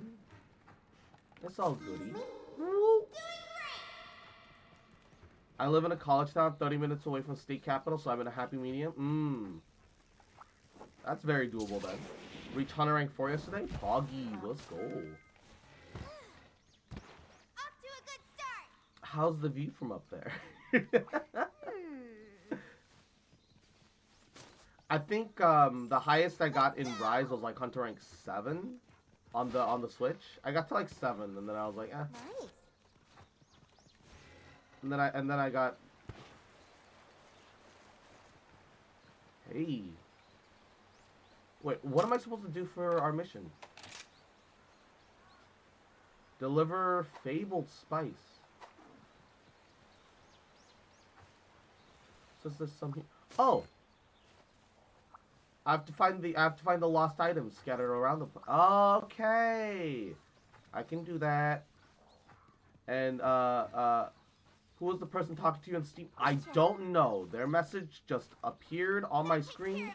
I don't know how long it was in front of there, saying hello to everybody.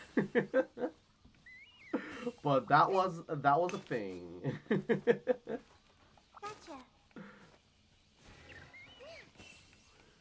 That was indeed a thing. I also need to learn where the slice berries are, because I'm like completely out of slice berry. I have been for a while. Making progress. I need to kill 14 small monsters. Oh, thanks. I love wasting my time. I really like these optional side quests because they give you free loot for doing things that you were already doing. But it's like the only way to get armor spheres. And armor spheres become so important that you kind of have to. It kind of feels necessary to like do all the side quests like every opportunity you get. And Norax, mwah, yahoo, welcome to the stream. How you doing today, cutie? Mwah. Happy belated Borf Cross. Yeah, it was my birthday just yesterday. It's still technically my birthday celebration though, so I'll still take proper happy birthday wishes. It still works. It's still suitable. Like that's part of the point of the 48-hour birthday stream. Okay, wait. I need there to be a rock lizard here. Be a rock lizard. Ha.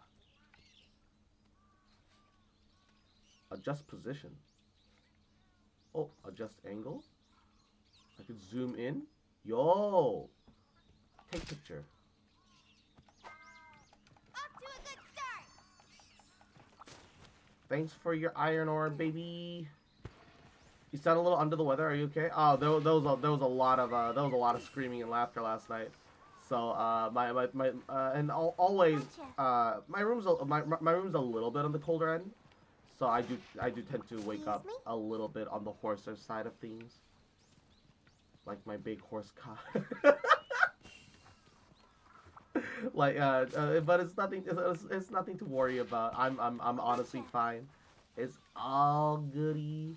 I also literally just woke up like minutes ago. So I haven't had really a lot of time to adjust to anything.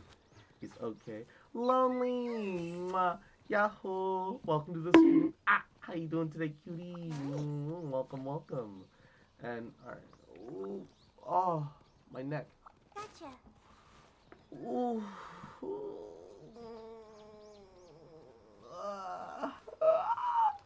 Useful in here. Wah.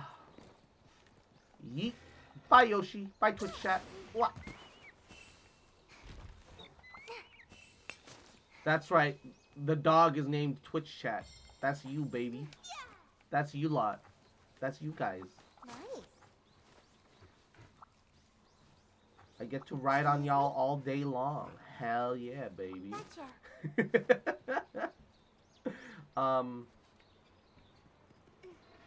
It says that, yep, some Simpleton Spice right here. Fabled Spice. Simpleton Spice. Simpleton Spice is fucking, oh, he dropped an egg. Nope. I didn't want the egg. I wanted to skin the Gargawagwa. And Anusta, good morning, honey. And alright, fine, Anusta. I guess you are my little fox here. Come here, come here. Mwah, mwah. Where do I get slash berries from? Because I've clearly found them somewhere. Because I used to have just a big stock of them, and now I don't have any. Can you disable your character's voice lines? I like Monster Hunter World more, where they were all silent. I like that they have lines, but this despite the fact that I chose this, and this is my fault. Oh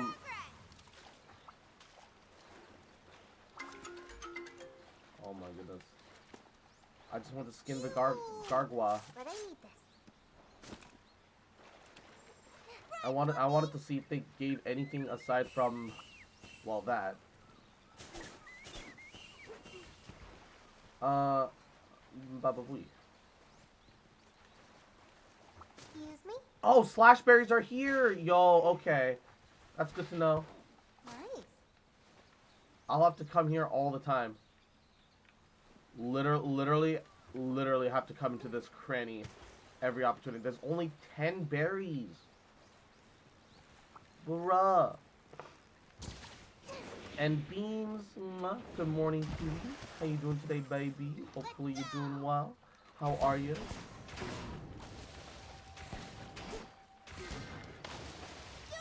Cold season's fun. I mean, yes, but also no.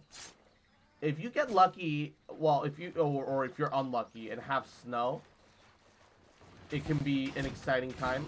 Although the day-to-day part definitely becomes worse, I think, if it snows where you are. Ew. But I need this. Nice charge, idiot. Did you smack up a Stolfo cat? How dare you? How dare you smack a Stolfo cat? Here goes. A Stolfo cat. How dare you? You monster. You absolute buffoon. You absolute baboon. Gotcha. Excuse me?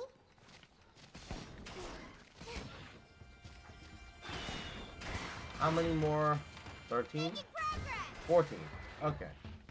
That takes care of that. That's enough. What are my other optionals?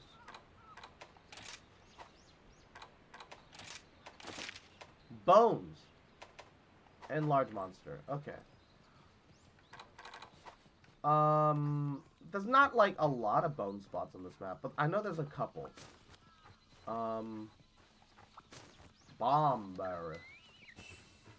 I know there's one to the right here. Give me a little bit of Kimura points with the golden spear bugs.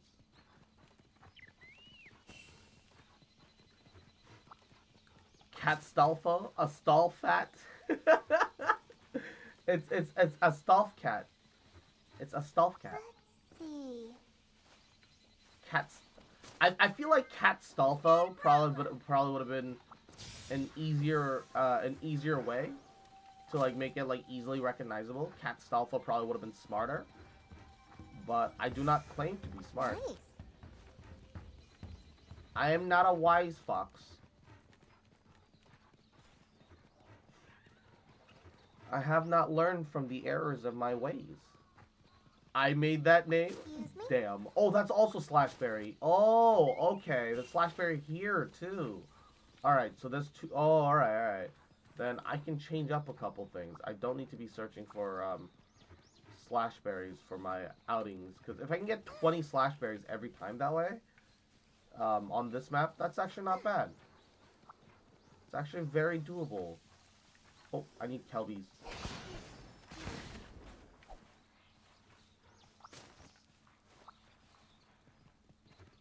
Sorry, Kelbies.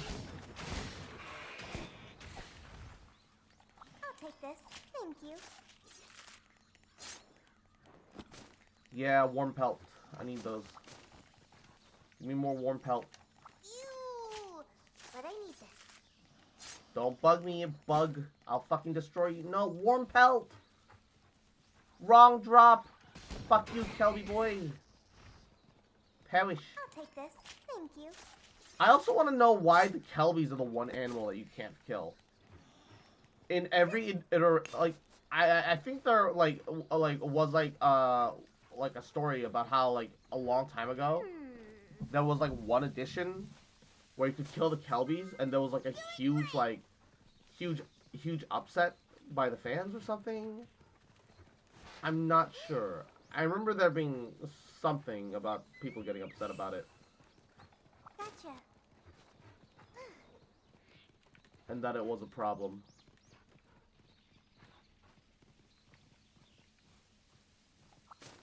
Need that honey, honey, honey.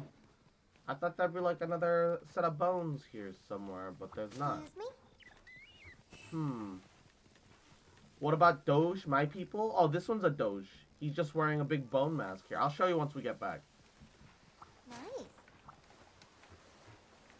I'll show you once we get back. Okay, so that's the last thing. Is there any bones around here? I was hoping that maybe there'd be like another bone pile, at least. Excuse me? No. Nice. I'll take the honey, though. We did it! Gotcha. More Slashberry. Nice! Okay, so there's Slashberry there, too. Yo, okay. That's really doable. Wait, oh! No! No! I didn't get to put the Jewel Lily down! Whatever. Next time. I'm so proud of myself. Next time. Not only are the dogs in the Monster Hunter universe like just the best boys, that you can ride them like wolves and horses. Leg Day Dango, now available to order. I feel attacked. Leg Day Dango. I somehow feel attacked. Damn. How about this weather? Alright. Also subquests. Plants. Slaying. Broken parts. Why not? And Come Izzy! Mwah. Good morning, cutie. Good morning, sweetie. How you doing? Here, I'll show you. Forge Palamute equipment. So I'll show you by previewing. Look at that. Look at that. Who's the goodest little Twitch chat boy? Who's the good doggo? I have the bone set on him because it kind of feels like I'm riding like a Cerberus without the 2 extra heads. Death doggo. Yo, hold up. That's really cute too.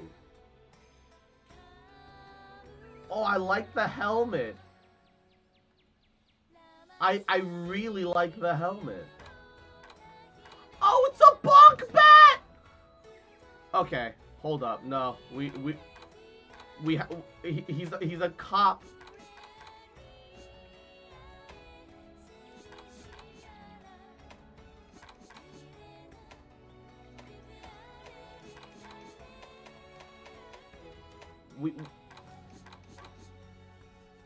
Oh, that's cool too. Yeah, officer. Yeah. All right, I need 4 baggy scraps. Okay, trade for scraps. Baggy.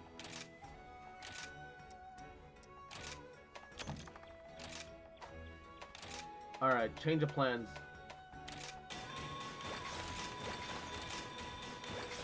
Look at that. Yeah, that's right, officer. Oh my god, it's got a little bow tie and everything! Look at him! What a cutie! He's... That's fucking adorable! And Cinderkin, mwah, how you doing? Yahoo! Welcome. Hope you chat have an amazing day. Thank you so much. Mwah. And Izzy, I'm doing pretty goody. Just woke up. Just vibing. Just relaxing. Oh, I didn't have any wire bugs. Ah, I see. Naruhodo. Alright. What? Training rounds. Firm. Oh. And then we gotta put,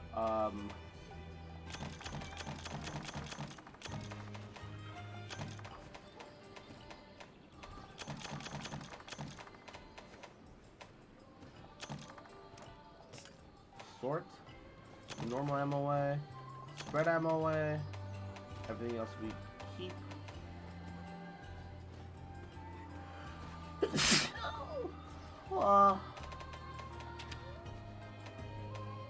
And then give 10 of these back, and then crafting list. Make some slicing ammo. Still got 30 slash berries left. All right, so a good little bit. I'll be back to subtitled German seasonal TV for me. Best of luck, Nora. You got this, cutie.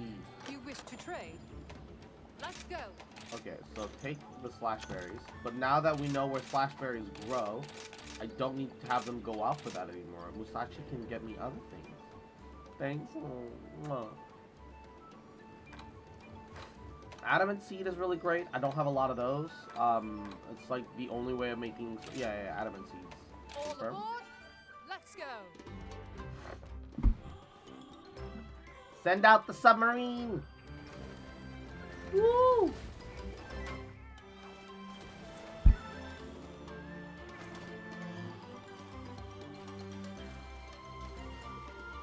Those submarines must be so fucking claustrophobic. I don't know how they do it. Until we meet again. I feel kind of bad for these little animals. How are the Meowsinaries doing? Okay, only halfway through. Only halfway through. Antenna, thank you for the alert, cutie.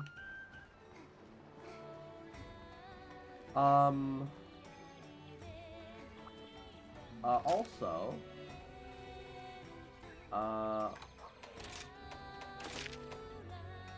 3 wisp planterns and 3 boat shells. Actually, okay, I need to unlock this, but I don't know where to get these. 3 wisp. Fuck, that's S. Wisp lanterns and boat shells.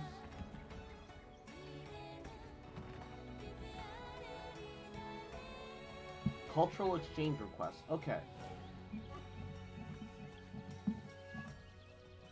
So, alright, shimmering, keep gathering shimmering red berries until you get 3 wisp planters that the Rondine requests. Okay, and boat shells are oyster beds. So, it's random. Oh no, that's so dumb. Okay. Well, now we know. The more we know. It's a good day for a hunt. The more you know.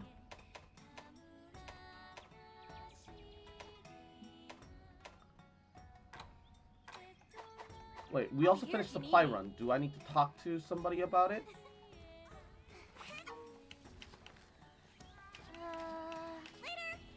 Wait, I did the side quest. Didn't I?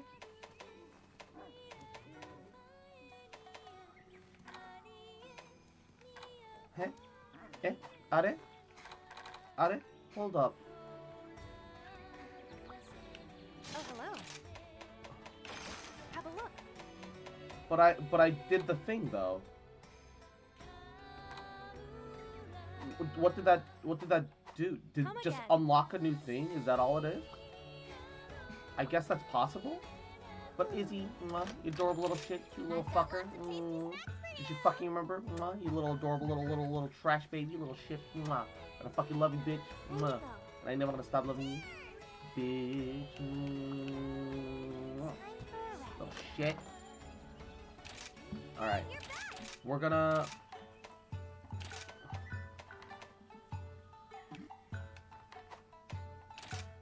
What got added?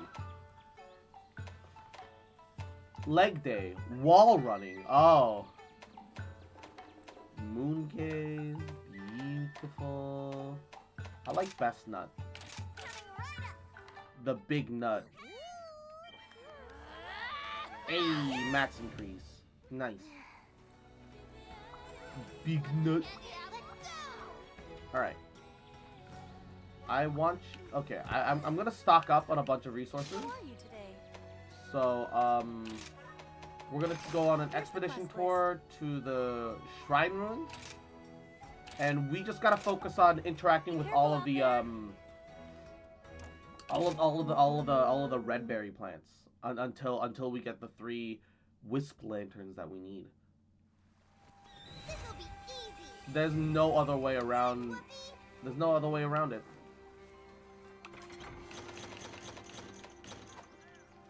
That also gives me the opportunity to get a bunch of the slash berries too. Which is goody. Because more slash berries, more money. Excuse me?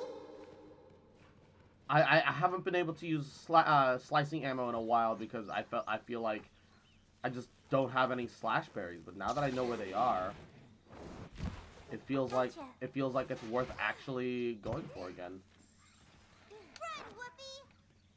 And give me wisp lantern. No, that's fire lantern. Fuck you, game. Fuck. And Diva Doodles. Mwah. Yahoo! Welcome to the stream. Thank you for the raid. How are you doing? How's your day going, cutie? Mwah. Welcome. Nice. How you doing? How's your day going? How's your morning? Hopefully everything's been going goody. Hopefully everything's been well. Mwah. What? Uh-oh. Wait. Before I go that way, there's some stuff to be had here. Nice. And I need to dig up that bone pile. We're running a little low on. No. They have an objective for it. I'm fine on bone. Ooh, it's all sparkly today. What the hell? Ooh. Wait, was it sparkling because I had an objective, or was it sparkling because I don't know? I'm doing all right. Woke up at 9 a.m. to do a Genshin stream. Hope your day's going goody as well. Hey, hell yeah! I woke up like 40 minutes ago. And it's 9:40 on my end, so yeah, I'm pretty much I pretty much woke up and then started playing Monhunt. So I feel that, but yeah, no, I'm doing goody. How was Genshin? Hope you got some daily commissions you were fiending for and got your primo gems. Hope you're doing goody. Who's your next character that you're saving for? Let me beat your ass. Let me beat your ass. Get the bunk. I am definitely feeling my doggo do less damage because his weapon is different and it's worse. But while we're on expedition, whee, bonk bat. Bonk bat go burr. Bonk you. Alright. Bonk. Excuse me? Big dragon nut. Making progress!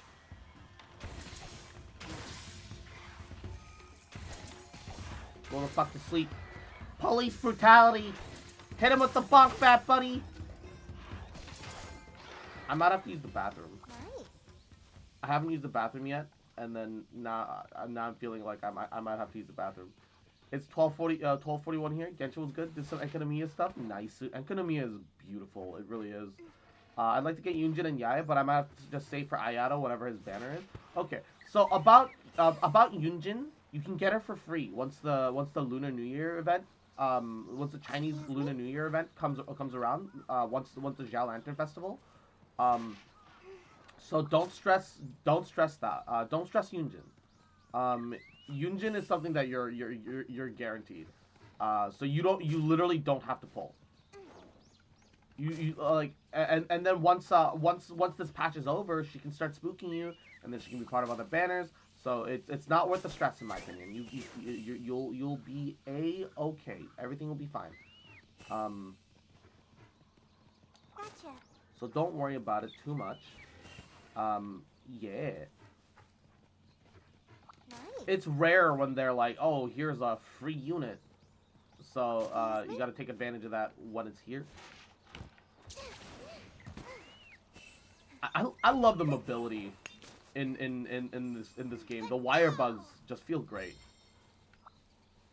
They don't feel as like unnecessarily fucking zoomy OP like the whatever latches in the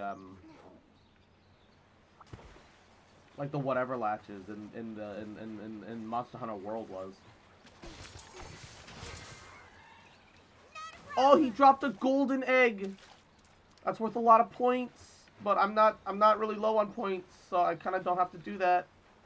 Nice. A golden egg. Would you be able to jump if a drone engine was wait, how high would you be able to jump if a drone engine was lifting the total equivalent of 90% of your weight? That's an interesting question. I've never considered that. I don't know. I honestly just do not know. Gotcha. God bug. Nice.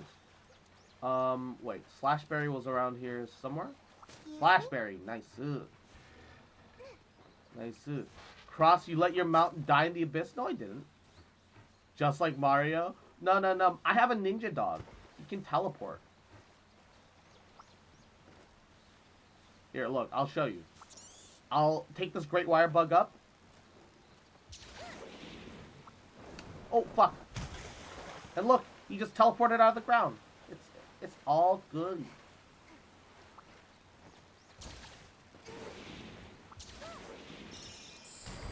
Alright.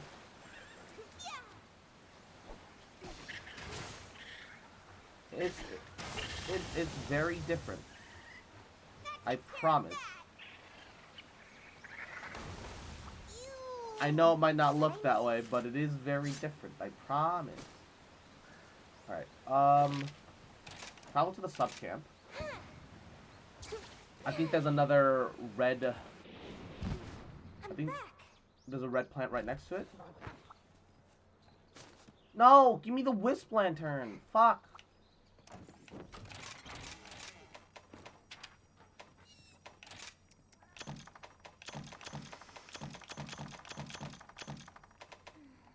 Put those away. Bro, this happened like 5 minutes ago and just now it appeared on the stream.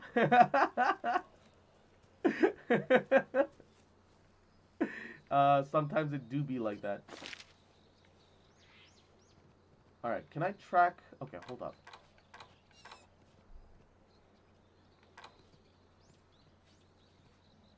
Gathering... Sure, but can we have it set to gathering specific kinds of things?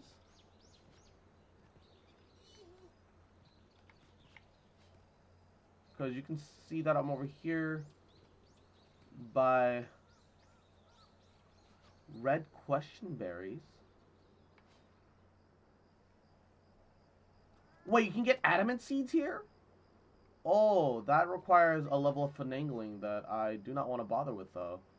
Oh, you can get some over there at the edge, too. Okay, hold up. The main camp? I feel like Internet Explorer. And while we haven't dropped, like, a lot of frames, this is also running, whatchamacallit. This is also, the stream has been running for a long time, too. So, there's gonna be some There's gonna be some inevitable delay that happens depending on your browser speed, or your download speed and your so blah blah blah. Wisp Lantern, nice. Fuck you, fuck you, fuck you.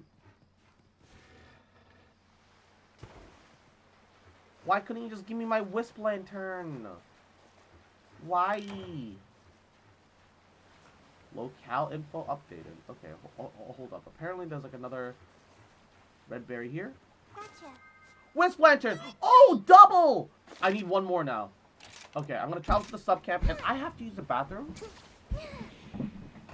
And then I'm gonna hopefully wait for this to respawn. I'm gonna use the bathroom. I'll be right back. Whatever face I make will judge your sins while I'm away. I might as well refill my water too.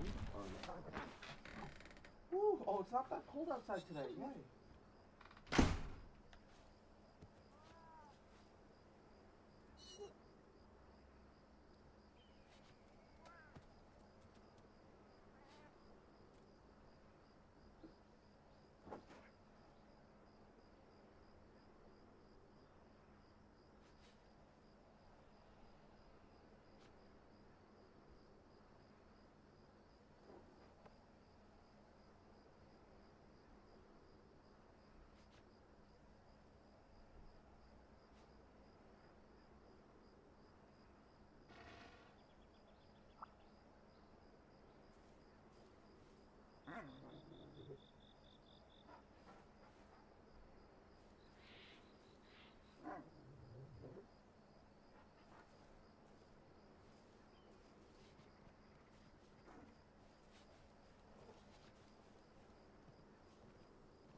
I got breakfast too.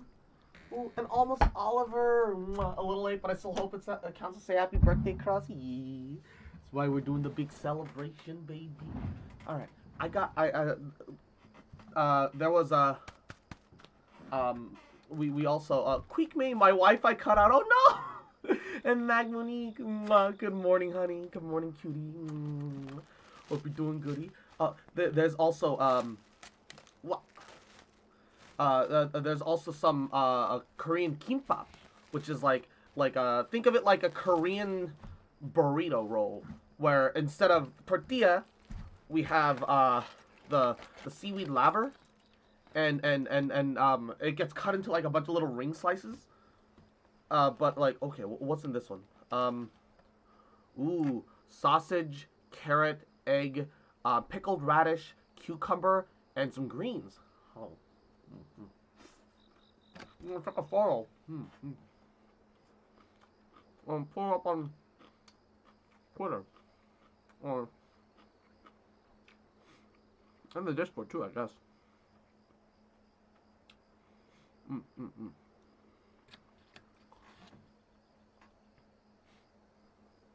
Aha! That looks really good. I'm gonna tweet it out. And then also for the Discord in general chat. Yeah. Yeah. Did you say Korean kimbap? Not kink pop, kimbap. Which translates roughly to seaweed rice. It's weird that's what the translation really is. But that is what it means. Let's go. Nice. Yeah. Okay.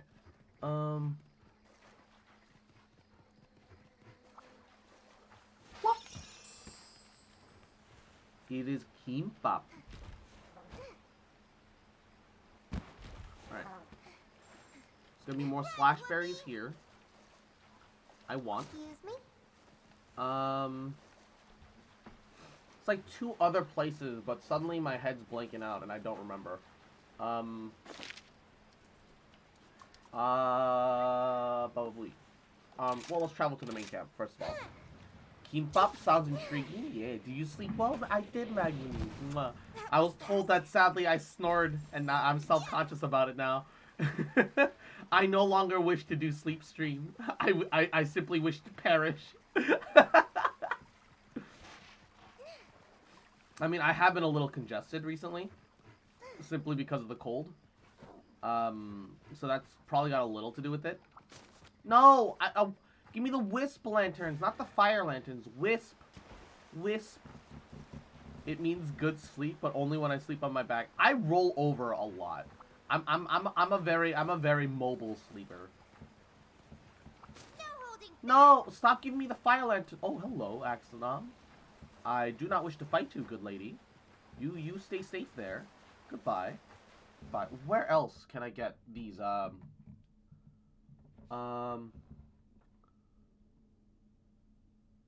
Okay, hold up. Nope, fuck you. I'm getting out. Oh.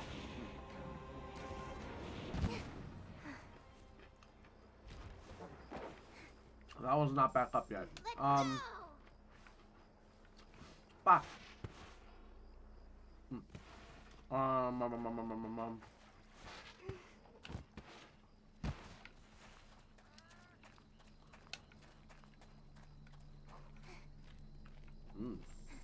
Some desiccated corpse. Hey you! This is a public space. You're not allowed to sleep in the water. That's illegal. And Magni, thank you for the alert, cutie. Freshen up, yes, of course. Yeah. Take care of yourself, queen. Of course. Yeah. The fact that the dog can climb to the ivy and climb walls. Oh shit! Look at the little paw prints. At the bottom of his little bootsies. Yo, dude, that's so cute. The fuck? Why is that so cute? The fuck? Anything useful in here? No, right being that cute. Off to a good start.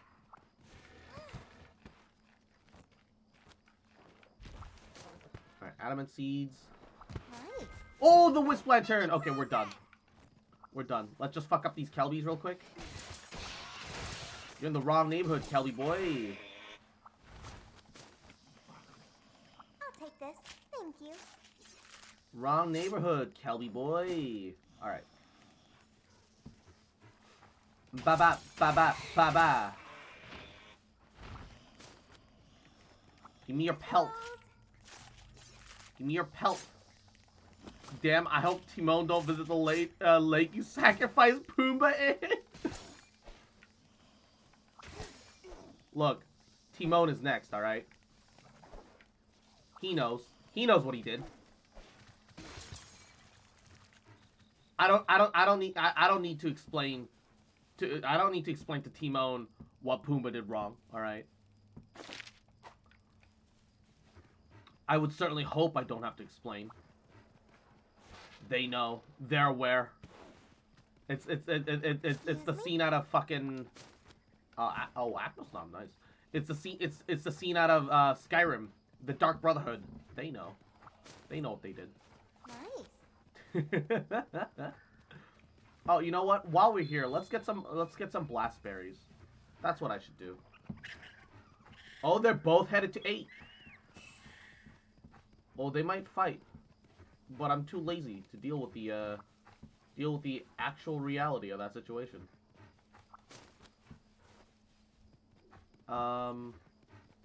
It's fine. Dragon Strike. Oh, I'm at max. Fuck you guys. Flashbang. Excuse me?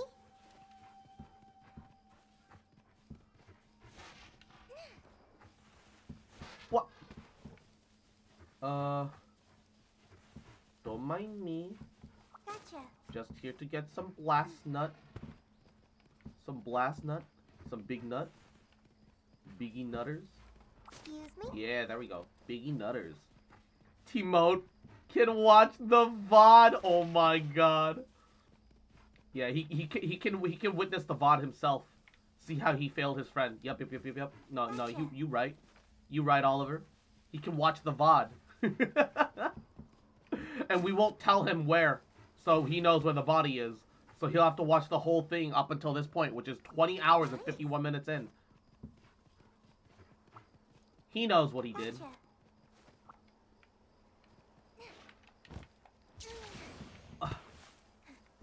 He knows. He's aware. Good job, Twitch chat.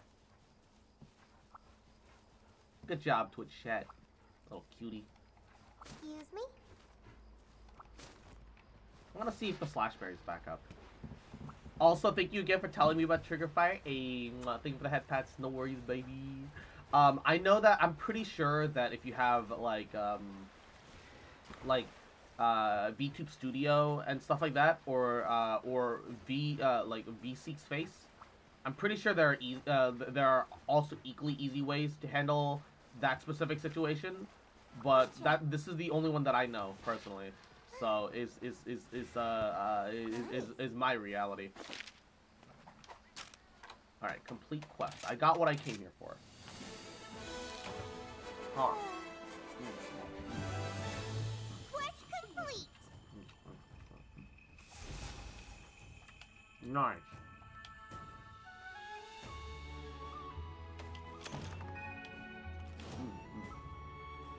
Nice car.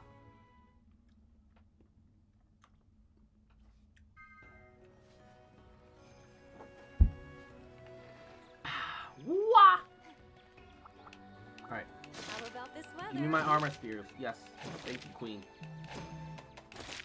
Account items, I'm gonna be gathering a bunch of those. Not for iron ore. 3 honey.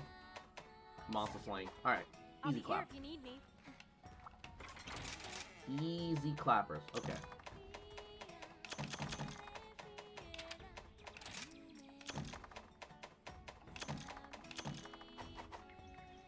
Twitch chat looking slick and Rise? Exactly.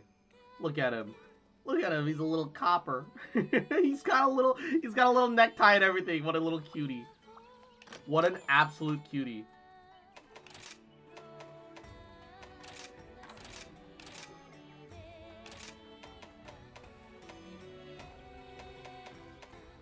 Yeah, that does way less damage than the Axon Pennon. He's a cop, but he gets a battle axe, because fuck you.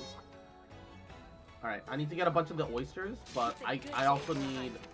I also think I need Tetranodon drops? I can't remember. Take care of yourself. I don't remember why I think I need that.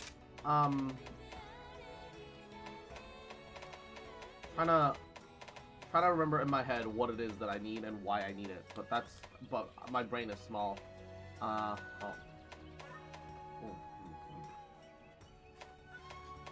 Oh. I need to make more rapid casters too. Yeah. Okay. See you later.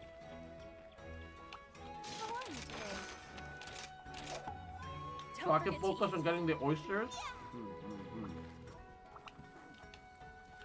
And once I get all the oysters, I can fight the boss. Money maker, sure.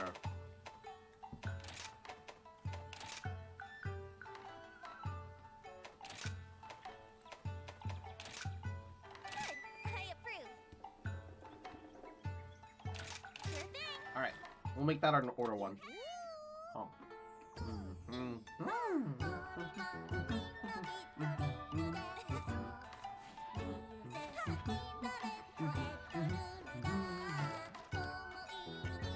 What? Croc, I want your opinion. Barbara now? Or when I'm stuck with the starter characters when it comes to friendship?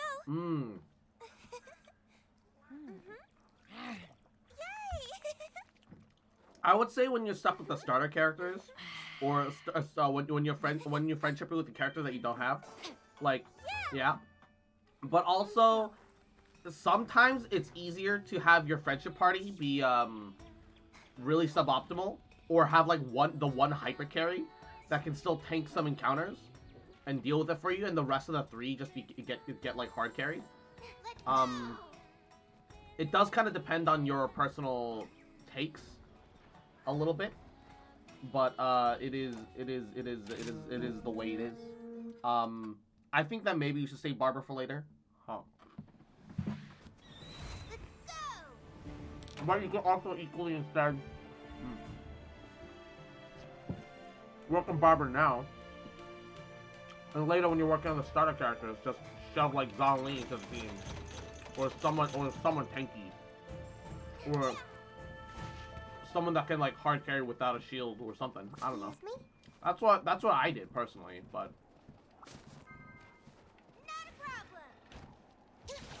But I also know that method definitely isn't for everyone.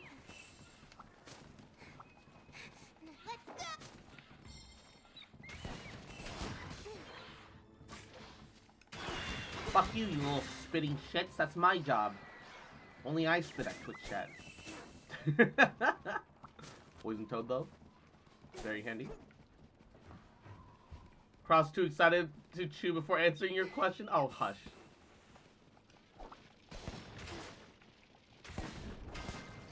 There it is.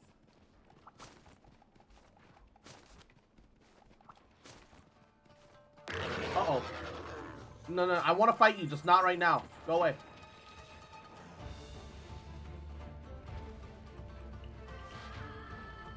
I also should learn if there are any latchberries on this map as well.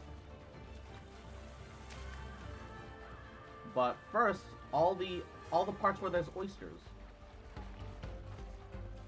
Probably during like the 8 to 10 sections. I remember there being a bunch of oysters around the walls. I remember there being a bunch of oysters around these areas. You can get fox ears as a DLC in Rise. Hold up. Jotomate, what do you mean? Context. Making progress. In the Switch version or the or the PC version? Here goes. Because I might have to get that.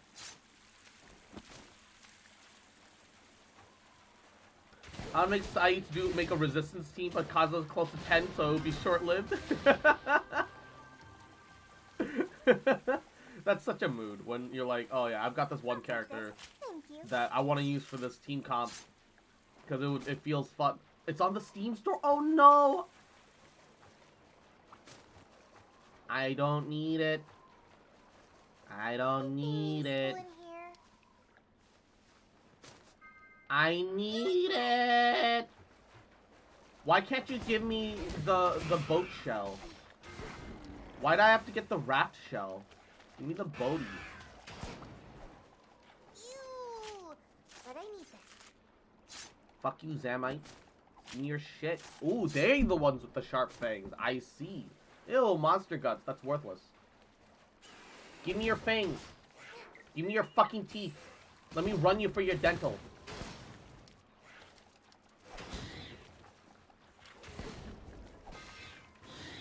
Run your dental. Give me your foams. Take this. Thank you. Oh, it's for the... Okay, no, it's for the... Wait, feline ears, hunter layered armor pierce. Oh, So it is for the hunter. Oh no, I want it. Why can't they give me the fucking Baba Booey? Why don't they give me the boat shell? I'm gonna run out of time. Anything useful in here? I'm genuinely, I can already feel it. I'm gonna run out of time before all those shells respawn like a couple times. Excuse me? That takes care of Oh, hold up. There's a crawl space here. Yo, what this one do? And Ginger, thanks for the alert, cutie.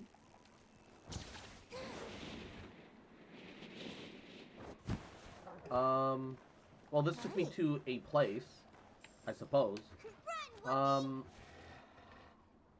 Which does have Dragon Nut, mind you, so it's not the worst thing in the world.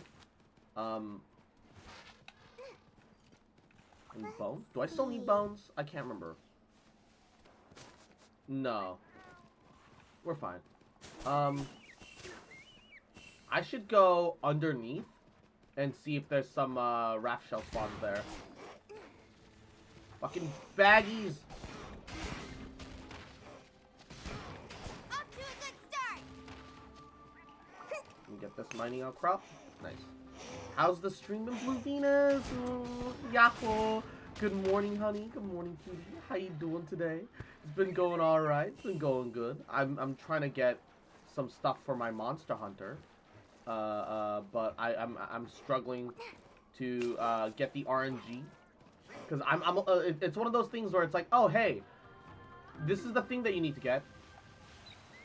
But while you have only a percentage chance of getting the thing that you want, despite the fact that you interacted with it, despite the fact that you found it, and it's kind of rare. It's only in a couple set spots, so it's doing me dirty. It's doing me dirty. Oyster bed. Give me the boat shell. It's all raft shells. Yum it all. Please. Gotcha. I need boat shell. I need the boat shell, the boat version, the boaty boys. I mean, I still need Zamites, so I might as well kill them while we're here. I'm technically on a timer for my mission, and I'm just ignoring it for the sake of trying to complete the side quest. But I need this. What? Have you tried lowering the stream quality? It's not that, the router just turns off. Oh no! What does Angie Foxboy do? I just go sit there and go...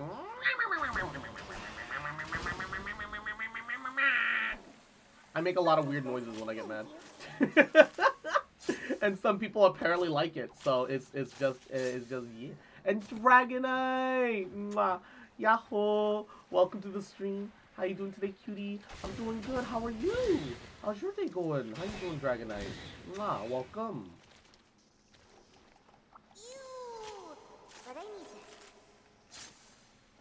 Yeah, I would check with, because there are devices that can check the electrical flow. I would check the electrical flow of the outlet that it's in. And if that's stable and if that's not being an issue, then yeah, looking into Bubble the whatchamacallit. By the way, happy birthday! Thank you, Venus. Mwah. I do appreciate that. That means a lot. Looking into Excuse me? the whatchamacallit. Nice.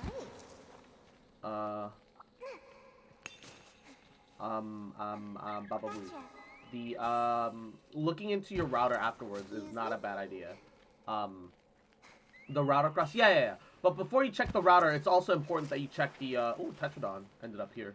It's also important that you end up checking the actual outlet that is attached to, because if the outlet's not giving it enough power for some reason, then it's gonna be its own issue. It's like a separate thing at that point. I'm good, thanks, Crush. Just been lying in bed all day since I have nothing to do today. A lazy day. Pog.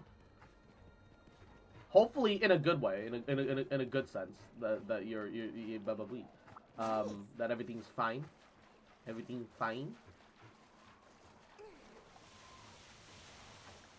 Speed boost.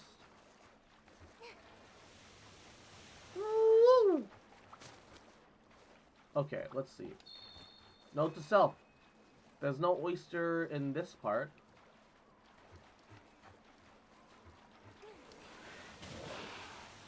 But there is oyster here. Anything useful in Give here? me boat! Fuck! Fuck you and your raft shells game! You and your cheap laughs. I'm starting to run out of time. Ah, pain peckle! Give me boat! Fuck you! There's only so many oyster beds to go around! And they take a time to respawn! Also, yes, there were some gifted subs last night, and you did get... Ooh, 2 boat shells! I just need one more. Please. Mahoyo Plus. And Venus, mwah. I hope you enjoy the emotes. You cutie. You cutie. Mwah. And Urxie, Yahoo, welcome to the stream. How you doing today, cutie? How are you? And Razzle Dazzle, good morning, honey. Yes, I am awake now. Ooh. Give me the boat. The boat shell. The fuck you. There's only so many places. I need the boat shell. Please. Boat. Fuck you! Excuse me? This fucking piece of garbage. I need the other kind of oyster. You fucks. You little... I've been bamboozled. Skamazed. Scammed of the highest order. And Ju-chan, hello to you too. Hello, Ju-chan. I already said hello to you. What do you mean? Well, hello to you too. What do you mean?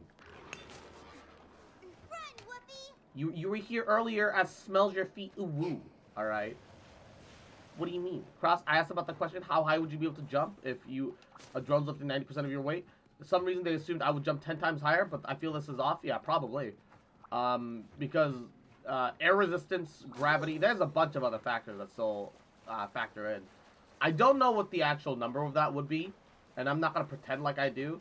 I would personally guess, like, closer to half of that, like, about, like, 5. Why is it all raft shells? I have no control over that account, Cross. Nah. I'm pretty sure you do. I'm pretty sure you've got all the control. Pretty sure that's a load of shit.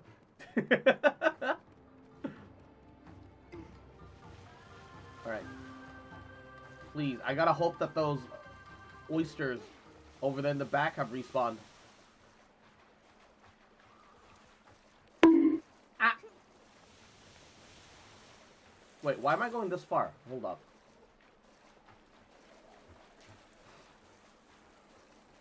Have you respawned? No! I gotta wait. Come on. Respawn. Respawn.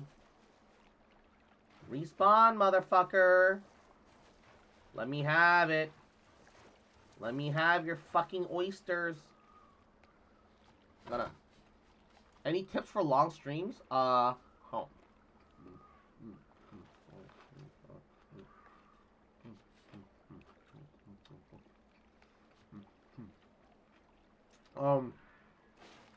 Prepare lots of food and water. Outside of that, it's a matter of, it really is, I think, just kind of a matter of, getting adapted to it. I'm just a papega, which is why I can stream for like long ass hours and not really feel much issue. But I know not everybody's in like the same kind of boat of being a useless piece of garbage like me. Give me the boat! You fuckers!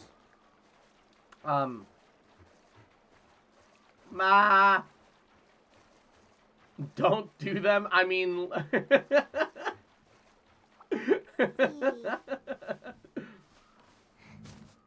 Come on! Give me the boat shells, please. I'm begging you. Boat shell. Ah, yes, the perfect tip. And also finish reading. Oh, there we go. We're done. Mission accomplished. Okay. Whoa. I literally can't scroll up to even look at it right now. Because I don't know where in the... This is gonna hurt.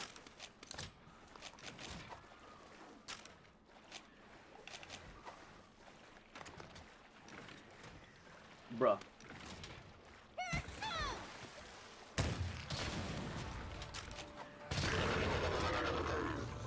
Charge it up. Excuse me? Let's go after it.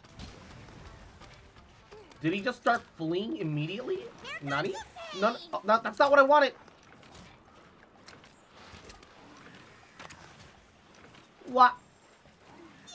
Stop talking shit of yourself, Cross. I mean, that is my secret. That is how I am personally able to do these long ass streams.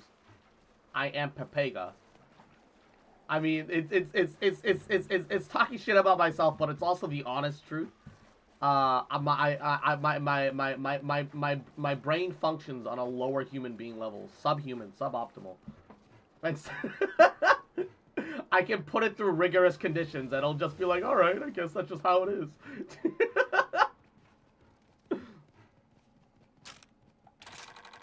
Oop.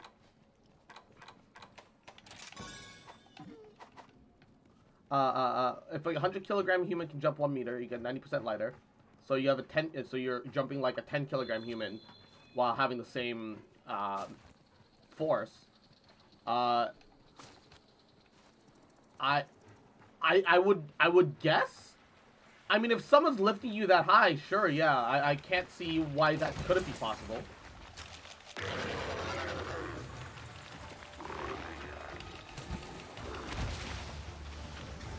Get poisoned, bitch boy. What?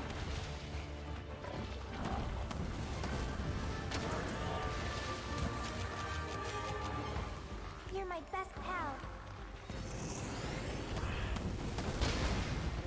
Hey, broke your shit, baby.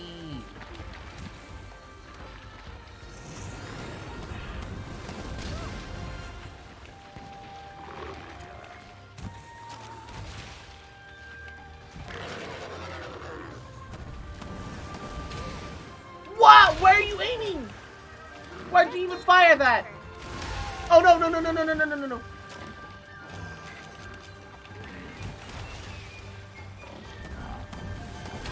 my best pal. Uh-oh. Oh no. No. I'm die pinch tayo. Die pinch tayo.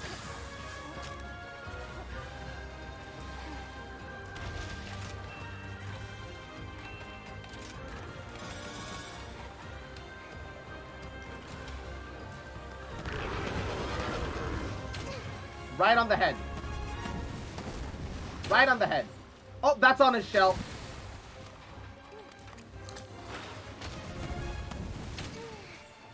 Right on your dumb fucking face. Right on your dumb fucking face.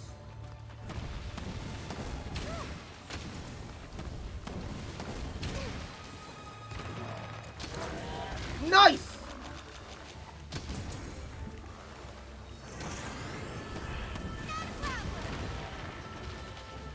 Oh, baby.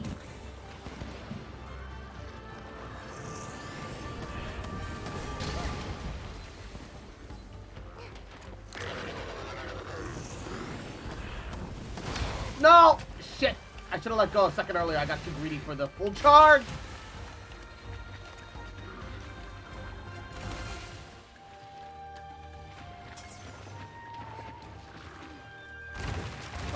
Crafting list.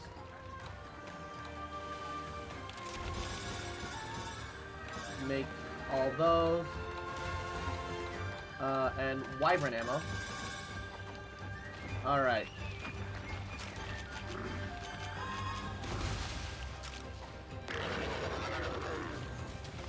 Oh. This is good. Oh no, you don't. That's fine. I don't understand the point of the cluster bomb though. I feel like it doesn't really do enough. I kind of like using it because it's like a mortar shot and it's kind of satisfying to look at. But I don't get the point of it. Here comes the pain.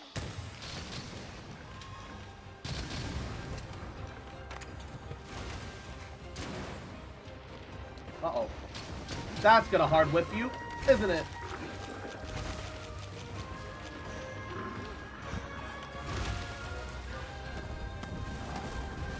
I wonder, can I... I'm pretty sure I can't cut your tail off, but can I break your tail with slicing?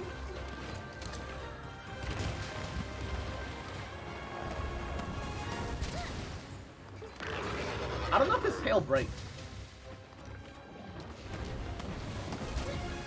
What? Where are you facing? Why are you wasting my slicing ammo like that, game?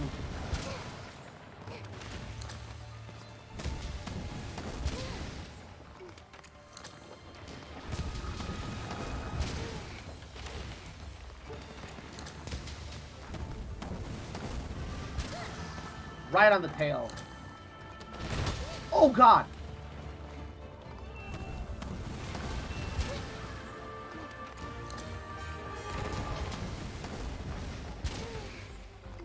Uh-oh. No, no, no, no, no, no, no, no!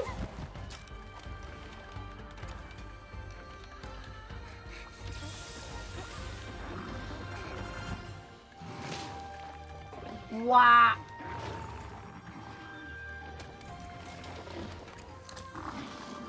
Nope.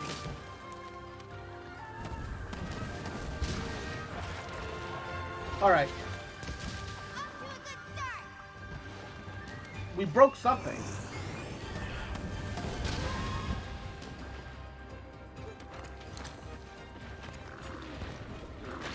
What? Ah, shiny knacker is worthless. What? No, no, no, no. I didn't mean to. Oh, fuck.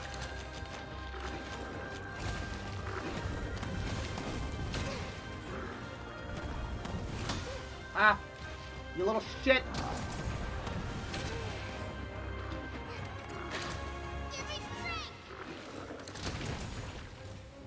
You're going down. Right on your face. I'm dead. No, I'm alive. I'm alive. We need a diversion. Come for this spicy boy.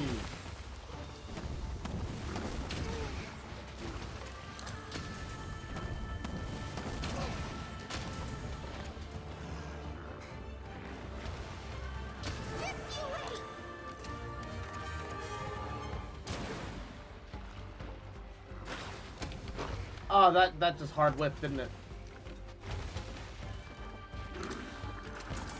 What? Uh-oh. No, he's running! Ah. It's getting weaker! You know, cluster bombs really aren't worth my effort. It doesn't look like you can break the platypus tail? Yeah. Probably not. Oh, I'm in a reload. Why? I wish I could reload on top of the fucking Bubble. I really wish I could reload on top of the dog.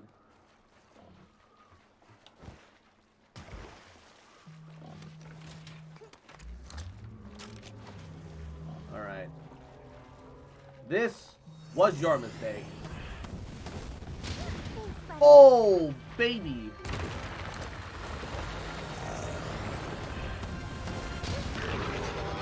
Oh.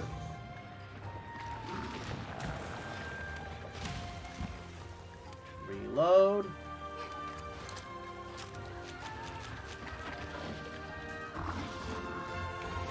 Alright. The good news. Uh-oh. Oh no. Oh, he wasn't aiming at me. Alright. When he's inflated like this, he's a great target for piercing ammo. Unless I fucking hard whip.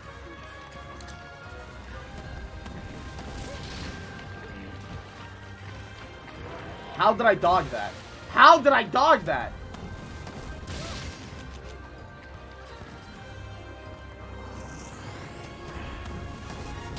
Yes! We beat that monster good! Nice. I'll take this. Thank you. Oh, look at his inflated belly. Oh, look at him. He's just taking a little nap. And thank you for the head pats. Look at him just taking a little nap. Look at him. Oh, he's taking a little nap on his little chubby tummy. Look at this little chubster. Look at this little sleepy boy. Totally not dead. What a sleepy boy.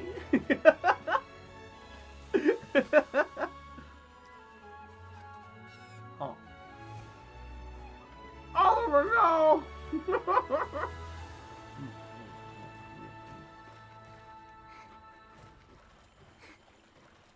Oh no!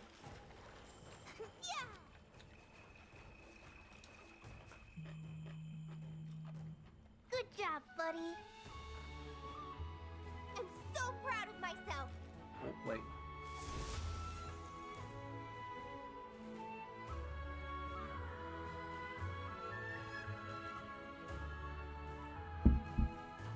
Okay, we got a bunch of the shells, which we needed.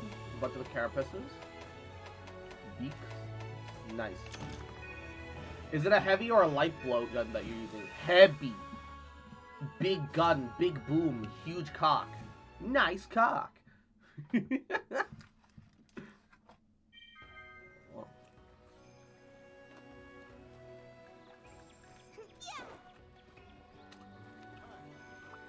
Chinese generals to defend a town against 150,000 troops with only 100 of his own.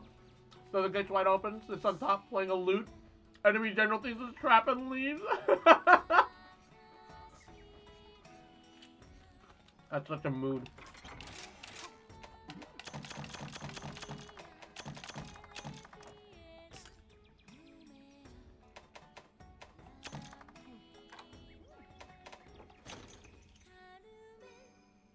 Oh shit, I don't have any... Okay, crafting list.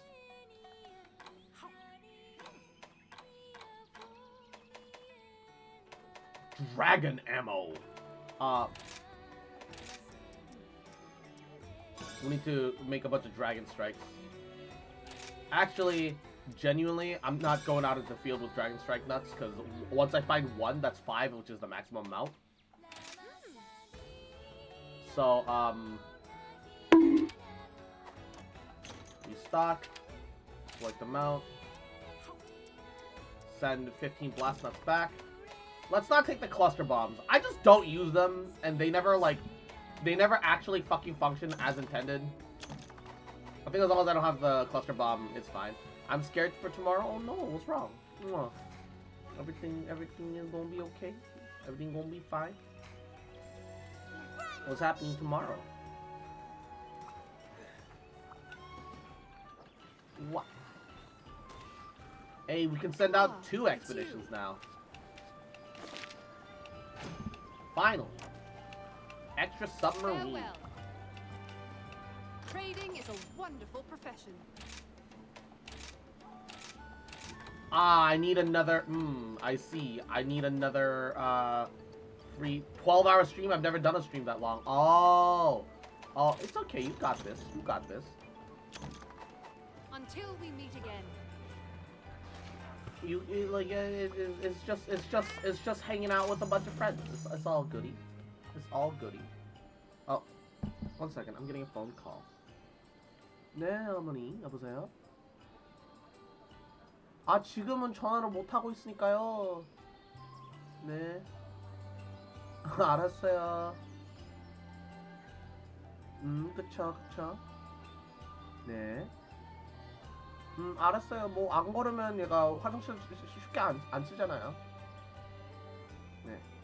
네, 알았어요. Careful, Cross. We can hear you on the phone. I love your Korean. All right. Let's pull one of the doggles off. Jasmine seems like she'd be a good trader.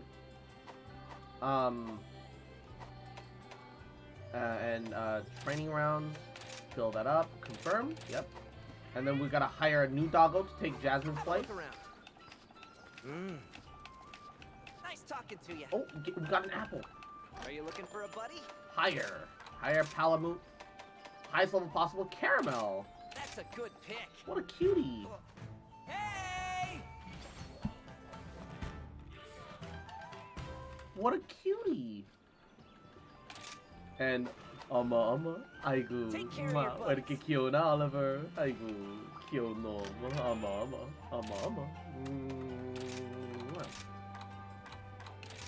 Send Caramel in and confirm. And keep her Frosty. Think of the head patch cutie. Welcome to our trade ship. And then we'll send out Jasmine. Okay. What do we want Jasmine to collect for us? Because, like, Godbug is, like, actually kind of hard to get your hands on. Important. But, like, on that note, so is Adamant Seed. And I've only got, like, 16 of those. Unless we found some There's a saying in convenient my Godbug country that places. goes, the more you rush, the more you lose. It's important to take your time when necessary. What else are we low on? Thunderbug, we need to prepare paralysis stuff. But I haven't been trapping that much in this run.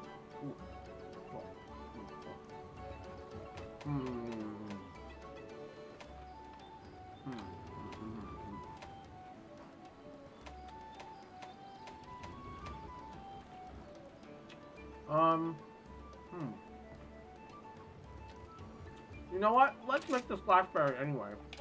Just for convenience. Let's go. Because the shrine's the only area where I know where Splashberry grows at the moment.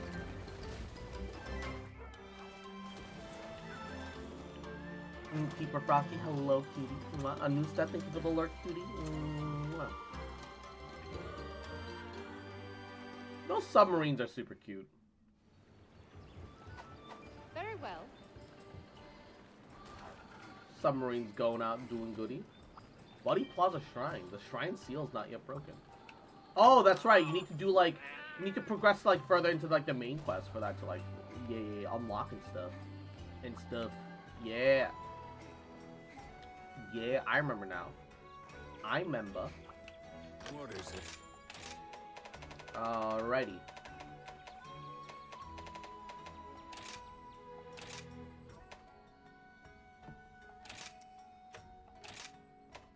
Gotcha. Upgrade. How many Rapid Caster 2s do I have? I need a total of 3. Change equipment. More bowgun. Sword equipment. Rapid cast 2. So 1, 2, 3. Okay, we're set. I don't need any more rapid cast 2s. Nice. Take good care of your gear. So we can now just do whatever the heck we feel like, which is great. Optional subquests. Monster Hunt. Small Slay. 5 times is not worth the effort. Gather insects. Honey. Deliver a transport. No, ew. Spirit bugs. Come again. And then, Kuluyaku. We haven't, faced one of those yet. I think. No, we did it on the, multiplayer.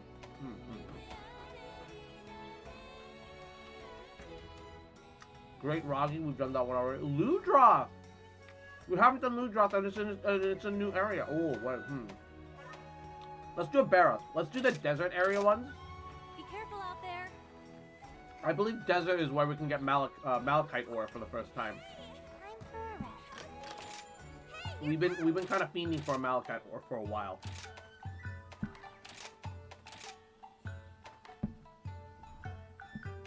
Alright. And Izzy, you adorable little shit, cute little fucker, little bitch boy. I'll fucking pound you like these fucking dangos. I want to show you your fucking place. You adorable little shit, you cute bitch. Because I fucking love you, bitch. Puh. And I ain't never gonna stop loving you.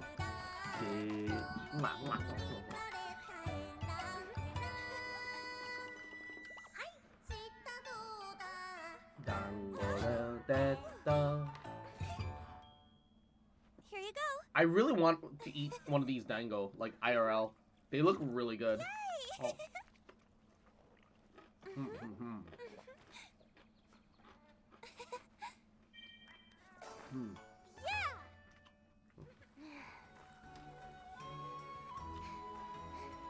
They always look so invigorated and full of life when they eat those dango. I get jealous.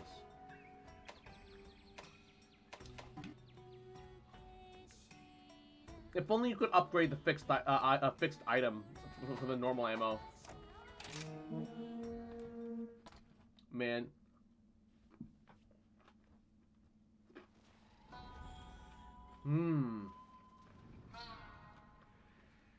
A lifeless stretch of land. Nothing but dust and sand. Barren and forlorn. Lifeless and storm-torn. Storm-torn. In the shadows, monsters thresh. Mad with lust for blood and flesh. Oh. Desolate wasteland. Perfect for light-hearted hunts.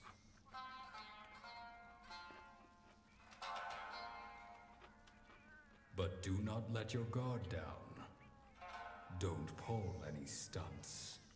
Monster Hunter World has an official cookbook. Maybe Rise will get one too. I mean, Monster Hunter World makes actual food though. For the mud instead of just dango. None of them are good. And dango's are very specialized. It requires a lot of effort to make. Like a lot of physical effort and like pounding and other stuff.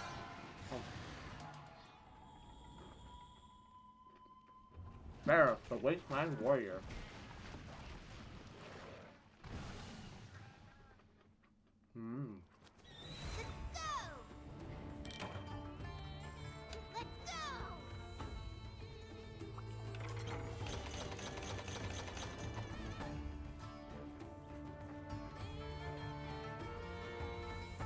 If I remember correctly,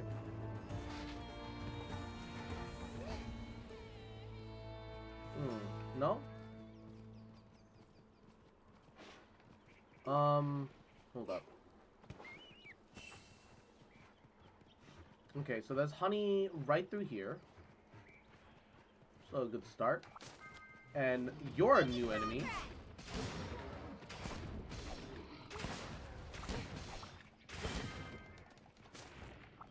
Rhinopolis. Here goes. You're a new enemy for me. Raw meat. Let me beat your ass too. Whatcha! Beat him while he's down. Police brutality. Thank you. Is Mud Buddy, he's a tad annoying? Yes. And so what's up, Cross? Are you still sleeping? No, I'm doing pretty goody. I'm doing alright for the moment. I thought, I could have sworn there was like a secret side thing here. Like near the start. That I remember being like super jazzed when I discovered it. Is it? Oh, it's here! Right at the start of the gate. Not only is there a spider web, there's a jewel lily spot. Yeah, yeet.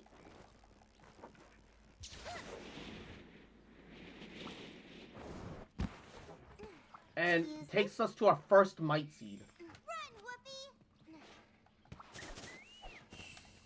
Poison Toad is Pog? Getting to poison the enemy is a lot of free damage. Malachite, finally! I need a bunch of these. I need all the ore spots. All the ore spots that we can get our hands on. Is there something down this way? No, I don't think so. Oh, Sleep Toad. Nice. I can make it fall the fuck asleep. And then beat the shit out of it then, too. On top of the poison. Even more BM. Some more Slashberry. Desert Rose. Rock Rose. Oh, it's an ore that looks like roses. Okay, that's kind of cool. Alright, I want to know... What are these things? And can I kill them?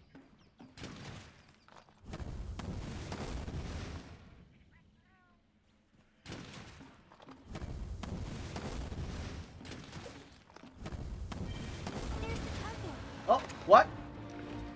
What? Wait, no, I'm not ready for that. No, go away.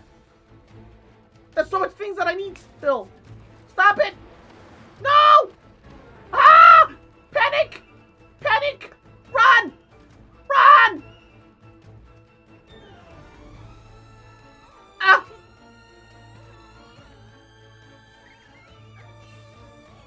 Run! What?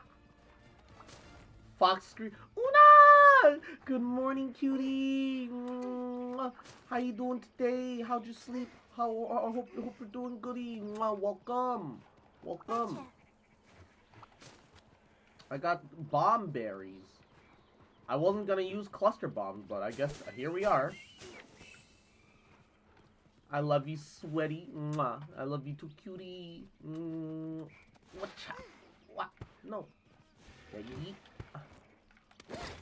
Can I? Please.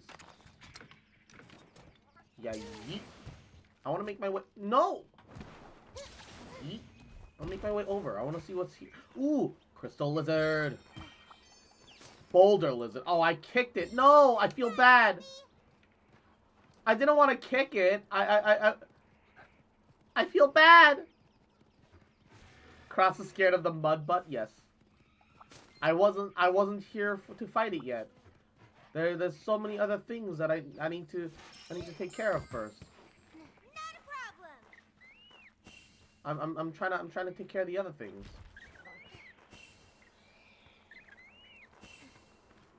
Is there anything else up here? I'm still trying to kind of like get a feel for the area. I know, like, realistically, just doing like a whatchamacallit would have been smarter and better. Like an expedition, but I spit at the notion. Making progress.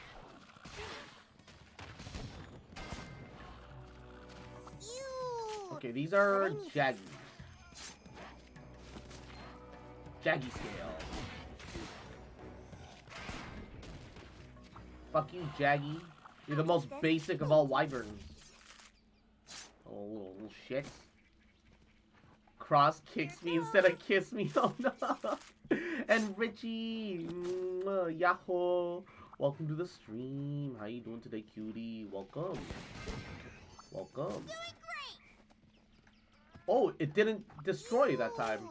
But I need this. Nice. Oh, it's always lucky when it doesn't like destroy. Normally they just fucking shatter into like a million pieces. But it didn't this time, which is good. Which is goody.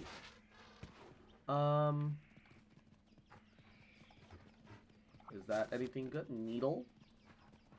Spread? That's fine. Question, what's been the longest time one of your emotes have been pending? Ooh, shoot. I don't know. I haven't had pending emotes in like a long time. What the fuck is this thing? Mission accomplished. It looks terrifying. It's like all web instead of body. Rack noise? But I need this. Sharp claws. Excuse me? I assume that that's good? Question mark? I lack context. Gotcha. More rack noise.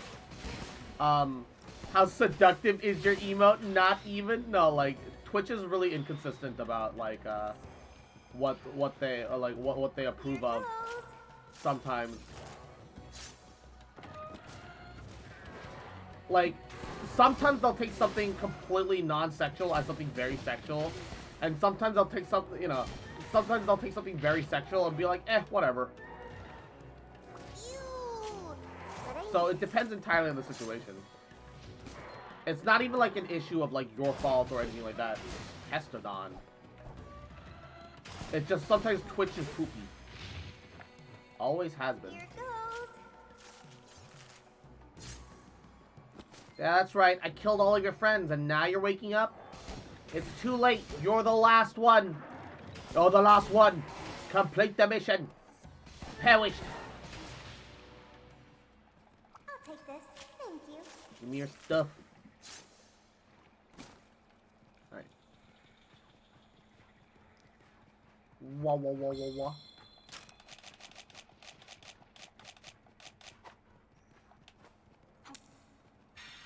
Eat some ration. Get some maximum stamina back.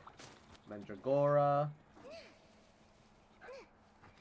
Climb up out of here. Oh, these guys are fucking annoying to try and deal with.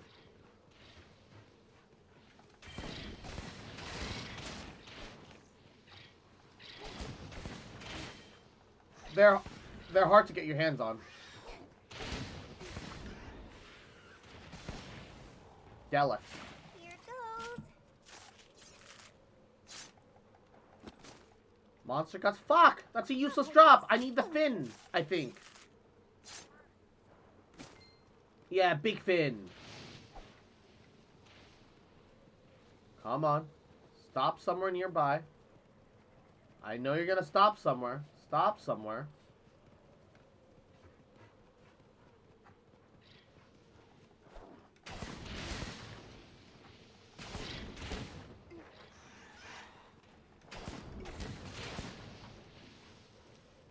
Where'd you go? You fucker! Alright, I'll skin your friend. I'll rip his fin off his fucking head. This is your fault. You did this. You caused this.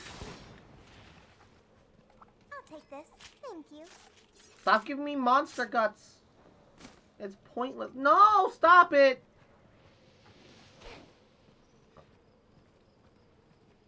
Ah. I have these kinds of emotes pending, but not with the I like my avatar. Oh yeah, okay. I think I understand what's happening. Yeah, no, Anything useful in here? Not that I have a solution, but I think I understand what's happening. Don't let your kids what's it? What? More might see the puggies. I haven't done anything wrong yet. I know yet is the bit of the keyword here, but I haven't done anything wrong yet. Why?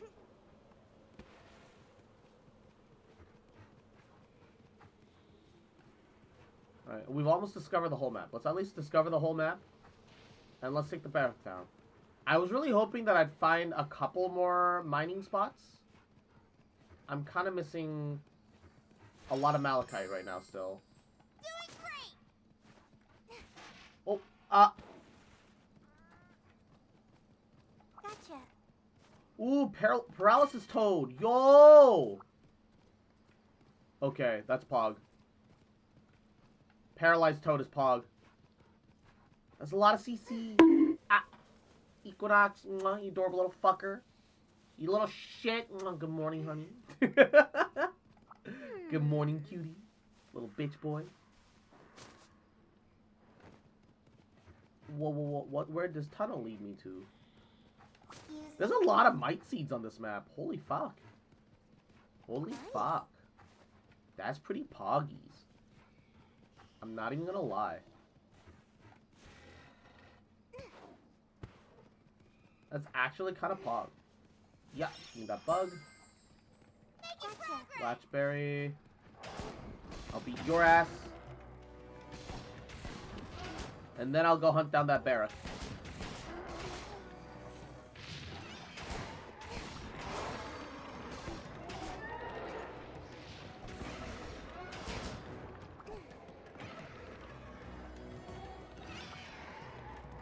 That's right, I killed your friends. I'm skinning them right in front of your eyes. What you gonna do about it? Here goes. Wait, bear cross bear? They're not bears. Well, ah! Why am I getting bonked? I'll take this. What'd I do? You missed my other redeem? What? Oh. You little shit. Cute fucker. Bitch boy. Just you fucking remember, you little shit, you little cute trash. That'll fucking destroy you, Equinox. You little thirsty slut. I'll fucking end your fucking miserable existence. Little cute fuck. Little shit. Cause I fucking love you, bitch. Ha! And I never gonna stop loving you. Bitch. You little shit. Perish. I feel like I'm missing something. I'm not, what, like, I'm not, like, this place should be, like, full of ore and shit. It's like the desolate wasteland stuff. I should find, like, ore outcroppings, like, everywhere and whatever. But I don't. Where's my ore? Where's my ore? Off to a good start. Gonna shower and go to work. Good luck with stripping. Mwah. Take a good shower. Clean up. Take care of yourself, cutie. And we'll see you later, egg boy. Mwah. Alright, give me a second. I'm gonna enter. I can eat a meal here? Oh, with Dango. Oh, won't that just override what we're already doing?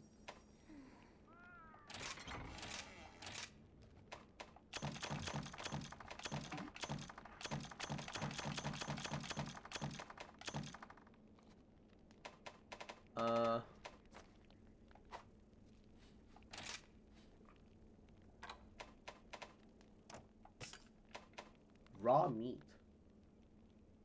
You might catch a certain flooded forest fish with it.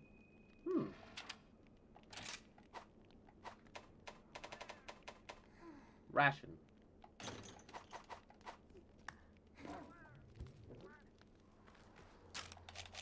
I'm gonna eat the easy rations first. But I can already tell we're gonna run out. So I'd rather have some in the reserve, in the back line. Getting that web.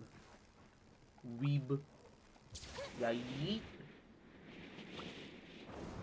Alright. Another mite seeds. Run, Whoopi. It's great how easy the mightsies are to get your hands on. But this is the only higher level mining outcrop that I've been able to find so far. I don't know if I'm just blind or whatever, but I've only got so much malachite ore. I've got like 2 pieces. I need like way more. And I'm low-key kind of struggling. Because there's an ore outcropping here, but it's like the low-level blue one. I need the gray one. Oh, wait, no, I can get malachite from it too. I just wasn't lucky. Wow, okay. Thanks, game. Thanks for making me think that I needed a very specific kind of outcropping. Because you didn't just give it to me the first time around. You fucking... Meh. Meh. Not a problem. Ooh, rock lizard. Give me your stuff, rock lizard. More malachite. Yo! Finally, I'm getting some malachite.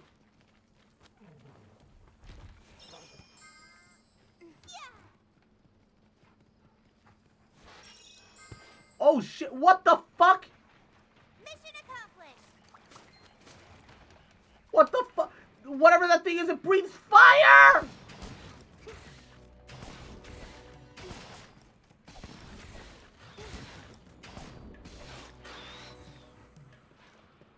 It breathes fire! Oh, wait. Oh. It's kind of aggroed onto me. Uh-oh. Yikes. Oh, God. I was right underneath it. That was probably a bad place to be.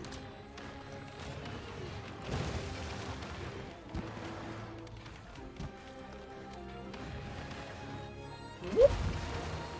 Get ready.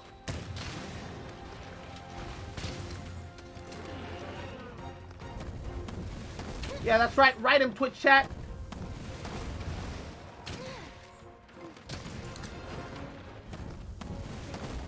I'll fucking concuss the fuck out of you. Oh, shit. Fuck you.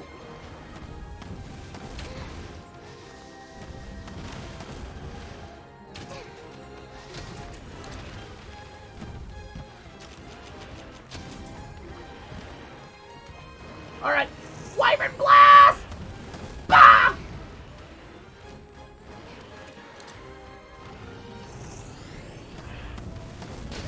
Oh, fuck you.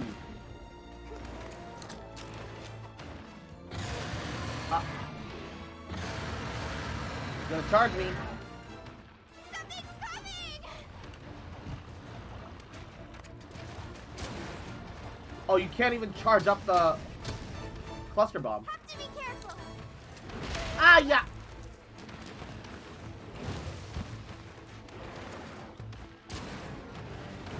No, no, no, no, no, no. What? Oh, I'm gonna die.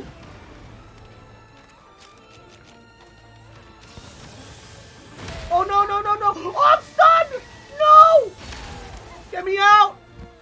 Get me out.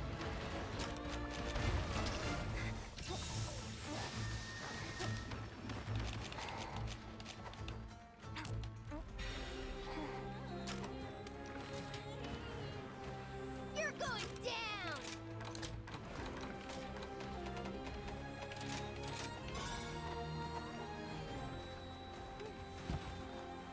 What is he doing? Okay, here we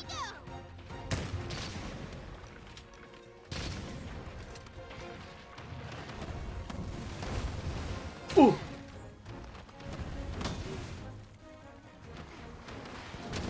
Oh, come on, stop it.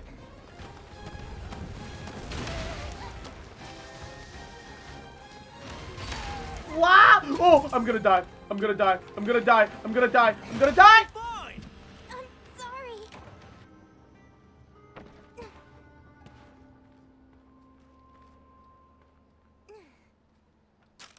I need to do better. Fuck.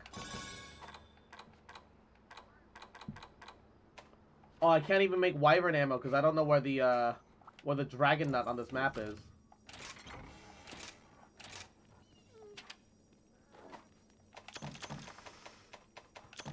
Oh,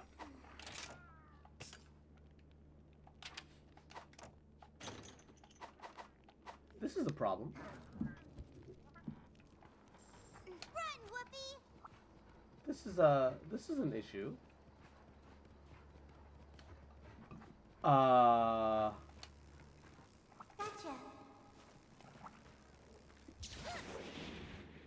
I might have made a continuous lapse in my judgment.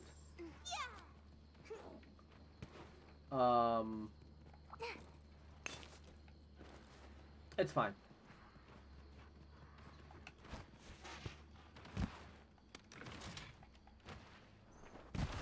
Get ready! Here it comes! Fuck you.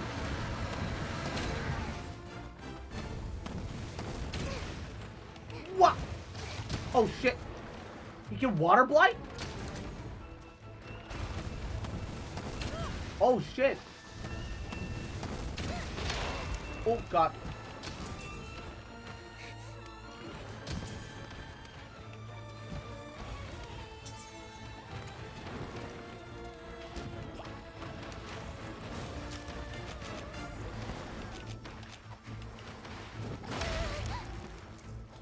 Get poisoned, bitch boy! Haha! Thanks, buddy.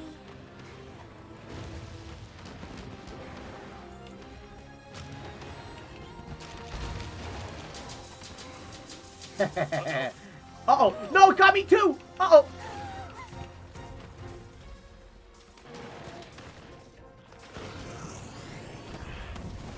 I put a paralysis toad down, but it also paralyzed me. The karma!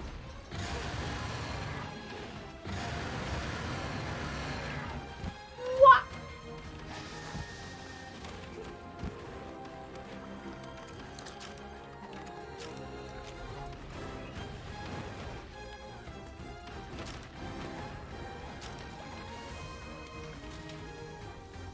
Where are you running? Where are you running? Oh no, my sleep toad! He made me waste my sleep toad!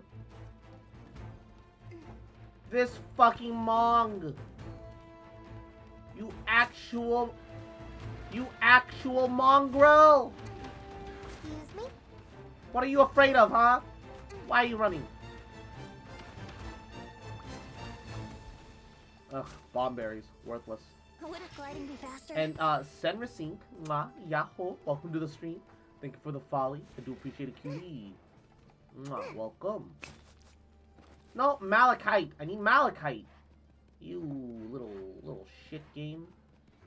Little fuck game. Little bitch. Nice. Oh, I can't hold any more honey. Ah, pee pee poo poo. Poopy.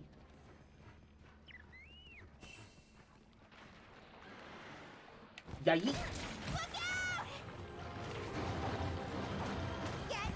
Ah, fuck. I got water blighted already.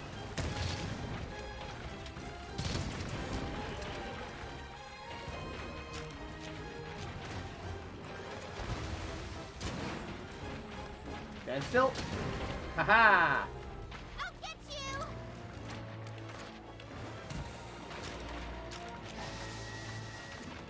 What? No, stop. Yamero.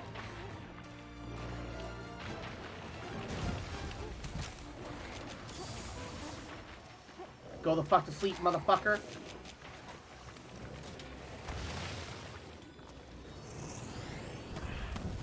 Get fucked! You're my best pal.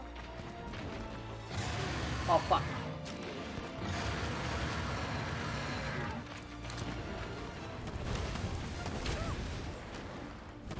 Be careful! Uh-oh. One of them missed the head. I'm also running out of sticky ammo.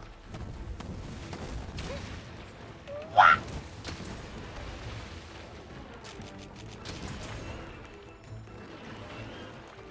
break your fucking dumb crest! And Phoenix, good morning, cutie. Welcome to the stream. Why is your head not breaking? Is the explosive ammo not good for that?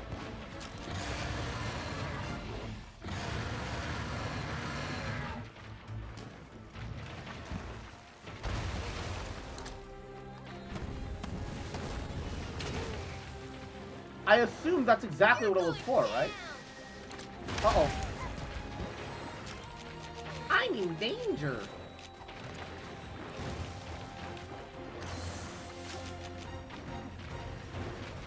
I'm in danger. What? Get ready. Oh, no. Oh, shit. Oh, here we go. Look out!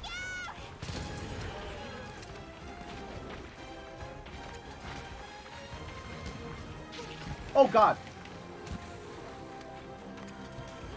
The good news is he's staying relatively still, just perfect for cluster bombs. Speaking of relatively still, that is, I was wrong. What? No!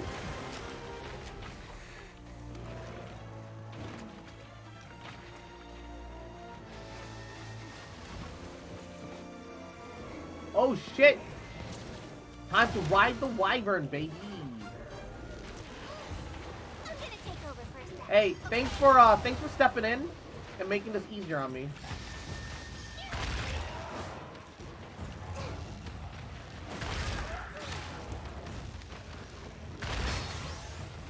Punisher. Goodbye.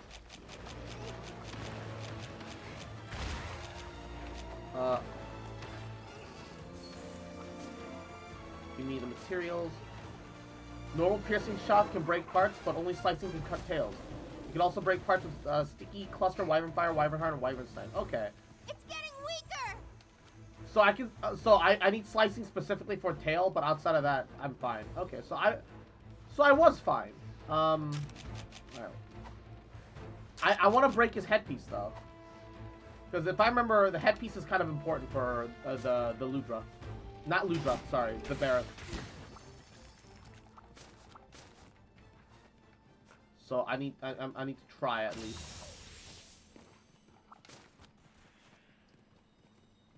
Where is? Oh, I'm tracking the wrong thing. Here he is.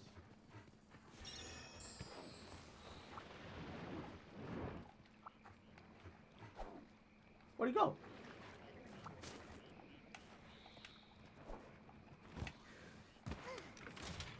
Oh, that was your mistake. You're going down. I hope you enjoy that nap.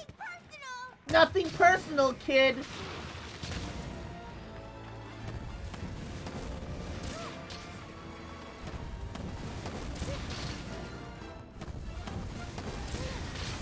Oh, I never got to break his head. I don't know how. Is that enough to make you proud of me? I've always been proud of you, baby. Always have been. Hey, Ridge. It says fairly rare, and I got 2 of them. I got all Ridges. Is that good? I don't know what the odds of that are. Mission failed successfully, yes.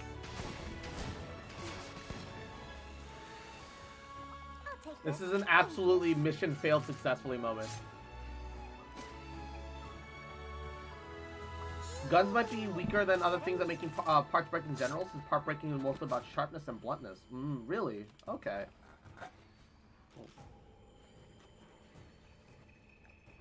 I'll Google it on my phone. Good job, buddy. Okay. Yay, Monster Hunter Rise. Best ammo for breaking heart.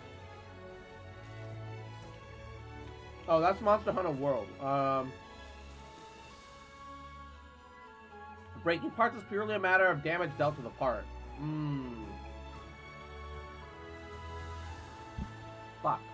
Oh.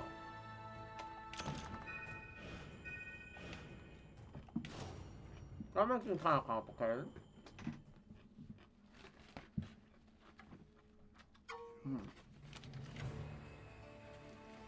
An urgent report came in. Rampage is getting close to the shrine ruins. Oh no. Are they gonna make me fight the fucking Megalos Giga Bear already? No, I am playing on a controller. You say ZLB though, but I have an Xbox controller, so I don't know what the Xbox command is for that.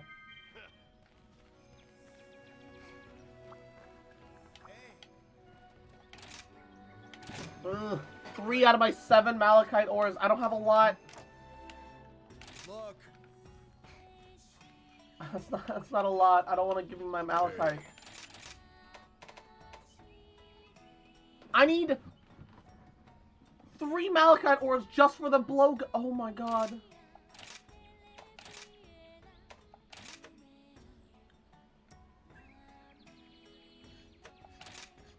No problem. Alright, Kimura Blowgun 3.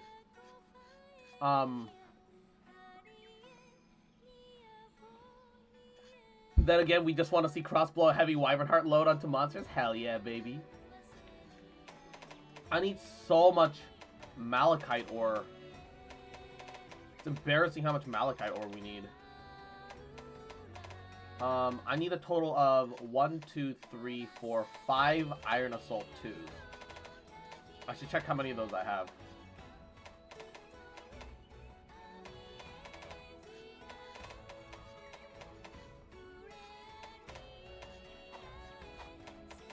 Purchase equipment.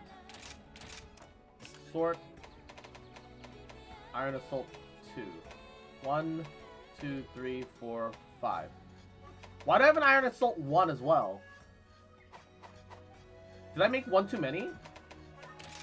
My hammer's ready.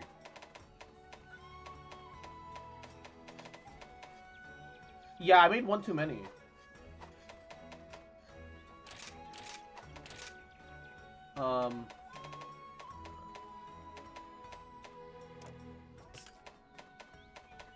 Sell the Iron Assault 1. Yes. Which Cross would blow his Heavy Wyvern Heart load on me? The true strat is the gathering respawn to Django in a speedy route. I lack the knowledge to know what that means. But yes. Alright, the Wyvern Heart and the Sticky. With the Blast Nuts. I don't need the whole load. And then sort everything again. Although, let's move over some more Pierce ammo. And Kozak, good morning, cutie. How you doing? Dangle buffs are great. However, let's, Hunter's Notes. Large, small, endemic. Move around village. Someone in the Steelworks needs to talk to... Oh. it's the quest maiden. That's why. I'm doing good. Hope you got some good sleep. Yeah, I got some sleep. I'm doing okay. Okay. Now...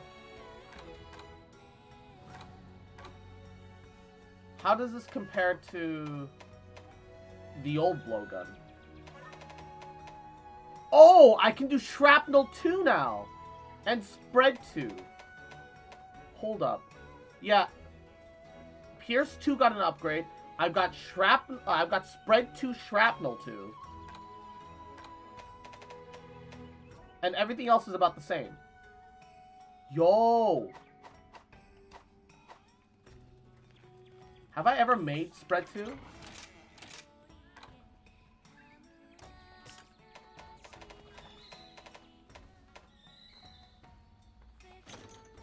Spread 2, Shrapnel 2. There we go. Yo, let's go. Yo. spread 2. Big shotgun. Oh, hello. Urgent quest to stop the rampage. I've been enlisted as a defender. Can't wait. Don't get all jealous. I can do a better job. But... Make sure to check the special quest as well. We'll go.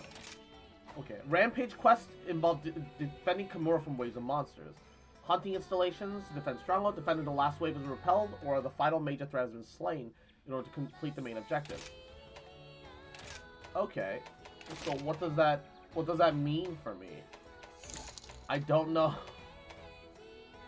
And oh, Kozak, thank you for the gifted sub to Bubble Bunny. Thank you. Thank you. If you can't speak with plants and speak to dead, you should be able to speak to furniture. Yo, true though.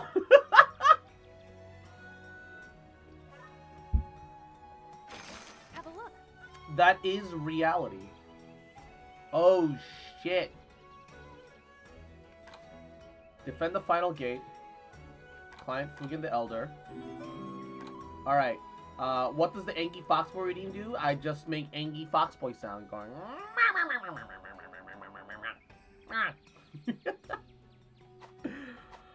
Oh, I want to do the urgent quest, but I'm also kind of scared. Free Angie. A special quest has been added. Here's the quest list. I also haven't hunted a Ludroth yet, and we need to do 4 key quests. Yeah, we'll do the rampage quest. It feels logical that we would do that. I'm just glad that we finally got to upgrade our Kimura heavy blowgun to 3, to 2. No, it's 3. Yeah, we're at 3. Harvester's not gonna help me here. Prevent you from being knocked on your butt. Decrease damage taken. And trainer. Those are great. Defender and trainer. Okay. It's alright. Alright. Oh, wait. I almost forgot. The Meowcenary should be back. Meowcenaries. The colorful doggo. Yeah, it's the color of Twitch in my logo fox in the lower left of the screen, which is kind of the point. Except now it's you, Twitch chat.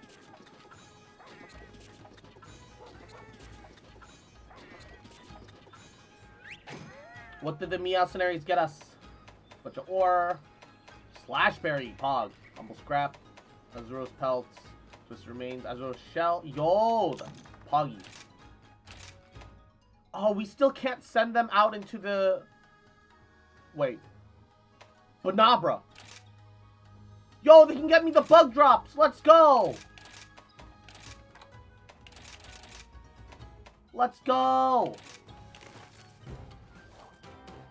You know what else is logical? Blowing your heavy wyvern heart load onto me. Zam, you right.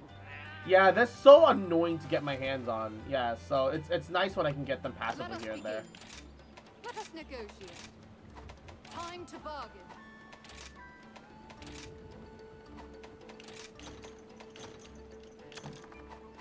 Farewell. It is handy that we can just fucking bubble weave.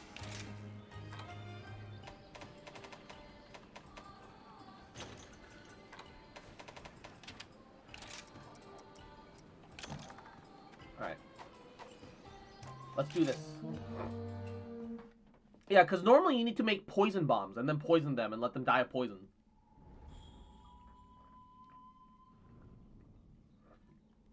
And genuinely, that's such a pain.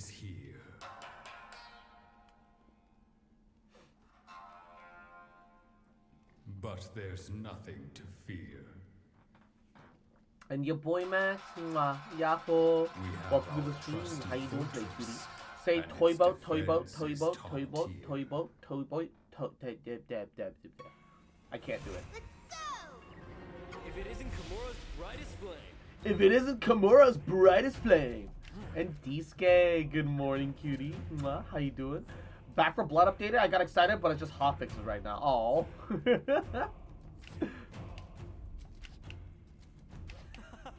You wind up back here. As long as the stronghold okay, you can keep trying. You can swap out your gears and weapons, sort out through your items through there. You want to bail on your current hideout, you're free to switch up your gear inside. The stronghold's just beyond that exit.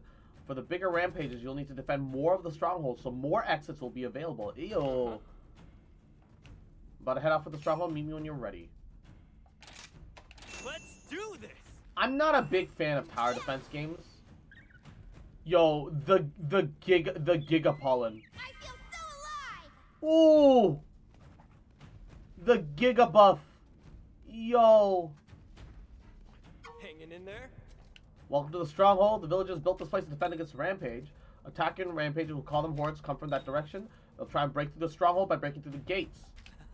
Keeping the monsters out of the gates and out of Kimura, why are we here? Hunt installations, got plenty of prep time. Alright.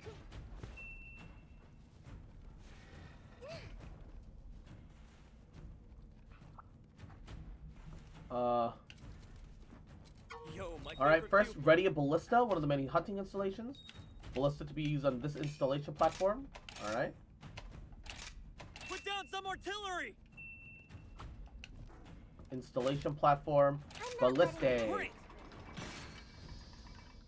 Hunters can mount ballista and attack with them. Listen up. Tell you more about using ballista later. Alright. Let's move on. Set up the next hunting installation. Put down some artillery. Where? Oh. Send up a defender ballista here. This should do. Perfect. Need a hand? Yo, look at him. Listen up. Wow. Cross, I got a bully for D-Skis for his birthday. Alright. Is move you on. adorable little shit? Just you fucking remember? I'll fucking destroy you. Put down some fuck, artillery. little shit. And D-Ski, adorable little fucker. Happy birthday to you, little shit. Little bitch boy. Excellent. Just you fucking remember? Wow, that's glowing red hot, and that makes me uncomfortable. Listen up. Just you fucking don't you forget, you fucker, little shit. Great. That I fucking love you, bitch. And I'll never stop loving you. Let's move on.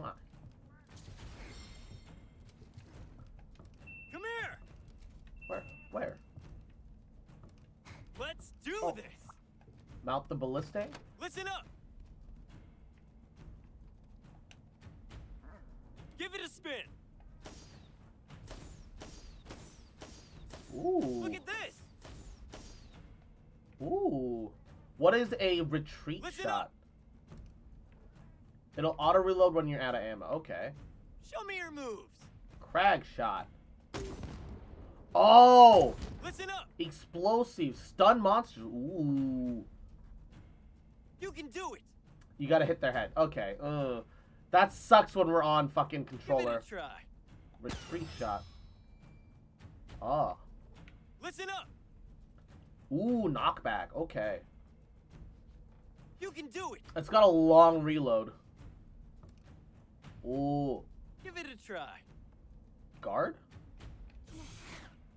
Oh, in case Listen something up. hits you to prevent yourself from getting knocked off. I think you still take damage though. Hold on tight. And it costs you stamina. Great. Yeah, it's D-Ski's birthday today. Ballista Pro. Good job. I did dismount. They're coming. Give it a try. Leave it to me. You can do it.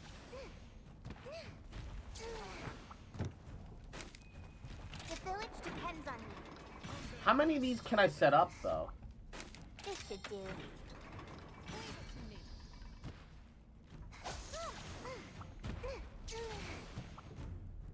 Look at All right. that.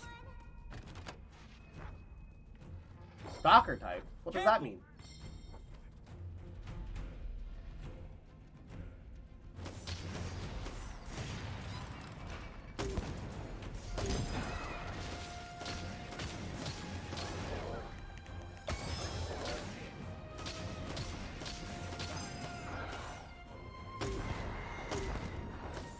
Go away. Another job well done. Yeah. All right, Great I did find. it. And gotta Stand your toes. What? Cannon unlocked? What the? Oh no! Cannon. Excellent. Oh, cannon! Look at that. Oh, it's a gate crasher type. Who Uh-oh. wireless? Who wireless? Thank you for the 10 biddies, Yamato. Yahoo! Welcome to the stream, cutie. How you doing? How you doing?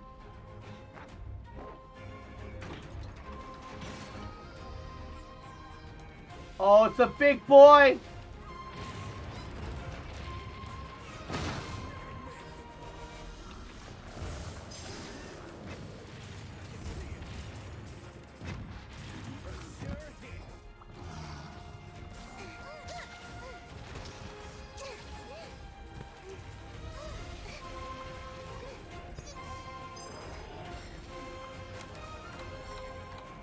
This should do.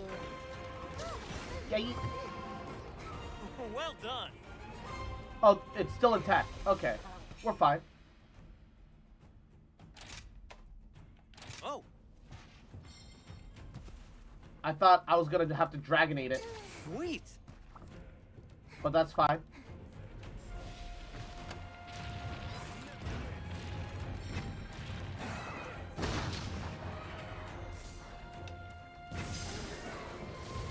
Fuck you, cannon! Listen up.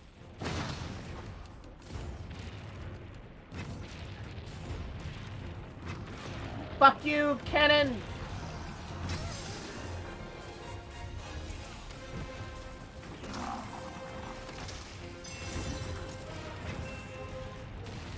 I don't even know if I can hit the fucking flyer. Uh-oh! It broke it! Oh no! Uh-oh. Oh, this is stinky. Oh no.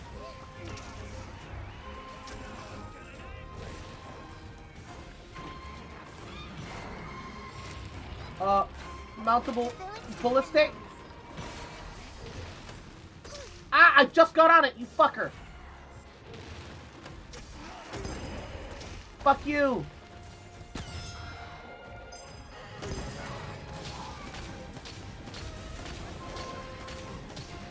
Fuck you. Okay, the cannon is good because it's really strong, but it can't hit aerial units. All right, that's an issue. And mitochondria, mwah, yahoo! Welcome to the stream, cutie. Oh, the Azeros has appeared. They're coming. The Giga Azeros. Let's go.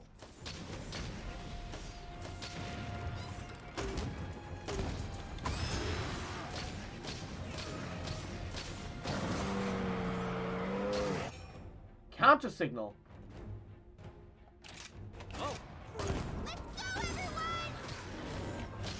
Oh, I stunned it. Let's go.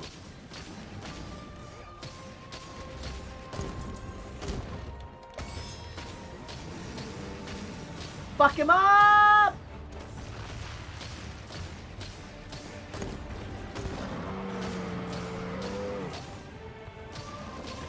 Uh-oh.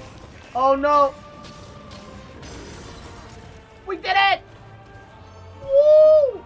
And Yamato, little cute little fucker, you adorable little shit, little cute bitch, little fuck. Did you fucking remember that I fucking love you, bitch? Little cutie, little shit. I'll never stop loving you, bitch. You repelled him. How do I? Listen up. How do I? No. That's not what I wanted. Assume defensive positions. Okay. Make use of the time to prepare. Head that way, and I'll explain everything. Head what? Head which way? I wanna get rid of this guy and replenish him. Yeah. Oh. Where'd he go? Oh. I've been waiting for you. Stronghold level increase. Repel monsters will inflict stun on other statuses, increase stronghold level, go nuts. Raise the Dragonator. B2 activated again. Once it's activated, a gigantic spear will thrust straight out. Ooh. You can use power kill to speed up the process. It can be used to hasten repair types with destroyed installations too. Make sure your arsenal is fixed when the police come. Welcome. Oh. That sounded like Elder Fukin Ace over there. Okay, hold up. Oh god, that's a lot of instruction at once. Come on. No. Fuck. What is it? Yo, my favorite. Occasionally, a brave warrior of Kimura will come out and thrash during a rampage. Elder Fukin showed up and put him on this installation platform. Okay.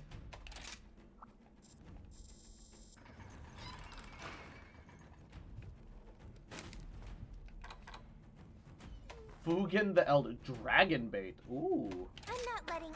They're coming! Have a taste of my longsword. Hey, don't worry about it. Of course he's a longsword user. You can do it!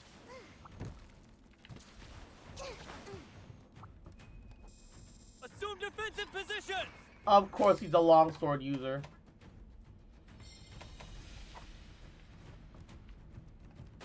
This should do. Alright, bring up a new Wyvern artillery. Bring up a new ballista. Bring up a defender cannon. The village depends on defend the nice. gate.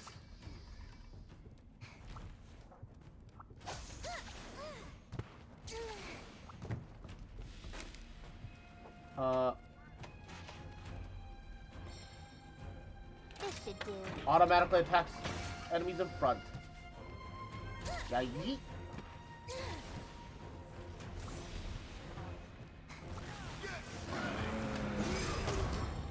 Oh shit! They got instantly cleared by Fukin! Bruh! And Gaming Killer, Yahoo! Welcome to the stream. How you doing today, cutie? Welcome. Welcome. Show me your moves. Show me your moves. Look at this.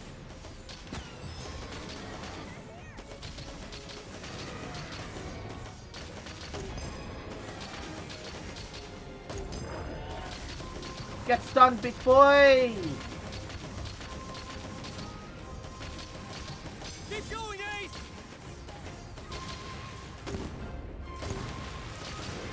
Oh. Fuck you!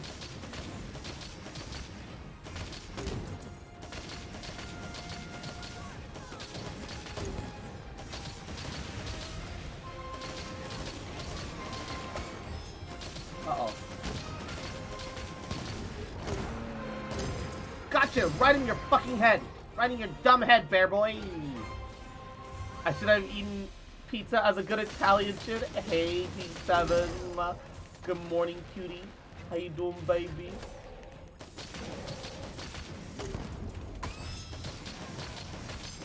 How's your day going? Mwah. Pokemon looks a lot different than I remember. Shit, boy. I found the big one. The Great Roggy.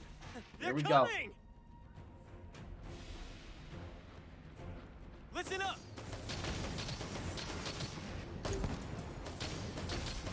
Defend the gate.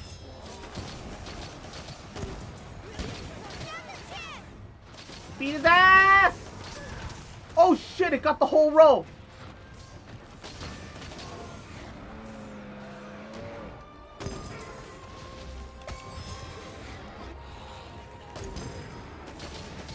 Beat their ass!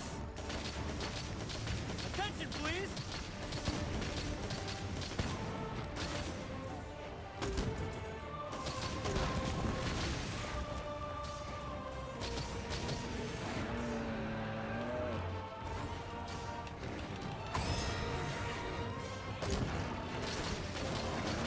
We can place some artillery again.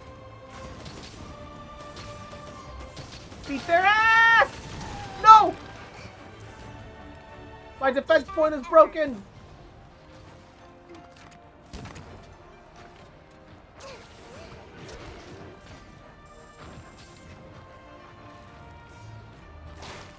Uh-oh. Please. Machine gun! Heavy machine gun!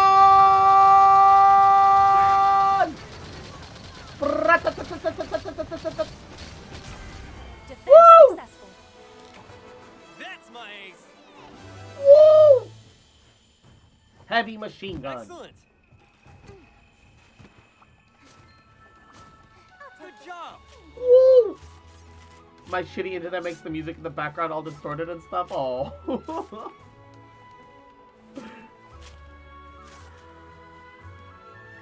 Yo, that heavy machine gun's fucking awesome.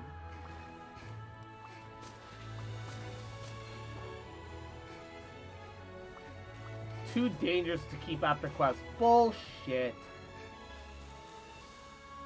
That's so dumb. Oh, it's too dangerous to keep that. Fuck you. Fire the Dragonator!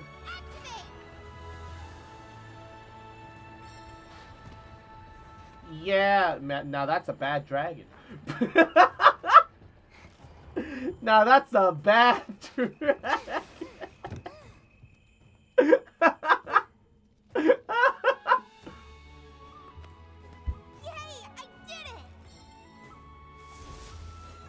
A barra.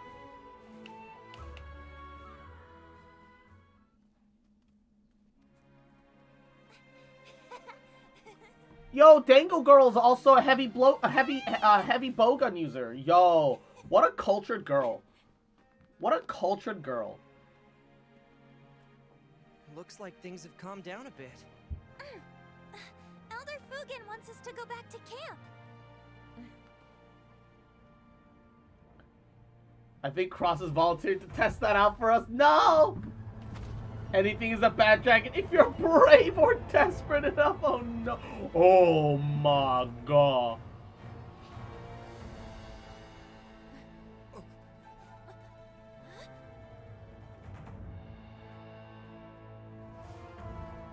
Oh my god.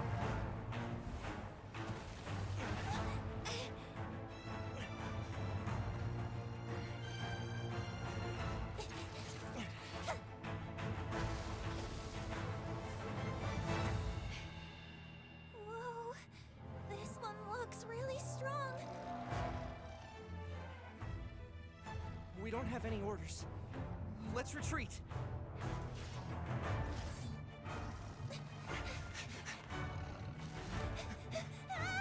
It's coming after us!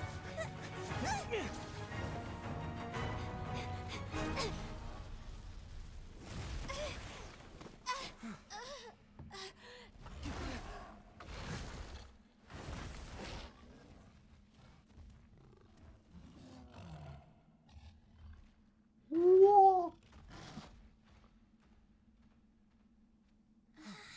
Fuck. That monster is known as Magnum Malo. It appears alongside the Rampage and feeds on the Horde. It eats them? Man, 50 years ago, for the folly. Kamura village was attacked Rip by that the Azrael's Rampage also and known as Magnum Steve. Malo. And we suffered some devastating casualties. So that could happen again? What? That's terrible. How can we fight against that? Don't worry, Yomogi. This time around, we have a skilled hunter by our side. I want you. I to look slay so Magnum out Malo of place with my armor set. My armor set looks so fucking unnecessarily fucking mismatched. Because I tried to get as much affinity as possible for crit rate. I want to help fight. I'm coming with you. Me too. I don't know how much help I can be, though. That's the spirit. However, this is something that needs to be handled by a hunter. But Kamura is more than steel and hunters. You need to play the true meta cross The two Fashion of Hunter. you Yeah, but I should can't do focus on Fashion the Hunter things until I'm you in do the best. high ranks. Once you get the high rank versions of the armors, you can color customize armor stuff so that, you know, even if they're mismatching pieces, you can make them aesthetically fit together. I can't fashion hunter yet. Have to be strong every day. That way, the answer will come to you before long.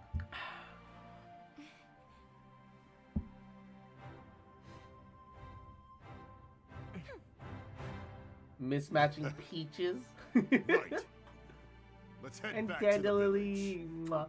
Thank you for the head pass. Good morning, cutie. How are you? Garafan! Yahoo! It's been a while. How are you? Mwah. How the fuck am I supposed to level up the stronghold to 10 if the fucking literal the mission ends before that time?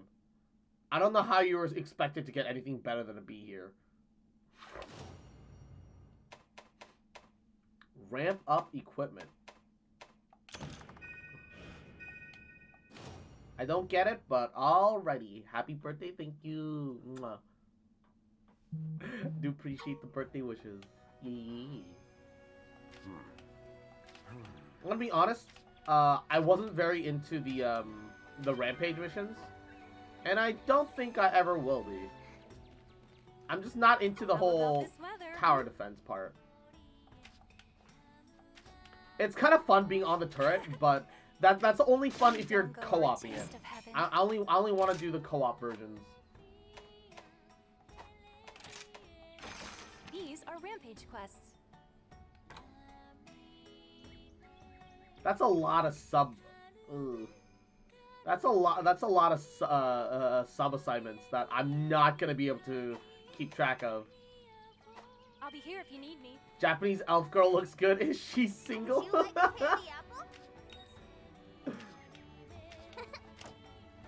Garb of glad tidings. Oh, it's an outfit for the owl. How are you today? Are you just starting? I wouldn't say just starting, but I haven't gotten too deep into into Rise on PC. Have a look at my wares. If not even better, I can go for NTR up, bruh. Have a look around. Hey. Rampaging up. Come to me if you need new. Oh yeah, you can upgrade weapons specifically for rampages. Sure thing.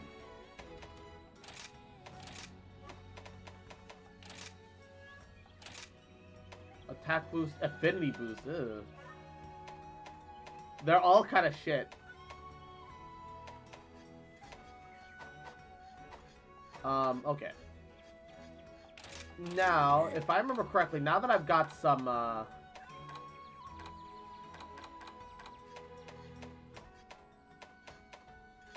chaos. What the fuck? Why does that look like Chun-Li, dude? The fuck? Alright, give me a second. There was one with,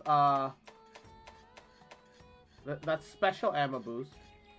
But I don't know if, plenty of time. Special ammo and the Dragon Piercer. What is special ammo in that context? This is ammo, expands clip sizes for some ammo types.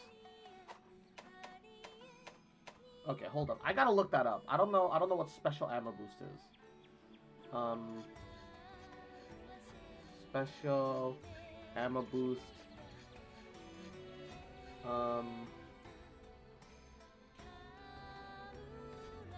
Bowgun special ammo, Dragon Piercer, and 1,000 Dragons.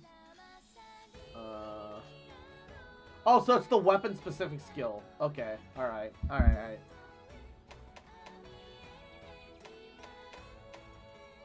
I would rather have the ammo up. Let's get cracking. Alright, I've got a scuff, but full set regardless. It's a little scuff, but I've got a full set. Ooh, attack boost. Oh, just raw attack bonuses. Nice. Take good care of your gear. This is where the Witcher is after his playthrough went no. Oh my god, you're right. That does look like Gerald. And yes, I am playing it on PC. The graphics are just a lot better. It does feel a lot more responsive too, because I don't have to play through a capture card. I am indeed playing on I am indeed playing on PC. For me personally, that is superior. For my personal needs. Have a look around. Very well. So okay, Rampage doesn't count for yeah, Rampage doesn't count for anything except training, which is kind of dumb. So doing the Rampage quest doesn't progress your the things going on in the background for you, which is a little disappointing. How about this weather? Fair, it's not crossplay. Just wondering if I'd be able to join. I play Switch, so no. I have it on the Switch as well. I think I'm like Hunter rank 7 on the Switch. Oh, a nighttime mission, a night raid.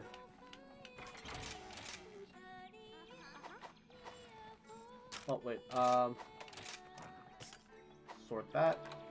Hunter info, equipment, about the ramp up weapons. Yeah, we don't really care. Endemic life. Move around village. Hub prep area. Somebody wants to talk to us here. Oh, it's gonna be the same. Yeah, it's gonna be the same thing about the ramp up stuff. I play Hunting Horn on the Switch. Yo, Hunting Horn is really enjoyable. But, I don't know. Like, I can't get into Hunting Horn when I'm playing alone. I like knowing that I'm buffing the team. And if it's just buffing myself, it's a lot less interesting for me for some reason. Have I had my dongle yet? Yeah, I don't think I have.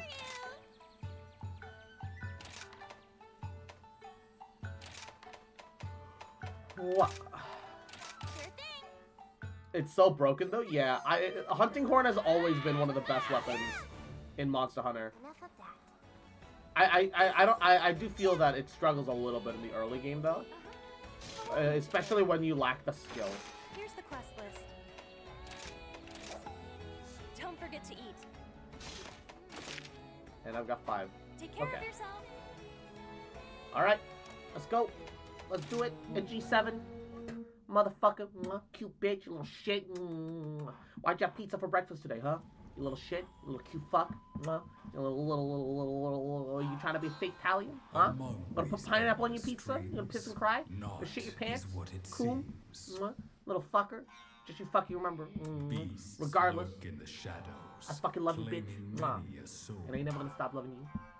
Beware these dark waters. I had pizza for lunch. Pog. I should open up the window a little bit. Let's airflow in. Shallow forest stream and gotta coursing through the night. Amid the sound of water, a beast prepares to fight. Those who go in unprepared will bow before its might. That's a personal offense you choose. I have no idea. Using water as its shield.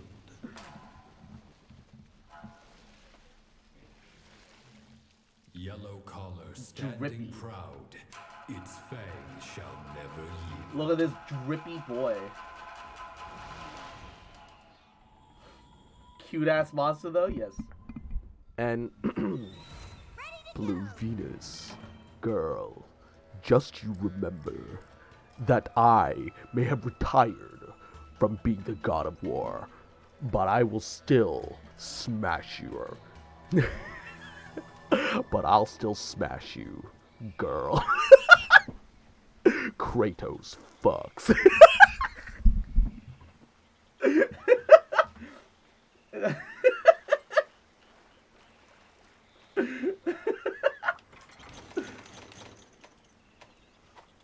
Don't worry about it. Just let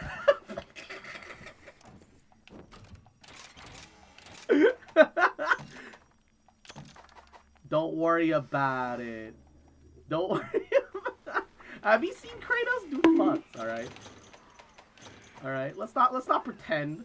Let's not pretend like Kratos doesn't fuck. Dude fucks. Wait, I can fish here. What?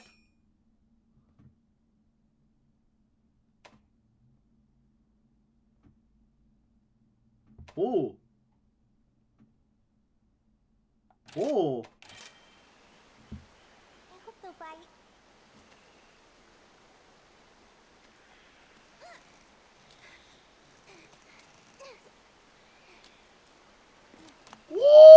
that big boy! Whoa, it's so shiny! Wow!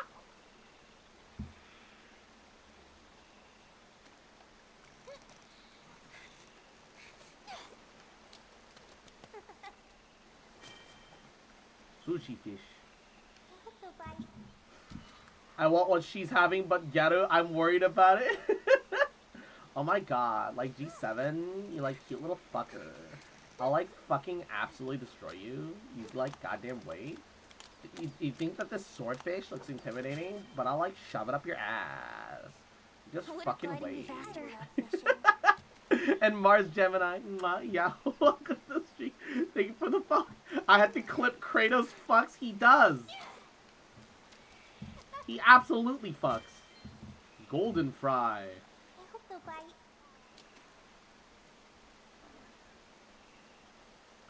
Yo, these fish look so yummy.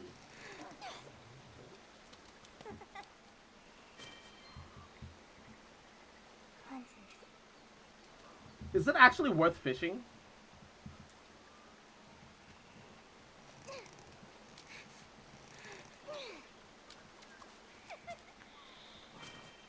Same thing that G7 got, but in a language I don't understand.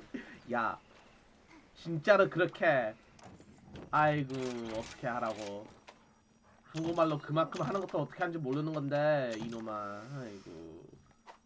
야, 죽을래? 그냥 한국말로 할 수 있으니까 그냥 아무것도 말해도 되잖아, 이놈. 아이고, 이 새끼. 귀여운 놈. Little shit.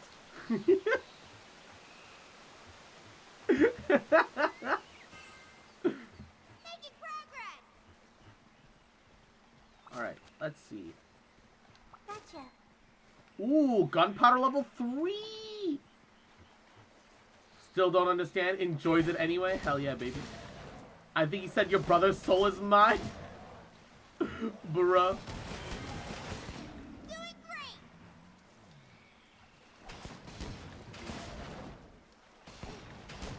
Monster Hunter, the only world where you're the danger to the hippopotami.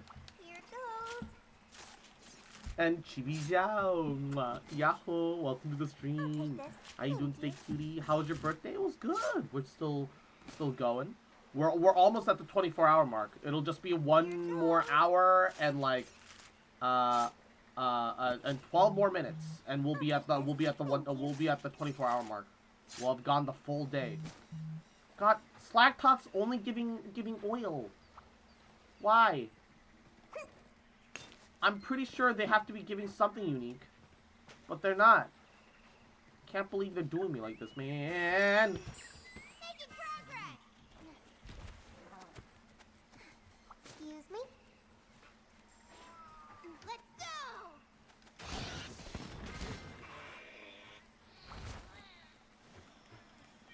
Ew. But I need this. Skin the Kelby. Uh-oh. That motherfucker's trying to steal from me.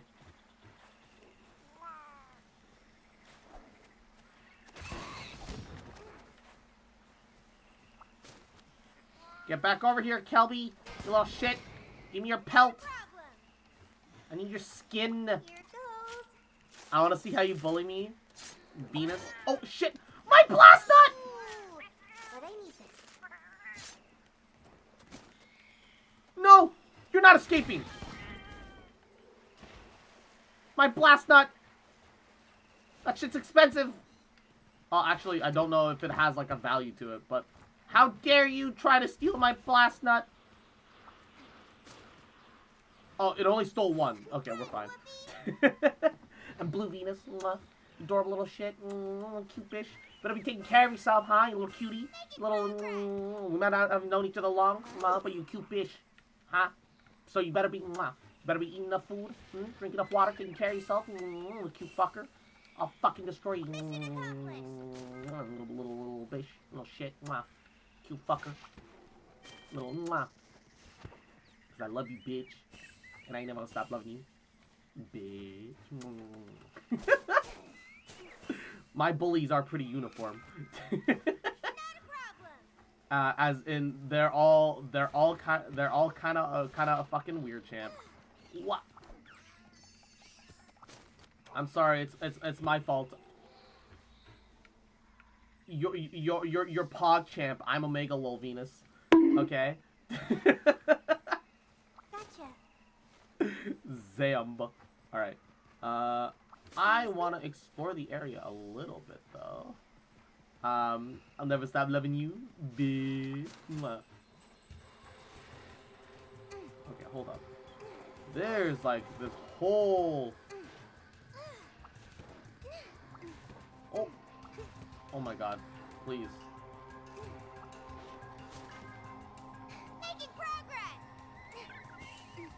It's like a temple. Blast toad and some ore. Ooh, I can get a bunch of malachite here as well, Poggies. Is there anything up around here aside from that? I feel like there should be something else. No?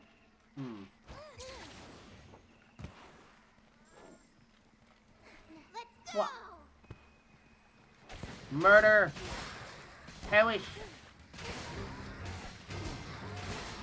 Not a problem.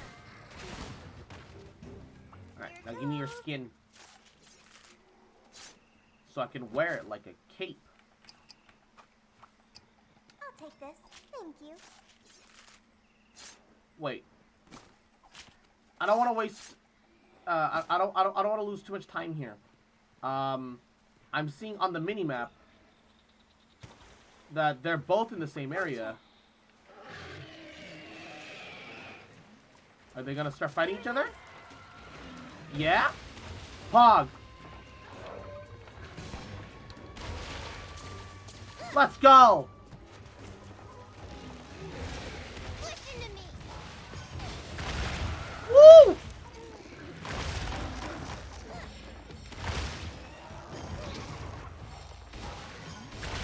Woo!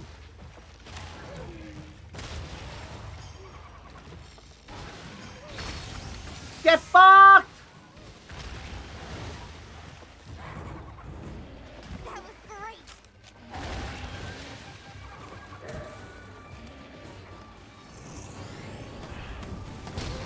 Oh, baby!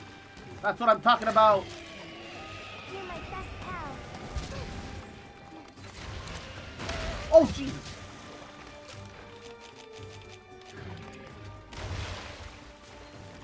Dash extract. Spongy hide. Eat these rations. More dash extract. Eat these rations. Alright. Give me strength. Wyvern snipe? Oh no! Get ready. Be careful. Is he running? Where are you running? I'll teach you a lesson. Why are you running? Ooh, baby. I broke some parts. I don't know what I broke.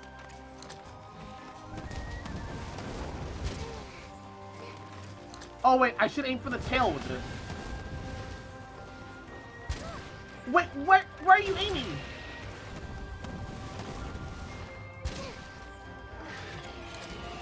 Because you can cut off the loot drop tail. No, fuck. I whipped it hard. I whipped it hard. Fuck. Wah.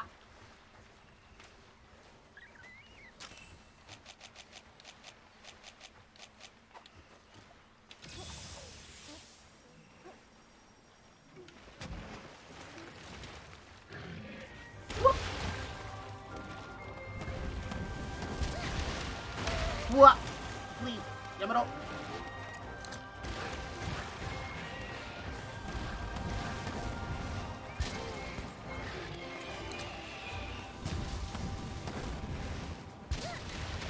Oh God.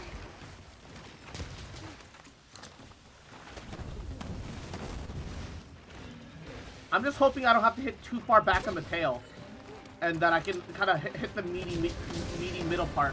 And I whipped it! No! And Gorf, remember to like, comment, and subscribe. Yup.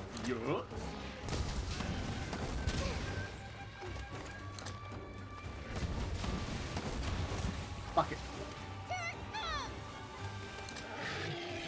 Nothing personal, kid.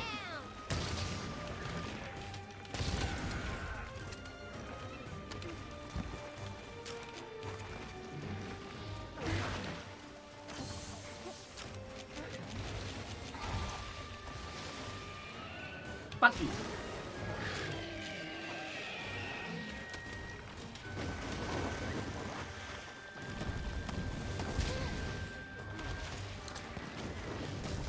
Crispy as ever.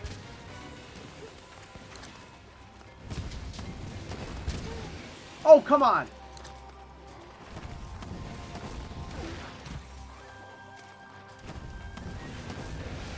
Ah, shit.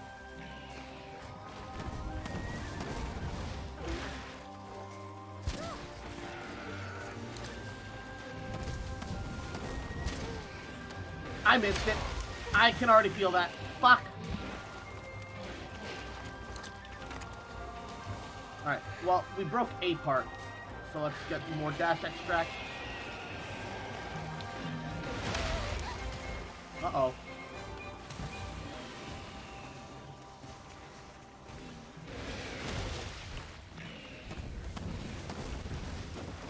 No, come on! Thanks, buddy. This tail is so mobile. Fuck it.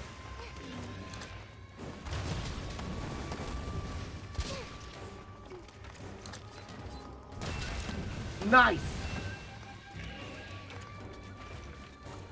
Give me that tail. But I need Oh no! No, let me... Ah.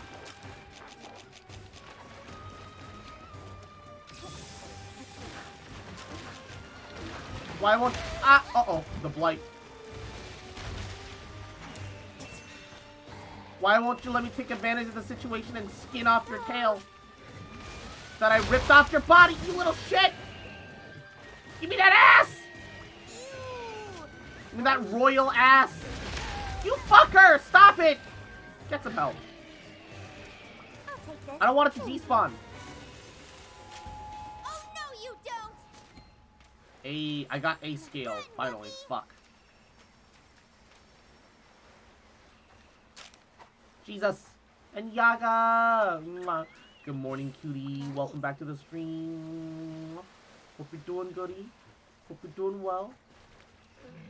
Yeah, yeet.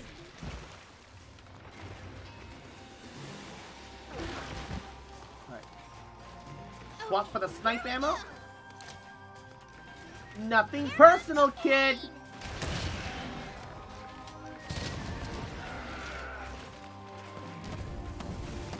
Right in your dumb face. Right in your dumb face. Right in your dumb face. Get fucking concussed, please.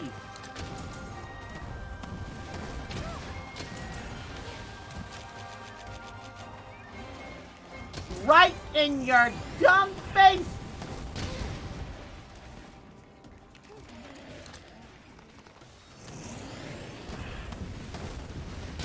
Woo!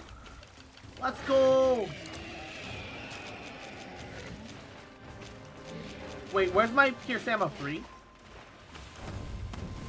Did I forget to bring it with me? Oh my god. I didn't make any Pierce Ammo 3.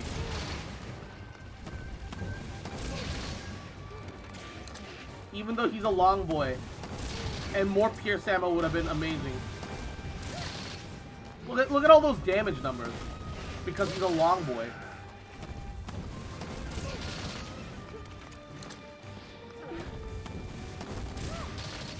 Woo! Woo! Look at that Pierce damage. Actually, Jesus Christ. That's amazing.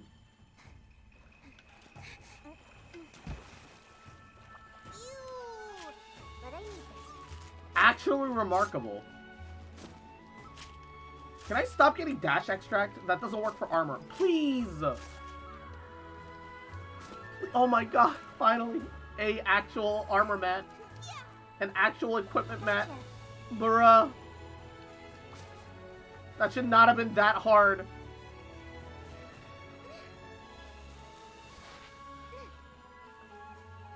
Feel like there should be something up here. Nothing? No loot? Bruh. I did a video of Zhao's damage so far. I figured out how to record with Streamlabs, and I'm really happy with him so far. Hell yeah. Zhao's very solid. Like he's never gonna be like the hyper giga meta top tier like #1 DPS whatever. But he gets so much AoE that he's good for like pretty much all situations. The only time when he's not useful is when you have an enemy that's immune to Animo. But even then, you can still use his Fizz side to like make up for it during that time. Most Animo immune enemies aren't that tanky, with the exception of the Spectres, and they did nerf the Spectre health, which is very good. Because before that, Spectres are honestly the Spectres are still kind of an issue, I feel. But hey, we got the crest.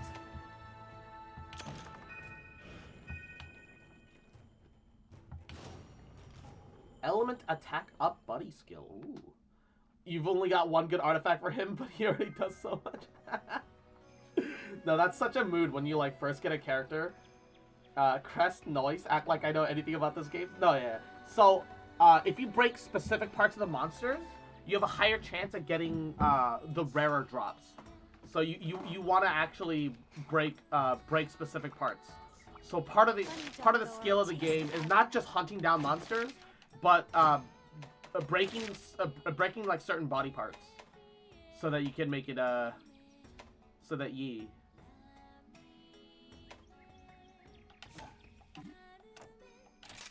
I don't like any of these because it's not even the it's the armor spheres that I do this for. It's not for the at least the large monster hunting is just gonna happen. Come again. Hey, what do you need? Alright. Does the Ludroth offer anything for me? Ooh, Meteor Bazooka! Hold up, what does that use? Normal ammo 3? Ooh. Oh, okay, when Pierce ammo goes down, you can't use spread ammo. You can still use shrapnel. Ooh, you can use sticky 2 and 3! Hold up. Fuck the cluster bomb, that's fine. Poison ammo, paralysis ammo. You can still use Wyvern! Right, let's get cracking. Oh, we found our new answer. We found our new answer.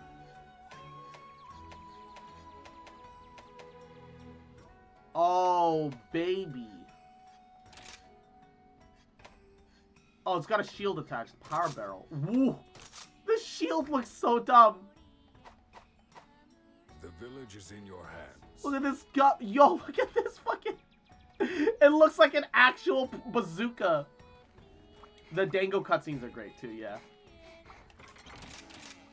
Alright, so we can't use the spread ammos anymore, but that's fine, because I was never... No! We can't use slicing ammo with this! Nope. Worthless. Worthless. If we can't use slicing ammo, that's worthless. You need slicing ammo. Actually worthless.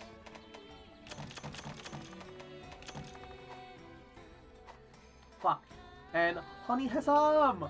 안녕하세요. 오늘 어떻게 하고 있어요? 어이구, 시간 많이 됐었네요. 어떻게 해요?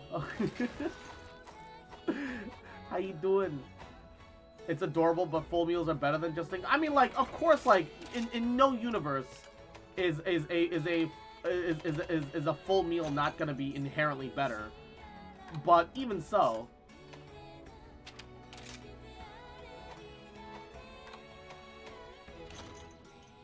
Okay, hold up.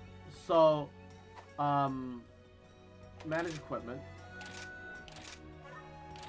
So we can use. Okay, we can't use Pierce 3. I was under a weird assumption for some reason. We can use fire ammo. We can start carrying around fire ammo. Yo, hold up. Where my fire ammo at? I know we bought a bunch.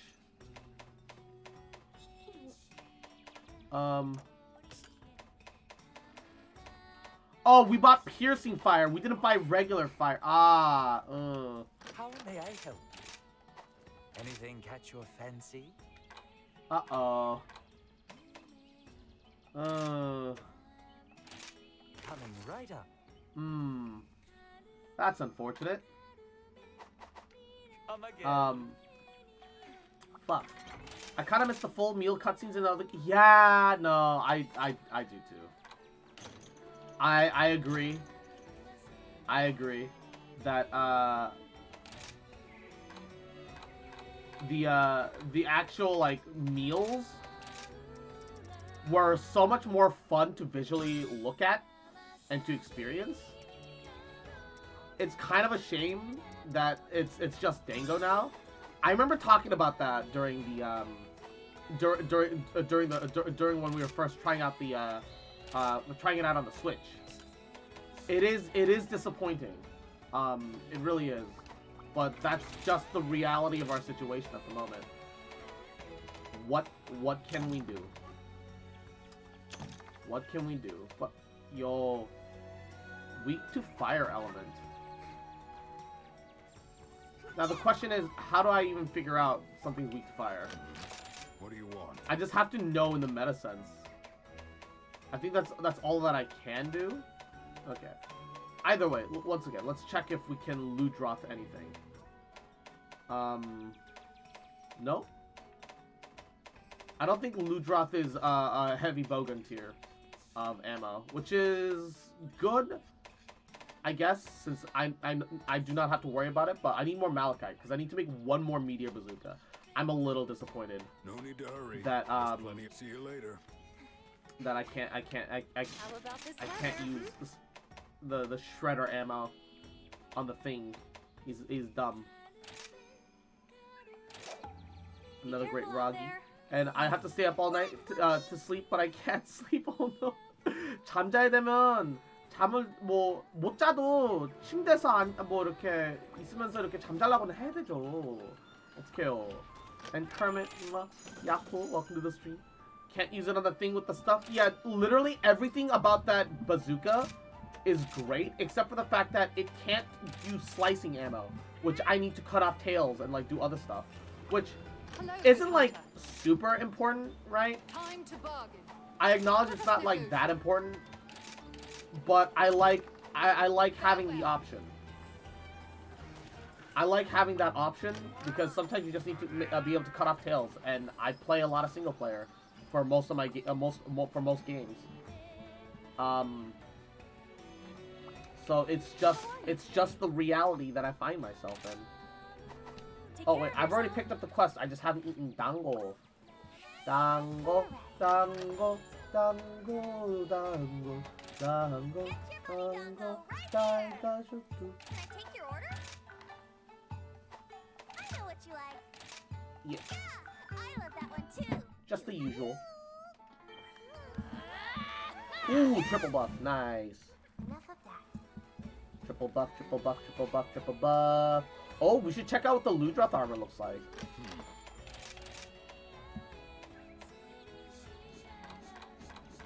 Oh my god!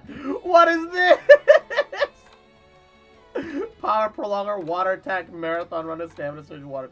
What is this outfit? What is? Yeah, Zhao can use his dashes mid-air. It's his best aspect.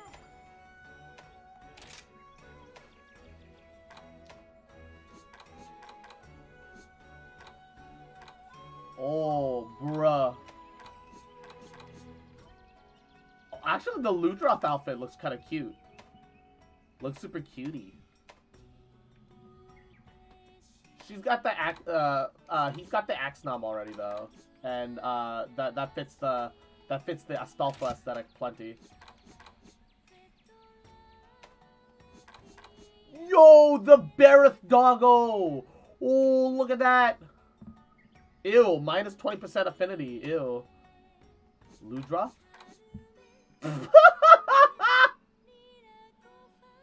Have a nice day. We'll see you later. 잠 좀 잘 자세요. I'm doing a challenge. If you can kill a monster in this game, I will eat a ghost pepper. Connor, that just sounds like you just want to eat a ghost pepper. If you want to eat a ghost pepper, just do it. You don't need me as an excuse for it. It looks like the poodle from the Barbie movie, right? It really does. Look at the Bareth armor, though. Yo, look at that majestic. I think I'm gonna do it. 2-piece Bareth, manage equipment. No. Trade for scraps. Bareth.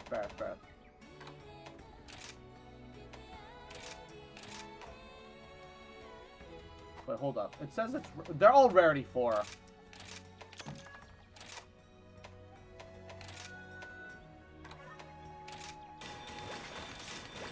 Yeah, look at that. Look at you guys, Twitch. Yo, you look fucking mighty. Oh, look at this. Look at that. Oh, majestic.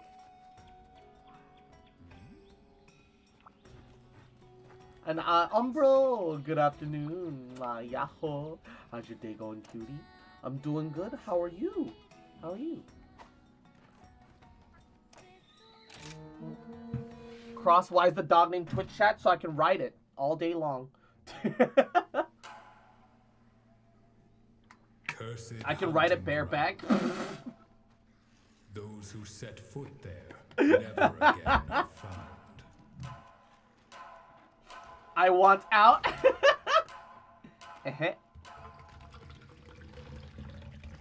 For when the bird wyvern comes and unleashes its breath.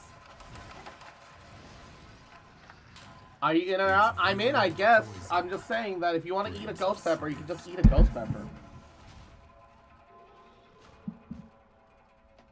Despite what you think, like, you know, despite everything, I don't think Monster Hunter itself is a very hard game. I think that, like, once you're into the higher hunter ranks, yeah, it does require a lot more skill. But at its core, Monster Hunter is dodge and hit the game. Noctuple retire? Nah. Vetoed. Rejected. Ketka.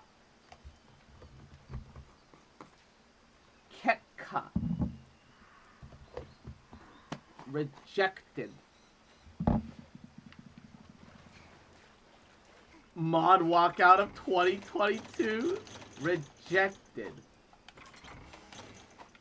What is the easy meat bait? Oh, that's kind of neato.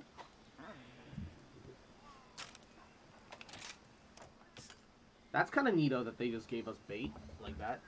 Wow. All right.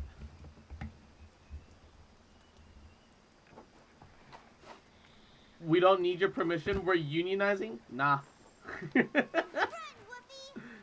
Nah.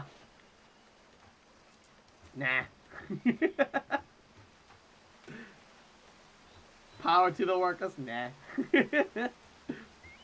Difficulty also depends a lot on the weapon. I suppose, yeah. I think weapons definitely contribute to a level of difficulty. I don't know by how much, but I do agree that some weapons are definitely a lot easier to use than others. Clear crystal. That looked like it was a fucking Nautilus fossil, my guy. Gotcha.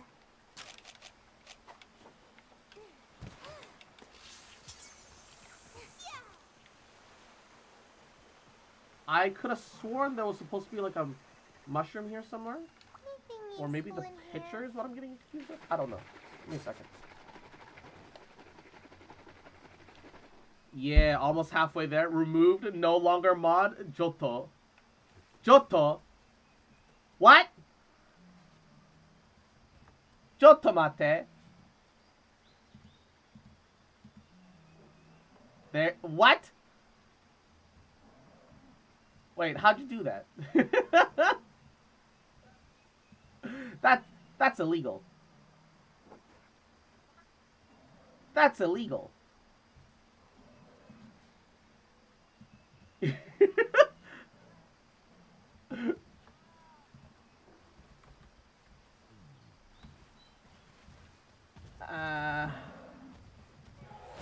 Oh shit! I was paying attention to other shit. Uh-oh. Wait, why am I...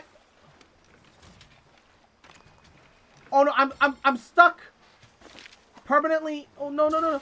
Why can't I? Wait, I can't interact with the dog. Run, Whoopi. What's going on? Uh-oh.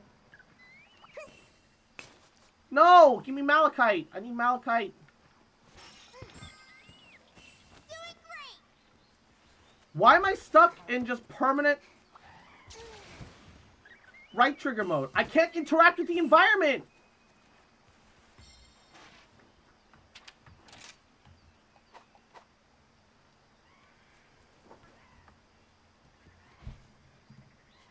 What's going on?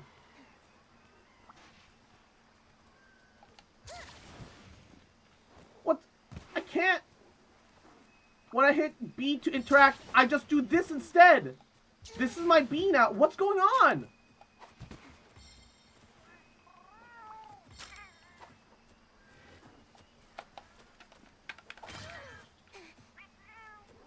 He stole my flash bomb. Give it back, you little shit! My game is broken.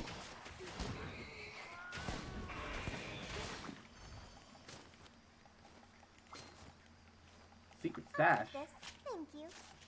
Full of miscellaneous junk. Alt F4 to fix. I think you need to exit game. Have you tried putting rice on it? Fuck you! This happened when I alt tab trying to figure out what the fuck happened. So I blame you, G7.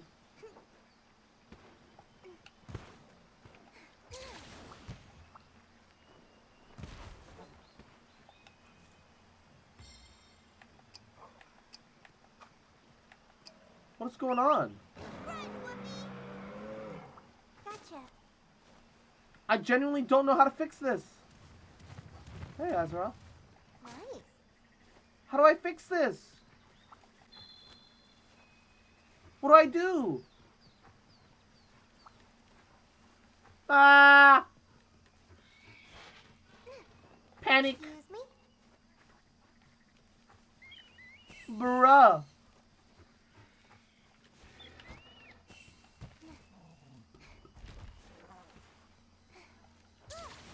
No!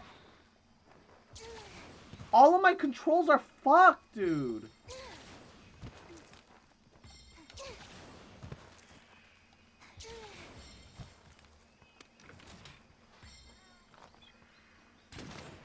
Oh my god. How do I...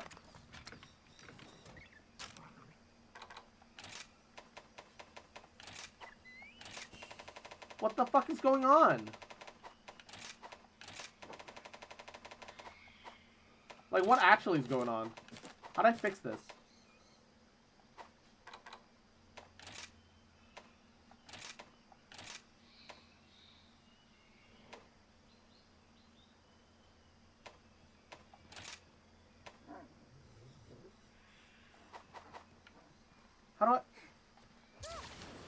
How do I fix this?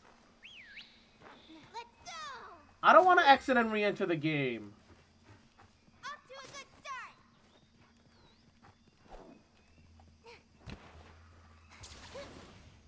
What the fuck is happening?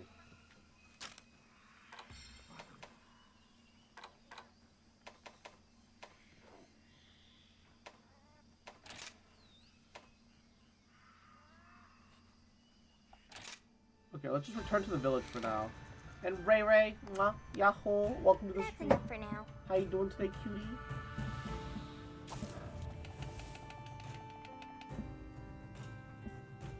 Bruh!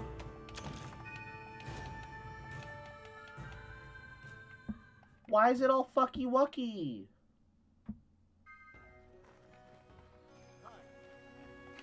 It's a good day for a hunt.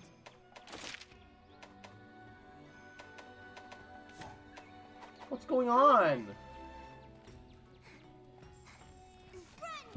Okay, everything else seems fixed. Question mark? Oh, hello. Which So pasta let's would you like? try this again. Don't forget to eat. Time for a rest. I've got lots of tasty snacks for you. I knew you were gonna say And that. Ray Ray went to the cat cafe again. How's Mochi fitting into everything still? Has she gotten a little more comfortable? Is everything goody? And Nene, Ju-chan, Juoni-chan, Yahoo, Yahoo. Okay, everything's fixed. Alright, things are working as intended now. Finally. Alright. I feel a lot better about my current predicament.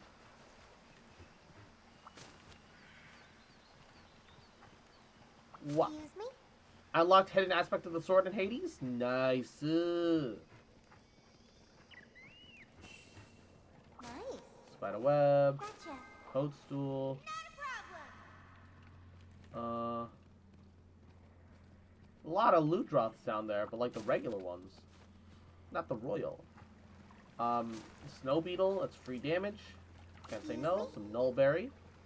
Or nice. I was hoping that they'd give me some malachite ore, but that's fine, I guess. I know you can still get malachite ore here. Just kind of hoping that they just give it to me, but nah. Fuck you, I guess. Alright. Bone piles. Nice. I need these. And Luke Bandit, thank you for the happy birthday wishes. I hope you're having a good Saturday. Hope you're taking care of yourself. Mwah. How are you doing, cutie? Welcome. Welcome. Tomorrow, new Spiral Abyss. Ugh. Here goes. God, I hate Spiral Abyss. I do it because I have to, but man, I do it for the primos. I'm not a fan of Spiral Abyss. It's just stressful. And if it gave like a lot of primo reward, then I could be like, well, but then it gives you a lot of primo gems. But no, it doesn't even do that. It doesn't even do the one thing that you'd expect from it. It just makes me sad. Malachite? Come on! Just give me my malachite.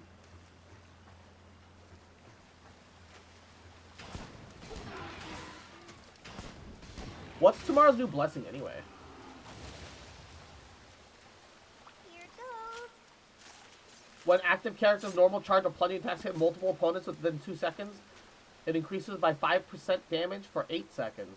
Max 15 stacks. Can be triggered every 0.1 seconds and will be cleared if the character goes down or leaves the field. Yo! Fucking Zhao's gonna get stacked, dude. But I need this. Hu Tao's gonna be pretty happy too. But yo, Zhao gonna be stacked. Ooh, some blast nut. Okay. So there's blast nut on this map as well, and I know where it is now. Vaguely. Let's see. Some barrel stuff. I mean, realistically, any of the whatchamacallit.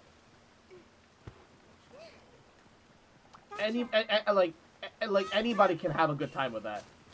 Like I can see that also being pretty good for Ito, because you need normal charge or plunge. Like it's pretty easy to hit like multiple enemies with Ito. I'd argue that like Ito's gonna be able to build up faster stacks than Zhao there.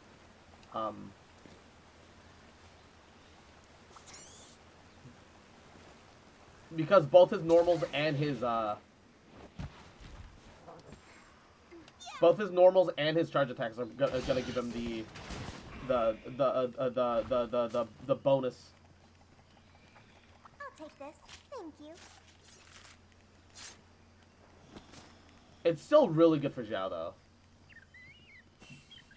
I just think Ito's gonna be able to get the buff up faster. Excuse me? The baby?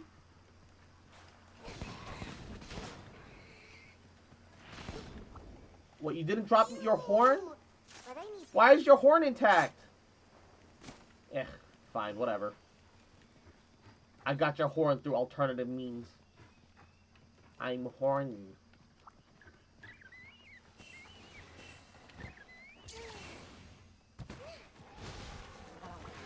Oh, I'm gonna want that anti-Dobra, huh?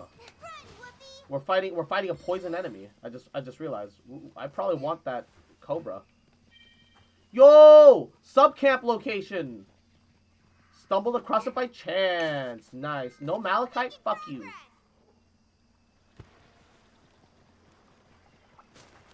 So no head?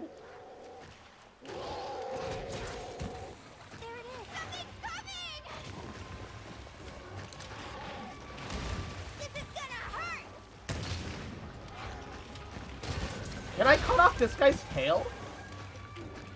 I feel like I should be able to.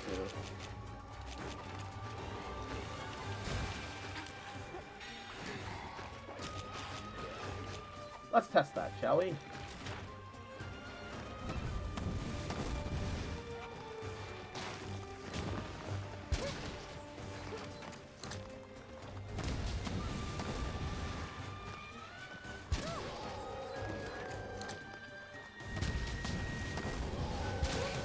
Uh-oh.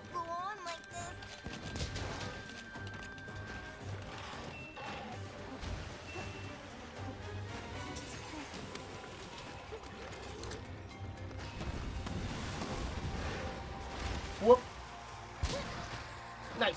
And disrupted Halo. Yahoo. Welcome to the stream, cutie. How you doing today? Welcome.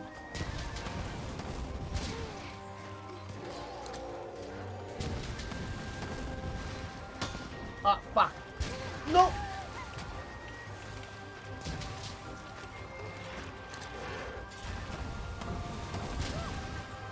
Ah, that slapped onto his flank and not his tail.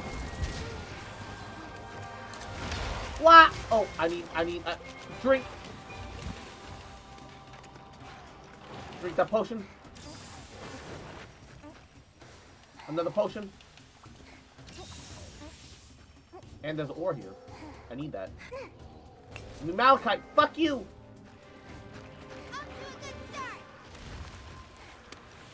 Alright, nothing personal, kid. What? Get ready. Nothing personal, kid!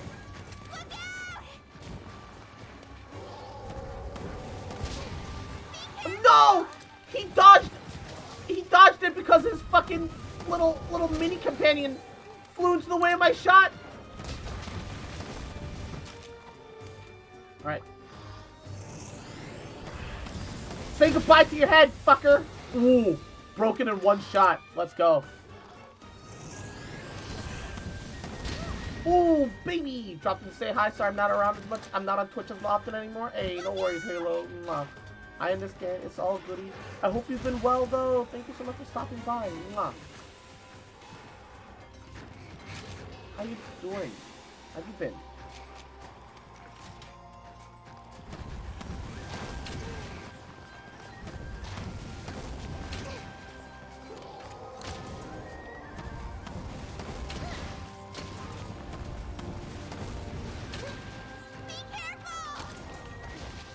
Haha!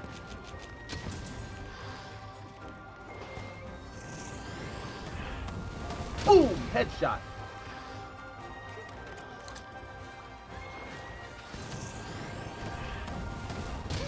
Fuck you.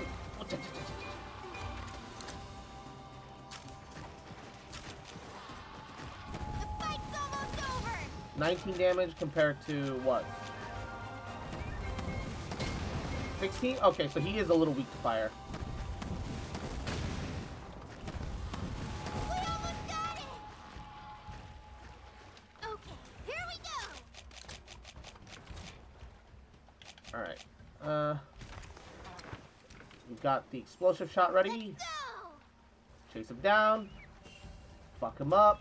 Oh, the jewelry location. Let's just place it down first. Because otherwise, I'm gonna not come across this way, and I'm gonna lose it. Aya!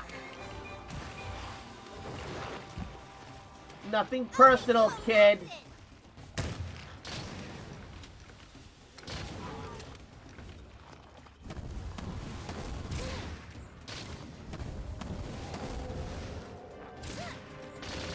Ooh! This guy isn't as long as the loot drop, but yo, that pierce ammo damage. Let's go. And Thieves, Yahoo! Welcome to the stream. I'm doing pretty goody. How are you? How's your day going? How have you been? How you doing? You sleep well? You doing goody? Taking care of yourself?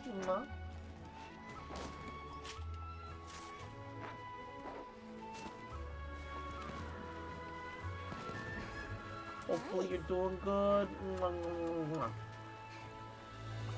It's my day off. So far, so good. Hell yeah. I'm glad to hear it, man. You gotta get some rest. Take your time to see yourself.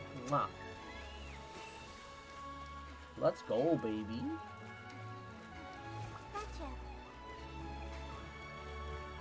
I think there's a... Yeah, mining outcrop here. Come on. No, no malachite. Why is it so hard to get malachite? I don't understand. Excuse me? Oh, sleep herb and the trank bomb. Nice. Nice. I guess I had the other material for trank bombs? Didn't realize, but apparently.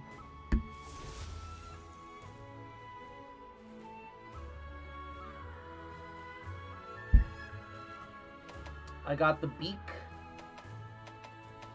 I guess it doesn't have a tail thing, because I feel like if it had a tail thing, I would have gotten it already. So it is what it is. You just go see Haemon. He needs to have a word with you. Kimura is more than stealing hunters. Talk to Hamon the blacksmith. Hey. You're here. You know of the monster Bishaten. Oh, the monkey! Yo, Bishaten armor looks super cool. See you later. Yo! Actually kind of excited about this.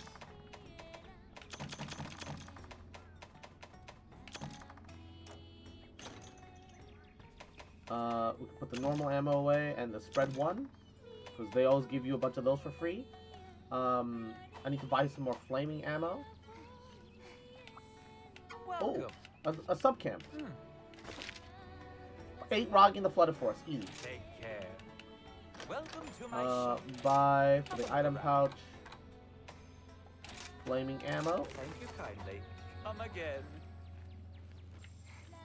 I just won as a rebel when Trace got marked with the Pillar of Light, managed to go invisible as it went away, juked the hunter that was right behind me. Hell yeah, let's go. Let's go, gamer.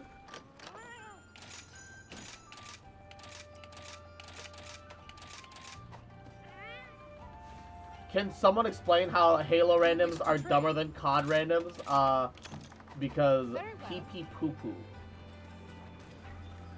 FPS stinky. FPS fun, but also stinky. And very Luca. Yahoo. Hey you, you're finally awake.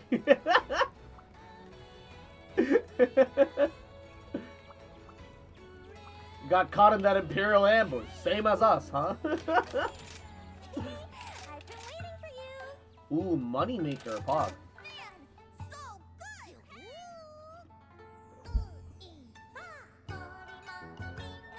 Ba, ba, ba, ba, ba.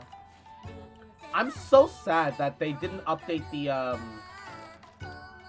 that like reaching higher ranks of like your village / hunter rank doesn't do anything to update your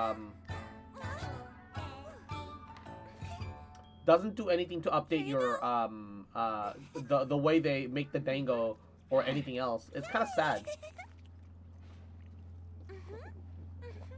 I swear when I finally get that new part installed for better internet, I'm taking a hammer to the USB I'm using for it right now. Wait, USB? Internet via USB? What? Are? It's a good day for a hunt. Eh? Nani? I have a special quest for you. Have a look. I am confusion.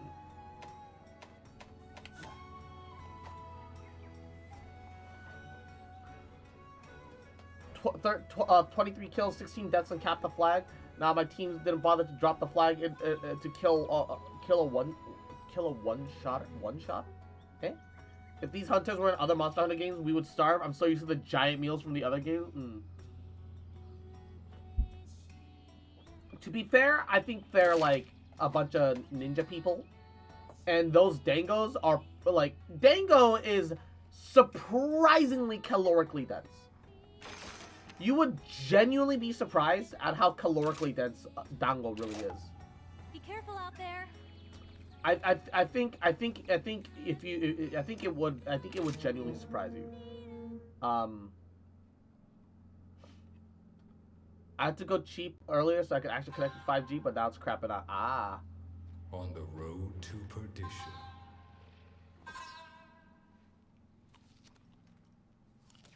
Stands a false sentry with a devilish mission.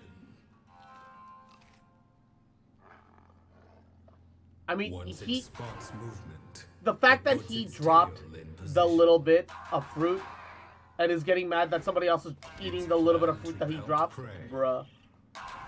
Coming into fruition. And aiguya nusta ma werke kyonai no. This is its territory. And there is no admission. Are they more dense than a rom-com anime protagonist? Now that's a question for the ages. Is it possible to be more dense than that? I don't think that's feasibly possible. I think if you're more dense than an anime protagonist, that makes you no longer human. Not even like subhuman. You're just no longer a part of the human species. Because if you're like subhuman, you could be like, oh yeah, that's a degen that belongs on a cross. Ooh, Caesar's Legion. Ooh, but this and that is a different story at this point. Gotcha. Yeah, yeet.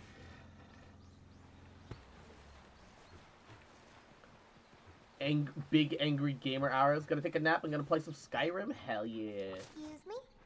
Hell yeah, honey. Let's go. Get that nap in. I'm glad that you got to go to the cat cafe and relax some more. Take some time. Watch out. Gotcha. I'm just so much more used to the shrine area. I actually know where things are in the shrine area because like I've just been here enough that I just kind of put enough twos and twos together.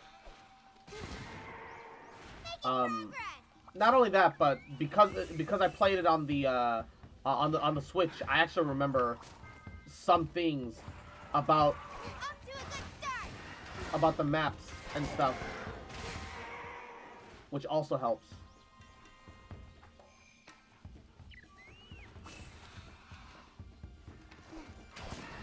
Fuck you, lizard boy. Fucking Mark Zuckerberg looking ass. Whatcha? Give me the herb. Give me the dragon strike nut for the wyvern shots. I'll take that honey. Thank you. Thank you, honey.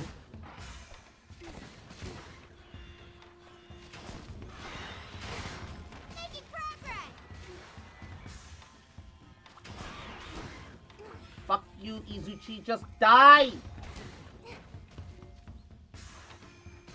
There we go. I hate that it's on the ground, but it still needs you to fucking double tap it in the fucking skull to finish it off. Like, bruh, just die. Just perish. Alright, Monkey Man is here. That takes care of that.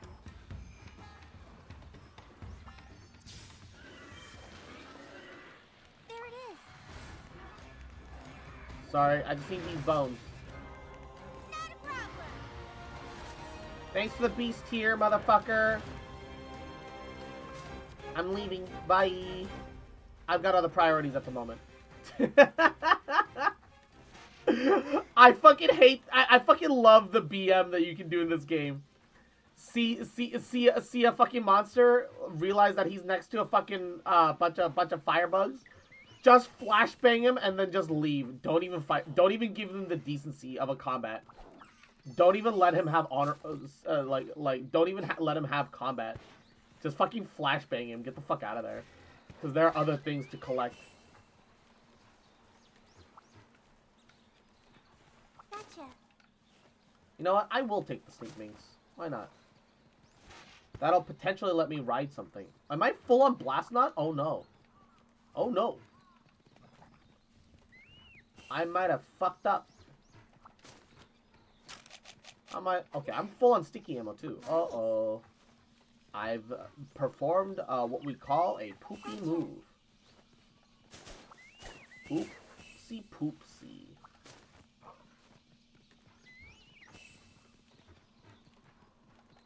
Oops. Oop. No, don't fall off the ledge. What? Fire beetle, more damage.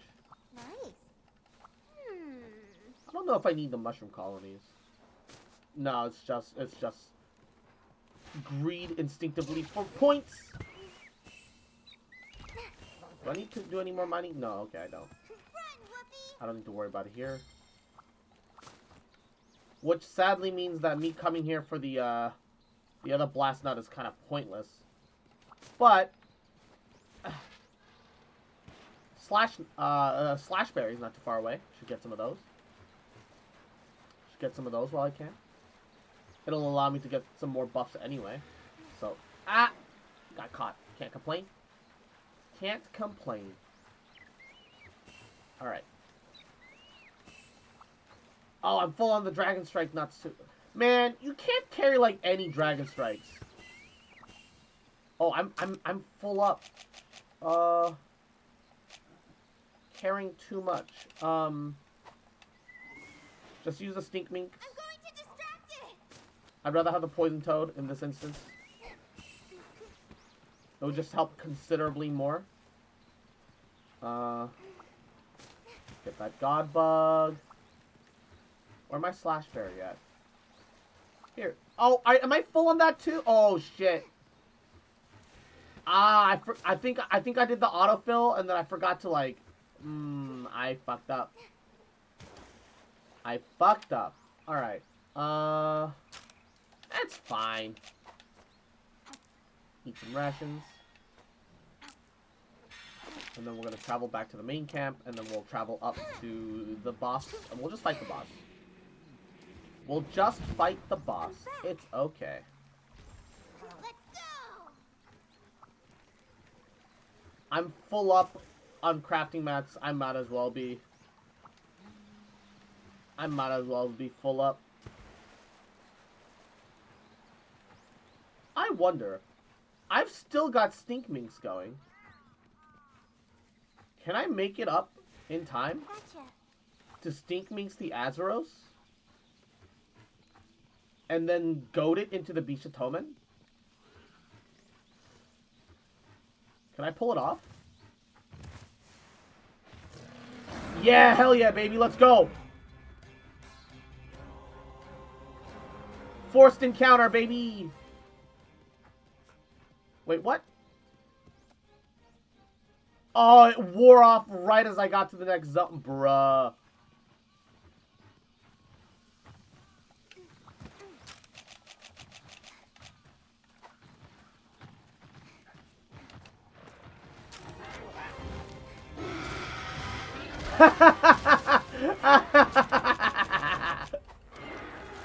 Get blast-toaded.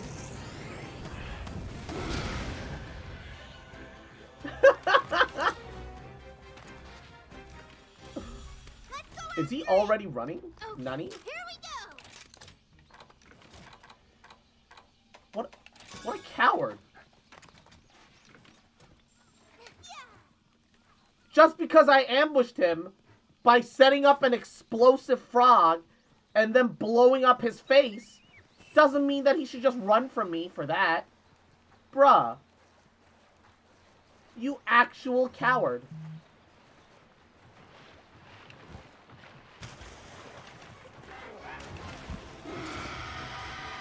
Get poisoned. You're going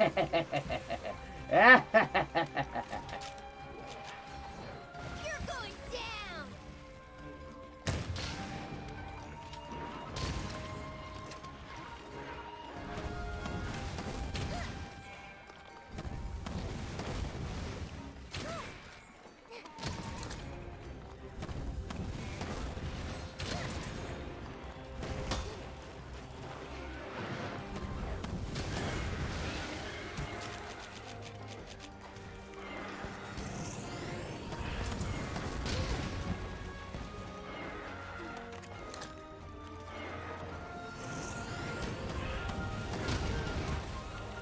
What?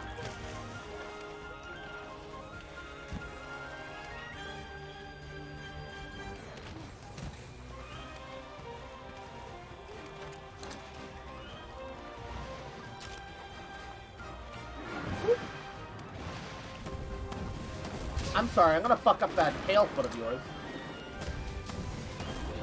I've decided. Fuck that tail of yours. Oh!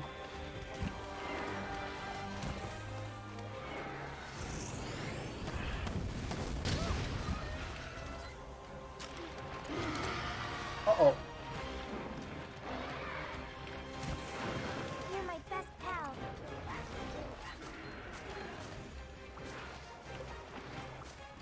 Thanks for all the fruit, bitch.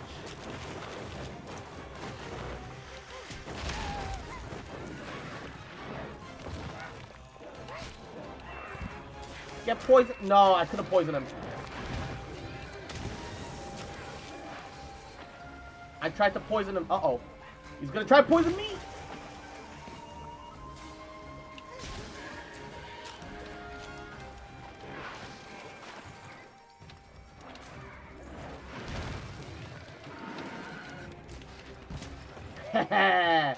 Get webbed. To this day, I'm trying to understand the appeal of girls riding Panzer. It's just a bunch of girls riding tanks. It's the contrast between like a cute like a cute, you know, character or girl. Ooh, fuck your foot.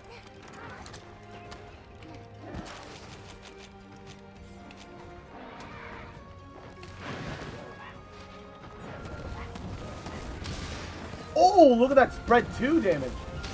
That's not bad at all. Oh, shit. He tried to flashbang me. Uh-oh. No, stop it. And Yako. Welcome to the stream, cutie. Hope you're doing goody. How are you? How are you?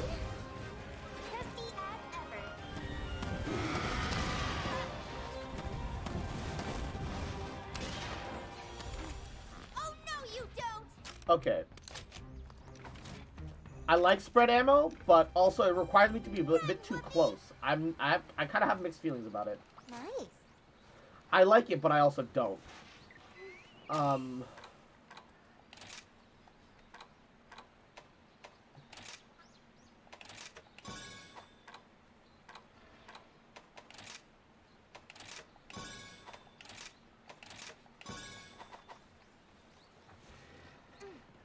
Feels kind of weird saying that, but I like it, but I also don't.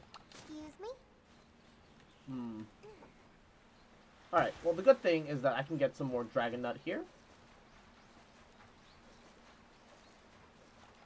Nice. And I should be able to get some of that slice berry.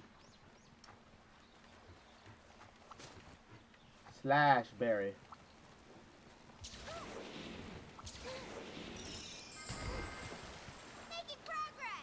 Alright.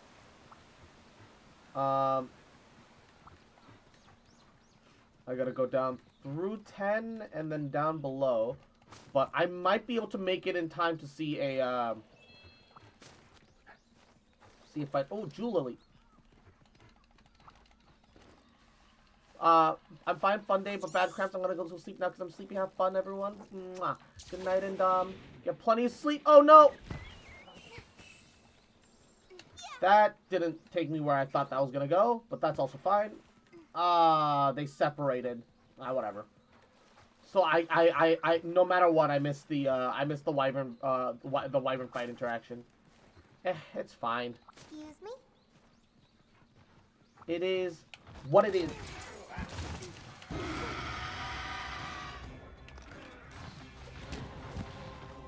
This is gonna hurt. Where's it going? You're going Nothing personal, kid.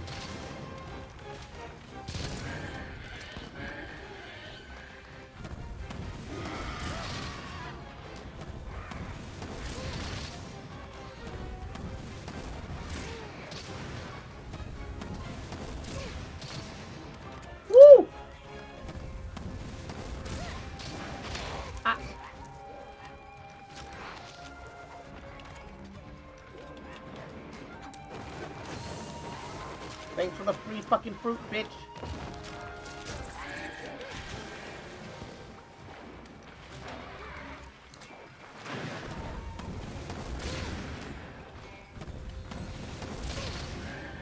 Oh, look at all those damage numbers.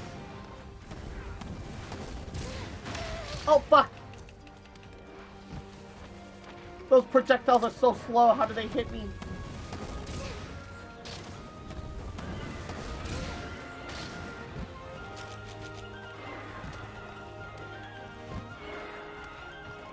Uh-oh. No! Why'd you get back up? Why'd you get back up so quickly? Sorry, better question.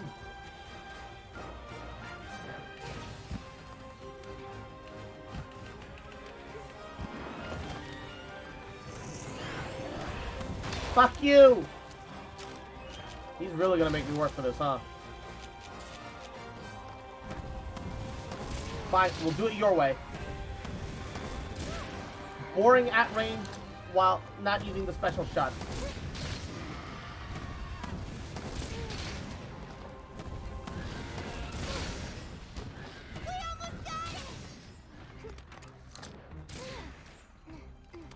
Son of a bitch got away. Nothing personal, kid. Alright. Where's he going?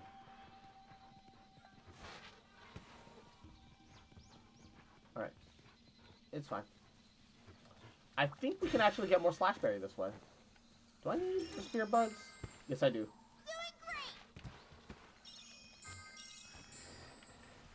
If that's the case. There we go. Got a bunch of them that way. And should be some more Slashberry here. Fuck, I'm dry.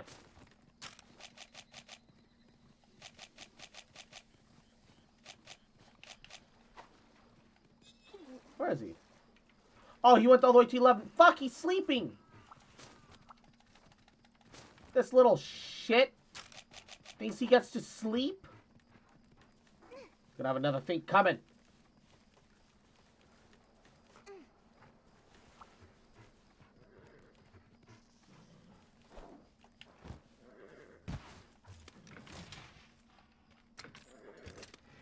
This was your mistake.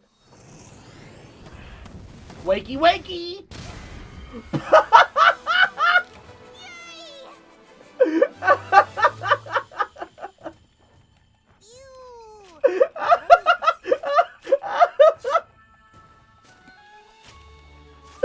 Good morning, it's time for school!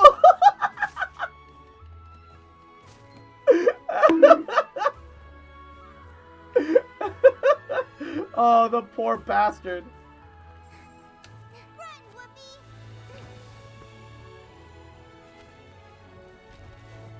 Fucking ruin its sleep. Damn. What an alarm clock. Don't you want a femboy to unload their wyvern shot, wink wink, across your face to wake you up in the morning? Bruh. Do I need bone pile? Fuck. Well, it's too late. I don't know now. Quest complete. The funnier part is that there was an attack buffer there. Theoretically, I could have done even more damage by getting the attack buff and then exploding all over his face. Tail case. And horn.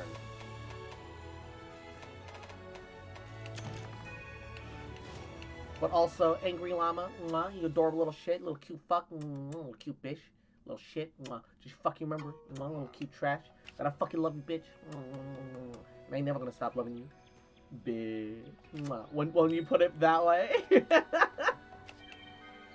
hell yeah, baby, that was banana, she's, bruh.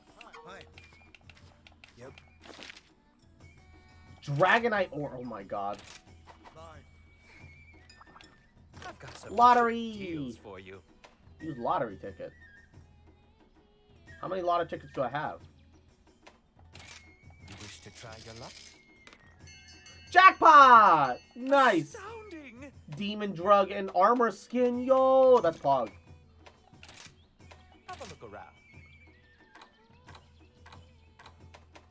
Alright, I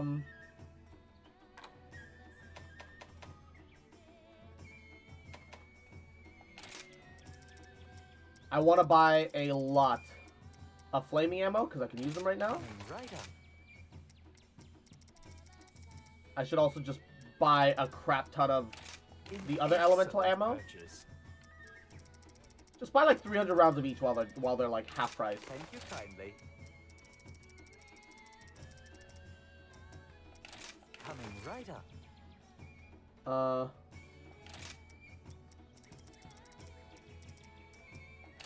An excellent purchase. Oh shit, I'm running out of cash. Trank ammo. Thank you kindly. Because I can use trank ammo with this too, I think. I can't remember. Thank you for your patronage. I'm out of money. I'm broke, man. It's just like real life. Man, I'm playing video games to escape from real life, man. I can't believe they're doing this to me, dude. Can't believe they do this to me, dude.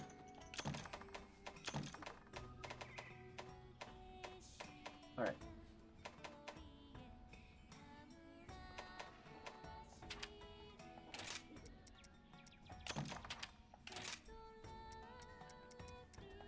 Alright, put some of the slash berries away, put some of the blast nuts away. So we have enough to like make some in the field, but still be able to pick up some, which is kind of the point. And gotta.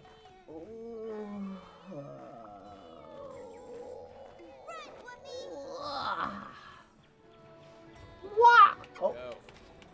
Hang in there. Hey, he gave me more great wire bugs. Let's go. Does this mean I get my daily dose of fanboy milk? Yes. The answer is yes.